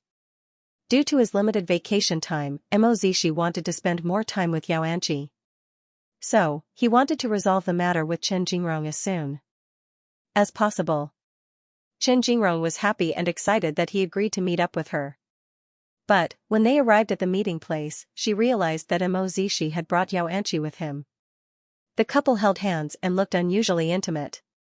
Chen Jingrong endured the pain in her heart and stood up to welcome Mozishi. "Zishi, you're here." Mozishi did not immediately sit down. Instead, he pulled out a chair for Xianxia and sat down beside her. He then said in a deep voice, "I originally wanted to leave you with some dignity, but you didn't seem to appreciate it. I'm not going to talk to you about how you slandered me for cheating on you. Jingrong, since we've met today, let's make everything clear. I hope there will never be a need to keep in touch again." Chen Jingrong's expression didn't look good. In fact, she looked a little pale. "I'm looking for you because of my father. My father has been arrested." "I know," Mozishi replied. "At most, your father will be fired from his position. But, he won't be jailed and his life won't be in danger. So, you don't need to worry." After hearing this, Chen Jingrong finally relaxed. She then asked, "Are you and Xianxia married?" "Yes," Mozishi nodded. "Did you get married because you had a child?" "We got married because we had to. The misunderstanding from 4 years ago caused us to miss each other. But, in the end, I understood my own heart. Jingrong, things between us are over. You don't need to waste your time on me because I will never look back. You have such a beautiful life, you should find your own happiness. Continuing to cling to the past won't do you any good. Once upon a time, I didn't want to associate you with ugliness, but I also hope that you respect my choice. Especially Angie. Apart from me, you owe her, do you know that? Because of your selfishness, she was a nameless single mother for 4 years. Of course, I'm also responsible. I've failed both of you. But, I have a clear conscience about my feelings for you. Now, I just want to spend the rest of my life loving Angie. Do you understand, then?" Mozishi explained patiently to Chen Jingrong. "I didn't want to see you because I felt that since we've broken up, there's no need to hold on to each other and embarrass each other. So, please let us go. I also hope that today will be the last time we meet. I can't guarantee what I'll do if you do anything to hurt Angie again." Chen Jingrong understood Mozishi's words. To be exact, she had always been a joke. And, the person that turned her into a joke wasn't someone else, but herself. If she hadn't been so obsessed with lying by Mozishi's side, perhaps things would have been different. "You don't have to sing praises of the greatness of your relationship in front of me. I just feel that I've been a fool from start to finish. I thought that I was very important, but I've really been deceiving myself. Mozishi, it's your loss for giving up on me." After speaking, Chen Jingrong stood up and left the cafe in tears. However, neither Mozishi nor Xianxia comforted her because they knew there was no need. "I just hope that she can reconsider her life. Let's go home." Mozishi held on to Xianxia's hand as he stood up from his seat. As the couple left the cafe, Mozishi couldn't help but lean over to Xianxia's ear and ask, "When are you going to be free?" "I'll be free when you're gone," Xianxia replied with a smile. Xianxia was currently at the Mo family home, so it was the perfect time for the couple to develop their relationship. But they couldn't do anything. Because of this, Mozishi felt terrible. But, even so, he wasn't going to joke around with Xianxia's health. After all, he still had a lot of time in his life. There was no need to rush. After Qin Jingrong left the cafe, she headed to the bar to drink. She wanted to numb herself with alcohol, but unfortunately, the man stopped her. "Why did you get yourself so drunk this time? Why do you care?" Qin Jingrong laughed as she cried and mumbled to herself, "This is karma. I did something shameful 4 years ago, so I ended up like this. I'm a SL*T. No, not only am I a SL*T, I'm also stupid. I thought I was important to Mozishi, but I'm just a substitute for Xianxia. Mozishi has always liked the woman he slept with. He thinks I'm the one he slept with. Ha ha ha, I wonder which one of us is stupid." As Qin Jingrong swayed left and right, the man immediately reached out to catch her. "I already told you, if you marry me, I can help you make Mozishi regret." Regret? How could he possibly regret? If I say he can, then he can. After speaking, the man carried Qin Jingrong in his arms and headed back to the hotel they stayed at last time. This time, Qin Jingrong wasn't completely drunk, but she no longer cared about her body. If something like this could really make both men and women happy, then it didn't matter who she did it with. So, she accepted her fate and closed her eyes. But, she had no idea that the man lying on top of her was the hottest male model in Beijing. Mo Ting's son abandoned his ex-girlfriend to fool around with a mistress. As soon as news of this got out, Xianxia would no longer be able to live in peace. However, he didn't know why he would do something so risky and offend the Mo family for the sake of the evil woman in his arms. Perhaps, birds of a feather flock together, but, sometimes, some people were like poison. One look at them would make you addicted to them. After returning home, Mozishi hugged Xianxia and said beside her ear, "Let's go pick up our son tomorrow and take him out to play. What do you think?" Xianxia looked at Mozishi and hugged him back as she nodded her head, "Perfect. Our family hasn't gone out to play yet. Mr. Mo, I need to go to work. In that case, I'll take Xianxia out to play. Tonight, my son and I will come pick you up." Xianxia nodded her head before she said mysteriously to Mozishi, "Actually, I'm almost clean." Mozishi's eyes lit up as he hugged Xianxia, "Are you teasing me on purpose?" Xianxia wrapped her arms around Mozishi's neck and buried her head in his chest. She knew what was about to happen between the two of them. But, she had to admit that she also desired this man. As time went on, she would also miss his body. Afterwards, Xianxia felt herself being placed on the bed as her body sank into the soft mattress. Mozishi's handsome face grew closer and clearer. From the passionate look in Mozishi's eyes, Xianxia could clearly sense his feelings for her. Slowly, their clothes were thrown onto the floor one after another.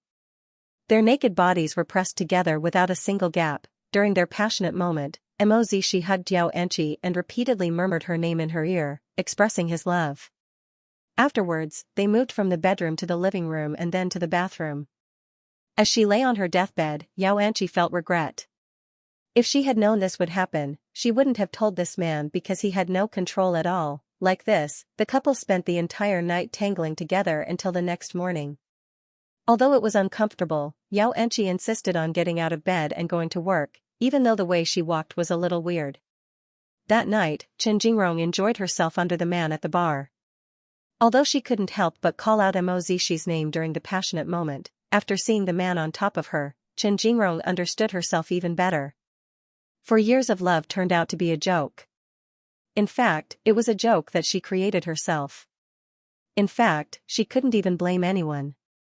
The next morning, Qin Jingrong woke up in the man's arms. She suddenly felt disgusted with herself as she quickly put on her clothes. The man sat up and looked at her. "Do you regret it?" "Since I've already done it, I won't regret it," Qin Jingrong replied confidently. "I haven't officially introduced myself. My surname is Li and my name is Xingyuan. I am a popular male model." After speaking, the man stood up from the bed and pressed Qin Jingrong against the cold wall, trapping her between his arms. "Perhaps, you regret everything that happened last night, but for me, you promised to marry me, so you have to keep your promise. I agree? Li Xingyuan nodded playfully. Out of protection for my fiancé, I will also help you take revenge. It's strange. You are a male model, how could you not let go of a woman like me? There should be a lot of resources around you that you can play with. Before I met you, I was. Li Xingyuan smiled, you seem to have a special attraction to me. I don't know what's going on either. Chen Jingrong thought for a moment and nodded her head in resignation, since things have already come to this, what other choice do I have? Let's get married. I'm going to head home first. Seeing that Chen. But, what if their child was involved in a scandal? Soon, an article titled, Abandoned Girlfriend of 4 Years and Cheated on Single Mother, Tongming's Son Has Gone Too Far, was posted online. It didn't take long before the article went viral on the internet. The content of the article was, of course, about how Mo Zishi had abandoned Chen Jingrong and how he had an affair with a single mother. The content was vivid and full of twists and turns. In the article, Chen Jingrong even committed suicide for Mo Zishi and carried his child. As soon as a false accusation like this was released, the public didn't care if it was true or not because they simply wanted to see gossip. This was especially true for this kind of content that could be both true and false. After it spread like wildfire, it was hard for others to verify it. Even if someone wanted to help Mo Zishi prove his innocence, there was nothing they could do. I can't believe that Tongming's son would do such a despicable thing. It's been exposed, and people from the military have confirmed it. There was indeed such a farce. I wonder what Tongming is thinking right now. Tongming and Mo Ting have always been the model couple in the industry. After all these years, they have never left each other. But, when it comes to their son, everything changes. He's definitely a despicable person. He cheated and even caused someone to have an abortion. Below the article, netizens quickly followed it. The only reason why the incident received so much attention was because Mo Zishi was Tongming's son. Even though he had always kept a low profile, he was now placed on a pillar of shame. Originally, Mo Zishi wanted to take Xianxia out on a trip, but he ended up seeing the news at Hyatt Regency. He wasn't worried about himself. After all, he was a spoiled brat, so he was used to this. He was simply worried that Xianxia would be harassed at the hospital. Your Uncle Lu will soon find out who spread the news. You should go to the hospital to pick up Angie, okay? After hearing from Tongming, Mo Zishi immediately grabbed his car keys and left. In the past, he never drove a sports car because he felt it was too high profile and there was no need to be so ostentatious. But now, the thought that Xianxia might be surrounded by people made him extremely anxious. So, he sped towards Beijing Hospital in his sports car. In the hospital, news didn't spread as quickly. After all, everyone was busy saving lives, so they didn't have time to gossip. But, someone had nothing better to do. So, they found out that the young woman behind the incident was the new head of the ER, Xianxia. You really can't judge a book by its cover. It turns out, she stole someone's boyfriend and even had a child with her. How indecent.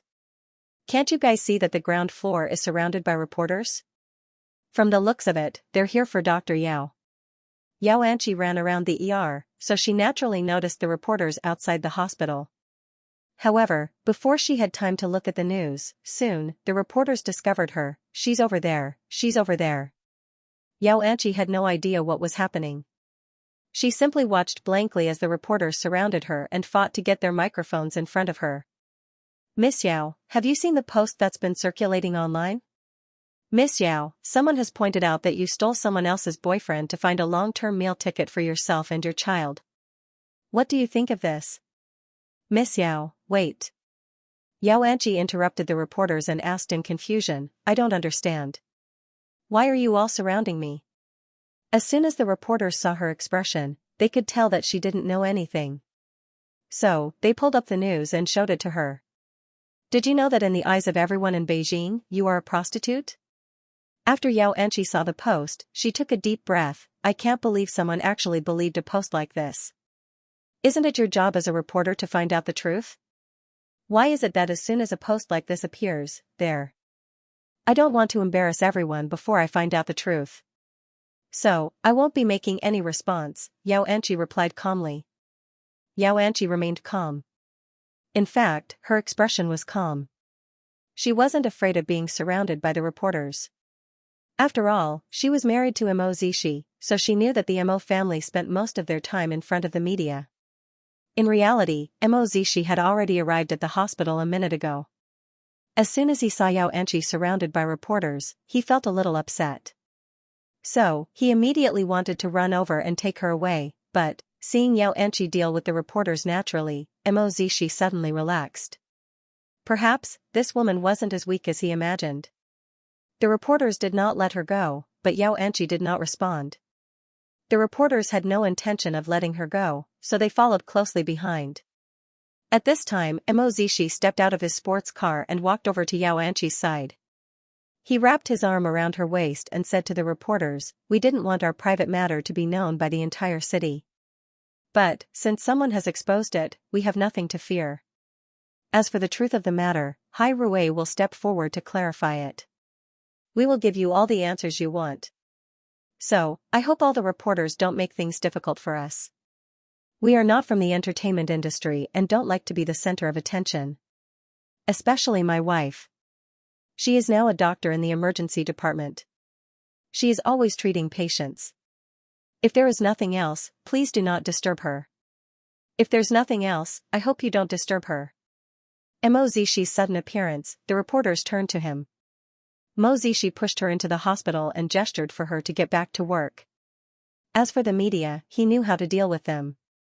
Xianxia trusted Mo Zishi, so she returned to her post. As for the person that created this story, apart from Chen Jingrong, who else could it be? In fact, even Chen Jingrong couldn't believe that she had suddenly become a victim and became a hot topic. However, she did not feel happy, because she knew that when the matter was exposed, she was the only one who would be embarrassed. That was all. So, she gave Li Xingyuan a phone call. "Are you crazy? Do you know that you're not helping me, you're harming me? I'm going to use this method to make Mo Zishi completely give up on you," the man replied. "You're a male model. Aren't you afraid that the Mo family will find out? What's there to be afraid of?" Li Xingyuan was not worried at all. The Mo family will, at most, find out where the news came from. They won't be able to trace it back to me. But, Hai Rui can clarify the truth. Do you want to hear people say that I stripped naked beside Mo Zishi and lied to him 4 years ago? In a moment of excitement, Chen Jingrong revealed the truth to Mo Ting. As soon as Li Xingyuan heard this, his expression changed. "Did you do something like that? You released news without knowing anything. If Mo Zishi were to reveal the truth, did you think I would still be able to face the world?" Chen Jingrong asked helplessly. "You don't know me and you don't understand me. What right do you have to stand up for me? Not only did you stand up for me, you're also so stupid." For a moment, Li Xingyuan was stunned. "I simply wanted to stand up for you. I didn't mean anything else. Why haven't you removed your news yet? It's too late. Now that everyone was in an uproar, who cared if it was true or not? Wasn't everyone just here to watch the show? Luckily, I don't work in the entertainment industry. Otherwise, I would have died because of you. But, it doesn't matter now. Let the public scold me however they want." Chen Jingrong had already given up on herself. She never expected to cause more trouble. She was already embarrassed enough in front of Mo Zishi. Now, she was going to be embarrassed in front of the entire nation. But, for some reason, she didn't hate Li Xingyuan as much as she imagined. He didn't know if he was seriously ill or not. "I'll think of a way to turn." To make Chen Jingrong feel a little better and not embarrass her, he immediately prepared a second post. "Turn this situation around, this is the truth that you all want." The contents of the post were from Chen Jingrong's point of view. She explained that Mo Zishi had already broken up with her and that Mo Zishi had never cheated on her or asked her to get an abortion. Although there was a bit of drama during their breakup, it had already calmed down. So, there was no evidence of an affair or a young married woman. The netizens weren't satisfied with a post like this. They were happily enjoying the show and were just about to get to the interesting part. Why did it suddenly disappear? He had already taken off his pants, yet he was showing this to others. Seeing this post, Chen Jingrong suddenly wanted to laugh. Mo Zishi wasn't as bad as she imagined. But, it was already too late. Hai Rui had already found out about Li Xingyuan's actions and were prepared to deal with Mo Zishi. Firstly, Hai Rui admitted that Mo Zishi was Tongning and Mo Ting's beloved son, that he was already married to Xianxia and that they had a child together. But, this child was none other than Mo Zishi and Xianxia's biological child, so, there was no evidence of an affair between Mo Zishi and a young married woman. After all, they were a couple from the beginning and no one else had anything to do with it.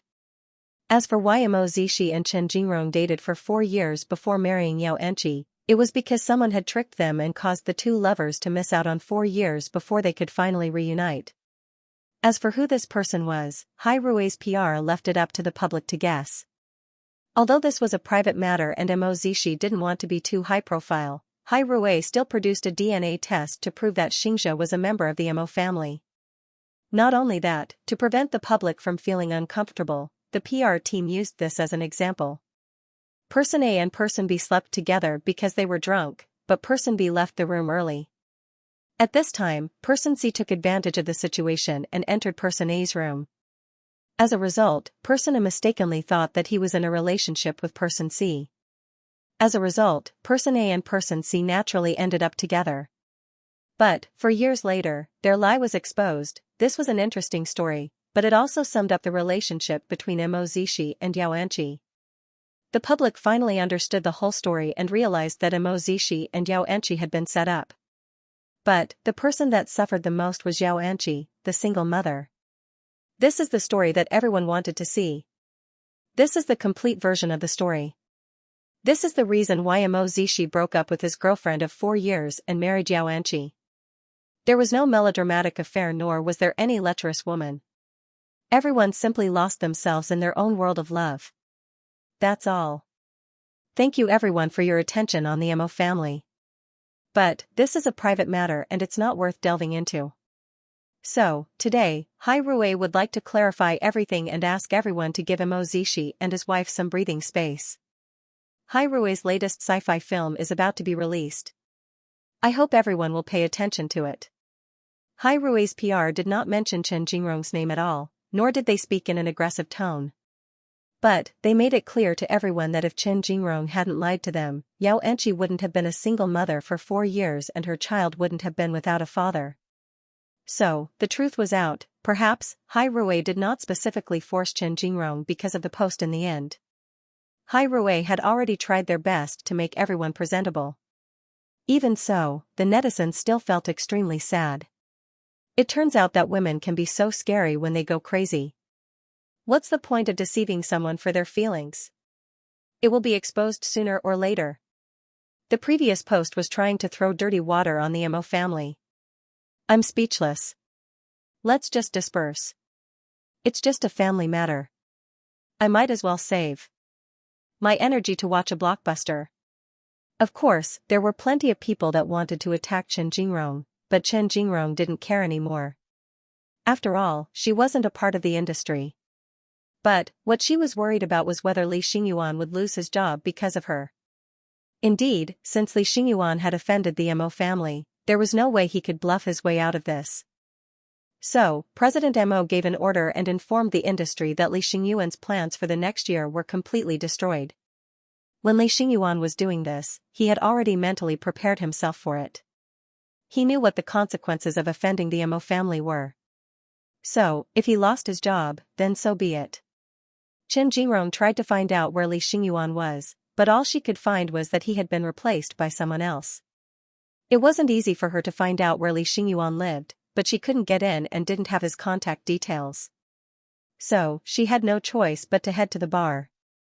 As expected, Li Xingyuan was there, drinking on his own. Chen Jingrong walked over and snatched the glass from his hand. She then grabbed onto his collar and dragged him to the entrance of the bar. You lost your job? If it's gone, then it's gone. What else can I do? Li Xingyuan laughed. I'm already sick of it. Your job was lost because of me. Let's call it even. Your reputation is ruined because of me, Li Xingyuan laughed. Chen Jingrong, you're a bad woman, but I'm willing to do it for you. For some reason, Chen Jingrong suddenly felt emotional. She had chased after Mo Zishi for 4 years, but now, someone was actually following her around. It was a strange feeling, but it also made her feel a little guilty. I don't want you to lose your job. But, I've already lost it, go get it back, Chen Jingrong said. As long as I can help you, I will. Help me? Don't get involved in the industry anymore. I don't need anyone's help because I'm fine. After speaking, Li Xingyuan turned to leave, but Chen Jingrong held on to him. Let go. I've already said everything I needed to say and we're done here. Why are you still clinging to me? I want to go to the hotel with you, Chen Jingrong said straightforwardly. I miss your body. Can't I? Li Xingyuan suddenly woke up and looked at Chen Jingrong passionately. He had to admit that he was also infatuated with Chen Jingrong's body. It was just one time, but he already missed her so much. You said it. Don't regret it. After speaking, the couple rushed to the hotel and hugged each other. Chen Jingrong realized that she didn't hate this feeling. But, at this time, Li Xingyuan was very clear-headed. If you still think of me as Mo Zishi, then I won't be accompanying you today. I saw Mo Zishi, congratulations then. We've already made things clear. I was too stubborn and I'm hopeless. But now, I know that he won't be able to turn back. I don't think of you as him anymore. I don't know how to explain it to you. I simply feel that you may seem like a bad person with a motive, but you lost your job because of me, so I can't just let you go. Li Xingyuan did not say a word as he looked at Chen Jingrong. I refuse to believe that you can let go of Mo Zishi. The one I can't let go of right now is you. Chen Jingrong hugged Li Xingyuan. Perhaps, people like us are more suited to be together, so, I'm your spare tire? Li Xingyuan smiled bitterly. I'm still a spare tire with nothing. You were the one who provoked me first. Chen Jingrong grabbed onto Li Xingyuan's shirt. How could you provoke me and get my attention, then kick me away? Li Xingyuan smiled bitterly with mixed emotions. He never expected that Chen Jingrong would turn around and look for him. A person like Chen Jingrong actually turned around to look for him. Don't run away, okay? Li Xingyuan's patience was broken, so he accepted his fate and kissed Chen Jingrong. When his desire was finally satisfied, he admitted that he really liked Chen Jingrong. Even if she was so evil, scheming and once liked someone so much. After a night of entanglement, both of them had a clear understanding of each other. Chen Jingrong understood. Mo Zishi's departure wasn't entirely because of love, but because of her pride and unwillingness. The next day, the two of them left the hotel, unaware that a large group of media was waiting for them in the parking lot. To begin with, Li Xingyuan was already on the verge of being blacklisted. Now, it was revealed that he had booked a room with a woman. His image was instantly destroyed to the lowest point. It wasn't easy for them to escape from the crowd of reporters. Chen Jingrong couldn't help but ask Li Xingyuan, were we caught on camera? What about you? Since I've already been banned, it doesn't matter if I get photographed. Li Xingyuan had already given up. Most importantly, if the female lead was someone else, it wouldn't have been a big deal. But, she happened to be one of the main characters in Mo Zishi's incident. As a result, Li Xingyuan's situation became even more difficult as the internet was filled with criticism. What do you mean it doesn't matter? I won't let you be buried like this. Li Xingyuan did not take Chen Jingrong's words to heart because he had his pride as a man. Although the two of them had talked it out last night and were entangled crazily, they still had to face reality when they woke up this morning. After Li Xingyuan escorted Chen Jingrong home, he left. To be exact, he completely disappeared. By the time Chen Jingrong realized something was wrong, Li Xingyuan had already disappeared for 3 days. Chen Jingrong couldn't find him anywhere, she couldn't even find a trace of him at the bar. At this moment, Chen Jingrong realized how much this man cared about his pride. But, when he first helped her, didn't he think about the consequences? Chen Jingrong felt that she had to try asking the Mo family. After all, in this industry, Mo Ting still had the final say. It had been like this for the past few decades. As long as Mo Ting gave the word, no one dared to disobey. Just like that, they tacitly banned Li Xingyuan. Because of this, Chen Jingrong went to look for Xianxia again. Of course, even though Xianxia felt helpless, she didn't avoid meeting him. What do you want this time? I'm not here for Mo Zishi. I'm here for the man that helped me put on an act the other night. He was the one that posted a negative post online about you and Mo Zishi. Afterwards, he was banned from the entertainment industry and disappeared. That's why I came looking for you. The two of you are really birds of a feather, Xianxia commented. So, what do you think I can help you with right now? I want to see Tongning. I know my request is a little overboard, but that man became like this because of me, so I need to give him an explanation. I also know you have no right to help me, so I'm simply asking you. I can promise you anything. After Xianxia heard this, she fell silent for a moment as she continued to write the medical records in her hands. I can help you, but my mother-in-law may not be willing to see you. As long as you're willing to help, it doesn't matter if you don't succeed or not. Chen Jingrong let out a sigh of relief. She knew that as long as Xianxia was willing, her chances would increase by a lot. You can leave now. Chen Jingrong did not stay to disturb Xianxia any longer. But, before she left, she said something from the bottom of her heart. I'm quite envious of you. Honestly, I'm also quite regretful. If I hadn't done what I did 4 years ago, the two of you would have gotten married and had a second child. Xianxia did not respond. To her, those assumptions weren't valid. Plus, even after 4 years, she still received what she deserved. Although God made her endure a lot of hardship, in the end, he didn't mistreat her. Afterwards, Xianxia gave Tongning a phone call. Mom. Anchi, speak. Tongning was busy on the other side of the phone. Chen Jingrong came looking for me today because of the male model. She seems quite concerned about it and wants to ask you to give her a chance to meet with him. After hearing this, Tongning laughed. Your father asked for this. You should go look for him.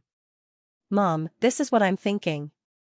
If Chen Jingrong can actually walk out of her relationship with Zishi, then I'll give her my blessings. That's why I'm willing to pass on this message. I don't want to have anything more to do with her. After hearing this, Tongning nodded her head. I understand. Leave her hanging for a few more days. Don't worry about her. When the time comes, I'll send someone to look for her. Thank you, Mom. You're so kind to stand up for us. I know that you and Zishi have been exhausted from all this time. It's fine, Tongning comforted. From now on, the two of you should live a good life. If you run into any difficulties, just come home. Xianxia was extremely touched by Tongning's open-mindedness. Tongning had never asked for anything from her. All she wanted was for her and Zishi to be happy. This was the true meaning of a family. That night, Mo Zishi returned home from the special forces. After hearing about Chen Jingrong's situation, he could only praise his wife. You can't be heartless. I simply don't want Chen Jingrong to keep interrupting our lives. If she can walk out of this relationship, then it's not a bad thing for us to help her. Mo Zishi nodded his head and lifted Xianxia in his arms. I'm not in the mood to care about other people. All I can think about right now is you. Because of this, you keep handing Xianxia to Xian. Xian is also very busy. What's she busy with? Although she's in charge of Hai Rui, it's been around for over 10 years. If she skips work every now and then, Dad will turn a blind eye to it. Plus, she really likes Xianxia.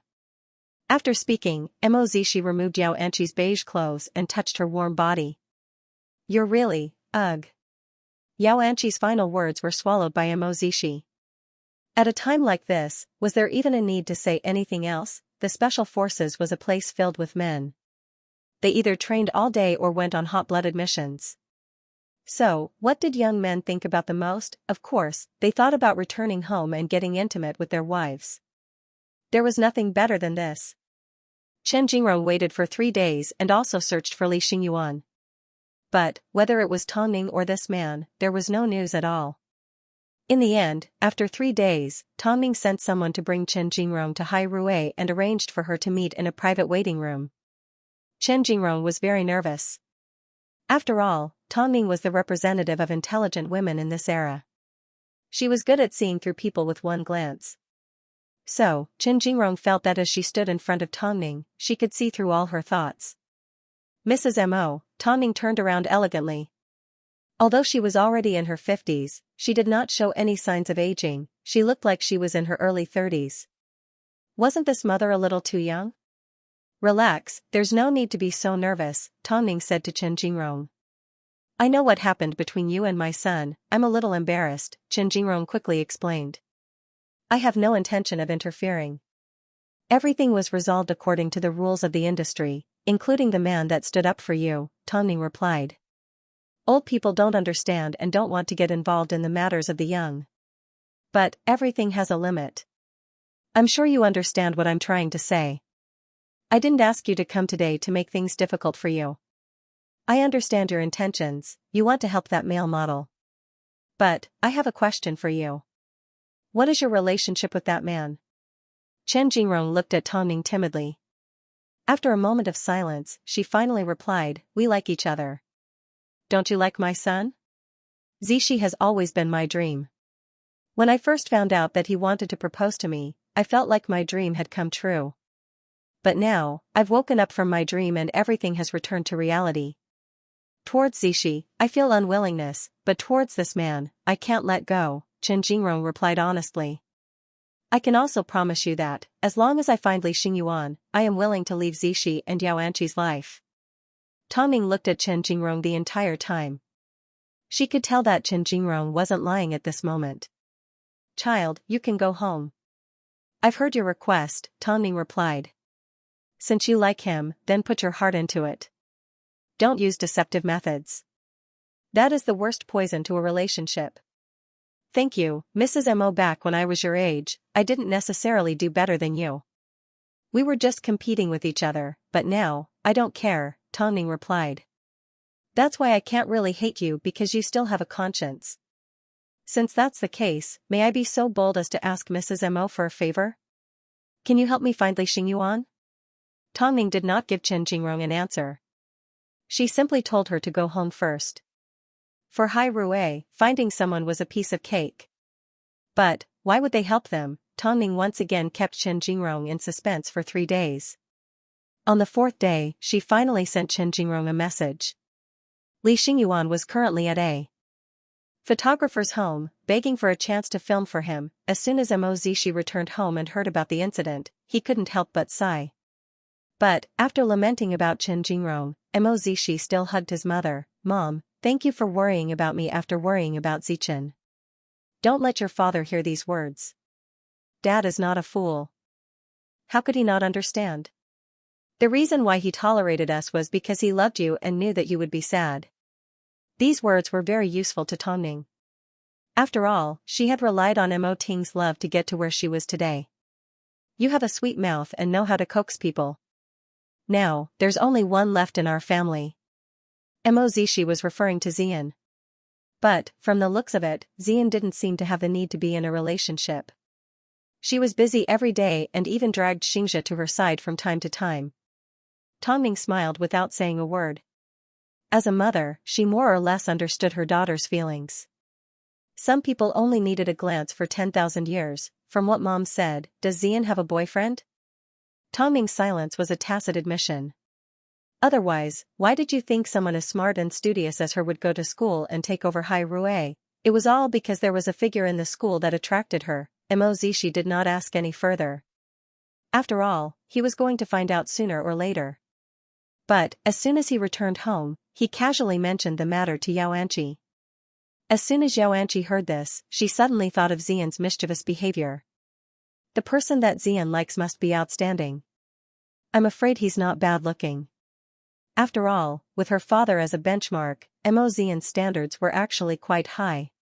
Let's not talk about Xian anymore. Let's talk about us, Yao Anqi said with a serious expression as she held on to Mo Zishi. What's wrong? My period is a few days late. I want to go to the hospital for a checkup tomorrow. Logically speaking, with my body, it shouldn't be easy for me to get pregnant again. Nonsense, with me around, why can't you get pregnant? As long as Mo Zishi was at home, he didn't need to sleep at night. So, how could it be difficult for him to get pregnant? Although the doctor had told Yao Anqi something similar in the past, he simply said that she couldn't have an abortion. Yao Anqi glared at Mo Zishi. How dare he brag about his body? Mo Zishi did not care about anything else as he carried Yao Anqi in his arms. Yao Anqi was shocked. You can't touch me tonight. What if we really have a child? Mo Zishi laughed and explained, do you think I'm an animal? I simply didn't want you to walk, so I carried you out. Of course you are an animal. Xianxia, help me give birth to a daughter. That way, I'll have both a son and a daughter. After speaking, Xianxia placed Xianxia on the bed and placed a kiss on her stomach. Xianxia's gaze immediately softened. She had a feeling that if she was really pregnant, the child in her stomach was going to be a daughter. The next day, Xianxia went to work and stopped by the OB/GYN department for a checkup. 2 hours later, she received a blood test report and it was confirmed that she was pregnant. Although Xianxia had gone to the army, he quickly called to check on her. Xianxia couldn't stand him anymore, so she simply said, "Your dream has come true. I'm pregnant. I'm going to be a father again." Xianxia exclaimed excitedly. Luckily, he did not forget about Xianxia. "Yes, you're going to be a father again." Xianxia was also excited. This time, Xianxia was by her side and he was going to experience the pain of childbirth with her. Xianxia was excited and proud. Thinking back to the time he spent with Xianxia, they practically spent every night together. So, he wasn't surprised that Xianxia was pregnant. But this time, he didn't want Xianxia to endure the pain of childbirth on her own. That night, he rushed home from the military base. As soon as he opened the door and saw Xianxia couldn't help but pull her into his arms. "Xianxia, Xianxia." Xianxia was shocked and hurriedly asked him to put her down. "Be careful of the child." Xianxia immediately put Xianxia down. He was so excited that he looked like a little lunatic. "How many days has it been? What did the gynecologist say? What to do? I feel like I have to buy some books to read. I'm so nervous right now that I can't control myself." Seeing his reaction, Xianxia immediately held on to his head and placed a kiss on his lips. "Don't be nervous, you don't need to do anything. You already gave birth to Xianxia, so you won't feel so bad this time." Xianxia took this opportunity to wrap his arms around Xianxia's waist and deepen the kiss. The couple ended up passionately kissing in the living room. Finally, Xianxia couldn't take it anymore and hurriedly went to the bedroom to take a cold shower. Because he knew that from now on, he would have to abstain from sex again. Although Xianxia's heart ached for him, at this crucial moment, the two of them had to control themselves. "Have you told your family about this good news?" Xianxia asked as he stepped out of the bathroom. Xianxia shook her head. "I haven't had the time yet." "Why don't you tell him?" Xianxia thought about how the couple hadn't made a move yet, so he couldn't help but give his mother a phone call. "Mom, what's wrong? Tell me." "Xianxia is pregnant again," Xianxia said excitedly. "She's been pregnant for about a month." After hearing this, Tongning couldn't help but be shocked by Xianxia's speed. In the end, she couldn't help but laugh. "You sure are impolite. You already have two, but your brother doesn't even have one." "I want Xichen to be jealous," Xianxia laughed. "Why should I be a physics teacher? I should hurry up and have a child. His situation is different from yours." Xianxia didn't want a child because he wanted to protect the child in Qianlan. After all, his identity was too special.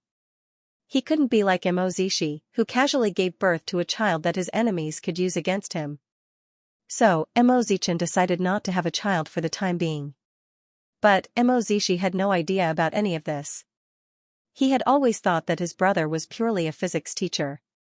But, he had no idea that the things that Xichen had done over the years were so shocking. "Alright, I know you're here to show off. I'll rush him later." But, for the Mo family, Xianxia's pregnancy was a joyous occasion. After all, who didn't like having a house full of grandchildren? Mo Ting's generation didn't have any siblings, but they gave birth to 3 in one go. Plus, Xichen had made a good start, so the two rascals behind him would definitely follow. Xichen chuckled as he hung up the phone. Meanwhile, Tongning gave Xichen a phone call. "Your sister-in-law is pregnant again. Your brother wants to know when you guys will make a move." "Mom." Xichen looked at Qianlan helplessly. "We've only just started our two-person world. Who would want to learn from him? She's almost ready. If you and Qianlan can't take care of her, you can leave it to your sister. She's more than happy to take care of her." "Mom, next time Ge calls to show off, don't mention it to me. Qianlan and I have our own plans." How long has it been since the two of you last saw each other? Tang Ning asked. There are some things that you should let your brother know. I understand. There's a family gathering in 2 days. Bring Qianlan home, Tang Ning instructed. Mo Zichen had no choice but to agree.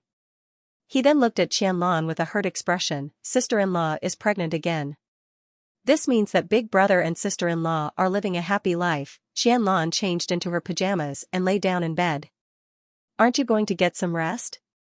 Qianlan, why don't we have a child too? Is your identity really okay? Qianlan asked. It's okay, I know you have a lot of concerns. I can wait. After all, we are still young. Plus, when big brother's child grows up, he can help us take care of it. Isn't that great? Mo Zichen's identity was not up to him. So, after lying in bed, Mo Zichen hugged Qianlan and apologized. I'm sorry, why are you apologizing to me? Qianlan asked. Because I can't give you a normal family, Mo Zichen said as he kissed Qianlan on the back. I'm not a good husband. I'm the one who decides whether you're a good husband or not. I'm the one who decides whether you're a good husband, not you. Qianlan turned around and pounced into Mo Zichen's arms. As long as you're by my side, that's enough for me. After hearing this, Mo Zichen gently pressed Qianlan under his body and pressed his nose against hers. I want you, what's the point of me objecting? Qianlan said as she hooked her arms around Mo Zichen's neck. Afterwards, a series of kisses landed on various parts of Qianlan's body as a fire ignited in her heart. It was so painful that she couldn't control herself. That night, perhaps because of guilt, Mo Zichen was exceptionally gentle as he took care of Qianlan's feelings the entire time. In fact, as the couple climbed into the clouds, Mo Zichen removed the condom and left the fire inside Qianlan's body. But, Qianlan was exhausted, so she had no idea that Mo Zichen wasn't using a condom. She fell into a deep sleep as Mo Zichen cleaned her up. Afterwards, she lay comfortably in Mo Zichen's arms. In the dark, Mo Zichen hugged Qianlan and kissed her ear. I want a child. I want a well-behaved daughter like you. Qianlan made a sound but did not say a word. She thought she was dreaming. Mo Zichen smiled and also fell asleep. Hopefully, he would hear the good news of becoming a father in a month's time. Chen Jingrong already found out where Li Xingyuan was hiding, but she was not in a rush to find him. Hai Rui had already lifted the ban on him, but he had no idea that he was still wasting his time at a famous photographer's studio, hoping to get a rare photo opportunity. Chen Jingrong followed Li Xingyuan for a few days straight. The confident man at the bar had completely disappeared. All that was left was a haggard appearance. This made Chen Jingrong feel extremely uncomfortable. Although Li Xingyuan wasn't a good person, after losing everything because of her, he did not ask for anything from her. Instead, he endured the pain and hid far away. There was no reason for her not to fall for a man like this. Because of this, Chen Jingrong teamed up with a photographer to set a trap for Li Xingyuan. The photographer knew that Li Xingyuan's ban had been lifted, so he was happy to cooperate with Chen Jingrong. So, he told Li Xingyuan that he agreed to shoot for him and gave him a place to work. The next night, Li Xingyuan arrived on time. But, as soon as he entered the studio, he saw Chen Jingrong holding a bouquet of roses. Li Xingyuan froze, but Chen Jingrong continued to approach him. Li Xingyuan was at a loss. At this time, Chen Jingrong suddenly knelt down on one knee and said, I'm sorry. I was wrong. I apologize. Xingyuan, I want to be with you, but I don't know if you're still willing. I will change the things I did wrong in the past and I will forget the people I once liked. I just want to have a new beginning with you. Can you give me that chance? Li Xingyuan watched as Chen Jingrong knelt on the ground like a man. How could he hold on any longer? He lifted Chen Jingrong up in his arms and threw her onto the bed behind him. He then took advantage of this time to remove his suit jacket and pants before he pressed Chen Jingrong underneath his body. Afterwards, he crazily bit and demanded. Chen Jingrong couldn't handle his strength, but because he was the person she liked, she could accept it no matter how rough he was. After the pleasure, Li Xingyuan finally calmed down and hugged Chen Jingrong. Why did you come all the way here? I've been following you for a few days, Chen Jingrong admitted. Haven't you noticed that someone's been following you? Do you like me that much? Li Xingyuan asked with uncertainty. If I didn't like you, I wouldn't have gone to the Mo family to plead for you. I know you need your pride, but you ended up like this because of me, so I feel responsible.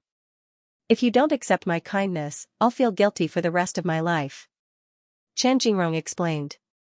No wonder the photographer responded to me again. It turns out. Li Xingyuan smiled bitterly. Are you unhappy? No, I've already thought it through.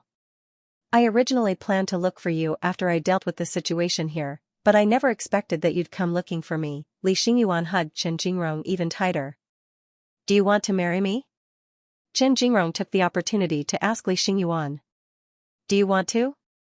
Li Xingyuan didn't reply. Instead, he used his body to prove what he wanted. This was the best ending, wasn't it? A few days later, at the Mo family's gathering, Mo Zishi and Mo Zichen were ordered to return home.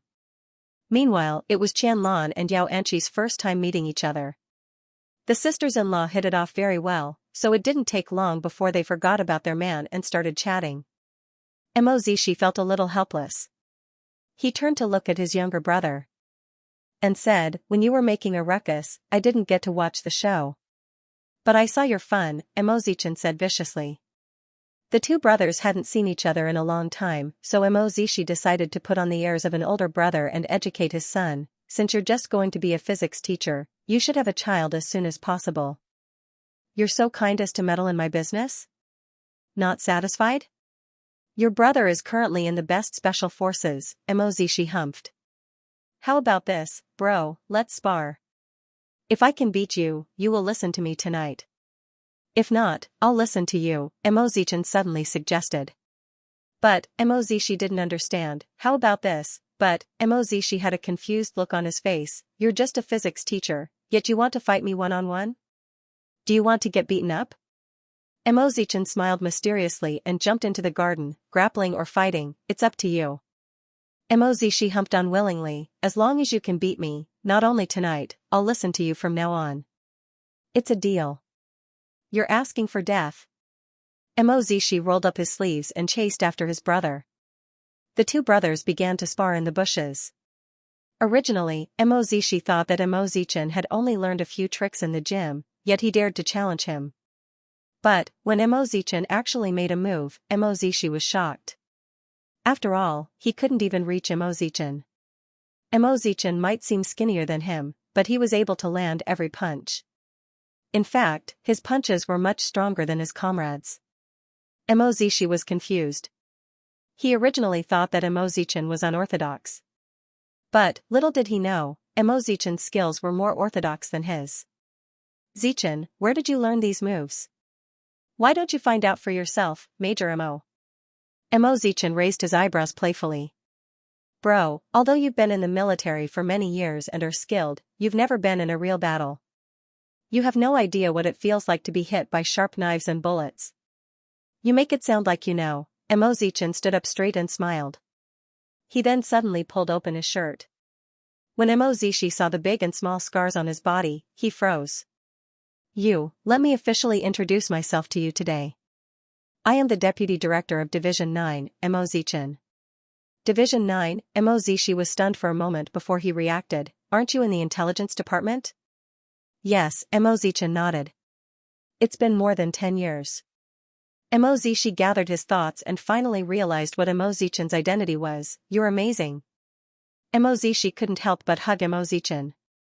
I was wondering how you could be willing to be a physics teacher with that brain of yours. I never thought that you would hide it from your family and work in the intelligence department. So, you should understand why I didn't come home for the past few years, Mo Zichen explained. I signed an agreement.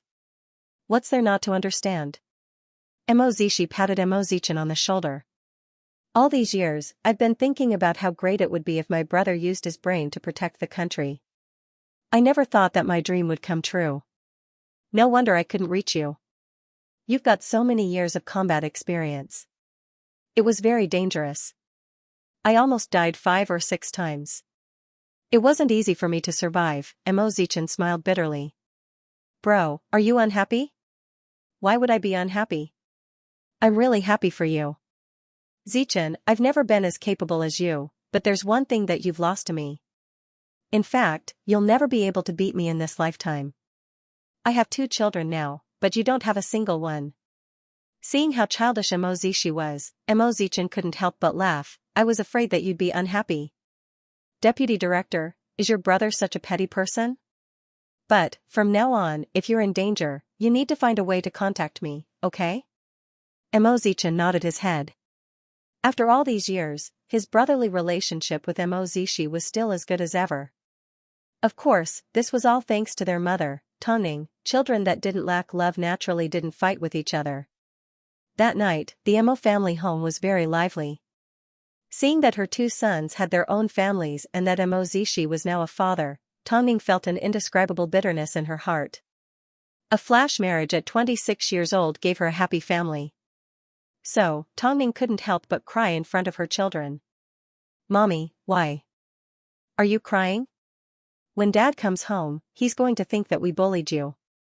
When that happens, we're going to get beaten up again. Emozian quickly wiped away Tongning's tears. Your 2 brothers each have their own families. What about you? I'm still young, Emozian said coyly as she leaned against Tongning. Tongning couldn't do anything about it, so she lectured, you're already the CEO of Hairue. You're still young. Your mommy debuted on the runway in her teens. I still want to study for a few more years. Go ahead, go ahead. It's up to you. Tongning did not interfere with Emozian's life, just like how she didn't interfere with the Emo brothers. For her, fate was determined by the heavens, especially when it came to relationships. There was no way to force it. So, she allowed Emozian to explore the world on her own. Even if she ended up hurting herself, it didn't matter. That night, the Emo family home was filled with laughter and chatter. But, it was all about the children. Xianxia was doted on by the entire family, so he wasn't afraid that his soon-to-be-born sister would compete for his love. A month later, Xianxia unexpectedly received an invitation in her office. She never expected that Chen Jingrong and Li Xingyuan would decide to get married. Afterwards, Xianxia took the invitation home and handed it to Emozishi to decide whether to go or not. Emozishi's mind was completely focused on Xianxia. How could he have time for anything else, so, he handed the decision back to Xianxia. After careful consideration, Xianxia decided to go. After all, she could truly feel Emozishi's love. She didn't mind if Chen Jingrong and Emozishi met. After all, now that Chen Jingrong had a male model, she didn't necessarily care about Emozishi. A week later, Xianxia and Emozishi appeared at the grand wedding ceremony. As soon as Chen Jingrong saw them, she was extremely touched as she personally thanked them. I thought you guys wouldn't come. He happened to be at home, so I came over to join in the fun. Anchi, I really want to thank you guys. Did you know that?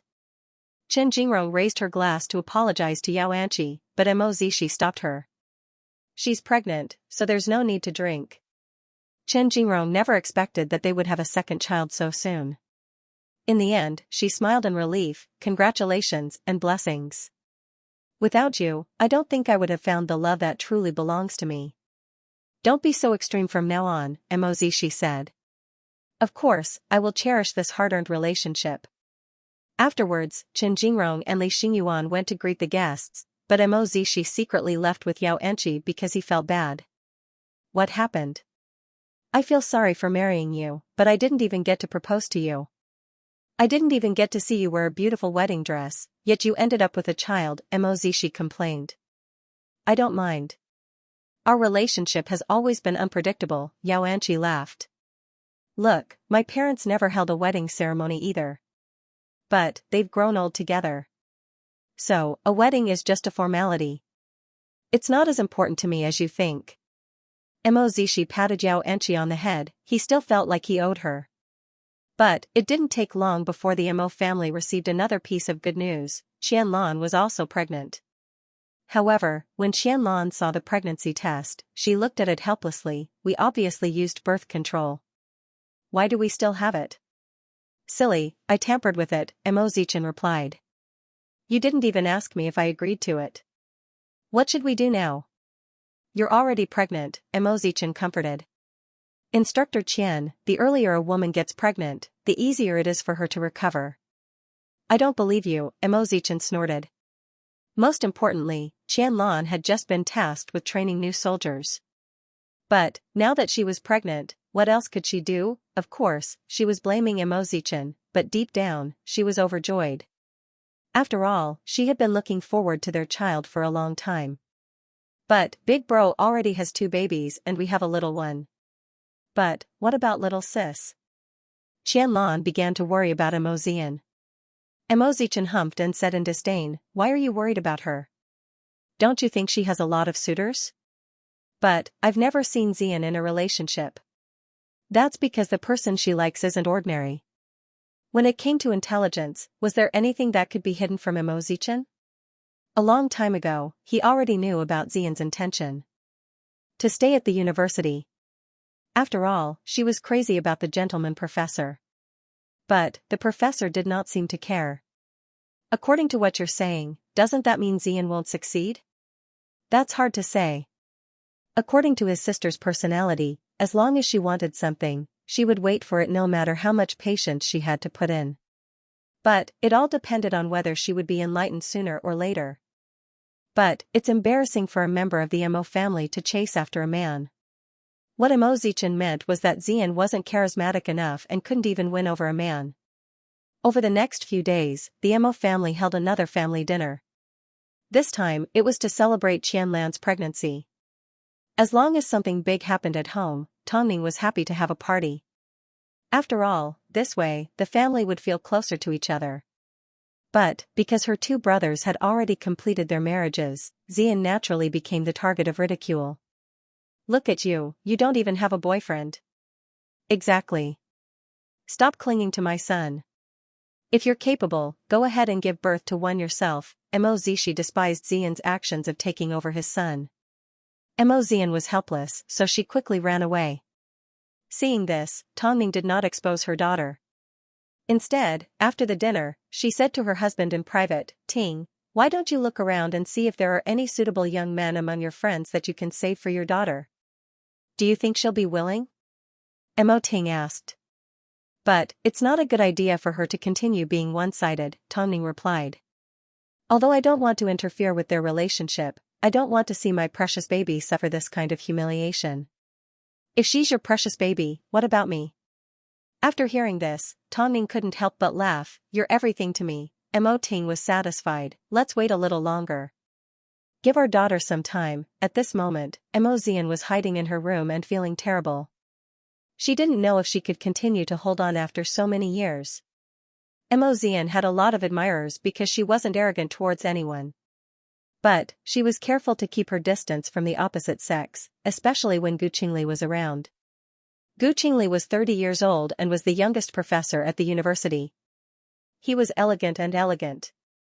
He always moved in slow motion, but Imozichin loved how unhurried he was.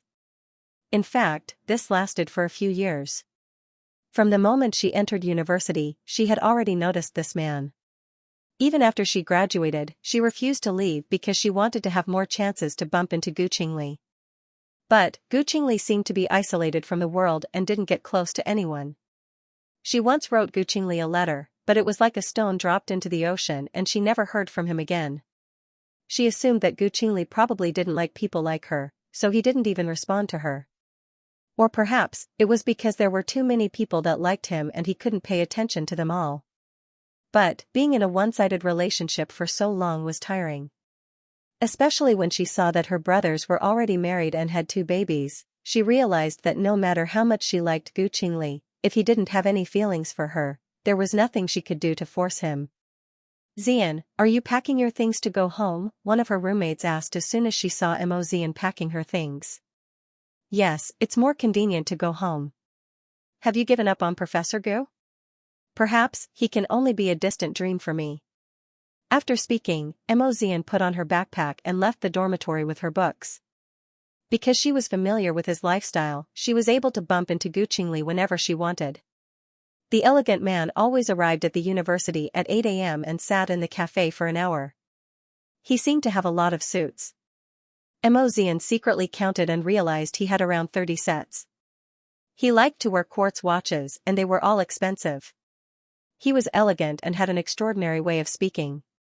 no matter how she looked at him, he didn't look like a professor. He looked more like a leader of a company.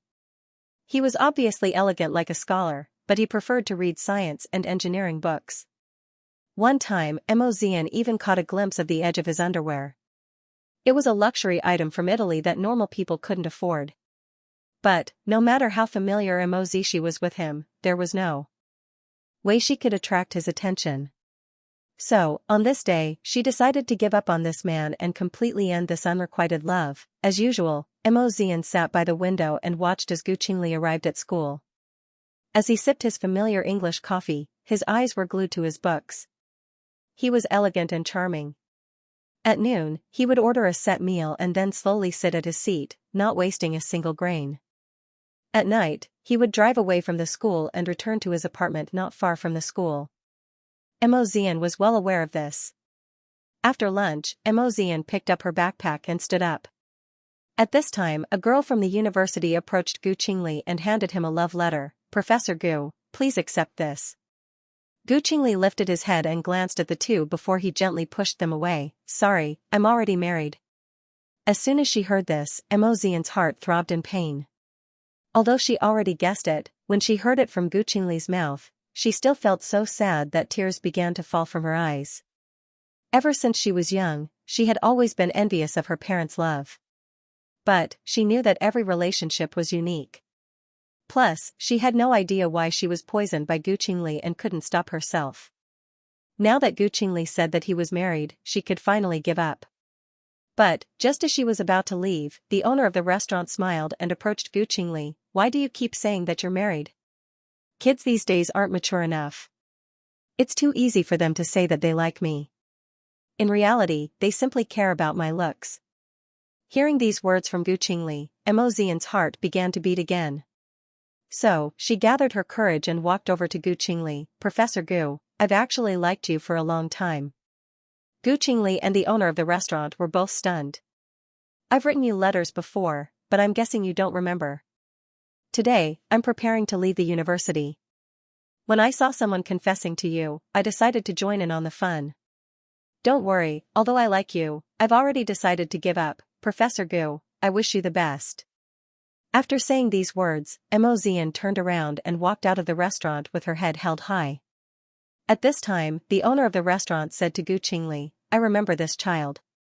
She arrives every day after you arrive. It's been about 3 years. Although Gu Qingli's body did not move, a ripple appeared in his heart. Afterwards, he returned to his office and searched around for a long time. Finally, he found the yellowed love letter. Gu Qingli opened it up and realized that it had been written for 4 years. What did it feel like to have a crush on someone for 4 years? Gu Qingli didn't understand, but his impression of Emozian was that she was always optimistic and well-liked by the teachers and students. He never expected that this gentle girl would have a crush on him. Especially after so many years, after Emozian returned home, she threw herself into Tongning's arms and cried. She then held back her tears and decided to start working at Hai Rui the next day. At least, without love, she still had her family. Tongning's heart ached for her daughter. After all, Emozian didn't need anyone to worry about her since she was young. Emozian was able to plan her own life and didn't burden Tongning at all. "Mommy, it's so tiring to have a crush on someone. My daughter is so outstanding, I'm sure she'll meet someone better," Tongning comforted as she patted Emozian on the head. "Mommy, I'll sleep with you tonight." "You'll have to ask your father," Tongning laughed. Emozian simply wanted to act coquettishly, but she knew that Emoting wouldn't let her go. So, after wiping her tears away in Tongning's arms, she returned to her room and sealed everything about Gu Qingli. But, to her surprise, just before she went to bed, she received a text from an unknown number. The words on the text once again threw her into disarray. "I didn't see the letter." Teachers all had their students' contact details, so Emozian wasn't curious. She simply couldn't believe it, so she asked, "Are you Professor Gu?" "That's me," Gu Qingli replied quickly. Emozian's heart raced like she had won the lottery. What should I say next? What should I say? Why did you leave the university? I've seen your courses. Are you not going to get a degree? Could Emozian tell him that it was because she couldn't continue her one-sided Love, plus, since Gu Qingli had already read the letter and heard her confession, what kind of standpoint was he using to ask her about it now? Was he going to continue to play dumb? I have a class tomorrow. You need to be on time. Okay, Mo Xian replied. She had completely forgotten how hard it had been for her to make up her mind to forget about Gu Qingli. A few words from Gu Qingli had changed her mind and reignited her fighting spirit. Get some rest. See you tomorrow. Gu Qingli was very calm. He had always been elegant, so he did not express his intentions. He simply spoke like a teacher caring for his student. Even so, Mo Xian was satisfied. At least, she felt that she was special in Gu Qingli's heart. Otherwise, he wouldn't have sent her a private message just to ask her to go to class the next day. The next morning, Mo Xian packed her things and headed to school with her backpack. But, she noticed Tong Ning's expression. Aren't you going to work? The female CEO. Mommy, let me go to class first, Mo Xian said as she planted a kiss on Tong Ning's cheek and left. Actually, after so many years at Hai Rui, with Fang Yu and Lu Che around, Mo Xian didn't need to work at all. Plus, Mo Ting had been relatively lenient towards her over the years, so she could still act shamelessly in front of Tong Ning. So, Mo Xian headed to school in high spirits. Her first class was Gu Qingli's. As soon as Mo Xian entered the classroom and saw Gu Qingli walk up to the podium, her heart began to race. Although Gu Qingli was slow, his lecture was lively and interesting. Mo Xian laughed and clapped along with the other students. Afterwards, Gu Qingli handed out some documents. Copy these documents home and print them out for revision. The upcoming exams are very important, so I won't be giving you a second copy. As for those that don't come to class, they won't receive their exam results. After speaking, the students all went to copy the documents while Gu Qingli stood to one side. Just as Mo Xian stood up and was about to go make a copy, she received a message from Gu Qingli. I've made a copy for you. It's in the dining room. Go get it at noon. Mo Xian's face turned red as she quietly returned to her seat. However, her heart was filled with joy. Sorry for the trouble, Professor Gu, Mo Xian replied. See you in the afternoon, Gu Qingli replied. He didn't say anything else. Because he had classes in the afternoon. To prevent Mo Xian from feeling awkward, Gu Qingli immediately left the classroom after class. Meanwhile, Mo Xian headed straight to the cafeteria to grab some documents.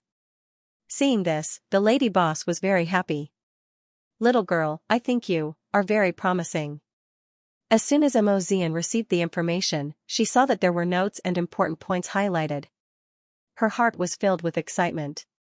On the last page of the information, Gu Qingli had written in strong handwriting, focus on your studies and focus on your studies. In truth, the underlying meaning was, don't leave. Mo Xian returned to her dormitory with the documents in her hands. As soon as her roommate saw her, she immediately asked, didn't you say you left school? I've thought it through. I don't want to leave for now. In that case, shall we have classes together in the afternoon? Okay, Mo Xian nodded.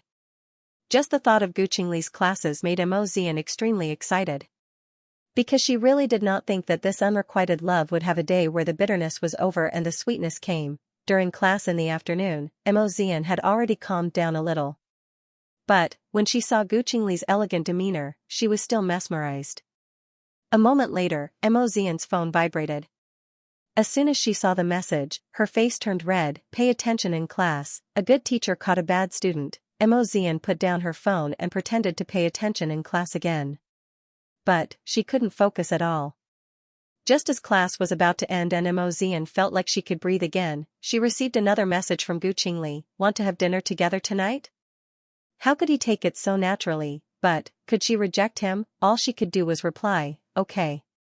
So, after class, she waited outside the classroom for Gu Qingli to finish work.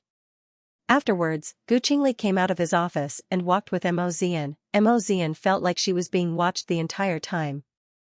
But, Gu Qingli did not notice anything was wrong. After all, everyone knew that she was his student. What do you like to eat? Gu Qingli asked gently. I'm fine with anything. I'm not picky, Mo Xian replied. I know a good restaurant. Let's go there. Gu Qingli led Mo Zian to the parking lot and drove her around Beijing to a very elegant restaurant. Afterwards, the couple sat down at a table by the window. As soon as Mo Zian's gaze landed on this man, she couldn't look away. But Gu Qingli did not mind at all. "This is my first time taking a female student out to dinner. You mentioned yesterday that you got married, that's just a shield," Gu Qingli replied as he sipped on his coffee. "Plus, if you hadn't said what you said yesterday, I may have continued to use you as a shield." Mo Zian was embarrassed. She didn't know how to face Gu Qingli. "Where did your courage from yesterday go?" Gu Qingli couldn't help but laugh when he saw this. "She's a girl. She's shy," Mo Zian replied. "Zian, you're a good and likable girl," Gu Qingli commented. "Have you looked at the information?" Finally changing the subject, Mo Zian nodded her head. "I have. Thank you, Professor Gu. If there's anything you don't understand, feel free to tell me," Gu Qingli said. "I don't know what else I can do for you apart from that." Mo Zian felt that Gu Qingli was way too reserved. She had already been so direct with her words, yet he was still acting like this. So, to prevent herself from thinking too much, Mo Zian gathered her courage and said, "Professor Gu, you know how I feel about you, right? I was very clear about it yesterday. Then, since you know and are still willing to get in touch with me, does that mean, it means that I've been paying attention to you?" Gu Qingli replied in seriousness. "But, the school has a rule that students and teachers can't get too close to each other. Even so, I still want to try getting in touch with you. So, Zian, you don't need to be so cautious around me. Let's go with the flow. What do you think?" This man was so gentle that Mo Zian fell head over heels for him. So, of course she was willing. Even in her dreams. "Okay. In that case, let's order what you like." Mo Zian held on to the menu and picked out what Gu Qingli liked the most. After 4 years of observation, she was well aware of this man's preferences. "So, you know what I like." Mo Zian realized that she had been too proactive and exposed a lot of information. Did Gu Qingli think that she wasn't being reserved? "I just noticed it once in a while." Gu Qingli smiled and did not probe any further. Women were shy, so he couldn't reject Mo Zian's request. "It seems, I need to work harder." "Huh?" Mo Zian didn't understand what he meant. "I understand you." Mo Zian had to admit that she enjoyed the dinner, but at the same time, she felt a little restricted. She wanted to present her perfect side to Gu Qingli, but this made her feel like she was being restrained. Gu Qingli sensed that she was being cautious, so after dinner, he said to her, "From now on, you can eat whatever you want. Since I'm already here, I won't leave." Mo Zian lifted her head and looked at Gu Qingli's warm smile. This was the kind of person that made Mo Zian unable to stop herself. "Let's go, I'll take you home." "I'm staying on campus," Mo Zian replied. "I'll take you around the campus." Gu Qingli locked his car and walked in front of Mo Zian. Mo Zian was a little surprised. So, he said he was going for a walk. Mo Zian followed behind Gu Qingli like a student. Gu Qingli couldn't help but laugh when he saw this.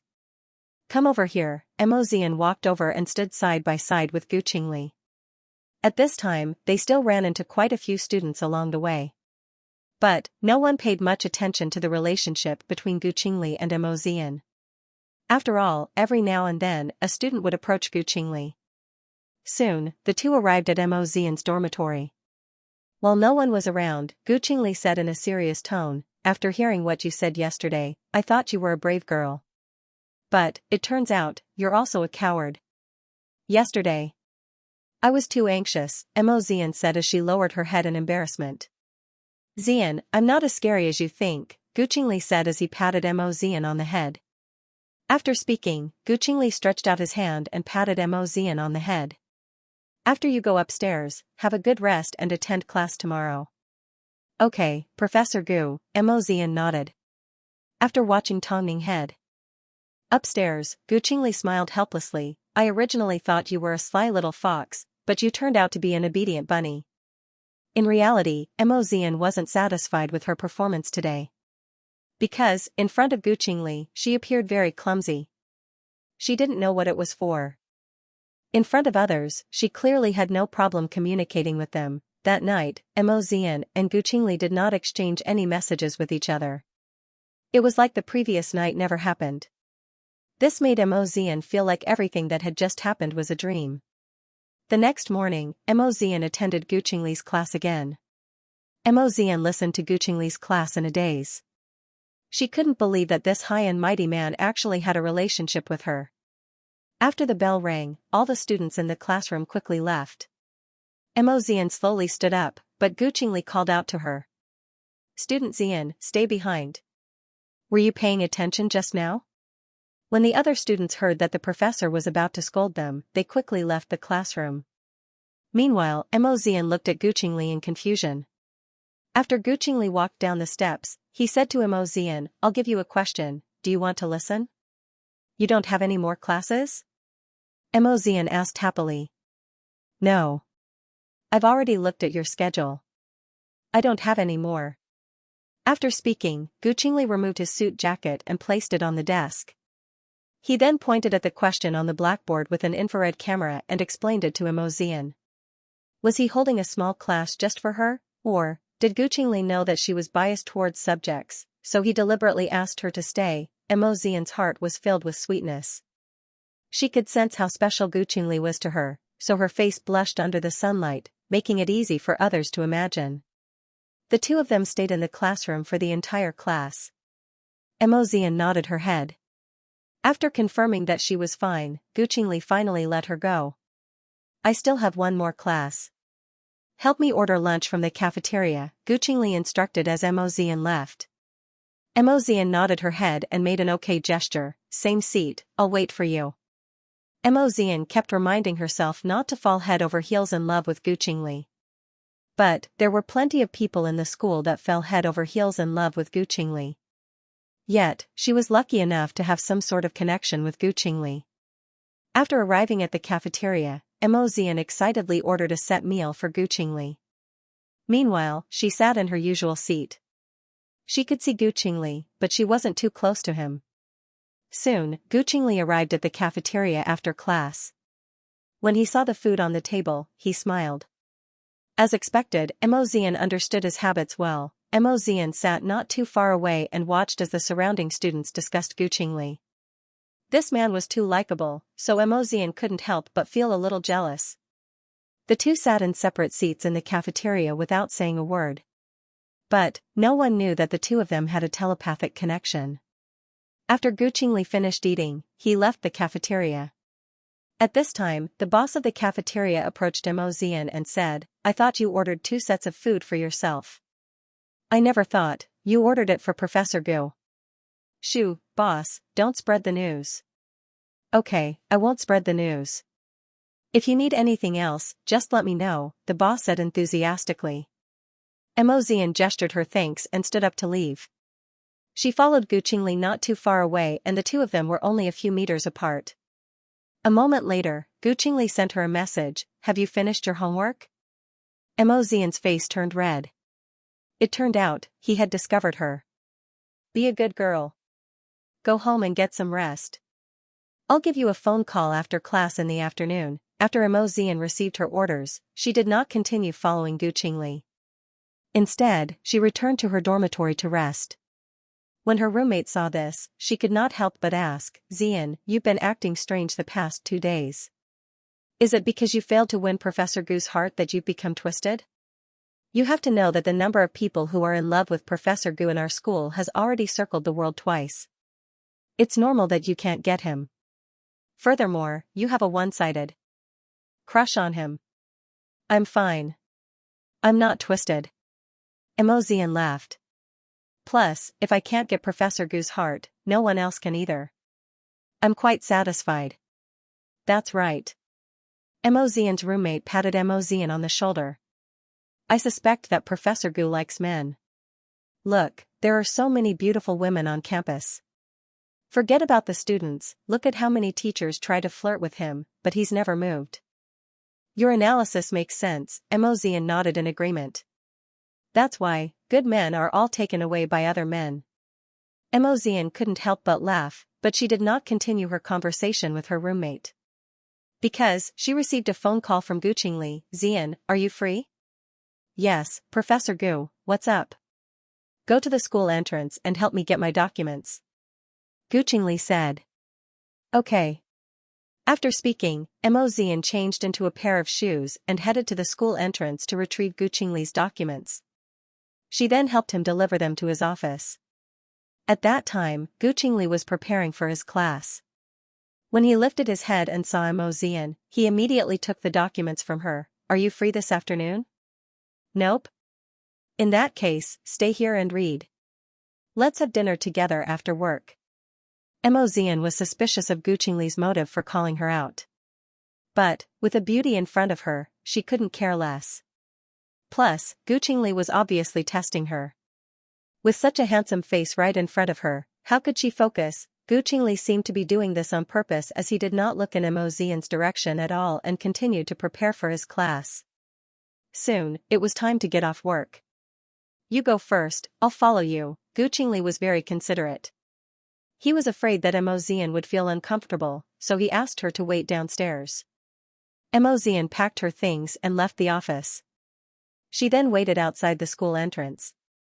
When she saw Gu Qingli from afar, her heart raced. Gu Qingli didn't drive, so he had to walk quite a distance with Mo Zian to find a place to eat. This made Mo Zian assume that he was trying to avoid being seen by others. But, Gu Qingli explained, it's not that I don't want others to know of your existence, I just think it's more convenient. I don't want others to disturb your life. Your most important task right now is to focus on your exams. Mo Zian suddenly felt relieved. But, how did Gu Qingli know exactly what she was thinking? She suspected that he had planted a worm in her stomach. I have a lot of classes, but I want to see you. So, do you mind if I ask you to do a few things for me? Mo Zian quickly shook her head. Gu Qingli smiled elegantly and looked at his watch. When he realized it was still early, he asked Mo Zian, are there any good movies recently? Do you want to go? Mo Zian suddenly lifted her head, not knowing what to do. Or are you busy tonight? I won't go even if I'm busy, Mo Zian replied anxiously. I'm saying. I'm free tonight. Little idiot. Mo Zian had already expressed her love for Mo Zian on her face. Did he need to guess? For some reason, Gu Qingli felt that Mo Zian was extremely cute. What do you want to see? Or are you saying that you can look at anything? Anything is fine, Mo Zian replied. After all, she was there to see someone, and Gu Qingli understood what she was thinking, so he helped her and himself by choosing a 3-hour opera. Mo Zian didn't really care what she was looking at. What was important was the person sitting next to her. Gu Qingli was very considerate of Mo Zian's feelings.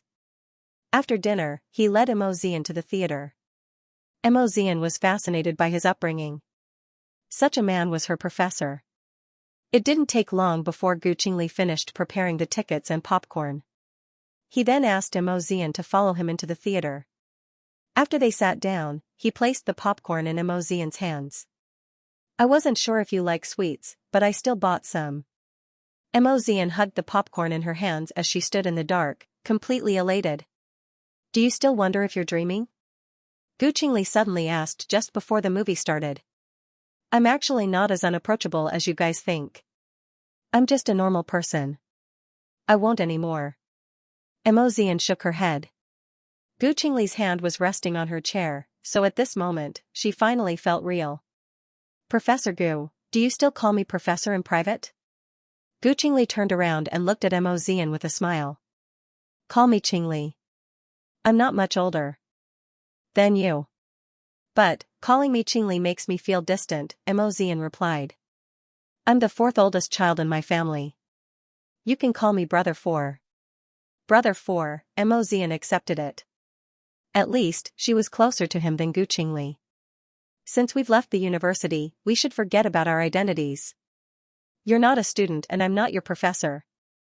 We are simply a man and a woman, okay? How could it not be, Mo Zian thought. At this time, Gu Qingli suddenly removed his hand from the chair and held on to Mo Zian's hand in the dark. Mo Zian was a little surprised. She never expected Gu Qingli's hand to be so long and warm. I think we can be together, Gu Qingli suddenly said to Mo Zian as the lights flickered on the screen. Mo Zian suddenly felt like she was floating in the clouds. but she quickly pinched the back of her hand. When Gu Qingli saw this, he couldn't help but laugh. It's true. Xian, you're more dazzling and outstanding than you think. It's not that you're not good enough for me, it's that I'm not good enough for you. Gu. Brother 4, I just feel like everything happened too quickly, so it didn't feel real. Gu Qingli squeezed Mo Xian's hand. After the film ended, he held onto her hand and slowly walked down the street as he explained, I'm a person that believes in fate at first sight. You make me feel comfortable and at ease. As for me, as soon as I found out about your feelings, my first reaction was to look for your love letter, not worry about being pestered by you. This means that I've never been against your liking from the start. After spending 2 days with you, I feel like I want to discover the cute side of you. So, I'm willing to be your boyfriend. I'm sorry, you might think I'm being too casual with my suggestion. I simply thought, you've already known me for 4 years, so I don't think you need to know me any better, Gu Qingli laughed. Do you agree with my explanation? Mo Xian couldn't help but nod her head, I'll try to understand you and care about you. But, I think, if you're my girlfriend, I'll feel more at ease. The same goes for you. To me, you're different from everyone else. Since that's the case, why don't I differentiate you from everyone else from the start? As for Mo Xian, these words were extremely useful. After all, Gu Qingli's words made sense. She understood Gu Qingli well enough. So, the couple went with the flow. However, Mo Xian was already heartbroken.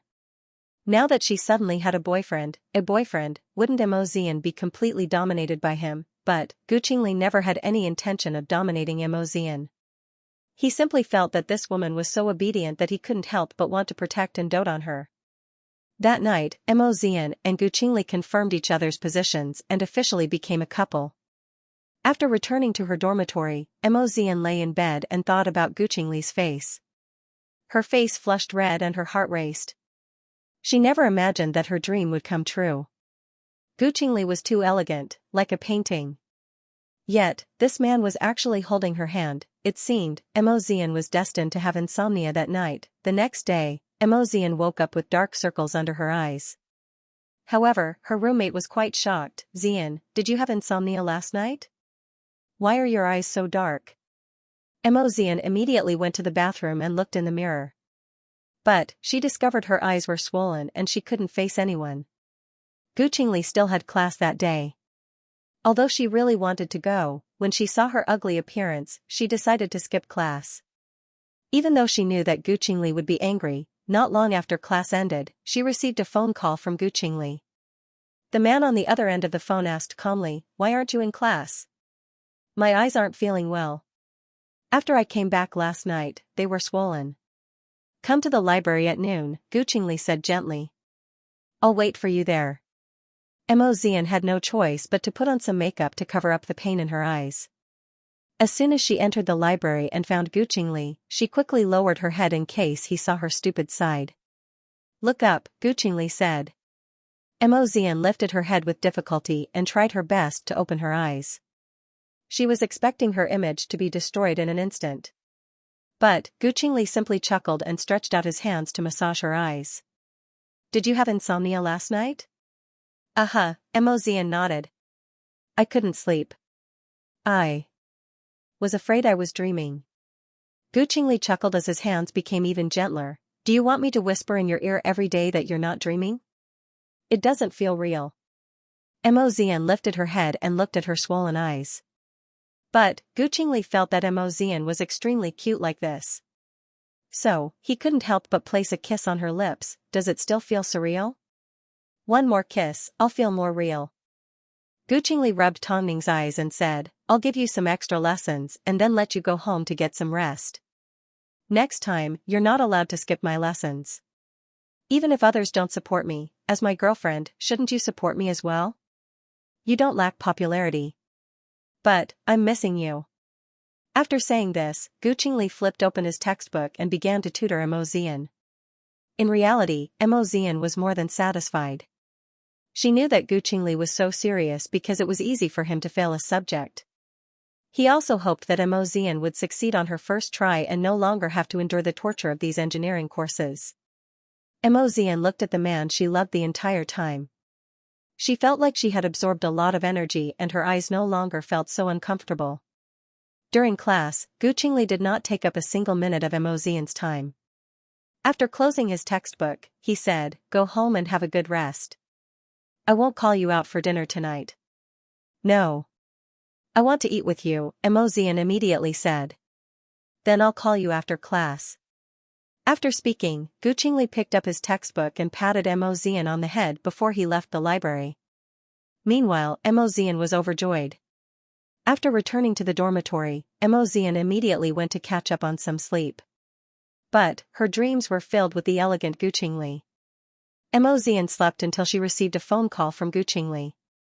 But, as she got out of bed, she noticed that her roommate was looking at the information that Gu Qingli had printed out for her.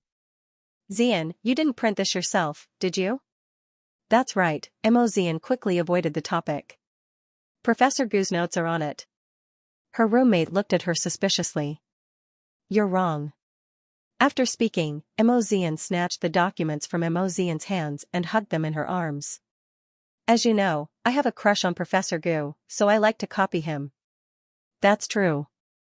If there was a test related to Professor Gu, I'm sure you'd score full marks." Emozian's roommate believed Emozian's explanation and did not ask further. Meanwhile, Emozian found another place to put the documents away. She then tidied up a little and headed out to look for Gu Qingli. The two agreed to meet outside the school. Gu Qingli wasn't dressed in a suit today. Instead, he was dressed in a white shirt and blue jeans. Even the simplest outfit looked extremely charming to Emozian. "Do you want a tissue?" Gu Qingli asked when he saw the glow in Emozian's eyes. "How dare you laugh at me," Emozian said angrily. "You must be proud, right?" Gu Qingli chuckled and held on to Emozian's hand. "Of course I'm proud to be admired by my girlfriend." Emozian lowered her head and looked at the two holding hands. Her heart couldn't help but race. But, after a few steps, Gu Qingli suddenly stopped and let go of Emozian's hand. Emozian didn't quite understand what was going on. But, she soon noticed a well-dressed woman standing not too far away with a 7 to 8-year-old boy. Emozian had a feeling that this woman was related to Gu Qingli in some way. As expected, as soon as the light turned green, the woman walked over with the boy. She then approached Gu Qingli and asked, "Son, do you have time to talk?" "We don't have much to talk about." After speaking, Gu Qingli grabbed onto Emozian's hand again and pulled her away from the mother and son. The two did not say a word on the way home. Only after they were quite a distance away did Emozian hear Gu Qingli's voice. "Xian, can you accompany me somewhere?" "Okay," Emozian replied. Afterwards, Gu Qingli changed cars and drove Emozian to a quiet cemetery. Emozian felt a little cold, but luckily, Gu Qingli had his arm around her the entire time. "Are you scared?" "You're here," Emozian replied. Soon, the two arrived at Gu Qingli's father's grave. Looking at the photo, Gu Qingli's father looked elegant and refined. No wonder Gu Qingli was so elegant. "My father was a sculptor. But, when he was 41, he contracted lung cancer. To treat his illness, our family sold all our assets. But, who would have thought that the money that saved his life would be used by my mother to invest in stocks? So, in the end, my father died from the pain. From then on, I lived on my own. Because my grades weren't bad, I relied on scholarships to support me until I graduated from university. Afterwards, I made some investments and made a lot of money. I brought you to see my father today not only because it's his birthday, but also because I want you to understand the hidden side of me. I'm afraid I'll never be able to acknowledge my mother in this lifetime. Can you accept that?" Emozian looked at the man in the shadows and felt her heart ache. So, she walked over to the gravestone and said to Gu Qingli's father, "Hello, Uncle Gu. My name is Emozian and I am Brother Four's girlfriend. I hope you don't mind that I'm small. Don't worry, your son is an outstanding person. He's amazing and has become a university professor. There are a lot of people that like him and I am the luckiest one. I hope you like me." After hearing what Emozian said to his father, Gu Qingli stretched out his hand and patted Emozian on the head. In the darkness of the night, his once lonely heart was suddenly warmed by Emozian's company. So, as they walked out of the cemetery, he wrapped his arms around Emozian and couldn't help but kiss her on the lips. Emozian was surprised. Then, she heard Guqingli apologize, "I'm sorry, I couldn't control myself." "I don't mind," Emozian replied in seriousness. "You've been lonely for so long. From now on, I will always be by your side." Guqingli swept away the sadness in his heart and smiled elegantly. "Let's go, I'll take you to dinner. Aren't you going to ask about my family background?" Emozian asked on the way home. "No matter what your family background is, whether you're rich or poor, I can take care of you. So, you don't need to worry," Guqingli warned. "I am Emoting's youngest daughter," Emozian replied. As soon as Guqingli heard this, he slammed on the brakes and stopped the car on the side of the road. "What did you say?" "I said, I am Emoting and Tongning's daughter." Guqingli continued to smile even though he was quite surprised. Logically speaking, Emoting and Tongning's daughter should be a famous second-generation celebrity, not an innocent, cute, and student-like girl like Emozian. "Are you afraid?" "Why would I be afraid?" Guqingli asked. "Because I'm being chased by paparazzi," Emozian said exaggeratedly. "You have no idea how many paparazzi are watching my home at all times, but they've protected you well." After speaking, the couple arrived at Guqingli's apartment. Emozian didn't quite understand what he meant. After parking the car, Guqingli said to Emozian, "Come to my place. I'll personally cook dinner for you." They had only been together for a few days and they were already at each other's place. Wasn't this a little too fast? "Little idiot, can you rest assured that you're only going to my place for dinner?" Faced with Guqingli's teasing, Emozian lowered her head shyly. It turned out, he had already seen through her thoughts. Then, the two entered the 27th floor. Meanwhile, Emozian assumed that Guqingli lived on his own. But, as soon as he opened the door to the living room, Emozian spotted a maid pushing an old man. "Mr. Gu is back. How's my grandfather?" Guqingli knelt down in front of the old man. "The old man is in good condition," the servant replied. "Zian, come in." Guqingli dragged Emozian over to the old man and said, "This is my grandfather. But, after my father passed away, he suffered a huge shock and lost his memory after waking up. This is..." The maid looked at Emozian in surprise. "My girlfriend." After speaking, Guqingli said to the maid, "Auntie Qin, take grandfather downstairs. Don't come up without my permission." "Okay, Mr. Gu." After speaking, the maid pushed Elder Gu out of the elevator. After the maid left, Guqingli went into his bedroom and changed into a set of home clothes. He then said to Emozian, "Have a look around. I'll go prepare dinner for you." Emozian nodded her head and entered her dream man's home.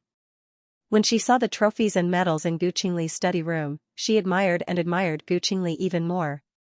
Afterwards, she also spotted a 3D model of a building in Guqingli's study room.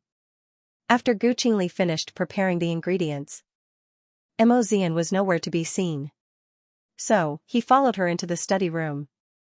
When he saw Emozian looking at the model, he smiled, "Do you like the house here? If I remember correctly, this building is near Hyatt Regency." Guqingli nodded.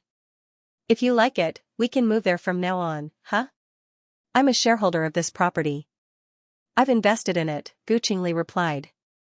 "Not only that, but I've also dabbled in the gaming and cultural industries." Emozian knew that Guqingli didn't lack money because he was wearing expensive things. But, she never expected that he was this rich. He was a young man in his early 30s. He was so rich, yet he was working as a professor at a university. "My father had high hopes for me to become a teacher. He hoped that I could work in the education industry. That's why he chose to teach. Then, am I very lucky? I can't believe I have a CEO boyfriend." "Not really. But I'm honored that I'm worthy of your identity as a princess," Guqingli laughed. "Zian, did you know? In this life, it is not easy to meet a person who likes each other and has a suitable family. So, I will treat you with all my heart and work hard to make you my wife as soon as possible." Guqingli hugged Emozian from behind and the couple kissed for a while. Afterwards, Guqingli let go of her. "Wait a little longer. We can come out for dinner soon, okay?" I'll help you with the chores, Mo Xian requested. Okay. When a married couple works together, it won't be tiring. After speaking, Gu Qingli held on to Mo Xian's hand and led her into the kitchen. Just as Mo Xian expected, Gu Qingli was elegant in the kitchen. Even when he was chopping vegetables, she was still mesmerized by him. She couldn't help but smile like an idiot when she saw such a good man. When Gu Qingli saw her smile, he couldn't help but chuckle helplessly. This idiot was hopeless. The best food that Mo Xian had ever eaten in her life was from Mo Ting. Although she was only able to eat her father's cooking because of her mother, Mo Ting's cooking was something that no one in the world could surpass. But Gu Qingli was on a completely different level. Watching him cook was a form of extreme enjoyment. If you're just going to watch and not eat, then I've done it for nothing, Gu Qingli said as he knocked Mo Xian on the head. Hurry up and finish eating. I'll take you back to the dormitory. Wait, brother 4, you like investing, right? I know a thing or two. Perfect. Mo Xian pulled out Hai Rui's most recent contracts and showed them to Gu Qingli. Help me take a look at these proposals and see if they're worth working with. These are your family's assets. How could you show them to someone else? Are you someone else? Who are you to me? Gu Qingli replied helplessly, it seems, I'm not only going to be your teacher, I'm also going to be your secretary. Gu Qingli's eyes were sharp and accurate, so he was able to give Mo Xian a lot of advice. However, Mo Xian ended up staying at Gu Qingli's home for quite some time. By the time she returned to school, the school had already been locked down. Gu Qingli had no choice but to take Mo Xian back to his home. Brother 4, why don't I go back to Hyatt Regency? Gu Qingli ignored her as he helped her find some pajamas and told her where the bathroom was. Don't worry, you can stay here for the night. I won't do anything overboard until you're willing. Mo Xian still felt that it wasn't a good idea, but this was her boyfriend's home. Why couldn't she just stay? So, she no longer resisted. After she had a bath in the bedroom, she walked out and noticed that Gu Qingli's study room was still lit. Seeing that he was still preparing for class, Mo Xian didn't want to disturb him. But, Gu Qingli noticed her. Xian? I need to get some rest. Mo Xian said with a red face. After all, she had no experience with things like this. After all, how long had it been since she confirmed her relationship with Gu Qingli? If the Mo family found out that she was spending the night at a man's home, wouldn't they scold her to death? But, Gu Qingli had no intention of letting her escape. He quickly stood up, grabbed onto Mo Xian's arm and pulled her into his embrace. Even so, Mo Xian could still see Gu Qingli's elegance and charm. He was still as mesmerizing as ever. Are you that afraid of me? Mo Xian couldn't help but take a deep breath. After she got used to Gu Qingli's scent, she finally replied, I'm just inexperienced. I don't think a girl should do it so early. In that case, when do you think it's appropriate for us to do this? Gu Qingli asked gently. I don't know, you've already known me for 4 years, yet you don't want me to see you more and get to know you better? Gu Qingli asked. After hearing this, Mo Xian was speechless. Her heart had been completely conquered by Gu Qingli. Help me prepare for class for a while. After that, I'll let you sleep. Mo Xian buried her head in Gu Qingli's arms and nodded her head. Afterwards, she sat down with him on the sofa, leaned her head against his shoulder and dozed off. When Gu Qingli saw this, he smiled helplessly and gently touched the bridge of Mo Xian's nose. He then carried her into the bedroom and tucked her in before turning off the lights and leaving. Inside the darkness, Mo Xian opened her eyes and closed them again in relief. After all, since Gu Qingli had made a promise, he would keep it. But Mo Xian was afraid that people would say she was too casual if she stayed overnight at her boyfriend's home so easily. The next morning, Mo Xian's roommate couldn't help but ask, where did you go yesterday? He didn't return to the dormitory, nor did he change his clothes. I went to a friend's place last night, Mo Xian explained guiltily. Did she go to her boyfriend's house? We all understand. But don't you like Professor Gu anymore? You've had a crush on him for 4 years. The man on the stage was teaching seriously, but the people in the audience were absent-minded. Because of this, Gu Qingli caught hold of Mo Xian and her roommate. Pay attention in class. Do you want to fail a subject? I'm sorry, Mo Xian immediately apologized to Gu Qingli. I'm sorry, Professor Gu. Her roommate also apologized to Gu Qingli. But, just as Gu Qingli turned to leave, her roommate whispered to Mo Xian, Professor Gu may be gentle, but he's also very fierce. Stop it. Mo Xian immediately tugged on her roommate's shirt. That's enough. You need to explain yourself when you get home. Mo Xian cleared her throat and sent Mo Xian a text, you're being punished for not paying attention in class. It's all your fault. My roommate kept asking me where I went last night. You can tell her honestly that you spent the night at your boyfriend's place. Professor Gu, it's still class time. After Mo Xian finished typing, she put down her phone.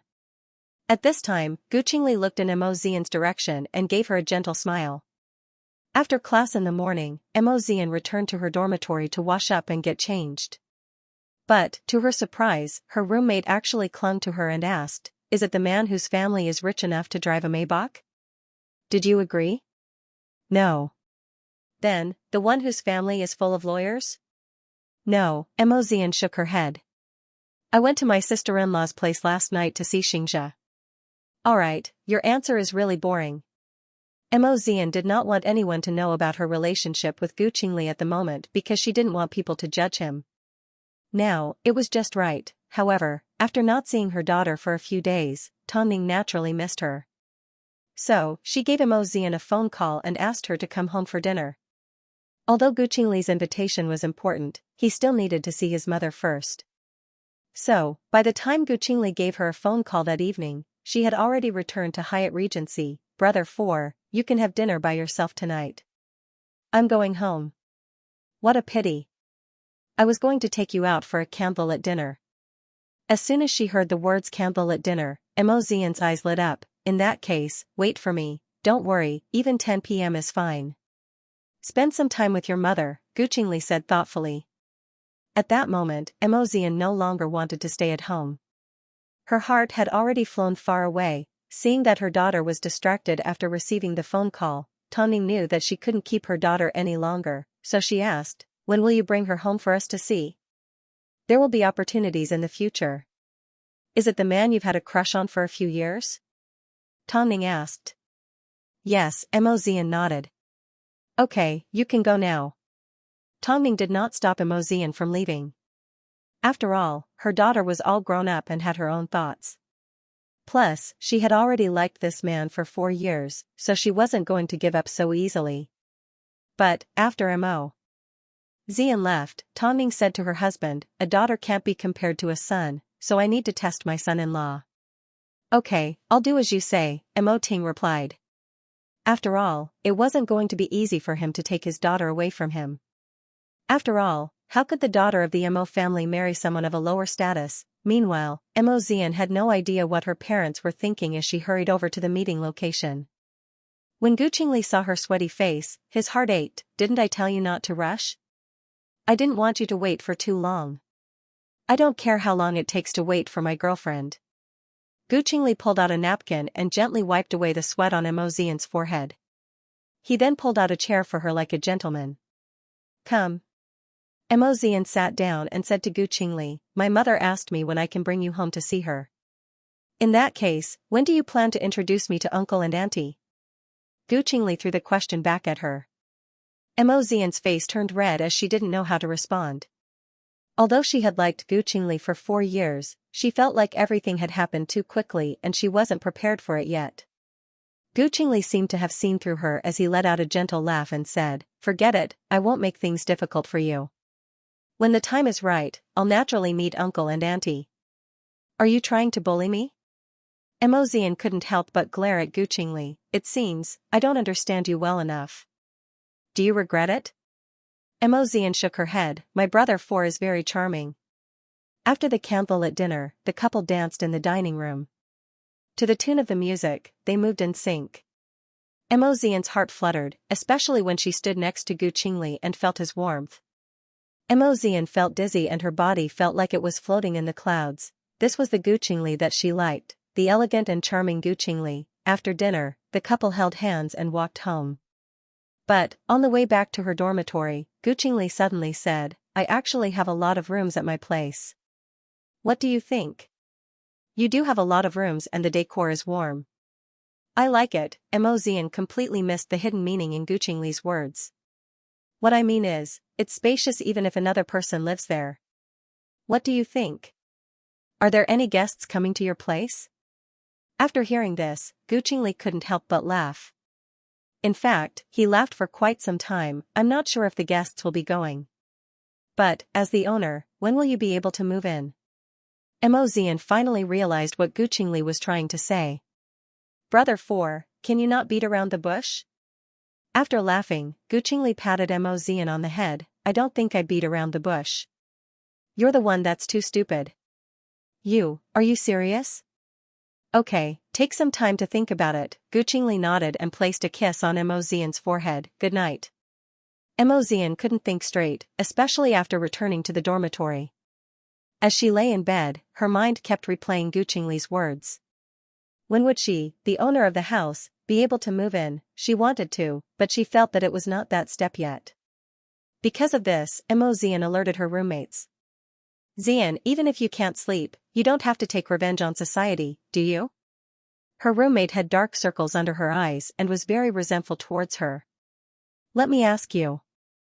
How long do you think it's appropriate for a couple to live together? It's so late at night. Are you crazy? His roommate muttered. At first, Emozian thought they would complain for a bit, roll over, and go back to sleep. But, to her surprise, a few minutes later, someone replied, love doesn't really have a time limit. Did you think that the longer time passes, the deeper the relationship becomes? Actually, it's all lies. That's why I think that once the relationship is in place, you can live together. I think that as long as two people share the same values, it's only natural for them to live together, right? Do you really want your parents to set off firecrackers to celebrate? That's the only way you can feel it, another roommate replied. I think the most important thing is whether you trust your partner or not. Any relationship is filled with difficulties. It all depends on how determined you are. If you're overly cautious and always consider what other people and your family think, then your partner will eventually leave you. After hearing their responses, Emozian realized that the last one was the one that she liked the most. Indeed, every time Guqingli mentioned that he was making progress, the first thing she considered was whether her parents would think that she was being too casual. She actually liked and desired Guqingli a lot. So, why couldn't she just follow her heart and honestly make a decision? Thank you. It's the middle of the night. Stop messing around and go to sleep. After receiving their response, Emozian felt a lot more at ease and quickly fell asleep. The next morning, the first thing she did when she woke up was pull out her phone and send Guqingli a text. I think I can give it a try. Huh? Guqingli didn't quite understand what she meant. What I mean is, I'm willing to try being the other host in your home. So, find a nice sunny day and pack your luggage. I'll come pick you up. After Emozian saw this, she smiled sweetly. However, that day, another sensational incident happened at the school. One of the four most popular actresses of the current generation, an actress with a lot of fame, actually chose to continue her education at the school. As a result, the school was surrounded by all sorts of media outlets early in the morning. This was the power of the media. It didn't take long before Emozian arrived at the classroom. However, there was a familiar yet unfamiliar face in the classroom. She had a hot body and a pretty face. Normally, they would only see her on TV, but today, they would see her in person. Emozian thought to herself, she's just an artist from Hyrule. But, the other students in the class immediately gathered around to watch. Emozian simply wanted to attend Guqingli's class in peace. But, it was obvious that this person's arrival was bound to cause a commotion. Even after class, the entrance to the classroom was still noisy. Guqingli naturally furrowed his brows. Emozian knew that this was a sign that he was about to get angry, even if he didn't show it on his face. I'm aware that a very famous student has joined our class, but I hope that you can protect the public environment and try not to disturb others. Today's class will be self-study. Because there were too many distractions, Guqingli couldn't attend class at all.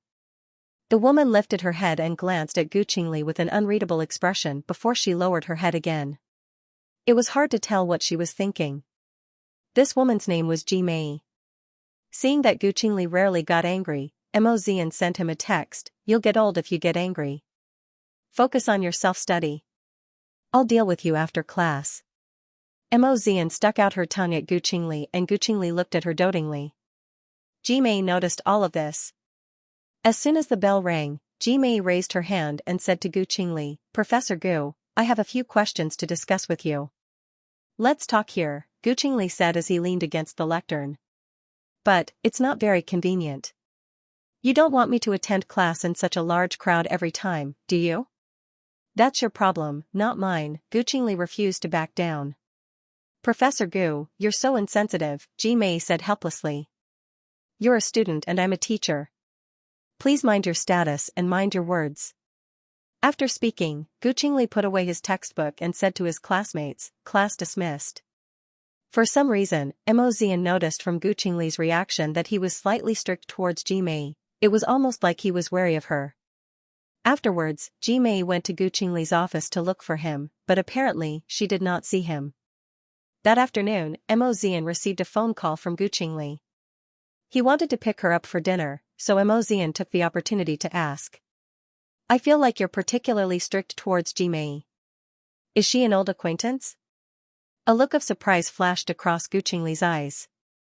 Then, he smiled, "So, you're already able to sense the subtle changes in my emotions."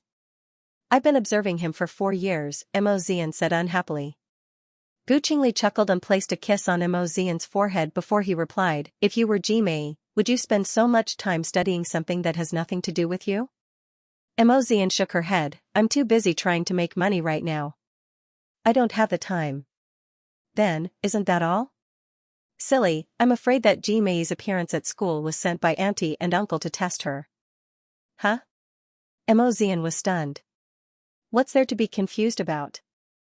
Auntie and uncle are worried about their daughter, so they'll test their son-in-law."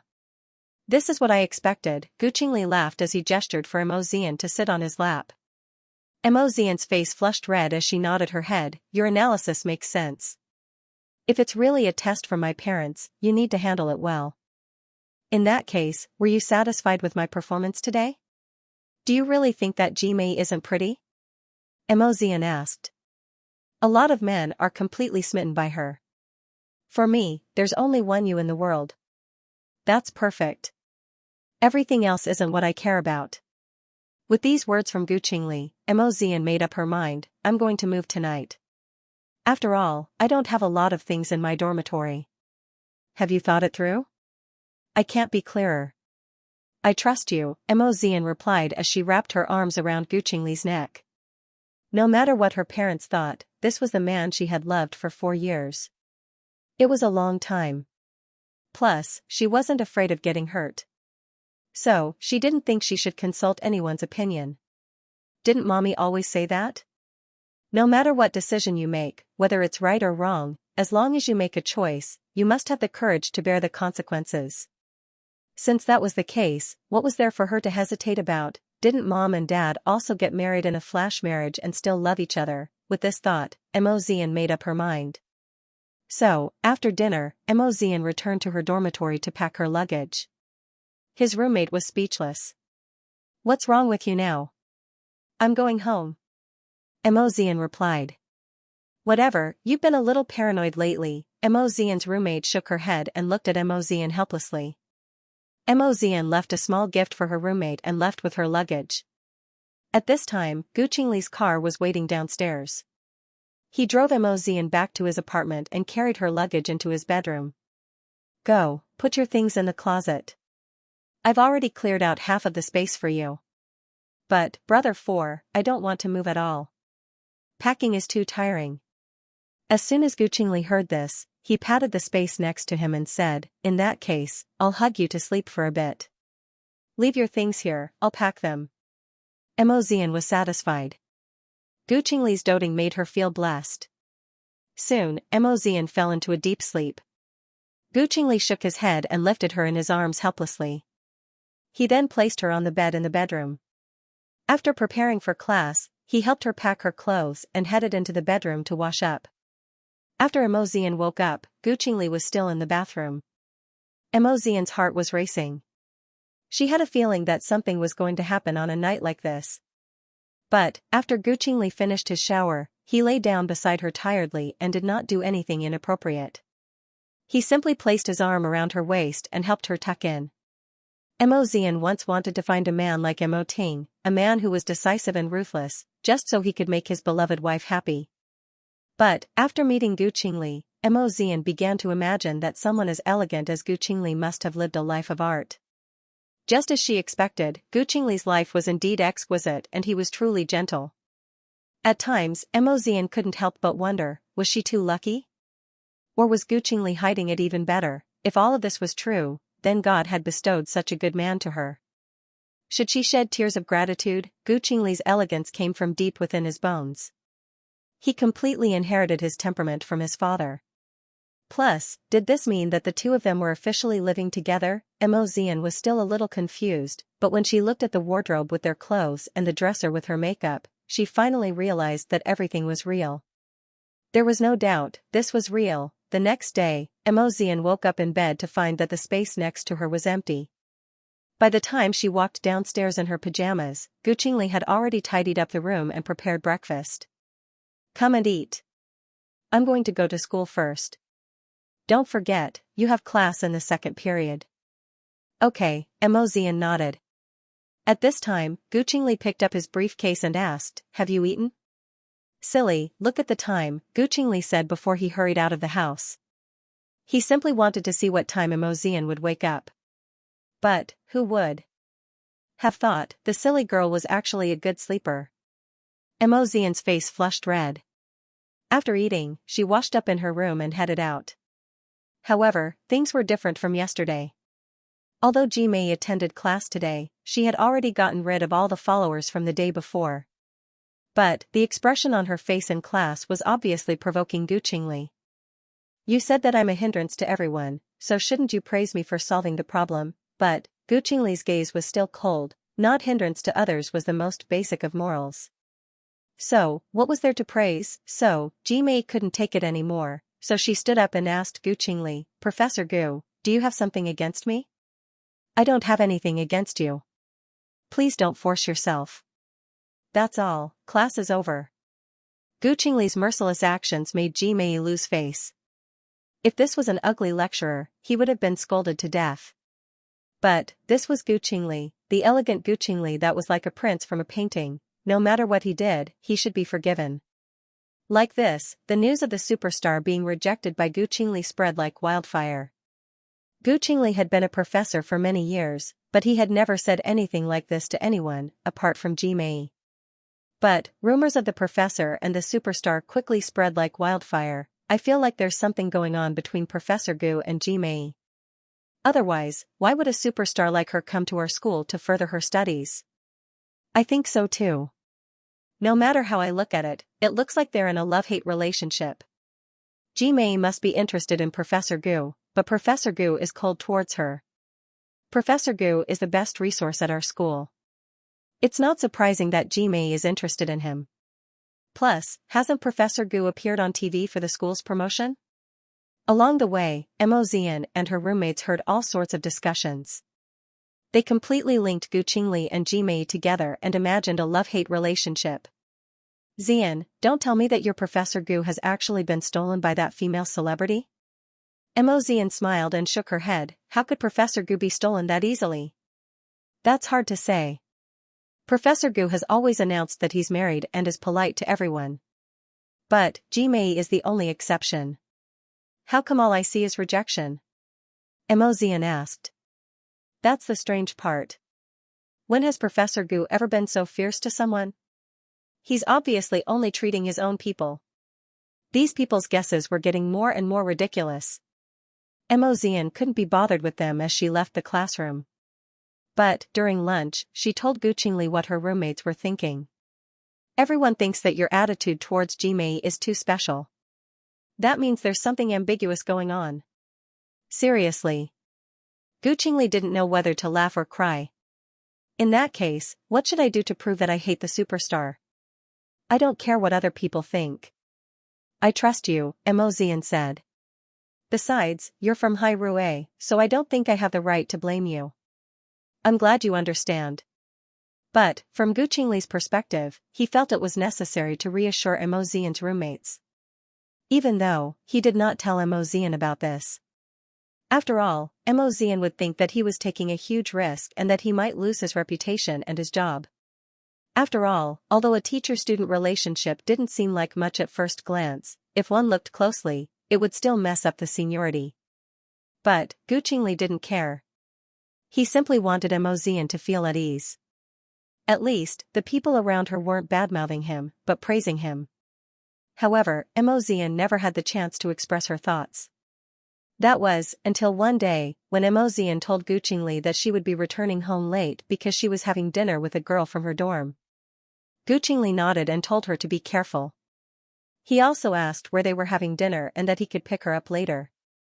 As she was afraid of being exposed, Mo Xian only gave Gu Qingli her address. She didn't need Gu Qingli to drive her there, she could just call a cab home herself. Gu Qingli had been waiting for this opportunity for a long time, so how could he let it go so easily? So, when he saw the address that Mo Xian sent him, he couldn't help but smile. Her roommates were happily having a meal in the exquisitely decorated steakhouse while the other three attacked Mo Xian together. How long has it been since you last ate with us? What do you think? Have you been in a relationship lately? Where's your favorite Professor Gu? Your guesses are ridiculous, Mo Xian quickly surrendered. Let's eat our steak. Hurry and eat your steak. It won't taste good when it's cold. Speaking of Professor Gu, I also want to talk about Ji Mei. Is there something going on between the two of them? Mo Xian rolled her eyes helplessly. She didn't want to waste her breath on these people. Can't you guys talk about something else? Oh, it seems like you still care about Professor Gu. Why are you so protective of him? The girls continued to joke around like they were back in university. Soon, they chatted until late into the night. Afterwards, they decided to call a cab and leave. Just as Mo Xian pulled out her phone, she heard a magnetic voice call out to her, Xian. Mo Xian turned around to find Gu Qingli standing behind them with her jacket in his hand. Ah! Oh God, Professor Gu. The three roommates let out different sighs, especially when they saw Mo Xian's jacket in Gu Qingli's hand. Didn't I tell you not to come? Did you think I'd let you go home on your own? Gu Qingli draped the jacket over Mo Xian's shoulders and wrapped his arm around her shoulders. I don't think I need to introduce myself, do I? No need, no need, the three roommates waved their hands. I'll leave Xian in your care. Gu Qingli showed off his scholarly side and fooled his roommates. Of course, of course. Since that's the case, I'll take her home now. Do you want me to give you a lift? No need, the roommates shook their heads. They still needed time to gossip. If they didn't talk about such explosive news late into the night, they would be letting the person in question down. Mo Xian looked at them helplessly. In the end, Gu Qingli led her to his car. I suddenly realized that you're as cunning as a fox. If I'm not like a fox, how am I supposed to earn money to support my family? Gu Qingli laughed. How can you laugh? If this gets out, do you still want to be a professor? Of course I'm going to be a beast. Don't you trust your roommates? Gu Qingli was 100% sure that Mo Xian's roommates would secretly feel good about it, but they would never spread it around. Of course I trust you. Then, isn't that all? Gu Qingli's words made sense, but Mo Xian still felt like something wasn't quite right. But, because she was being tricked by this man, she couldn't react in time. I don't think I'm a match for you. You're too good at tricking people. Xian, you've already watched me for 4 years. Haven't you seen my cunning side? Gu Qingli smiled as he stopped the car. He then lifted Mo Xian's chin and gently kissed her. For your sake, I don't mind losing a few things. I simply don't want you to always hear about my relationship with other people from your roommates. I want them to know that I'm yours and that I'm part of the Mo family. After hearing Gu Qingli's sweet words, Mo Xian was completely helpless. This man was too good at flirting. His methods were brilliant and left no traces behind. I want to find a time to tell my mommy that we're living together. Is this considered living together? We're simply living under the same roof. Gu Qingli emphasized. Please tell mother-in-law that I'm a well-behaved person. Ever since her roommates found out about Mo Xian and Gu Qingli's relationship, they would tease her every now and then. You're so mean. Since you've already gotten Professor Gu, why didn't you tell us? That's right. You even made us badmouth Professor Gu. We haven't been together for a long time, so I didn't think it was the right time, Mo Xian explained. Fine, it's my fault. I'll apologize to you and treat you to a big meal afterwards. Is that okay? That's more like it, one of her roommates humphed. But, Xian, what about Ji Mei? She obviously has a crush on the professor too. Mo Xian wasn't worried as she replied, Brother 4 isn't that kind of person. Brother 4, are you bullying a single dog? Mo Xian smiled and ignored them. As long as she trusted Gu Qingli, that was enough. But, the latest news was that Ji Mei had begun clinging on to Gu Qingli. Whenever he appeared, Ji Mei would approach him. It seemed she was obsessed with creating an image of herself as a madman. So, the news was filled with hot topics like Ji Mei falling in love with the professor and Ji Mei's pure love. This was obviously the second stage of her test. Gu Qingli was well aware of this. After all, for many men, a superstar like Ji Mei was hard to get rid of. She was beautiful and capable. She was the ideal couple that many men dreamed of. If a man wasn't loyal, it was easy for him to be tempted by her. Even the people around Gu Qingli questioned him, Ji Mei is obviously here because of you. How could you not agree to it? She's such a beautiful woman with such curves. Are you still not satisfied?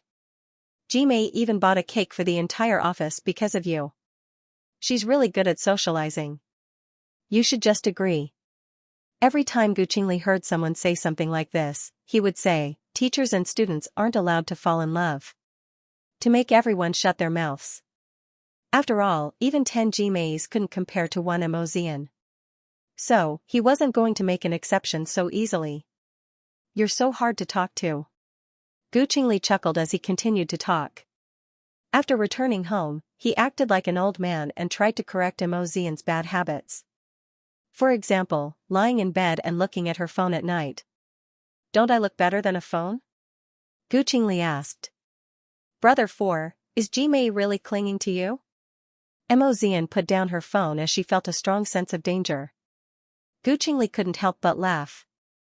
After laughing, he pulled Mo Xian into his embrace. I only have you in my heart. Even if there were 10 Ji Meis, it wouldn't matter. But, you can't always be pestered by her like this. Are you anxious? Gu Qingli pinched Mo Xian's cheek and nodded. Let Brother 4 think of something. Mo Xian lay on top of Gu Qingli's body and smelled the fresh scent of the forest.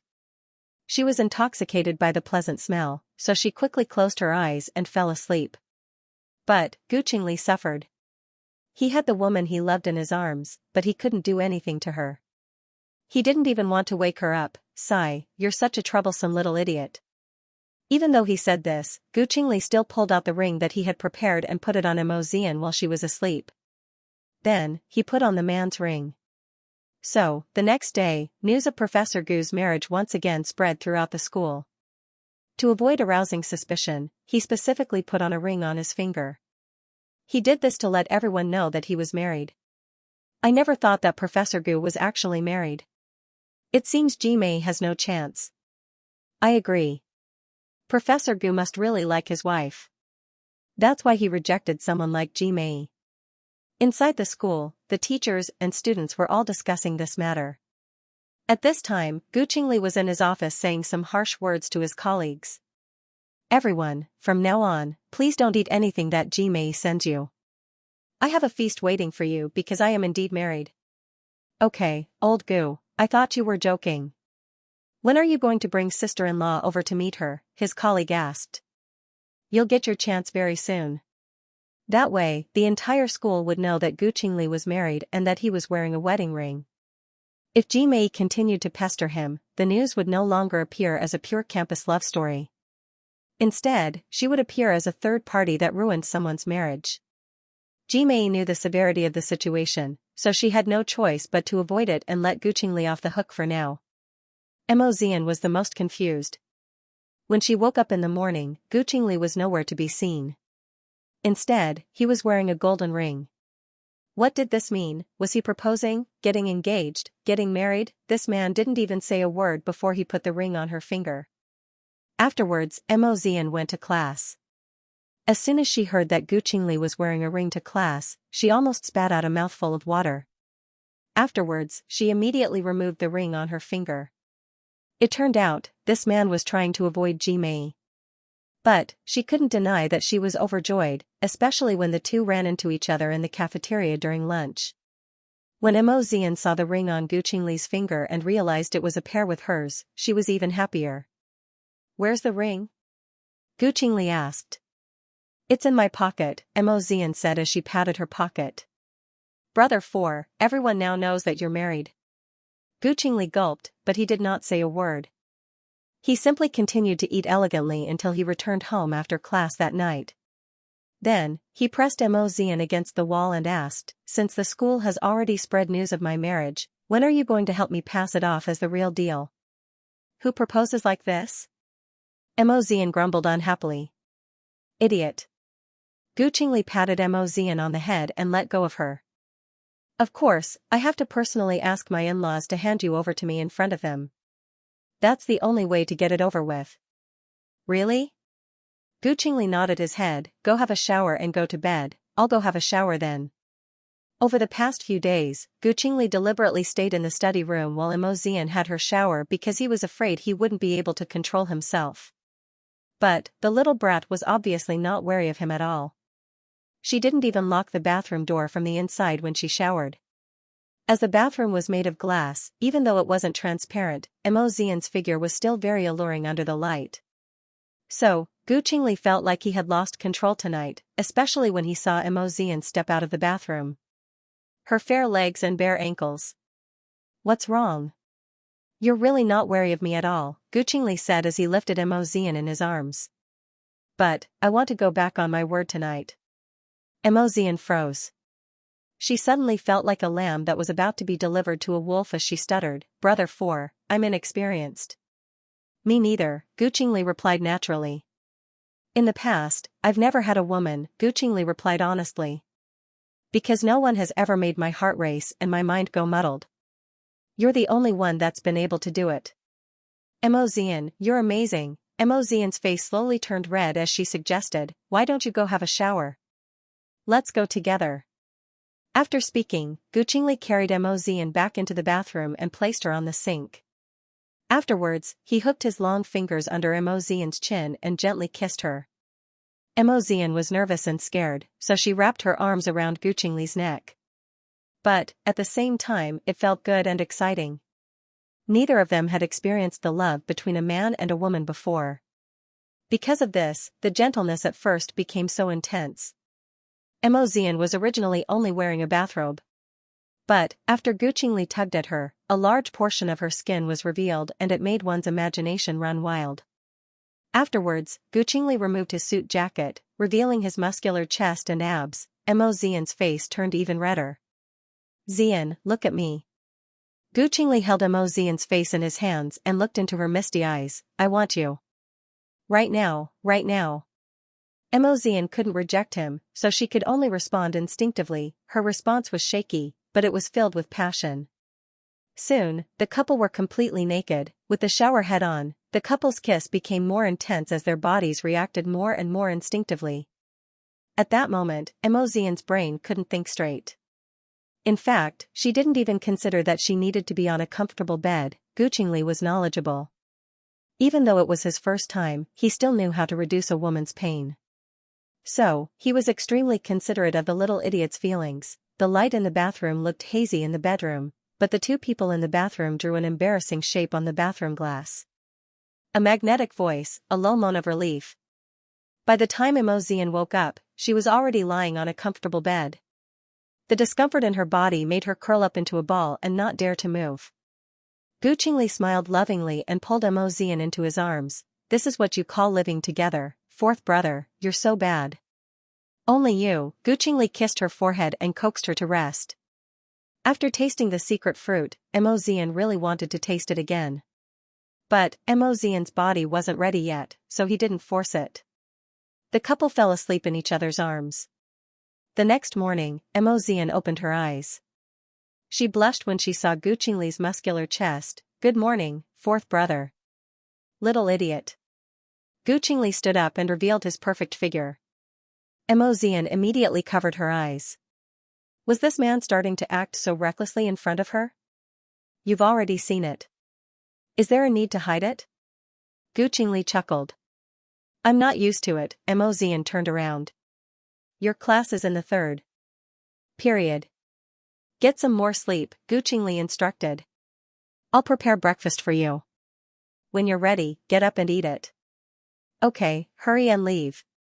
Seeing how eager Mo Xian was to chase him away, Gu Qingli walked over to her and asked, "Are you regretting it?" "No." Mo Xian shook her head. "I'm just not used to it yet." "Even if you regret it, it's too late, silly girl." After speaking, Gu Qingli placed a kiss on Mo Xian's forehead. But, this kiss was out of control. Gu Qingli was completely addicted to it.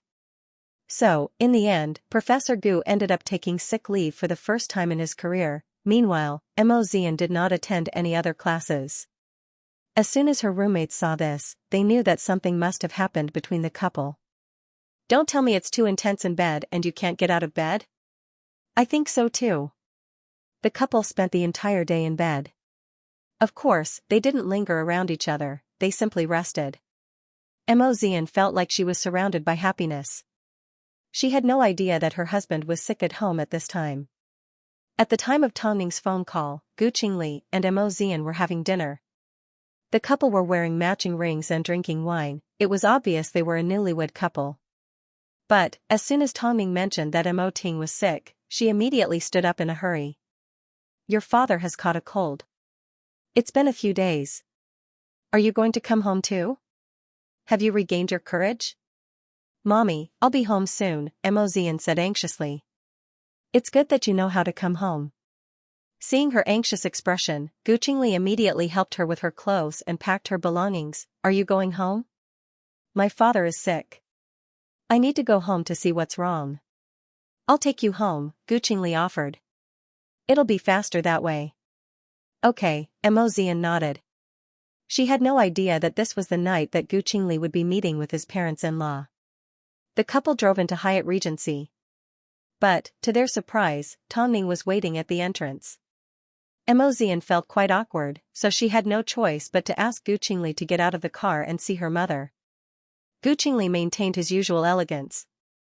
After getting out of the car, he politely extended his hand. "Hello, Auntie. I've heard a lot about you," Tongning smiled.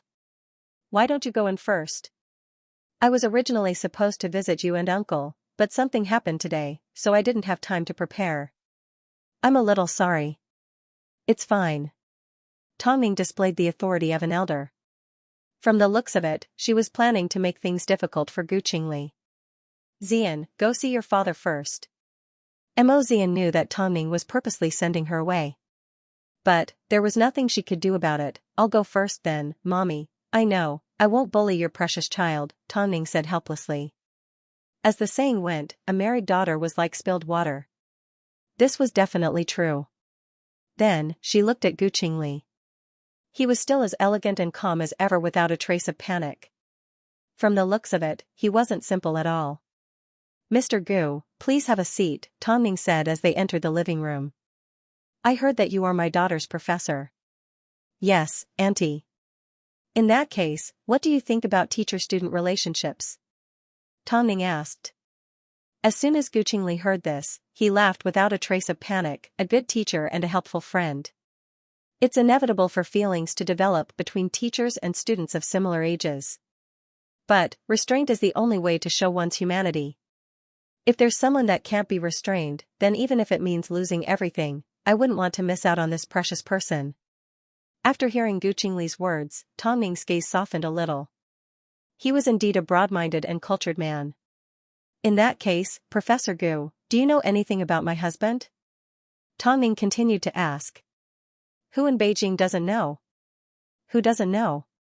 Gu Qingli replied naturally. "President Mo has been in the business world for so many years and has always been invincible. In that case, don't you think that in terms of temperament, you and my husband are quite similar? I'm sure you understand what I'm trying to say. I'm worried that Xian is looking for her father's shadow in you and that she doesn't feel love for you.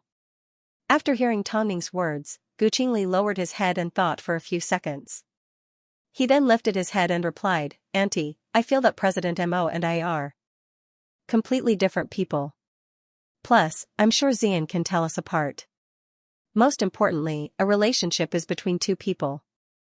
If I can't tell that she truly likes me, then I wouldn't continue this relationship.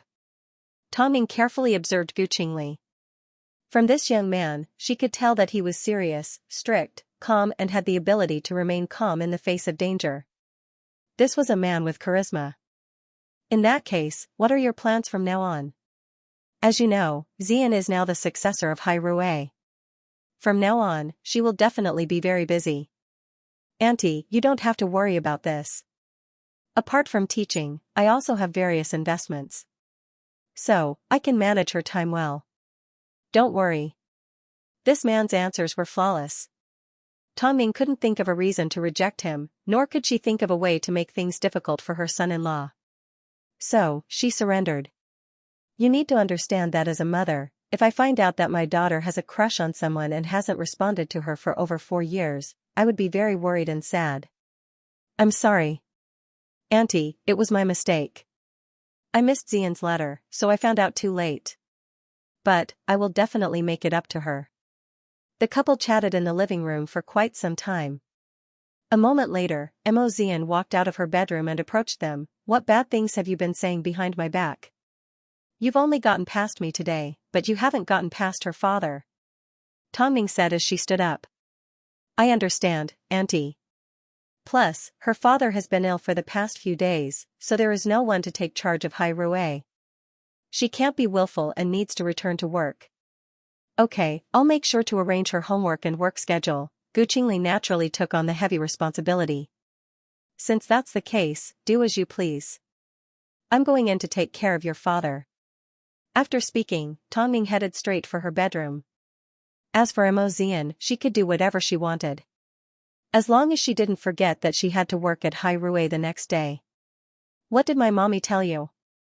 After Tang Ning left, Mo Xian immediately asked Gu Qingli, did my mother make things difficult for you? Isn't it normal for a mother-in-law to make things difficult for her son-in-law? Gu Qingli asked. He then smiled comfortingly, Auntie is actually very understanding. Don't be afraid. That's more like it. Mo Xian was satisfied as she left Hyatt Regency with Gu Qingli. Meanwhile, in the bedroom, Mo Ting was lying on the bed with a cold expression on his face. He was still the iron-blooded CEO, but his body was no longer the same as before. Has Xian left? Ting. I just had a chat with Professor Gu. He is a successful young man, no wonder our daughter likes him.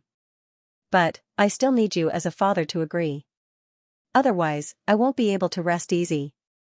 Mo Ting brushed his wife's hair behind her ear and looked at Tang Ning, I like the person that you like. Since that's the case, you should get married as soon as possible so we don't have to worry anymore.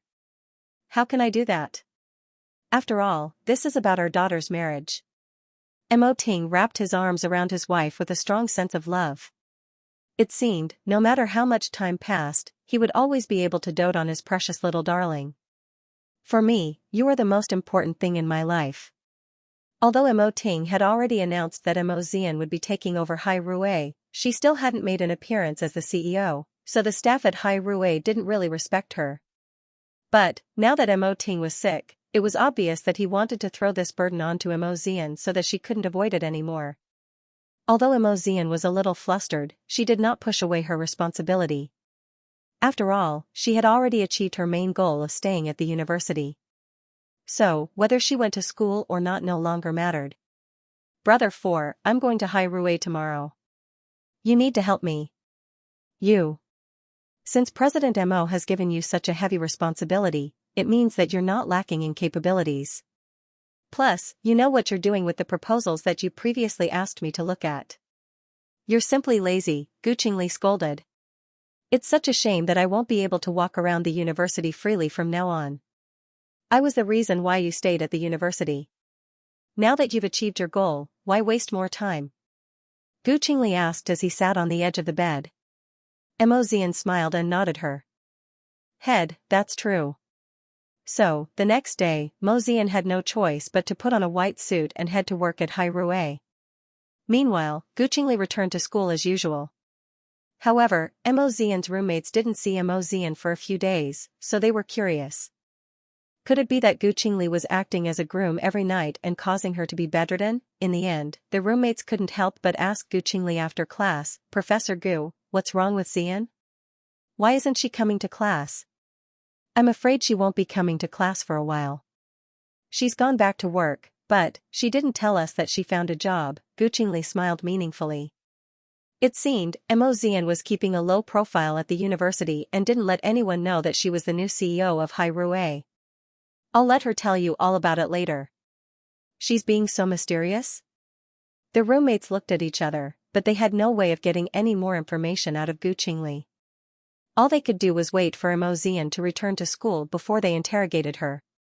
Meanwhile, how was the new CEO of Hai Rui doing? She didn't have the cold and authoritative aura of Mo Ting at all. Instead, she sat in her seat on the board of directors, looking extremely young. But, during the meeting, she listened attentively to the report even though she looked more like an intern than the new CEO. After the relevant departments finished explaining the situation, Mo Zian finally said, "PR department, although this is a report, it's not a complete lack of information. Last month, the 2 PR events that your department was responsible for didn't seem to be very successful. Can you briefly explain the situation?" The atmosphere in the meeting room suddenly became tense. All the departments thought that Mo Zian would be easy to trick, so they avoided the important points during the presentation. But, who would have thought, Mo Zian would notice something was off. Singer Qin Jian had an affair. Because your PR department missed the perfect opportunity to expose him, the media blew it up and Qin Jian is still hiding overseas. This could have been avoided.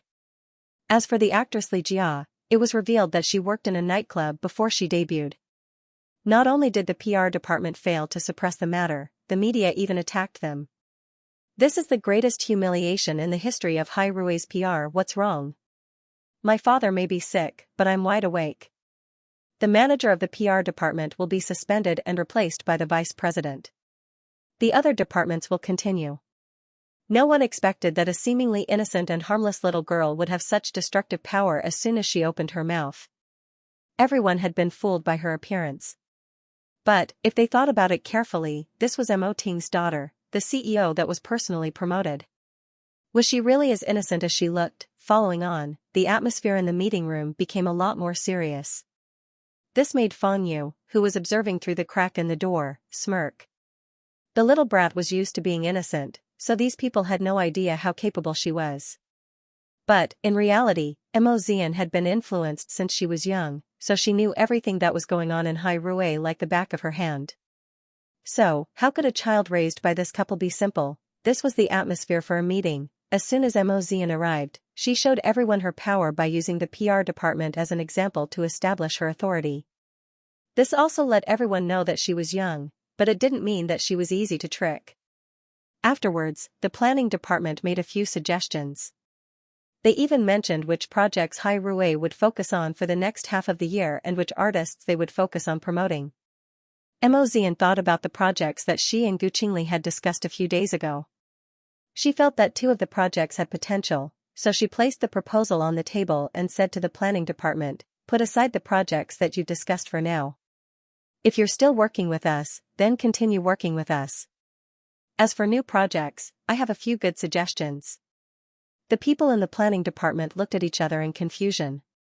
Luckily, Mo Zian only laid off the people in the PR department and did not investigate the other departments.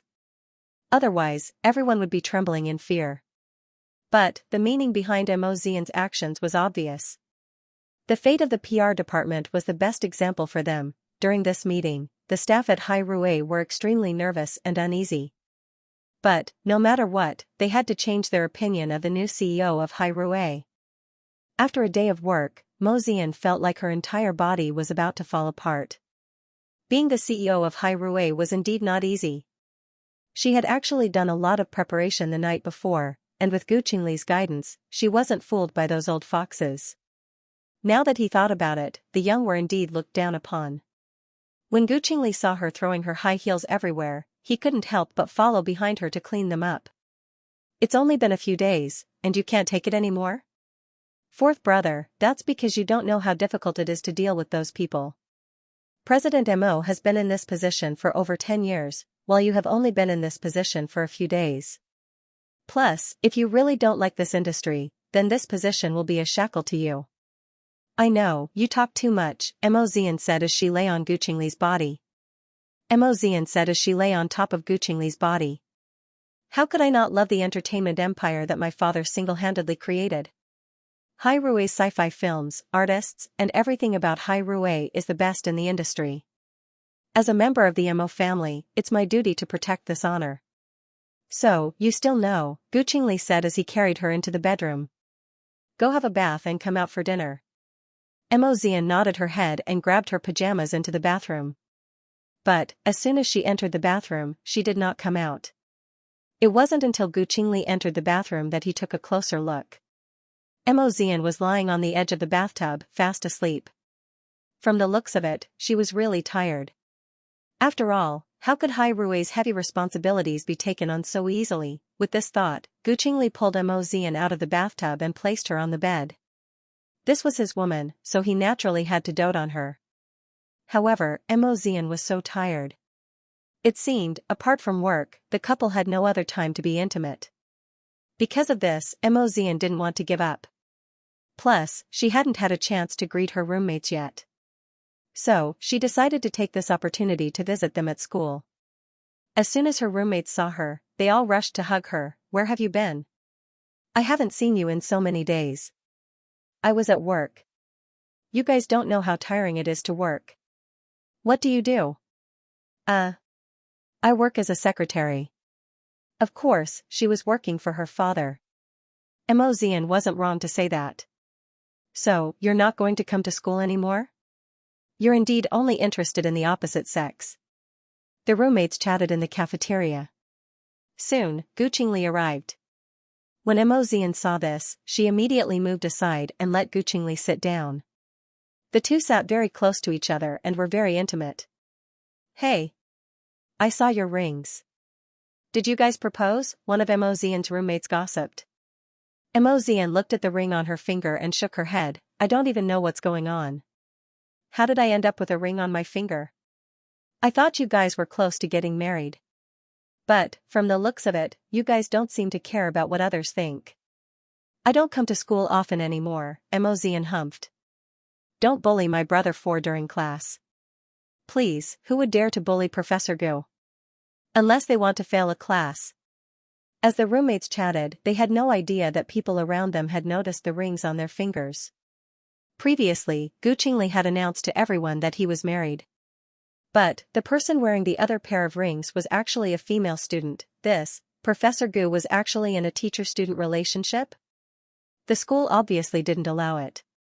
Was Professor Gu's reputation about to collapse? Mo Zian had no idea the impact that her visit to the school had on Gu Qingli. However, Gu Qingli noticed that the teachers and students looked at him strangely in various ways. So, this is the hypocritical Professor Gu. He looks like a decent person, but he's a hypocrite. Exactly. He claims that he's married, but he's still flirting with a female student. What a sanctimonious person. Gu Qingli occasionally heard rumors, but he did not pay much attention to them. But, lately, there had been more and more rumors around the school. As the conversation spread, it naturally reached Gu Qingli's ears. Of course, he did not refute them. He knew that the more he tried to explain, the worse it would get. Plus, the rumors were all true. In the end, the school leaders invited Gu Qingli into their office. The students had been gossiping too much lately and it had affected the teacher's image.